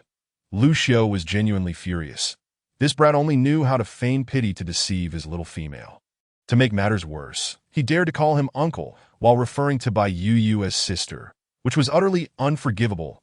Mu Yi was about to retort when Mu Yi pulled on his arm, signaling him to remain calm. Then he turned to Lu Xiao and Bai Yu, his tone unwavering despite his evident weakness. Tell you Lauda, you will find use for us brothers. Lu Xiao scoffed at this claim as he urged Bai Yu to eat. I don't see how I could ever need you too. You have your strengths, and indeed, you haven't needed us before.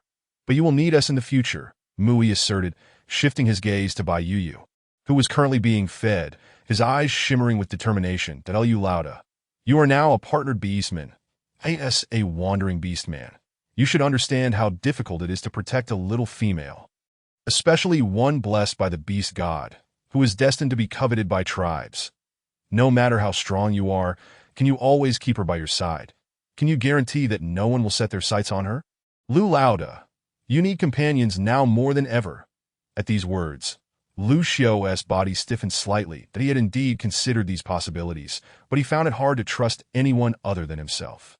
He turned to glare coldly at Mu Yi, his expression devoid of warmth as he replied, If I were to kill you, no one would know of her existence. Bai Yu was startled by Lu Xiao's words. Unsure if he was being serious or merely jesting. Feeling anxious, She tugged at his arm. Based on the faith points contributed by the two brothers, it seemed they didn't harbor malicious intent. But she was concerned that Lu Xiao might truly resort to violence, especially since he had already killed in her presence before. Lu Xiao gently patted by Yu Yu's hand in an attempt to soothe her. Yet his demeanor remained icy as he continued to glare at Mu Yi. The latter felt a chill running down his spine under Lu Xiao's intense gaze, causing him to shrink back slightly. However, recalling the precarious situation he and his brother faced, he realized that if they did not seize this opportunity to follow a strong ally, survival would be exceedingly difficult. With a weak smile, he responded earnestly, "I am putting my life on the line by proposing this. My life is already in your hands. You may take it away without a second thought." "But Lu Laoda, what would you achieve by killing us? Can you hide away with your mate forever, avoiding the outside world? Even if she agrees, what will happen to your future little beast man? Will they live in hiding like you? Will they grow up friendless and partnerless like Mu Er? You are no ordinary beings. You cannot live an ordinary life that I wish to be among the first to follow you. I hope you can grant me this chance. Although I have lost an arm, I still possess fighting strength. In the future, I am willing to hunt and provide for you, as long as you can offer my brother and me a safe haven. I ask only that you protect my younger brother as best as you can in times of peril." Mu Yi's subsequent words barely registered with Lu Xiao, as his mind was consumed with the earlier questions posed by Mu Yi. For Lu Xiao, those inquiries were of a critical nature. He had yet to contemplate such matters, having just tasted a hint of the pleasures of life. He found it difficult to think further. Momentarily, he fell silent, his gaze towards Bai Yu laden with frustration. Although it lasted but an instant, Bai Yu was quick to perceive it. Chapter 59. Expanding Horizons. Bai Yu too found her appetite diminished, that Mu Yi's words not only struck a nerve with Lu Xiao, but also jolted her out of her reverie. As she had been preoccupied with her own secluded existence, she had never considered the idea of children. It had always seemed too distant a thought. Yet, now that someone had awakened her to this reality, she felt compelled to ponder the future. She could not bear the thought of her child living an abnormal life, nor could she stand the idea of her child growing up in solitude. In childhood, the presence of her and Lu Xiao might have sufficed, but as the child matured and sought companionship, what would become of them? Would they have to resort to force or barter? Yet, even if they did, with the longevity of the beast men, could their offspring be destined to such a life? She was unwilling to accept this, nor could she deny Lu Xiao the chance of fatherhood. Setting aside the fact that this world lacked any means of contraception, even if it did exist, it was clear that Lu Xiao desired children, and she couldn't bring herself to deny him. Moreover, like Lu Xiao, she had no blood relatives in this world, which naturally fueled her yearning for a child that would bind them together eternally. After a moment of hesitation, Bai Yu gently tugged at Lu Xiao's arm for reassurance before turning to Mu Yi and inquiring, "Are you suggesting that you wish to stay and become our companions? In what ways could you assist us, and upon what basis can we trust you?" Upon hearing this, Mu Yi struggled to rise, prompting Mu Er to rush to his aid. Bai Yu observed this exchange, a flicker of concern crossing her features. Yet she refrained from intervening, choosing instead to sit quietly beside Lu Xiao and watch the two brothers, eager to discern the sincerity of their intentions. Despite the presence of faith points, being her first encounter with such a concept, she could not guarantee the goodwill of either brother, particularly Mu Yi. Moreover, the system had indicated that only when the faith points reach 100 would loyalty be absolute. Yet at present, Mu Yi possessed merely 20 faith points, and Mu Er only 30, though with Mu Er's assistance. Mu Yi eventually knelt before Bai Yu and Lu Xiao, both brothers bowing their heads in earnest. Clenching his right fist over his heart, Mu Yi proclaimed, "I, Mu Yi, vow before the beast god to serve you as my master, to heed your commands, placing your safety above all else. Should I survive, I will protect you with my life." Witnessing his brother's solemn gesture, Mu Er mirrored him, his young face reflecting utmost seriousness. Barely had their words faded when Bai Yu was greeted by the familiar sound of the system. Ding. "Congratulations, host. You have gained 10 faith points from Mu Yi. Current faith points, 60. Hearing the system's notification, Bai Yu felt a swirl of complex emotions. After sharing a glance with Lu Xiao, she addressed the brothers. "Please rise, Lu Xiao, and I need to discuss this before we respond to you." With that, she led the somewhat disheartened Lu Xiao back into the cave. The brothers, feeling a sense of disappointment at her non-committal response, nodded in acknowledgement as they watched her depart.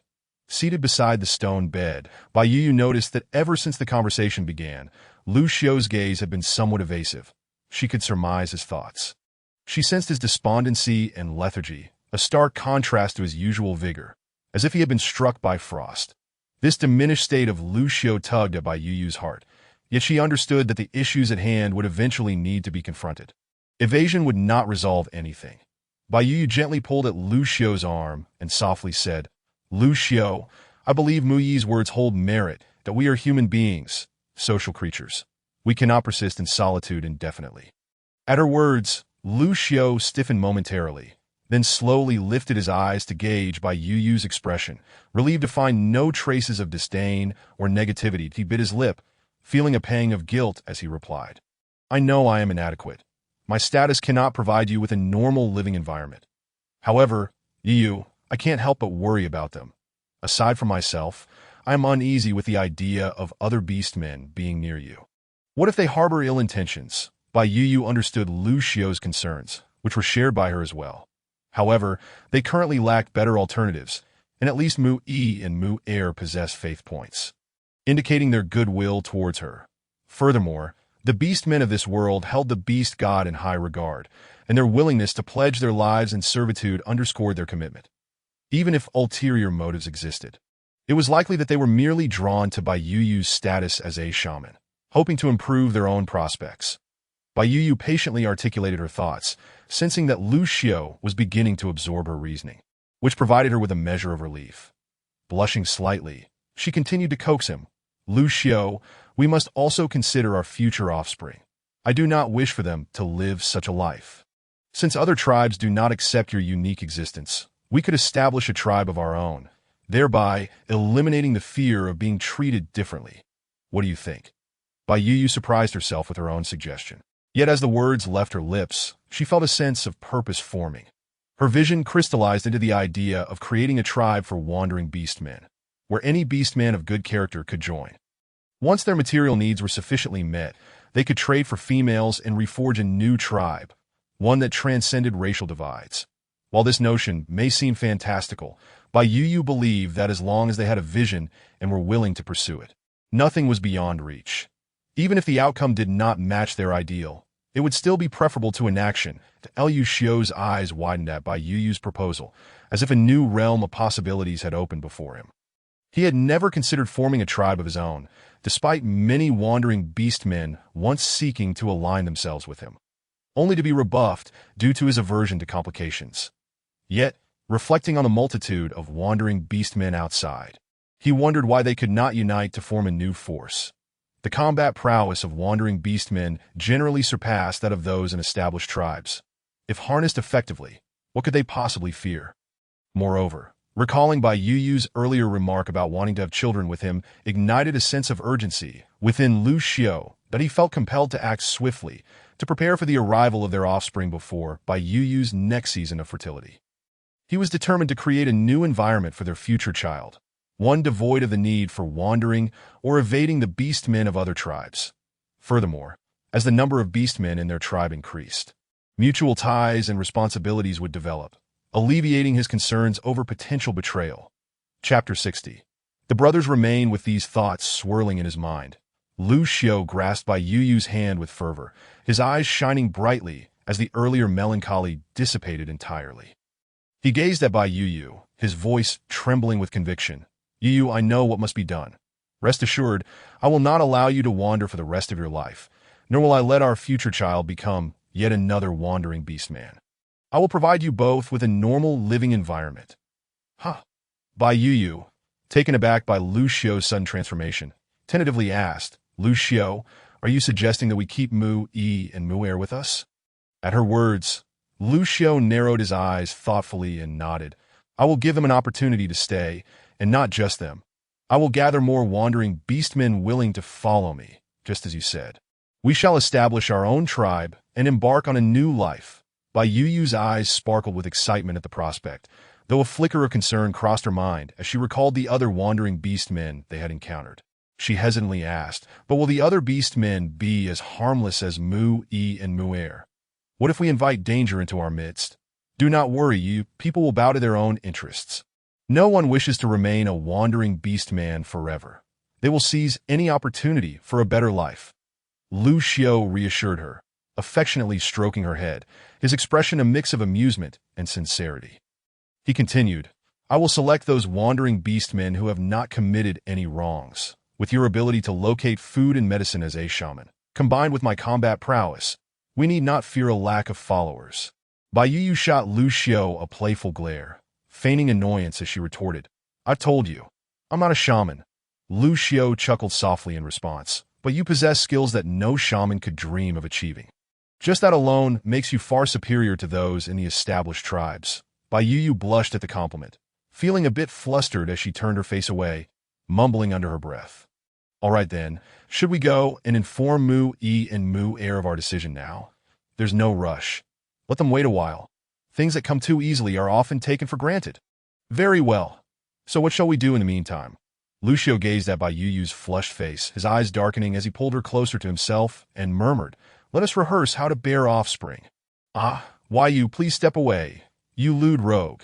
By the time Bai Yu and Lu Xiao ventured outside again, a considerable amount of time had elapsed. Bai Yu's lips appeared slightly swollen, unmistakably indicating that she had been wronged. Yet there were no mirrors here, leaving her oblivious to her own state. That Mui leaned against the cave wall, stealing a glance at Bai Yu before quickly averting his gaze. Males understood males best. And he could discern at a glance that Lu Xiao was being intentional. He was asserting his dominance that in his current predicament, survival was already a challenge, let alone daring to covet a female, especially one belonging to Lu Xiao. He could barely muster the courage to steal another glance at her. Feeling somewhat speechless internally, he refrained from showing it, as he was currently dependent on Lu Xiao's goodwill. His stay here required Lu Xiao's approval. Lu Xiao cast a swift glance at Mu Yi. Appearing somewhat satisfied with his perceptiveness, with a serious expression, he coldly declared, I have discussed it with Yu.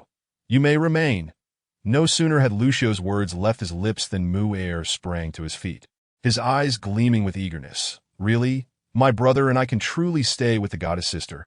At this, Lu Xiao shot Mu Er a cold glare, his expression fierce, and he admonished, henceforth, do not utter the term goddess again. Yu is no goddess. At most, she is a sorceress. If you cannot restrain your tongue, you will leave alongside your brother. Lu Xiao was determined that this little brat would not spread rumors that could attract unwanted attention towards Bai Yu. The mere title of sorceress would already draw the attention of minor tribes. If the identity of goddess were to circulate, even tribes with sorcerers might come vying for her, until his own power had grown sufficiently. He would not allow such a possibility to transpire. Mu trembled at Lu Xiao's rebuke, only to be pulled away by his brother moments later. Mu quickly interjected, I apologize. My younger brother is still young and speaks without thinking. I shall make him understand the gravity of the situation. Lu Xiao nodded faintly. Returning to the previous topic, he continued, Although I have allowed you to stay, I do not fully trust you. You are an astute individual. If you wish to remain in safety, you should comprehend what is required of you without me stating it to to this. Mu Yi displayed no hint of disappointment or anger. On the contrary, he appeared quite pleased. He nodded, promising, Of course, my brother and I will uphold our word. Best you do, replied Lu Xiao, then turned his gaze towards Bai Yu, his expression softening immediately as he spoke gently, You, for the next few days, could you assist him with some medicine? Once he recovers, I need to take him to recruit some wandering beast men before spring arrives. At that time, whether you wish to cultivate land or construct dwellings, we will have the manpower. Recently, the wandering beast men had been in dire need of food, making it the optimal time for Lu Xiao to enlist new members. Having lived here for over 20 years, he was well acquainted with which wandering beast men were trustworthy and even knew some who had previously sought his protection. Bai Yu was taken aback by Lu Xiao's urgency and was touched that he had taken her words to heart from their earlier conversation, warming her heart, yet filling her with concern. She looked anxiously at Lu Xiao and asked, Xiao, will this truly be all right? Are we not being a bit hasty? Fear not. Lu Xiao smiled reassuringly at Bai Yu, saying, With me here, Yu has nothing to fear. I possess knowledge of the wandering beast men here, knowing who is viable and who is not. Should any express a desire to join us, they need only swear their lives to the beast god. As he spoke, he glanced at Mu Yi and continued, To establish our own tribe, we must take this step. Rest easy. I shall protect you. Mui had merely expressed a desire to stay, never anticipating that his words would inspire Lucio and Bai Yu to consider forming their own tribe. Such an idea had previously seemed beyond his wildest dreams. Suppressing his excitement, he nervously swallowed and solemnly replied, "Why, you are right. Big Brother Lu, I will improve swiftly. Although I am missing an arm, my speed remains largely unaffected. And there are many ways I can assist you." He promptly tugged at his younger brother, addressing Bai Yu. "Though my younger brother is still young, he possesses considerable strength and can guard the home. If you require anything of him, do not hesitate to command." Though Mu'er was still somewhat naive, he immediately nodded in agreement upon hearing his brother's words. That he raised his arm to display his small muscles to Bai Yu, earnestly demonstrating his strength. Bai Yu stared blankly at the trio of male beast men, feeling somewhat dizzy. Had such a significant decision truly been made so hastily? Shouldn't they at least discuss the steps and future plans first? Yet upon reflection, given their current circumstances, there seemed little to deliberate. Casting a glance at Lucio, who was fixated on her, Bai Yu, despite her uncertainty, ultimately chose to trust him, nodding in agreement. What alternative did she have? The notion of establishing a tribe had originated from her. Lucio not only acknowledged it, but was also so enthusiastic. She could not continuously voice her apprehensions and dampen their spirits. Lacking a better idea and with limited knowledge of this world compared to Lucio, it would be unwise for her to persist in expressing negativity and hinder their morale. Resolving to take on whatever responsibilities she could manage, Bai Yu looked at Mu'er and said, "Please unwrap the beast skin from your brother's abdomen. I wish to examine whether the wound has become inflamed. Be cautious. Do not disturb the injury." Although Bai Yu intended to attend to the matter herself, a glance at the watchful Lucio led her to reconsider. Her lips were still somewhat numb, and she did not wish to provoke the jealous side of her beloved. Upon hearing Bai Yu's instruction, Mu'er wasted no time, promptly agreeing to her request. Once he helped Mu lie down comfortably, he carefully unwrapped the beast skin from his brother's abdomen. Bai Yu approached and inspected the wound. Finding that aside from some swelling, there was no sign of inflammation or pus.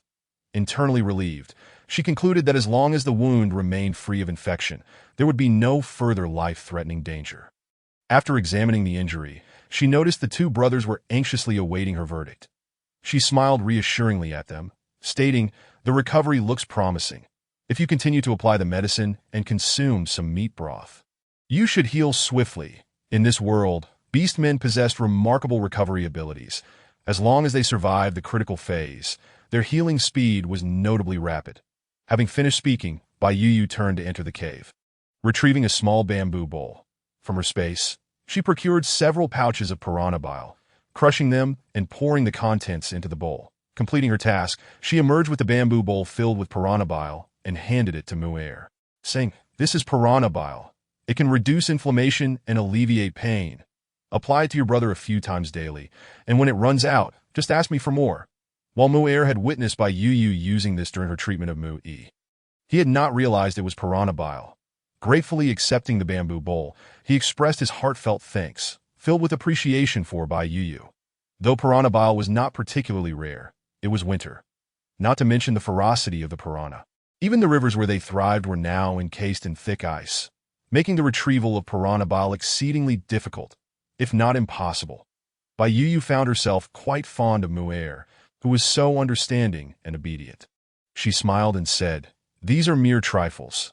Soon we shall live together for a while. You shall be counted as part of the family, and I shall prepare a delicious meal for you tonight." Upon hearing this, Mu'er's eyes widened in astonishment, while even Mu-E, still lying down, trembled slightly, gazing at Bai Yu with an indescribable emotion. They had not anticipated that Bai Yu would elevate their status to that of family. As mere seekers of refuge, they considered themselves no more than servants. How could they possibly be regarded as family by Bai Yu? Lucio glanced at Bai Yu, but chose not to comment further. He held a strong aversion to the institution of slavery in this world, so he did not oppose her words significantly. After all, his little female had stated that their recent cohabitation merely qualified them as half-family. Once winter passed, the two brothers would have no choice but to vacate his and Yu's home, no longer intruding upon their intimate world. The thought of desiring to engage in activities at night only to have to worry about prying ears through the walls, was utterly distracting that he truly found these two interlopers quite bothersome. Bai Yu, feeling the intense gazes of the brothers upon her, found herself at a loss. Embarrassed, she chuckled and asked, "What is it? Why are you looking at me like that?" Turning to Lucio for assistance, she questioned, "Aisho, did I say something wrong?" No, Lucio was nearly amused by Bai Yu's bewildered expression. He glanced at the two brothers and, suppressing a smile, gently pulled Bai Yu closer, saying softly, "They simply haven't encountered many good people. Meeting someone as gentle as you, has left them momentarily at a loss." As he spoke, he led Bai Yu towards the stove, continuing, "Did you not say you would prepare a delicious meal this evening? I'm already salivating. What shall we have for dinner? I can assist you in the preparations." Thus, Bai Yu was guided by Lucio to the other side of the cave, leaving the two brothers to digest the recent revelations alone that it had been far too long since they had heard the word family. Suddenly hearing it made their hearts swell with a bittersweet ache, both sour and sweet. Exchanging a knowing glance, the brothers understood each other's sentiments.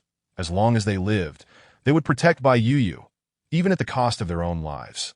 Only in this way could they repay her for the life-saving grace she had bestowed upon them and the significance she held in their hearts. As Bai Yu pondered what to prepare for dinner, she heard the system's notification chime. Ding! Congratulations, host. You have gained 10 belief points from Mu-E and 10 belief points from Mu-Air. Current belief points, 80. What is happening? Bai Yu turned back in confusion towards Mu-E and Mu-Air, unable to comprehend why these two brothers had suddenly increased her belief points. Could they not explain where the increase came from? If she could learn the tricks to boost belief points from them, would she ever need to worry about her space leveling up again? Unbeknownst to Bai Yu, her small gestures were incredibly precious in the eyes of the two brothers, who had seldom experienced kindness. Lucio observed Bai Yu's expression and cast a subtle glance at the brothers, softly inquiring, "What is it?" "Nothing," Bai Yu replied, feeling a little at a loss for words. "Let us prepare the food first. We can talk later after we eat." She gestured toward the fish jerky hanging on the stone wall, saying, "Let us fry some fish that I also soaked some dried mushrooms earlier. We can make a meat soup with them tonight." Naturally, Lucio had no objections that he had nearly learned all the dishes that Bai Yu could cook. Although his cooking lacked her finesse, it was still quite palatable. He immediately began helping her with the ingredients without a second thought. Chapter 62. May I have a taste? Due to the absence of cooking oil, the fish could only be fried in animal fat. While the flavor was delightful, it was best enjoyed hot. Otherwise, it would become greasy and lose its crispness. Therefore, Bai Yu first placed the meat in the pot to simmer. Considering the hearty appetites of the male beast men, she made sure to include extra meat. Before covering the pot, she stole a glance at Lucio and, unable to resist, secretly added about 10 grams of spiritual spring water to the pot, hoping it would aid Mu Yi's injuries. While Bai Yu thought Lucio had not noticed, he had in fact observed her small act. Yet he had no intention of stopping her.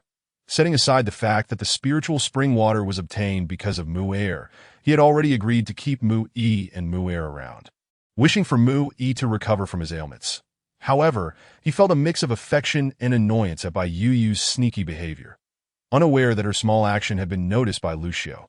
Bai Yu waited until the flames in the stove were ample before burying 4 sweet potatoes in the embers, intending to let the brothers taste the sweet flavor of roasted sweet potatoes. Once the meat was nearly done, she tossed the soaked dried mushrooms into the pot that moment. Lucio had already heated another pot, the fat sizzling and producing steam, leaving Bai Yu to fry the fish. Meanwhile, the two brothers were busying themselves, their mouths watering at the enticing aroma wafting through the air, especially Mu-E, who had previously tasted the stewed meat that Mu-Air had saved for him. Although he found it delicious, it was cold compared to the current enticing scents. Moreover, the aroma of the frying fish was utterly overwhelming, filling every corner and igniting Mu-Air's curiosity. Even Mu-E, who considered himself mature and composed, found it hard to resist the urge to approach and sample the food. Bai Yu did not keep the brothers waiting long. The fish fried quickly and soon was ready. When she announced that dinner was served, Mu-Air darted over to her, his eyes sparkling with excitement. If he could have shown his tail at that moment, it would have been swirling like a tornado. Amused, Bai Yu looked at Mu-Air and, after confirming his preference, served him 2 generous bowls of mushroom stew and a plate of fried fish for him to share with his brother. Your brother's wound is still healing. So let him enjoy the stew more and just have a taste of the fried fish. I've made plenty, and there's more in the pot, so help yourself later. All right. Mu-Er gazed eagerly at the food in his hands, swallowing hard with anticipation. But he heeded by Yu-Yu's words that he glanced gratefully at her before quickly returning to the cozy corner where Mu-E rested. Mu-E, having heard by Yu-Yu's words, felt a warmth in his heart, suddenly experiencing an unfamiliar sense of belonging. This feeling was incredibly beautiful, making him want to cherish and protect it fiercely. Bai Yu acted from her heart. Her upbringing and education were vastly different from those of the beastmen in this world. In her former world, hospitality was paramount whenever guests arrived. Therefore, she did not perceive her kindness towards the two brothers as anything extraordinary. Nor did she realize what her seemingly ordinary actions meant to them. After the meal, the kitchen was filled with the sweet aroma of the sweet potatoes nearing readiness. Bai Yu and Lucio recognized it as a sign that they were almost done. But the two brothers were unaware. Curiosity piqued. Mu-Er leaned closer and asked Bai Yu, "Sister Bai, what is that delightful smell? It's so sweet." Bai Yu smiled at his question and replied gently, "Roasted sweet potatoes. You and your brother will have some soon." Upon hearing that there was a portion for both him and his brother, Mu-Er's eyes lit up. Although he was already full, the youthful beastman could hardly contain his excitement. Forgetting about his brother for a moment, he hurried to help with the dishwashing, his enthusiasm palpable, but Mu-Er felt that since he could remember, he had never experienced such comfort and happiness. His heart filled with anticipation and longing for the future, Mu watched his younger brother become increasingly cheerful, his eyes moistening slightly, but he closed his eyes to suppress his emotions, silently vowing to protect this newfound peace. Lucio had been silently observing the brothers' interactions and noted every shift in their emotions, feeling quite satisfied with their behavior. As long as they expressed gratitude, they were worthy of trust. Once the sweet potatoes were done, Lucio retrieved them, leaving 2 for the brothers and taking the other 2 to a private space meant just for him and Bai Yu. Upon entering their secluded cave, Bai Yu, who had been holding back her excitement, eagerly pulled Lucio to sit by the stone bed. She whispered, "Ashio, these brothers keep inexplicably giving me belief points. Just now, each of them gave me 10 points. Now, with Mu-Er and Mu-E, I've accumulated 40 belief points, and I only need 20 more to upgrade the space." Lucio was momentarily taken aback by her words, but it was just a fleeting moment that a wanderer among beastmen. He quickly understood the brothers' motivations, that he peeled a roasted sweet potato and handed it to Bai Yu, saying gently, "It's natural for you not to grasp their thoughts. You need not overthink it. Just continue to act from your heart as you have been." Having grown accustomed to Lucio's affection, Bai Yu accepted the roasted sweet potato and began to eat while saying, "All right, I'm just a bit curious. That's all." Lucio smiled at her reply, his gaze deep and fervent, making it nearly impossible for Bai Yu to maintain eye contact. He then spoke, "When one dwells in a cold, dark abyss, they yearn for the warmth of everything they see that if given the chance to draw near, they would never let it slip away." It was unclear whether Lucio spoke of the two brothers or of himself, but his voice held a masculine allure, his focus unwavering as he looked at Bai Yu. Bai Yu felt a tingling sensation in her chest, an indescribable emotion gradually rising within her. She feared Lucio might say something more. Acting instinctively, she pressed the half-eaten sweet potato to Lucio's lips, silencing whatever charming words he might utter. Caught off guard, Lucio blinked at Bai Yu, noticing her somewhat dazed expression, as if she were astonished by her own actions. His mismatched eyes glimmered with an enchanting light. After a moment, he bit into the roasted sweet potato she had offered. Slowly chewing a few times, he swallowed, then looked at Bai Yu, licking his lips slightly, and murmured, "The food that Yu has bitten into tastes extraordinarily sweet." As she spoke, she raised her hand to gently caress Bai Yu's rosy lips and softly inquired, "Is it because Yu's lips are so sweet? May I have a taste now?" Chapter 63. The Frustrated Lucio Awe. Can someone please remove this shameless rogue who flirts at the slightest provocation? Bai Yu screamed internally. She realized that Lucio had become increasingly adept at charming her, rendering her face flushed and heart racing with each encounter. If it weren't for the absence of internet here, Bai Yu would undoubtedly suspect that Lucio had perused some tutorials online regarding such matters. For how else could he have suddenly become so enlightened? Little did she know that Lucio's true nature was inherently flirtatious. As a serpent-like beast man, certain traits were simply innate to him. Initially, he had approached Bai Yu with utmost decorum, primarily due to her initial resistance. At first, he could not help but steal a kiss on her neck, leaving her pale and tearful. Lucio had to suppress his instincts, gradually scheming his way into her heart. Now, however, it was a different story. With each tentative advance, Lucio had likely discerned Bai Yu's boundaries, allowing him to cast aside his previous caution and pretense of being a simple, honest man. Observing Bai Yu merely blushing and staring at him in silence, he chuckled softly, lowering his head to lightly brush against her ruby lips, teasingly remarking, "Just teasing you. Your lips are still swollen. If I were to taste them again, it might hurt." At first, Bai Yu was taken aback by his words. But once she grasped their meaning, her eyes widened in disbelief as she touched her own swollen lips, gazing at Lucio with incredulity. Stammering, she exclaimed, "Swollen? Why didn't you mention that earlier?" I went out like that." And Yu. After struggling to find the right words, she noticed the mirth in Lucio's eyes and realized that this shameless rogue was deliberately provoking her. In a fit of anger, she seized his large ears, exclaiming indignantly, "You shameless rogue! You shall not kiss me again, and do not even think about holding me while I sleep tonight." Lucio was taken aback by her sudden retaliation. Although his ears were pinched painfully, he sensed that she was not using her full strength. However, that was not the crux of the matter. The real issue was the prospect of no kisses or embraces in the future. How could that be acceptable? He had only just tasted a morsel of affection. Was he to be condemned to a life of abstinence? Had he not experienced it before, he might have been able to endure, but now that he had caught a glimpse of the pleasures of intimacy, how could he possibly resist? Cursing himself for being so careless and provoking her ire, he quickly adopted a submissive demeanor, addressing the fiercely indignant young woman. "I was wrong, truly wrong. I simply didn't pay attention. Besides, we are partners. Such things are quite normal. They would never mock you." His apology was straightforward, yet Bai Yu was not of this world. Her delicate sensibilities could hardly compete with Lucio's rough demeanor. Upon hearing his words, her cheeks reddened further, her doe-like eyes shimmering with indignation as she glared at him and retorted, "Apologies mean nothing now. I am truly angry, very angry. If you do not go fetch stones, I shall seek out Mu'er for assistance." Lucio's eyelids twitched at her words. If those two brothers outside were to learn of this, would he ever be able to maintain his dignity again? His masculine pride would be utterly shattered. Internally cursing his own foolishness, he endeavored to placate Bai Yu a bit longer. Yet she showed no sign of relenting, even adopting a stance as though she were ready to call for Mu'er.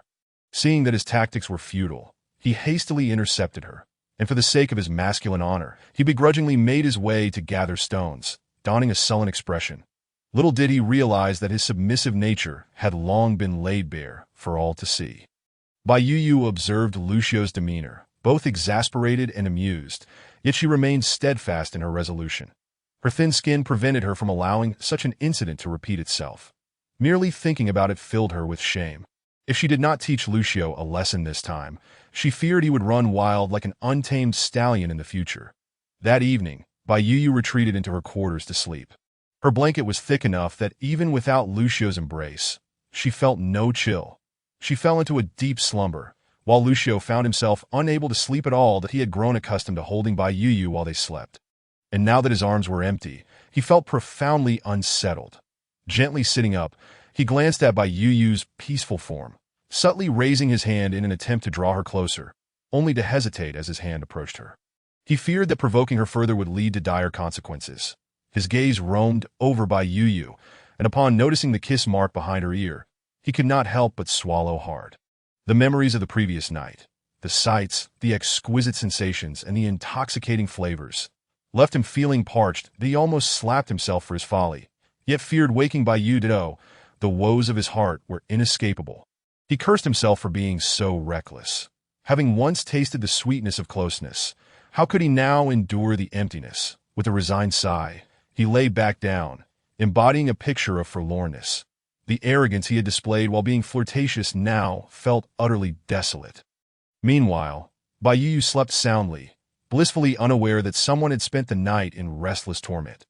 Upon rising groggily, she poured herself a drink of the spiritual spring water, instantly feeling rejuvenated, with a daily allowance of merely 20 grams.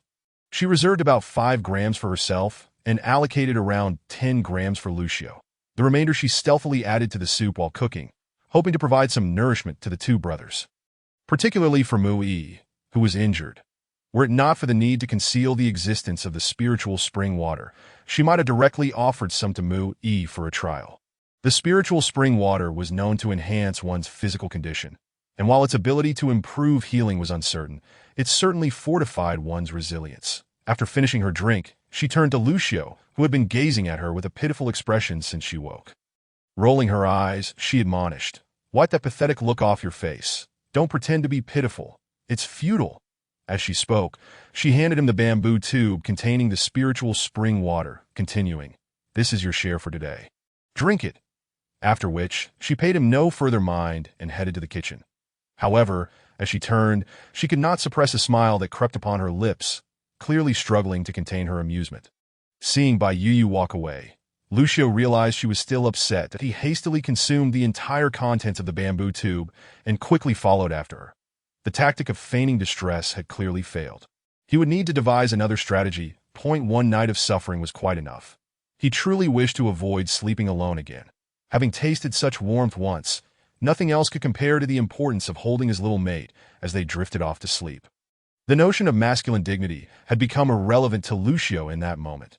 Chapter 64. Mu-Yi's idea. Upon entering the kitchen, Bai Yu spotted Mu-Er tending to Mu-Yi's wounds. The two brothers greeted her with nods. Reminded of yesterday's events, Bai Yu felt a pang of embarrassment, but endeavored to maintain a facade of nonchalance as she returned their greeting. Casting a glance at Mu-Yi's injuries, she inquired with concern, "How are you feeling now? Is there any discomfort?" Mu-Yi, touched by Bai Yu's concern, replied warmly, "I can get up on my own now. The ointment doesn't hurt anymore, just itches a bit."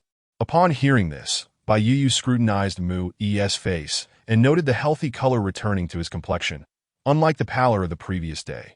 Reflecting on the healing process, she felt assured. Smiling, she responded, "The itching is a sign that your wound is healing. It means you are on the mend." That Mu felt relieved by her words. He had feared that if his recovery took too long, he would be deemed useless, a burden to Bai Yu and Lucio. Now that she declared him on the path to recovery, he sighed in relief. That Mu, brimming with joy, asked, "Really, Sister Bai, my brother is truly getting better?" "Of course." Bai Yu smiled at Mu, then turned to Mu-Yi with a note of caution, "But remember to resist the itch. Do not scratch at it, or you'll create more trouble." Mu-Yi nodded vigorously, affirming that he would heed her advice. Standing aside, Lucio observed their lively exchange with a twinge of jealousy, yet dared not reveal his feelings due to Bai Yu's lingering anger. When Bai Yu turned her attention to him, he immediately stood straight, adopting a posture of readiness to serve. Bai Yu found his demeanor both amusing and exasperating. Suppressing a smile, she adopted a serious expression and called out to Mu-Er, "Mu-Er, come help your sister peel sweet potatoes. I will prepare sweet potato soup for you both." Mu-Er's eyes lit up at the mention of sweet potatoes. The aroma of the roasted ones from the previous night still lingered in his memory. Eager to assist, he sprang forward, but before he could take 2 steps, Lucio grasped him by the nape of his neck, gently lifting him back to his brother's side. With a bewildered expression, Mu-Er heard Lucio's calm voice say, "Why aren't you watching over your injured brother? Don't run around. Stay put and don't move." After speaking, he turned and walked towards Bai Yu, sweetly saying as he walked, "You just call me if you need help. What do you need that little cub for?" Hearing this, Bai Yu cast a sidelong glance at Lucio, letting out a delicate huff, yet showing no intention of stopping him. When Bai Yu had just asked Mu-Er for help, the two brothers hadn't noticed anything amiss, but now, observing the couple's demeanor, they felt it was quite peculiar. Bai Yu appeared disinterested in Lucio, while Lucio was desperately trying to please her, his servile attitude unmistakable. Though Lucio had always been somewhat obsequious, he had never been this obsequious before. The two brothers exchanged knowing glances, silently agreeing to avert their eyes, pretending they hadn't seen anything. During dinner, Bai Yu couldn't help but feel exasperated at the sight of the sycophantic Lucio. She felt embarrassed for him. His obsequiousness made it seem as though she were the one bullying him, when, in truth, She was the one being bullied, glancing back at the two brothers, who were eating with their heads down and not daring to look her way. Bai Yu's lips twitched. Wasn't their avoidance a bit too obvious? After finishing her breakfast, she shot a fierce glare at the culprit, Lucio, and turned back towards the cave. Lucio was slightly bewildered. Despite his earnest attempts to ingratiate himself, it seemed to have only made her angrier. He hurriedly set down his bowl and chopsticks to chase after her. Days passed in this manner, with Bai Yu remaining cold and indifferent towards Lucio, and even refusing to let him come close at night. Lucio was troubled. He had tried every means to win her over, yet not only had he failed to placate her, but Bai Yu seemed to be growing increasingly irate. Just as Lucio was on the verge of losing his temper, Mu Yi, who had nearly recovered from his injuries, mysteriously beckoned him over. Initially reluctant to engage with Mu Yi, Lucio, realizing Bai Yu was ignoring him and with nothing else to occupy his time, begrudgingly approached with a sullen expression that he asked casually, "What is the matter?" Mu Yi dismissed Mu Er, instructing him to tidy up the kitchen, and once they were alone, he leaned in conspiratorially and asked, "Boss Lu, have you had a quarrel with your little female?" Hearing the term little female stirred something pleasant within Lucio, yet the current situation dampened his spirits. He cast a flat glance at Mu Yi, his expression unreadable, and retorted, "What business is it of yours? Why are you prying into things that don't concern you?" Mu Yi, unfazed by the rebuke, smiled enigmatically at Lucio and whispered, "Boss Lu, while I may not have had a female, I grew up in the tribe and have seen plenty of couples interact that I often accompanied females while foraging for wild vegetables, and they never shied away from discussing their intimate matters with their partners. Especially when I was young." Lucio initially struggled to grasp Mu Yi's meaning, but as realization dawned on him, his eyes lit up and he excitedly grasped Mu Yi's arm and asked, "Do you have a solution?" "Of course," Mu Yi said, glancing towards the animal hide curtain leading into the cave, then gestured for Lucio to lean closer. Once Lucio complied, Mu Yi quietly said, "The most common thing they say is that there's nothing a good night's sleep can't resolve between partners. This little female shouldn't be treated like a princess all the time." With a mischievous grin, he pointed downwards at Lucio, teasingly adding, "At the right moment, you still need to stand firm." Lucio stared at Mu Yi in shock. Realizing how naive he had been, he wanted to express his hesitation, but felt too embarrassed to admit it. However, Mu Yi's suggestion was impossible to dismiss. After some contemplation, he tentatively asked, "But what if she doesn't wanna?" Mu Yi was taken aback and slightly speechless, thinking, isn't Boss Lu usually quite bold? Why is he so timid when it comes to his little female? However, he kept his thoughts to himself and quickly replied, "You just have to remember that when a female says no, it often means yes. As long as you make her comfortable, everything can be resolved. This is what those females have said during their conversations." "Is that really how it is?" Lucio felt a stirring in his heart after Mu Yi's words, recalling the day Bai Yu was pressed beneath him on the stone bed, looking so delicate and vulnerable. His desire intensified. Before he could wait for Mu Yi's response, he patted Mu Yi's shoulder and earnestly declared, "Thanks. If this works out, I'll recognize you as my brother." Without waiting for a reply, he turned and rushed off to find Bai Yu. Watching Lucio's hurried figure, Mu Yi felt a twinge of envy. And no matter how well he understood females, he was still in his 20s and had yet to even hold a little female's hand. Having endured several heat cycles alone, he sighed, glancing at his missing arm, and thought it best not to harbor unrealistic hopes. Upon returning to the cave, Lucio found Bai Yu sitting at the stone table, peeling chestnuts. His eyes flickered as he approached, sitting beside her and nervously rubbing his nose, attempting to strike up a conversation with. "You, what are you doing?" Bai Yu glanced at him, then handed him a chestnut, saying coolly, "Can't you see? We'll have chestnut stew with meat for dinner tonight." Lucio swallowed hard. At that moment, he had no appetite for anything but Bai Yu. His fingers twitched, but he lacked the courage to reach out. Eventually, he mustered the nerve to extend his hand, only for it to veer off course and land on the chestnuts instead, a rather humiliating display that as he peeled the chestnuts, Lucio berated himself internally for his lack of gall. Ultimately sighing and dutifully helping Bai Yu, secretly resolving to make a move that night. Bai Yu couldn't shake the feeling that something was off about Lucio today. He seemed preoccupied, his gaze towards her strangely intense. Especially after dinner, when he hovered around her with an air of hesitation, it made her uneasy. Unable to endure any longer, Bai Yu scrutinized Lucio, narrowing her eyes dangerously as she placed her hands on her hips and demanded, "Spit it out. What mischief are you up to?" Lucio, caught off guard by her sudden confrontation, hesitated before shaking his head vigorously, exclaiming, "No, I haven't done anything." He indeed wanted to do something, but he hadn't had the chance yet. Bai Yu, unaware of Lucio's thoughts, scrutinized him again, ultimately convincing herself that she was overthinking it. Lucio had hardly ever strayed from her sight. What could he possibly be up to? With that thought, Bai Yu nodded at Lucio, saying, "All right then, I'm going to sleep. You should rest early too." With that, she kicked off her shoes, climbed into her bed, and tucked herself under the covers, yawning before closing her eyes. Lucio watched her, several times wanting to reach out but ultimately faltering. He lay on his own bed, sleep eluding him, that he hadn't slept well in days, but thanks to the spring water, he showed no signs of fatigue. The sound of Bai Yu's steady breathing filled his ears, while Mu's words echoed in his mind.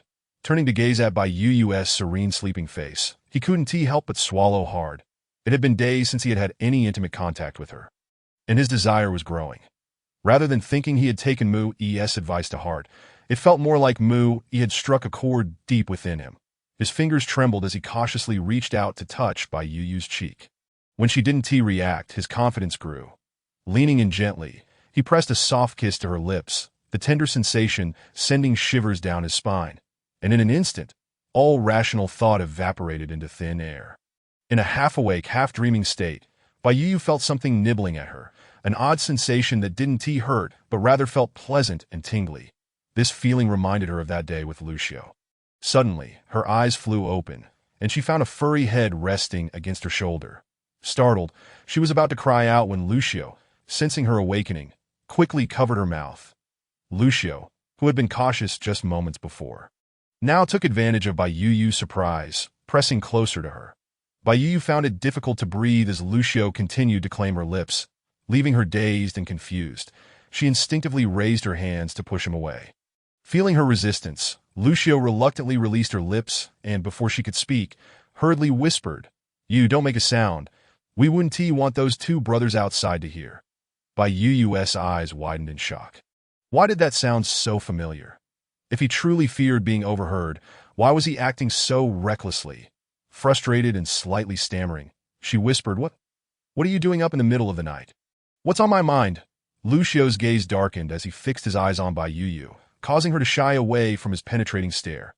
After a moment of contemplation, Lucio leaned in closer, rubbing his face against her neck as he murmured, "Yu, I know I was wrong. Let's make up. I haven't been eating or sleeping well these past few days, and I've been reflecting on my mistakes that I truly understand now." Bai Yu was taken aback by Lucio's audacity. Who admits their faults like this, in the dead of night? A sudden raid ensued, during which he took advantage of the situation, only to later utter a hasty apology. Just as she was about to retort, she heard Lucio's soft voice continue, "I will never act that way again, that I merely wish to assert my claim, to let everyone know you belong to me, that I didn't anticipate your anger. Yuyo, please don't be so cold towards me. I promise it won't happen again." Overwhelmed by his words, Yuyo's heart raced, her cheeks flushed crimson, and her gaze darted away, shyly avoiding Lucio's eager stare. She bit her lip and softly replied, "You must remember your promise. No more of that in the future." Upon hearing this, Lucio's eyes sparkled with delight, realizing that Yuyo had forgiven him. However, what he failed to grasp was that Yuyo had never truly been angry. She was merely apprehensive about Lucio's untamed instincts, fearing he might engage in even more embarrassing actions in the future, thus giving him a preventive warning. Observing Yuyo's rosy face, Lucio swallowed hard and cautiously inquired, "May I continue?" "What?" No, Yuyo, understanding his implication, felt a wave of embarrassment as the word "no" barely escaped her lips before Lucio silenced her with a kiss. Yuyo, flustered and indignant, kicked her legs in protest, but to no avail. Internally cursing Lucio's audacity for not allowing her to refuse, she wondered why he even bothered to ask. Lucio, however, did not consider himself shameless. He recalled that He had mentioned that when a little female says no, it often means yes, and he had duly noted that. Despite his eagerness, Lucio remained cognizant that Yuyo had not yet entered her heat cycle. Consequently, he refrained from fully claiming her, merely indulging in all the pleasures that were appropriate. making up for the days they had missed. Eventually, Yuyo, utterly exhausted, succumbed to slumber, her last conscious act being a firm grasp on Lucio's neck, leaving several crimson marks in her wake. As Lucio gazed at the sleeping figure beside him, he licked his lips in satisfaction, genuinely feeling that Mu-Yi, despite everything, was a worthwhile companion. That as for the marks left on his neck by Yuyo's grip, they felt more like a playful tease than a pain, an itch he found rather enticing. Chapter 66. The extended winter. Lucio, once again cradling Yuyo in his arms, experienced a particularly deep slumber. Upon waking the next day, he discovered Yuyo still peacefully asleep. Lucio admired her serene visage, feeling a surge of joy as he gently nuzzled her. Careful not to disturb her rest, Yuyo merely turned her head, continuing her dream-filled slumber.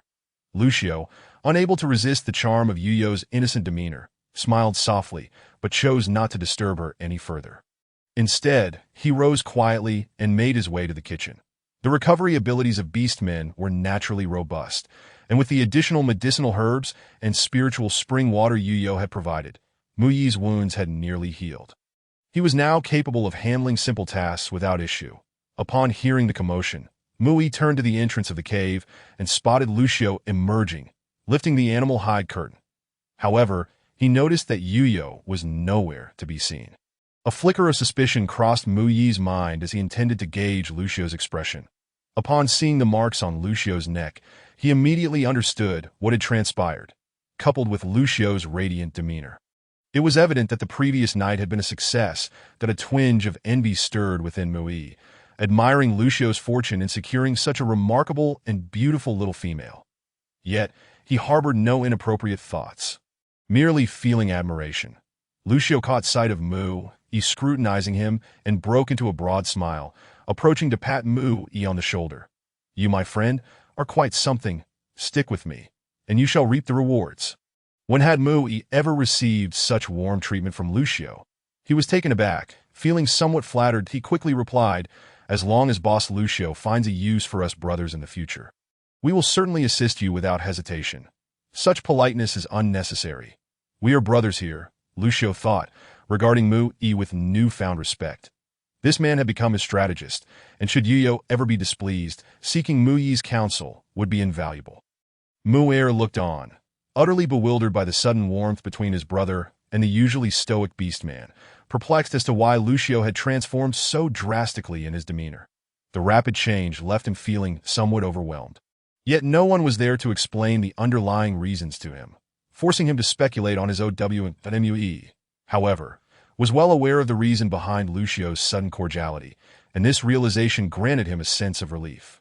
He understood that he had inadvertently gained Lucio's recognition, solidifying his place within their small group. Time passed swiftly, and Mu-Yi's wounds had finally healed completely. According to the seasonal calendar, winter's end was less than half a month away. Typically, by this time of year, snowfall would have ceased, and some areas would even begin to see melting snow. Yet when they gazed outside, the landscape remained blanketed in white, with snow still falling softly, showing no signs of abating. In recent days, Lucio's mood had grown increasingly heavy. Standing by the window, he exchanged a knowing glance with the equally troubled Mu-Yi. Yuyo had perceptibly sensed Lucio's unusual demeanor over the past few days, and upon witnessing the expressions of both men, she could no longer contain her curiosity. With a puzzled blink, she asked, "Lucio, why do I feel like something is off with you these days?" She then turned to Mu-Yi, adding, "And you too? What seems to be troubling you?" Upon hearing Yuyo's inquiry, Mu-Yi's gaze shifted to Lucio, clearly waiting for him to respond. Lucio met Yuyo's gaze, a hint of guilt in his eyes, before ultimately moving closer to her, pulling her into his embrace. After a moment of hesitation, he sighed and confessed, "Yuyo, I am sorry. I cannot provide you with a tribe of your own just yet." Yuyo felt a flush of embarrassment at being suddenly embraced, especially with both beastmen observing. However, as she processed Lucio's words, her initial shyness dissipated, replaced by concern. "What has happened?" she asked uncertainly. Originally, Lucio had planned to gather trustworthy beastmen to form a new tribe once Mu-Yi had recovered. But his words hinted at an unexpected change of plans. Gently stroking Yuyo's head, Lucio explained, "This winter is unlike any other. It is clear that it will be prolonged. Yuyo, puzzled by this statement, replied, "What does that matter? We have plenty of food. We won't go hungry." Lucio let out a bittersweet chuckle, clarifying, if that were the only concern, it would be manageable. However, such circumstances often lead to avalanches. Avalanches are not the worst part. The most terrifying prospect is that when this extended winter finally ends, we won't transition into spring, but rather be thrust directly into scorching heat. When that occurs, flooding will inevitably follow. Both animals and plants will suffer. And even if we survive the avalanche and the floods, we may face starvation due to a lack of food. Yuyo was taken aback by Lucio's grave explanation. The thought of such a scenario frightened her, prompting her to lean closer into Lucio's embrace. "What are we to do?" She inquired. "We can't simply sit here and wait for disaster to strike, can we?" Before Lucio could respond, Mu-E interjected, "In this situation, our only option is to relocate, and we must do so swiftly. Our current location is too low-lying. Whether from an avalanche or flooding, it would be difficult to escape." Upon hearing Mu-Yi's words, Yuyo glanced up at Lucio, and seeing no sign of dissent, she understood that moving was imperative. Feigning nonchalance, she addressed Lucio, "If we must move, then so be it, as long as we are together. It matters not where we go." With a smile, she added, "After all, we intended to move eventually. This is merely a matter of going a bit further. It makes no difference." Lucio had anticipated that Yuyo might be apprehensive, but he was pleasantly surprised by her reassuring words. His tension eased somewhat. He had feared Yuyo would resent his perceived uselessness and would have to endure the hardships of travel alone. Then Yuyo continued to inquire, "Lucio, how much time do we have left? I want to start preparing food for the journey right away." Lucio's expression turned serious as he recognized the urgency of the situation, and he replied candidly, "We must leave within 2 days at most." "Understood." Yuyo nodded, then turned to Mu-E and Mu-Er, instructing, "In these next 2 days, you both must lend a hand. We need to gather ample food for the journey."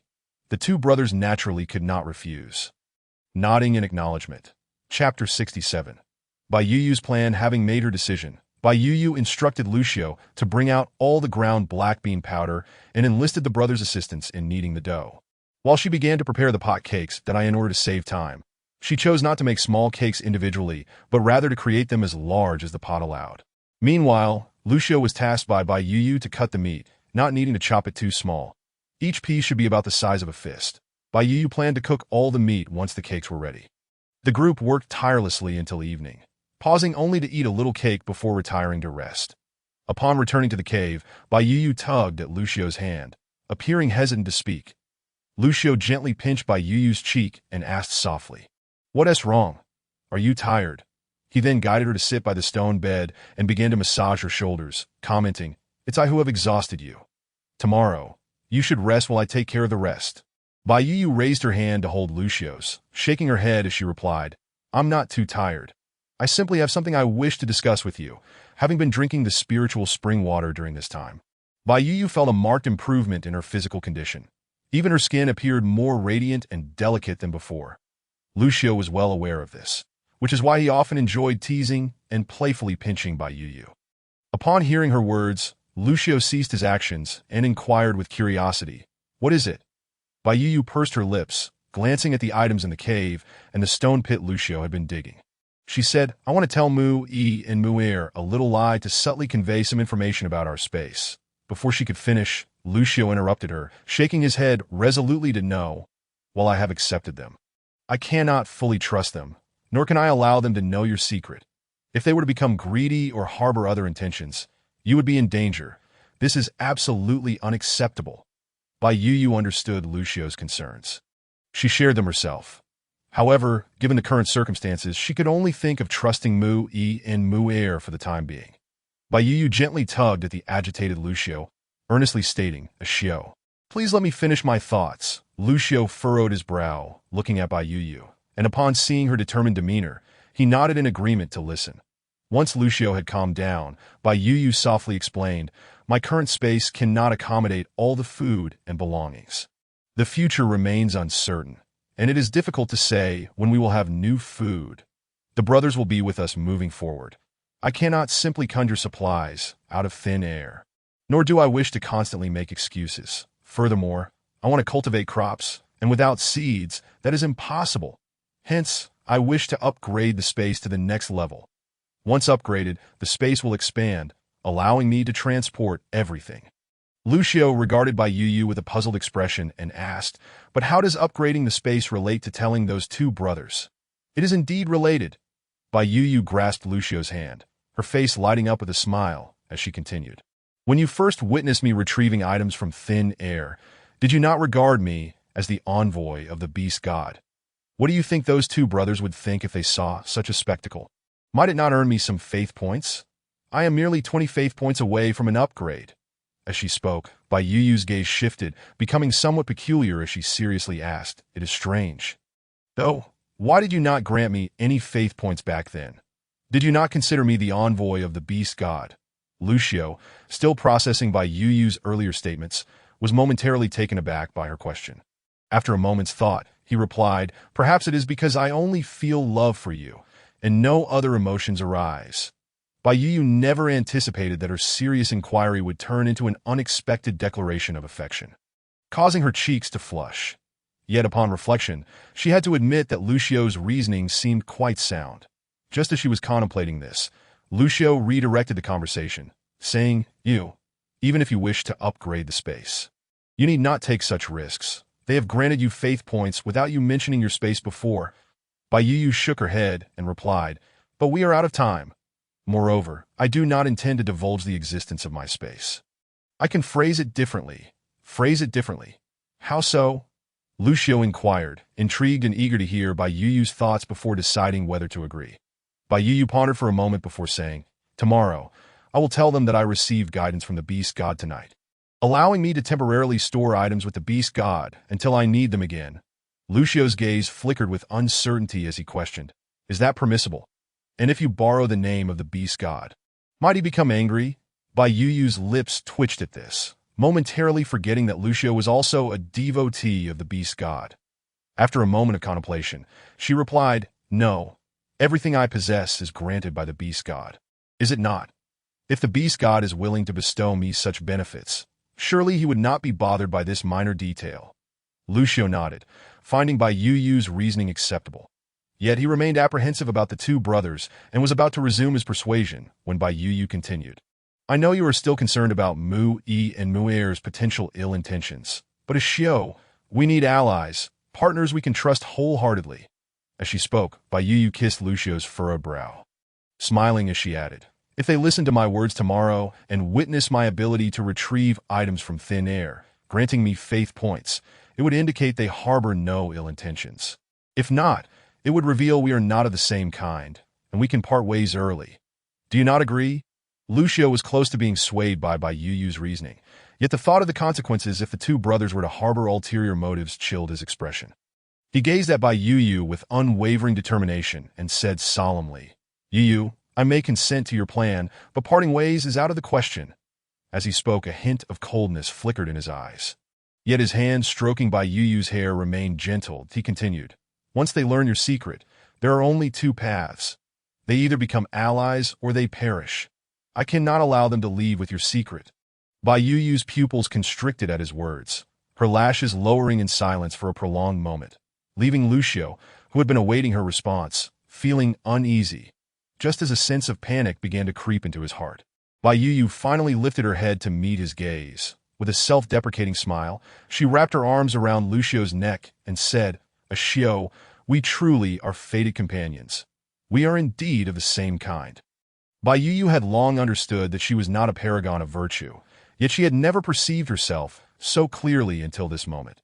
She might show kindness when there was no threat, but when faced with a potential danger to her life or that of someone dear to her, she would not hesitate to act decisively, even if the other party had spent some time with her. Even if they were but children, the outcome would remain the same. After all, if the brothers discovered her connection to the beast god and developed ulterior motives, the peace she and Lucio cherished would be forever shattered. Come on, right here, let us get some comments. The author shamelessly requests reviews. XX Chapter 68. Space upgraded to level 3. Lucio initially did not grasp the meaning behind Bai Yu's words. But once he did, He felt a mix of shock and relief that he had feared that Bai Yu might show mercy and attempt to stop him from silencing them, that he had prepared himself to make Bai Yu cry. Yet he was surprised by her choice. However, upon meeting Bai Yu's gaze, he understood that she must be feeling quite distressed, that he embraced her waist and comforted her, saying, "You need not feel sorrow." Mu Yi and Mu Er seemed quite reliable. "We may not reach that point." Bai Yu nodded, her spirits still somewhat low as she replied, "I hope so." Lucio sighed, gently rubbing Bai Yu's head with patience before coaxing her to sleep. The next day, Bai Yu regarded the two brothers seated before her with a complex expression. Yet, considering the long future ahead, she believed that if they could not withstand this test, it would simply be their fate. If the brothers held no ulterior motives, she would treat them as family. However, if they did harbor ill intentions, she could not be blamed for being merciless. After all, these two had once vowed to give their lives for her. If they could not endure this minor trial, they would have betrayed her trust and assistance, leaving her no choice but to be unforgiving. Glancing at Lucio, she drew courage from his reassuring gaze before turning to Mu Yi and Mu Er. Her eyes filled with hope as she asked, "Mu Yi, Mu Er, can I trust you?" The two brothers, upon first witnessing Bai Yu's expression, suspected that she and Lucio had something important to discuss with them. However, they were not prepared for such an unexpected opening statement. Exchanging glances, they nodded in unison and declared, "Of course, we have long sworn an oath to the beast god. Henceforth, our lives belong to Boss Lu and sister-in-law. If sister-in-law has any commands, please do not hesitate to convey them, that we will spare no effort to fulfill them."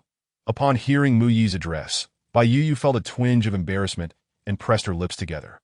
She then picked up a wooden bowl from the table and spoke seriously to the two brothers. "Now, pay close attention."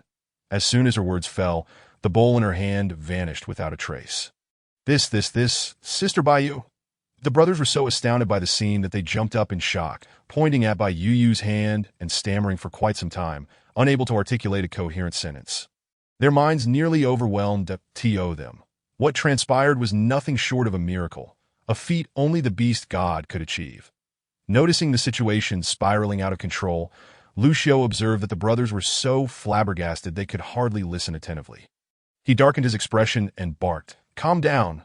Sit properly and listen carefully as Yu explains." At Lucio's commanding voice, the brothers immediately regained their composure, sitting down once again, although Mu Er's hands trembled slightly. Mu Yi fared slightly better, but still dared not cast even a glance at Bai Yu. Bai Yu was taken aback by the brothers' exaggerated reactions, feeling somewhat speechless, yet realizing time was of the essence. They could not afford to delay any longer. She recounted the excuse she had discussed with Lucio the previous day, and then retrieved the bowl she had just stored in her space. Placing it before the brothers, "This should be the opportunity bestowed upon us by the beast god, allowing us to survive in this year of great calamity." As she spoke, Bai Yu felt her cheeks flush, feeling akin to a charlatan, flaunting her abilities. Just as she was engulfed in embarrassment, a long-awaited system notification chimed in her ears. Ding! Congratulations! The host has gained 50 faith points from Mu Yi and 50 faith points from Mu Er. Current faith points, 180. Ding! Congratulations! The host has met the criteria for space upgrade. The system will automatically upgrade the space. Ding! Deducting 100 faith points, remaining faith points. 80. Ding! Space upgrade completed, current space level, level 3. Space expanded to 10 square meters. Daily spirit spring output increased to 80 grams. Ding! Upgrade completed. The next upgrade requires 400 faith points. Please continue to strive for the next upgrade. Bai Yu was left utterly dumbfounded by the series of system notifications. Her expression as she looked at Mu Yi and Mu Er became particularly vivid. She had initially thought that each of them might grant her 10 faith points, yet they had each bestowed her with 50, nearly filling her faith points to capacity. Still in shock, Mu Yi and Mu Er remained oblivious to Bai Yu's unusual demeanor. But Lucio, who had been closely observing her, noticed immediately, with narrowed eyes. He stepped forward, taking Bai Yu by the hand and leading her away, instructing Mu Yi and Mu Er, "Stop dawdling and prepare the meat. We depart tomorrow." The brothers, still in a daze, nodded blankly, their expressions still somewhat bewildered.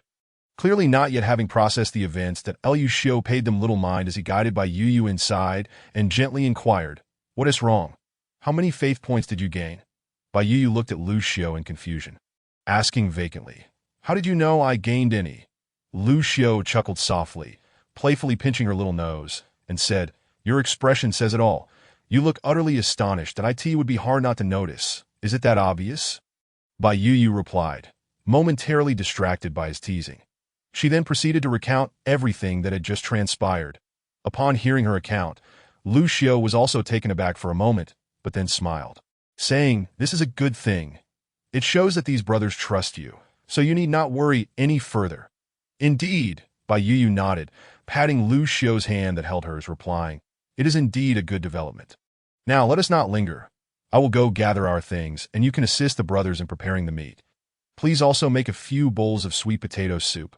Once it's ready, call for me, and I will store it in the space so we can enjoy some warm food later. Lu Xiao thought this was an excellent idea. Given the cold outside, having a warm meal would indeed be a blessing. He nodded, about to head out when Bai Yu stopped him. After a moment of hesitation, she said, Lu Xiao, although the brothers do not harbor any ill intentions, it is crucial to make them aware of the gravity of this matter.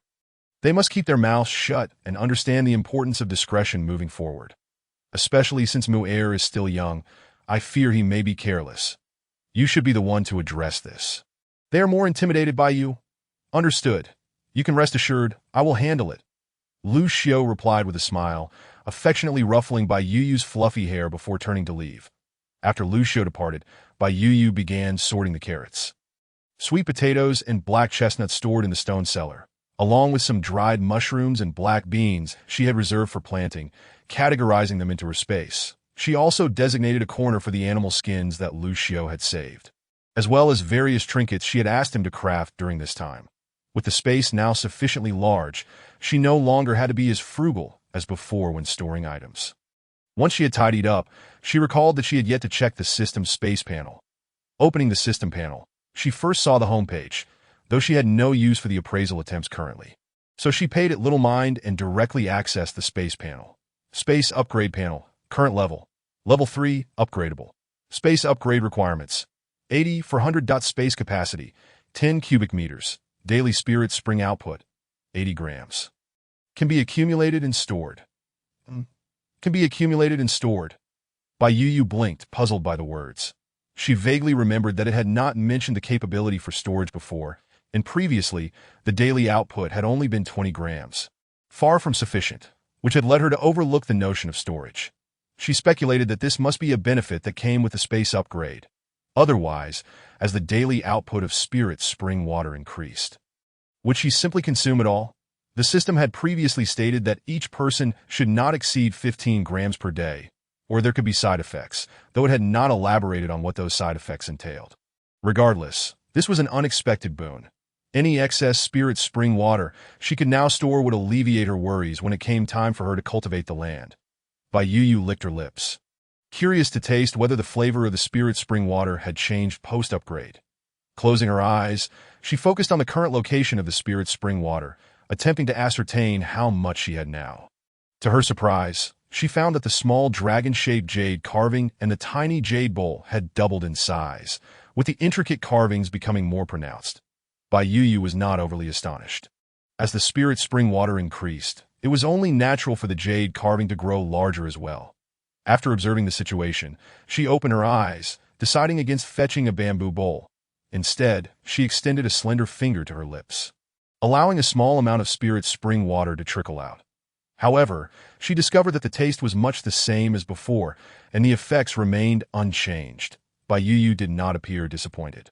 This aligned with her expectations. After her experiment, driven by a sense of not wanting to waste, she placed her finger into her mouth, only for this scene to be witnessed by Lu Xiao as he entered, calling for Bai Yu. Upon hearing the noise, Bai Yu looked up, her finger still in her mouth, her gaze a mix of innocence and confusion as she blinked at Lu Xiao. Gulp. Seeing this sight, Lu Xiao found it difficult to swallow. Feeling a sudden heat wash over him, he stood frozen in place, his gaze intense and predatory, his voice hoarse as he asked, "Ew, what are you doing?" Bai Yu appeared utterly innocent, slowly withdrawing her finger. Realizing what Lu Xiao was implying, her cheeks flushed. She thought he was teasing her for behaving childishly by sucking her finger. She quickly explained, "I was just tasting the upgraded spirit spring water to see if there was any change in flavor or effect." As Bai Yu explained, Lu Xiu had already approached her, bending down to gaze at her glistening lips, his eyes darkening. That in a husky voice, he asked, "So, did the flavor change?" What seemed like a simple question, spoken in Lu Xiu's deep and magnetic tone, sent a shiver down Bai Yu's spine. Suppressing the urge to rub her ears, she shook her head and replied, "No, it's still the same as before." "Is that so?" Lu Xiu chuckled softly, lifting Bai Yu's chin with his hand and murmured, "I don't believe you. I must taste it myself." Upon finishing her words, she lowered her head and pressed her lips against Bai Yu's crimson mouth. Little did Bai Yu know how alluring her previous demeanor had been, how it had incited a desire that bordered on transgression, that if Lu Xiu did not take action soon, he felt he would ignite with fervor. The sudden kiss left Bai Yu wide-eyed and flustered, struggling to comprehend how Lu Xiu had the audacity to act so impulsively. Had they not just been discussing the matter of the spirit's spring water? Lu Xiu was wholly absorbed in the kiss, holding Bai Yu close. It was not their first moment of intimacy, and she found herself yielding to him. That it was only when she sensed Lu Xiu's hand beginning to wander that she pushed against his arm, admonishing him to behave. Lu Xiu playfully nibbled at Bai Yu, then reluctantly lifted his gaze, revealing a yearning that had yet to be fulfilled. Gazing at her, he declared, "Yu, do refrain from engaging in acts that tempt me. I possess little resolve when it comes to you. If you continue like this, I shall inevitably succumb to my desires." "What are you babbling about? When have I ever tempted you?" Bai Yu replied, her face a picture of astonishment as she stared at Lu Xiu, her words tumbling out in disarray. Overwhelmed by his audacity, her cheeks burned with embarrassment, and she felt utterly mortified. Lu Xiu, amused by her flustered retort, seized the hand she had just used and, before she could react, mimicked her earlier gesture, placing one of her delicate fingers into his mouth. His heterochromatic eyes locked onto hers, occasionally brushing his tongue against her fingertip. Bai Yu's eyes widened in shock, her mind buzzing as a chill ran down her spine, rendering her utterly paralyzed. With a determined effort, she yanked her hand away, pointing at Lu Xiu as she stammered, You lewd rogue, I did not. I would never. I am ignoring you." With that, she fled, not daring to look back, genuinely frightened of Lu Xiu. She had no desire to remain alone with him any longer. This insufferable man would seize any opportunity to act inappropriately. And even when none presented itself, he would create one. She truly felt overwhelmed. Lu Xiu watched Bai Yu's retreating figure, a roguish smile spreading across his face as he joyfully quickened his pace to follow her. Chapter 70. Ready to depart, as Bai Yu entered the kitchen, the two brothers, Mu Yi and Mu Er, turned their gaze toward her in unison. Their fervent stares sent a shiver down her spine, making her feel as though they were not looking at her as a person, but rather as a symbol of hope, a beacon of faith. Bai Yu took a step back, her voice tinged with nervousness. "Why are you looking at me like that?" Realizing that their emotional display had startled her, Mu Yi felt a pang of guilt. Although Mu Er had previously referred to Bai Yu as Sister Divine, they had merely perceived her as someone with slightly superior abilities, blessed by the beast god. However, since earlier, they now regarded her as the true divine maiden, the messenger of the beast god, the one who could lead them to survival in this world. It had gone unnoticed before, but now Mu Yi and Mu Er recognized that since coming to Bai Yu, Mu Yi's recent injuries had healed, and even some of his old wounds had miraculously improved. Their physical condition seemed to have significantly enhanced, leaving them both astonished and exhilarated. They firmly believed that as long as they followed Bai Yu, their lives would surely improve, free from the stigma of being wandering beastmen. With the prospect of owning a home of their own in such a context, how could they remain indifferent upon seeing Bai Yu? Mu Yi bowed deeply to her, stating, "Sister-in-law, we shall diligently serve you and Brother Lu Xiu from now on, and we will not betray your trust in us." Mu Yi was deeply moved. In his eyes, Bai Yu's willingness to share such secrets with them was a profound sign of trust, reflecting on her previous words about being like family. He felt a sense of fulfillment wash over him. Even after being verbally chastised by Lu Xiu, he remained touched. However, had he known the true intentions of the couple from the beginning, his feelings might have been quite different. Bai Yu, feeling a twinge of guilt, awkwardly nodded at Mu Er, acknowledging his sincerity. She truly felt the weight of their burgeoning faith, which spoke more powerfully than any words that that moment. Lucio emerged, a smile gracing his features. Yu Yu, we only have 3 wooden basins. We cannot prepare too much sweet soup, though we can only manage 2 pots. Bai Yu examined the few wooden basins, realizing their limited capacity. Crafted from hollowed-out trees, they were not particularly large. As she had not anticipated such a situation, glancing at the several male beastmen in the room, it was evident that the amount of sweet soup would be insufficient. Her eyes fell upon the stone vat against the wall, and she brightened. Let us use the stone vat. It can hold more. Turning to Mu Er, she instructed, fetch some clean snow with a wooden basin. We will prepare a vat of sweet soup. The other basins can be used for ginger soup. Upon hearing the words ginger soup, the expressions of the male beastmen soured, with Mu Er dramatically sticking out his tongue, clearly disinterested. However, they understood that Bai Yu's intention was to ward off the cold.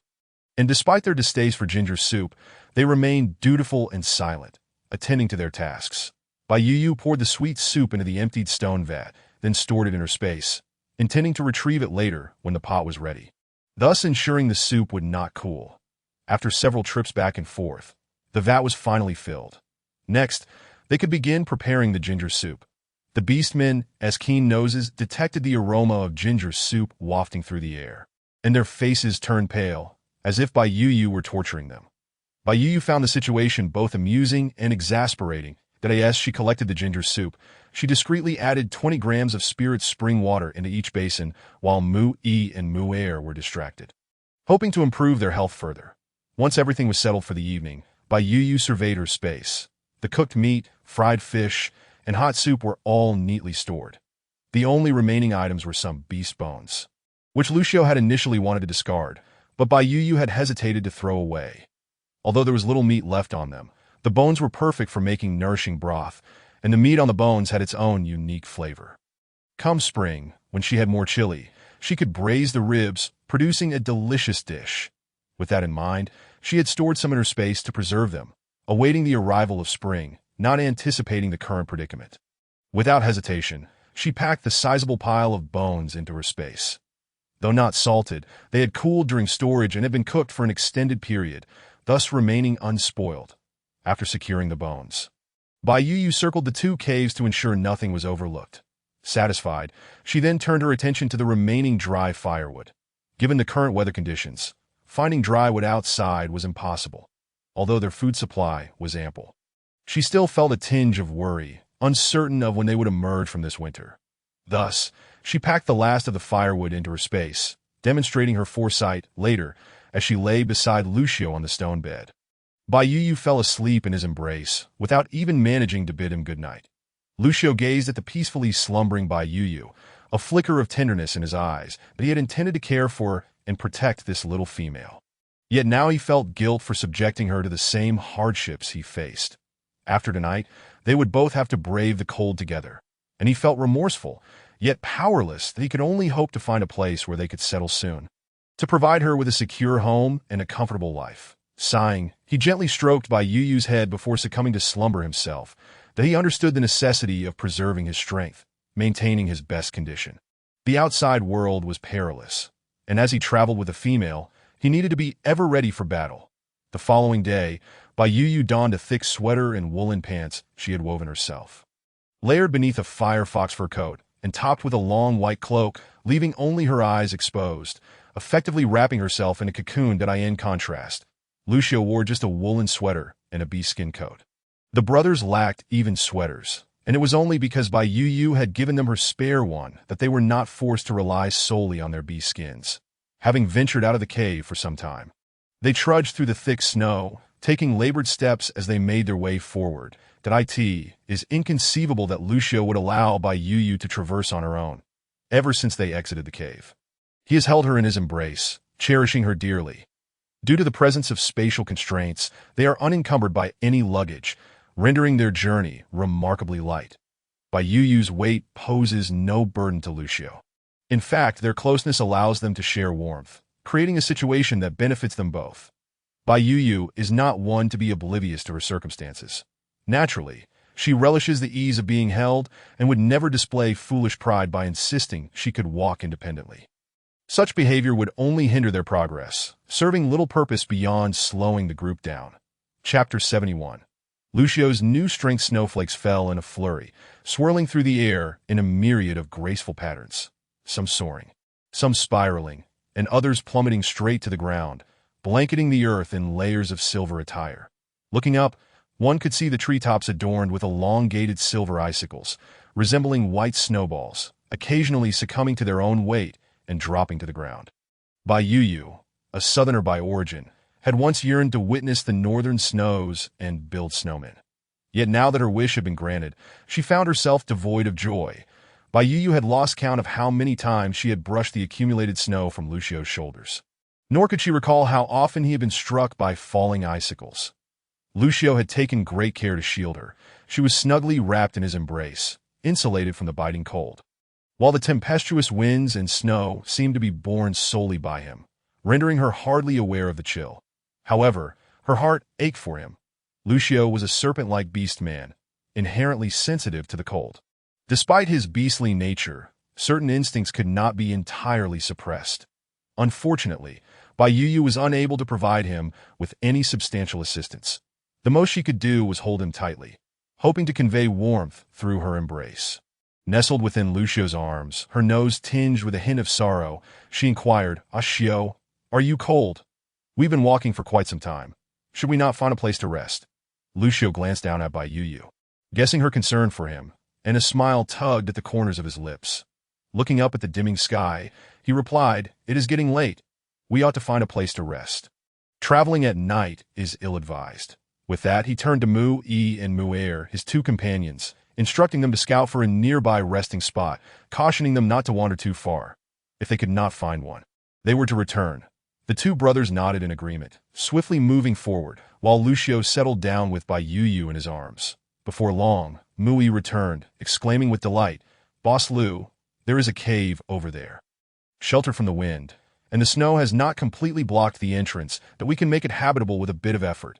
Lucio nodded in approval, awaiting Mu Yi to retrieve Mu'er before they all followed him to the cave he mentioned. The cave appeared to be naturally formed. While it was not large, it could accommodate all four of them. Most importantly, it was shielded from the wind, preventing too much snow from entering. They did not clear all the accumulated snow from the entrance, but instead created a small opening just large enough for passage, allowing the remaining snow to act as a barrier against the wind and snow. Once they brushed off the snow from their bodies and entered the cave, Bai Yu proceeded to serve each person a bowl of hot ginger soup infused with spiritual spring water. The group regarded the steaming ginger soup with somewhat grim expressions, yet they voiced no objections to drinking it. After all, this concoction could fend off the cold, and thanks to Bai Yu's careful storage in her spatial realm, it remained scalding hot, warming them from within once consumed. After ensuring everyone had finished their soup, Bai Yu asked, "Ashio, where does our current direction lead us?" Lucio set down his bowl, observing the snowy landscape outside before pointing in a direction. Responding, "Beyond that towering mountain over there." Bai Yu followed his gaze, puzzled as she queried, "Doesn't it snow over there? Why should we go in that direction?" "Of course it snows there." Lucio chuckled at her remark, explaining, "What you see as a mountain now will reveal itself as a different terrain once you ascend it. It is quite similar to the plains, merely at a higher elevation. When the snow melts, the water will flow downward, ensuring our safety at a higher altitude." As he spoke, he affectionately ruffled Bai Yu's hair, continuing, "I have been there before. There are several open areas suitable for you to cultivate crops." Bai Yu's eyes sparkled at this revelation. The prospect of farming had long been a source of anxiety for her. Having a stable food source would alleviate her fears. She nodded at Lucio, indicating her understanding, before producing some food for everyone to share. After they had eaten their fill, they each settled down to rest, for they would need to continue their journey at dawn, although the destination seemed near. The path outside was treacherous, and it remained uncertain how many days it would take them to arrive at in the days that followed. Bai Yu accompanied Lucio and the others on their journey. They encountered not a single soul or creature along the way. Just when Bai Yu thought they would encounter no danger, they stumbled upon a group of wandering beastmen, familiar faces to Mu Yi and Mu'er. "Well, well, who would have thought you two useless ones are still alive? It seems we are fated." Bai Yu concealed herself in Lucio's embrace, listening to the ambiguous taunts from the roadblock ahead, forming her own suspicions about their intentions. Mu Yi's voice turned cold as he addressed them. The food our brothers had has already been stolen by you lot. What more do you want from us? The group merely sneered, showing no intention of yielding. The leader, a beast man with a wolf-like visage, fixated his gaze on Lucio, pointing at him with a mocking grin. What do you have cradled in your arms? Put it down, and I'll let you all leave. Furious, Mu Yi retorted. You wish. You think you can intimidate us. His frustration was palpable. It wasn't that he doubted Lucio's combat prowess, but they were outmatched. Only he and Lucio possessed any fighting capability, while they had to protect a young one and a female. The disparity in strength was glaring. Before he could finish his thought, Lucio lowered Bai Yu to the ground, inadvertently exposing her delicate figure. The beastmen were taken aback, their eyes widening in astonishment at the sight of the petite and beautiful female. Some of them, unable to contain themselves, began to drool, their gazes fixated on Bai Yu with a hunger that suggested they wished to possess her immediately. They had not encountered a female in quite some time, let alone one as tender and lovely as she. Their earlier intentions of stealing food were quickly forgotten in the face of their newfound obsession. Bai Yu furrowed her brow in discomfort. Though she was not afraid, she had witnessed Lucio's combat skills and, bolstered by the effects of the spiritual spring water, she knew his strength had only grown.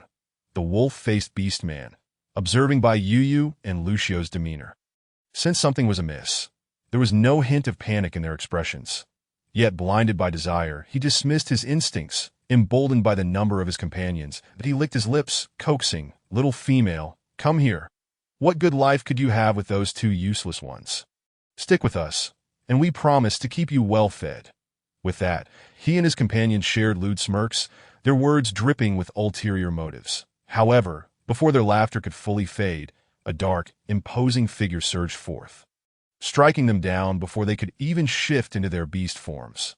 The shadowy figure swiftly dispatched them, leaving the wolf-faced beast man, who had been flung aside, acutely aware that he had bitten off more than he could chew. Overcome with fear, he abandoned any thought of fighting and turned to flee.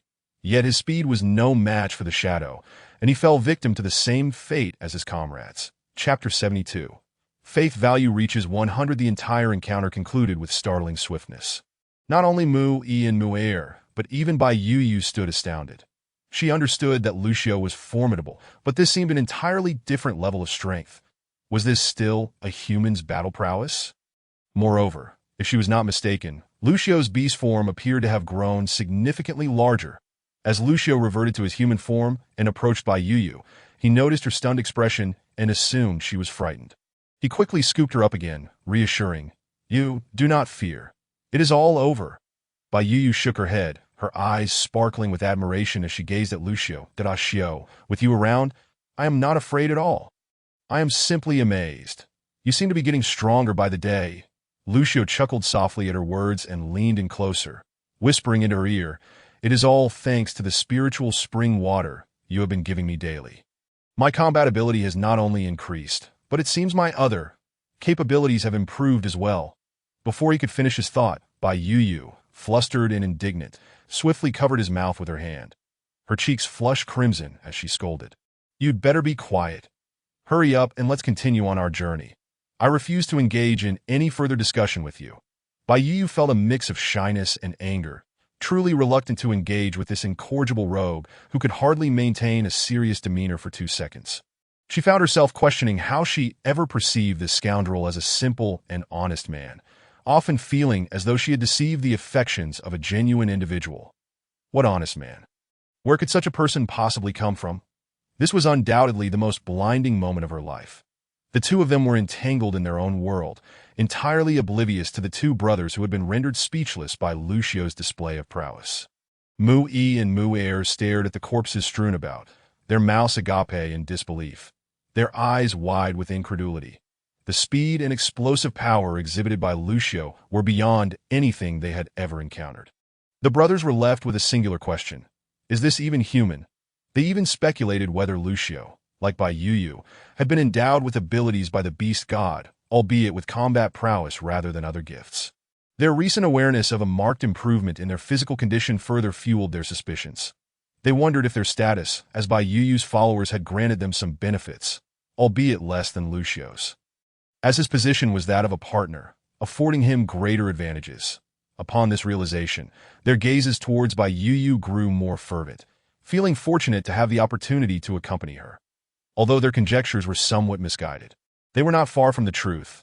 The beast god had little to do with this matter.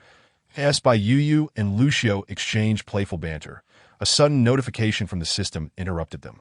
Ding! Congratulations, host. You have received 10 faith points from Mu E and 10 faith points from Mu Air.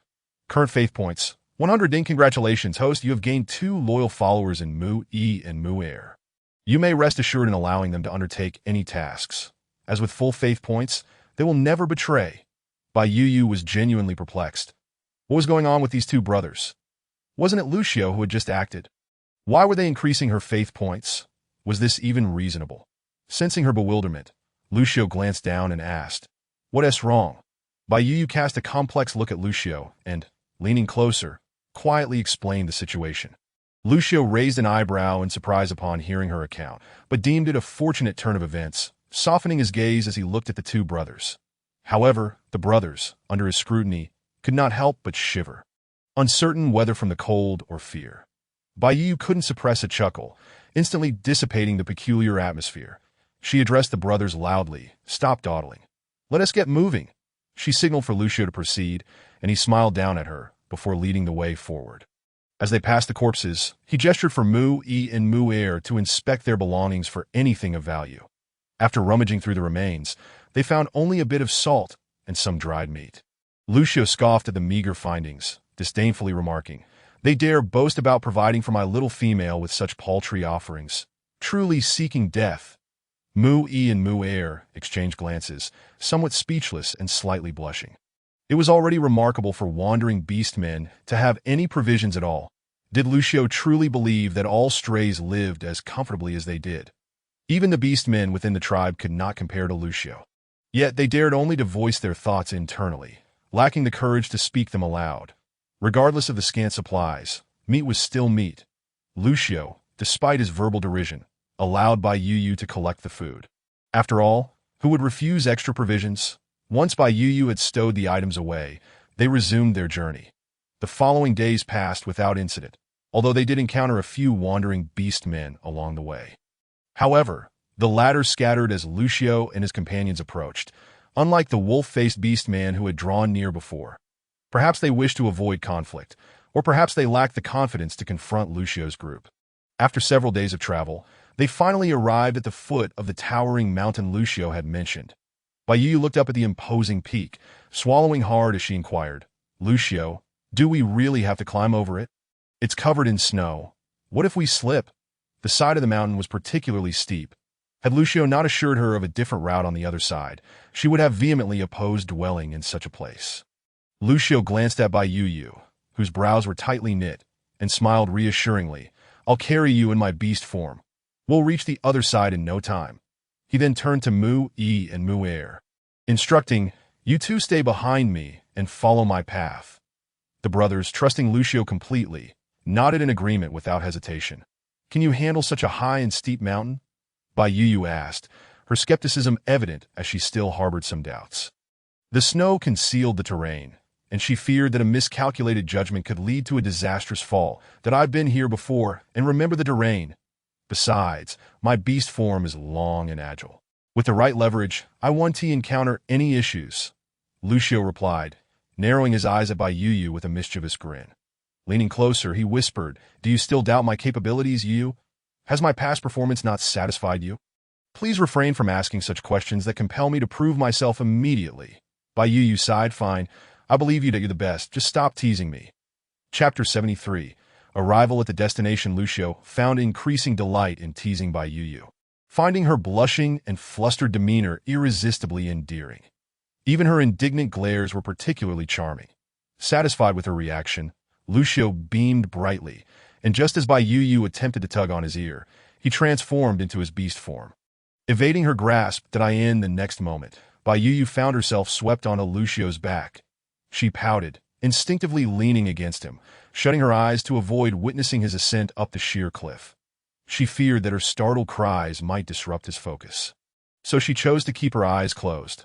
Once Bai Yu was securely positioned, Lucio glanced back at the now transformed brothers, signaling for them to follow, and swiftly charged toward the mountain summit.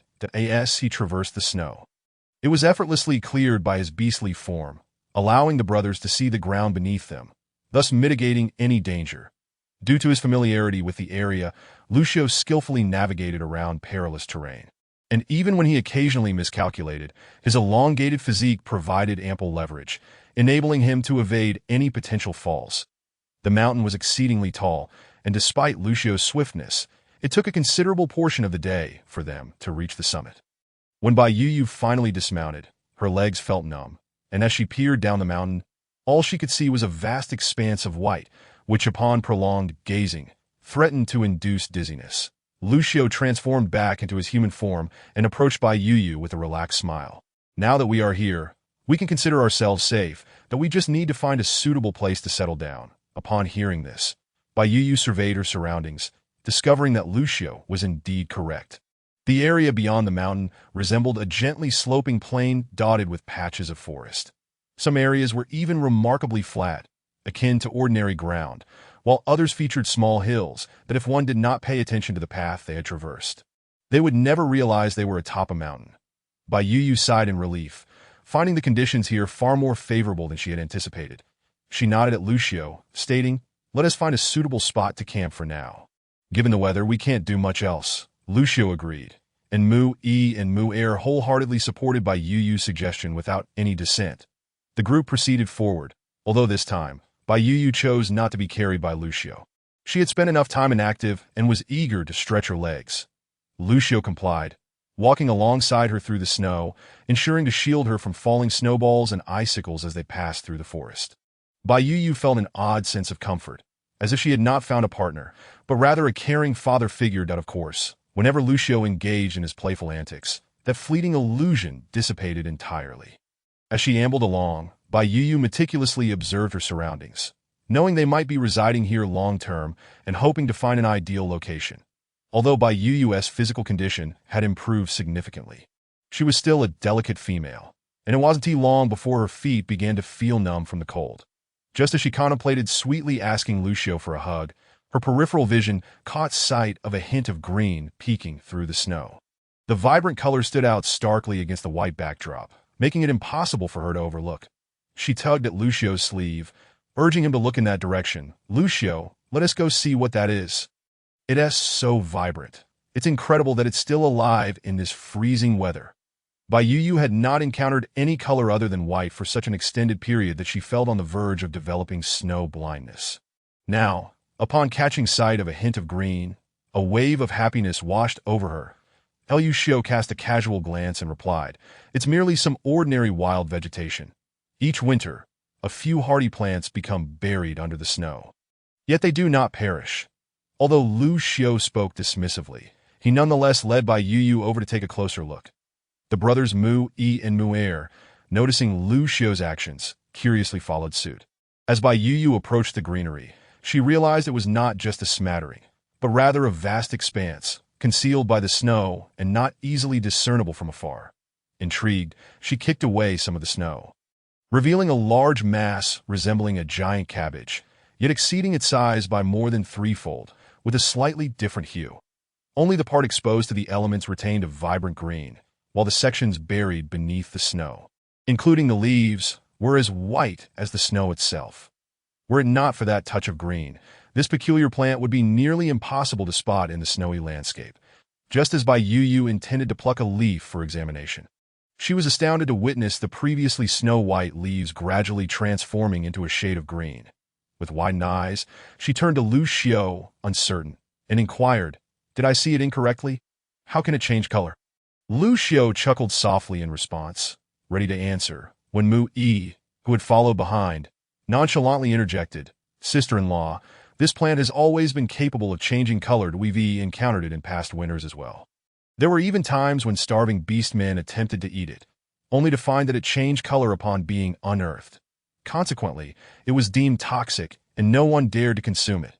Bai Yu felt a tinge of disappointment upon hearing Mu Yi's explanation. Yet she remained skeptical of the beastman's judgment in this world. After all, the plant bore such a resemblance to cabbage. What if it were edible? It had been ages since her identification skills had proven useful. Now was the perfect opportunity. With that thought, Bai Yu reached out to touch the plant, mentally reciting the identification incantation. Snow cabbage, non-toxic and edible. No side effects. It's cabbage, actual cabbage, Bai Yu exclaimed, her excitement propelling her to leap into the air. It had been nearly 100 days since she had tasted fresh greens. Her cravings had become unbearable. If it weren't for the presence of carrots, she might have already succumbed to despair. Bai Yu's exuberant movements startled Lu Xiao and the brothers Mu Yi and Mu Yi.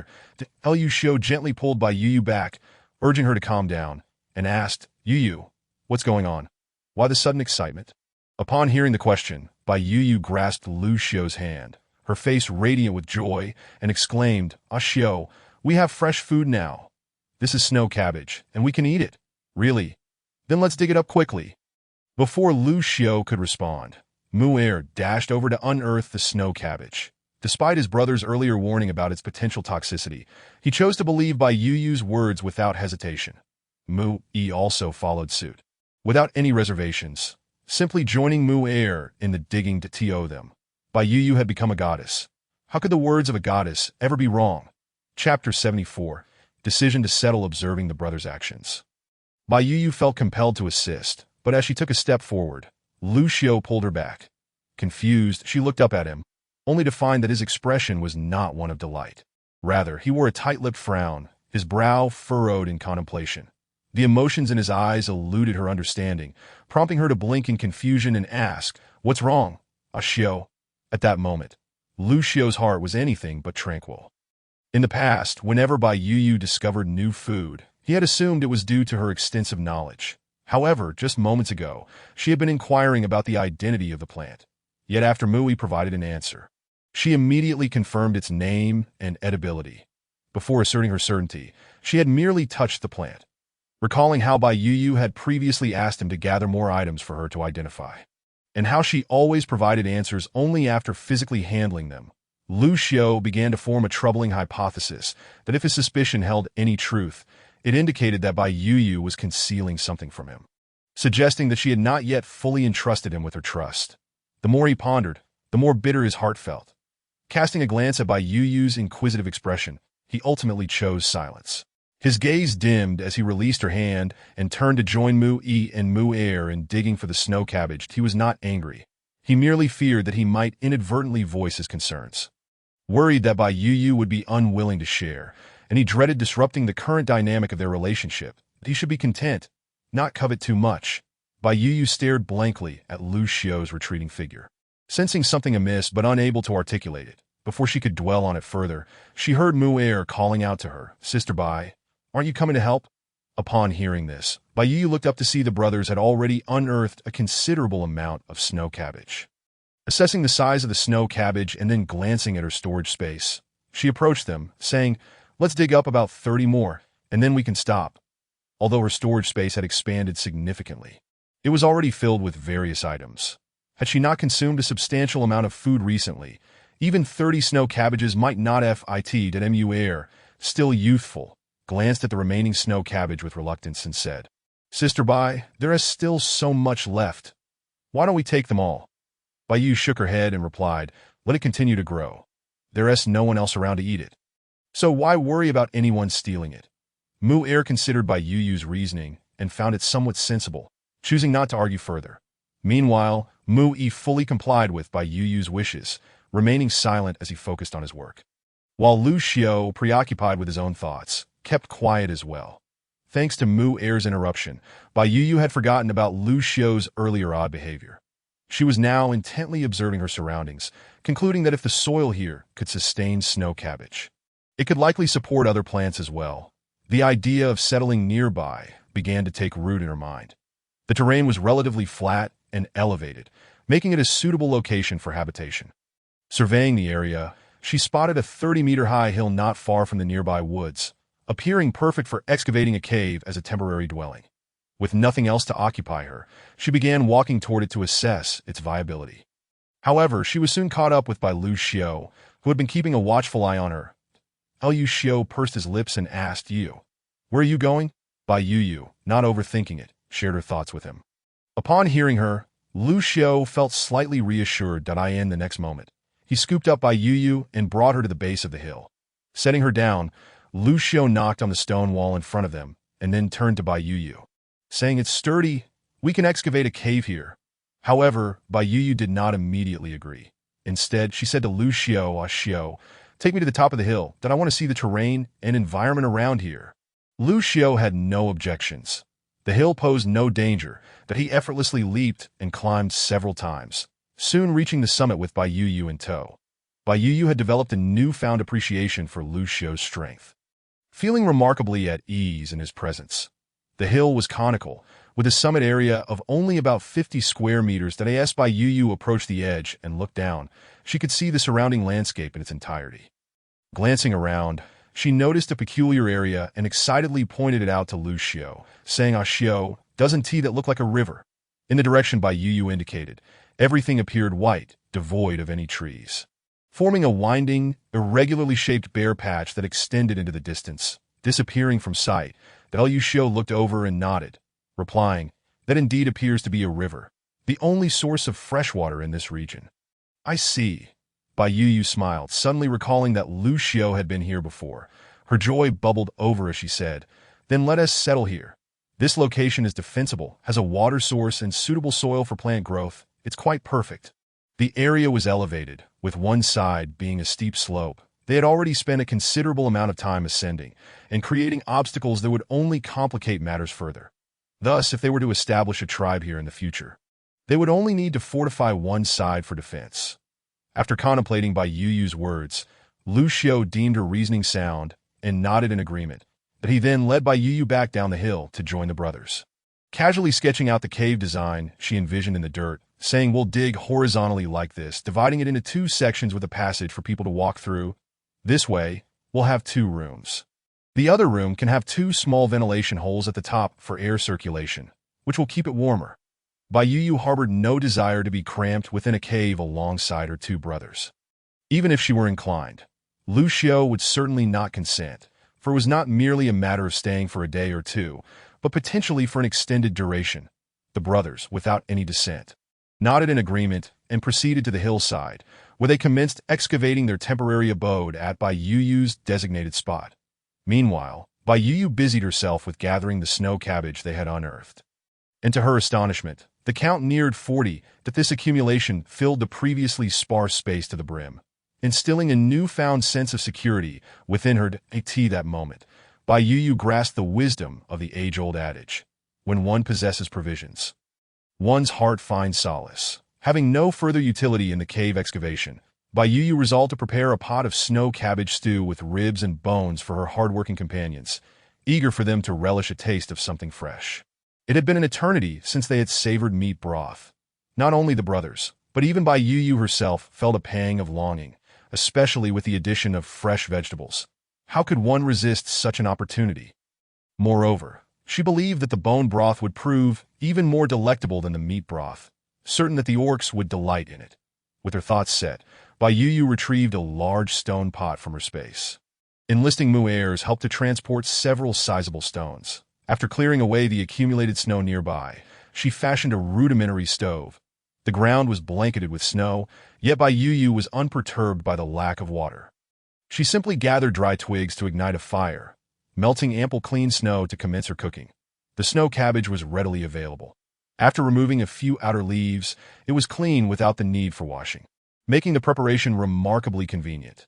The most challenging aspect was the bones, for lacking a cleaver, and with Lu Xiao and the brothers preoccupied with their excavation before dusk, Bai Yu resorted to using clean stones to break the stubborn bones. As she observed the marrow oozing from the bones, Bai Yu felt a pang of regret. Yet she had no alternative, that by the time the bones were prepared, the water in the pot had reached a rolling boil. Bai Yu retrieved a large wooden basin and rinsed the bones twice before boiling more water. Once it reached a boil, she added some crushed ginger and, despite her reluctance, tossed in a few peppers for flavor before finally placing the bones into the pot. Bone broth required considerable time to simmer, but with daylight still plentiful and their midday meal already consumed, Bai Yu felt no urgency. After tending to the 2 cabbages, she paid little mind to the pot, allowing it to simmer slowly as long as the fire remained alight. Once her tasks were complete, Bai Yu found herself at leisure, her gaze drifting towards the nearby patch where the snow cabbage thrived. Contemplating the extent of her future cultivation, as well as the positioning, orientation, and methods for constructing their shelter, Liu Xiu occasionally cast glances in her direction, observing her alone in the snow, brandishing a stick and gesturing animatedly. Mistaking it for play, and chuckling as he shook his head, returning to his labor, Liu Xiu primarily focused on digging, while the 2 brothers were tasked with transporting the excavated rubble and soil.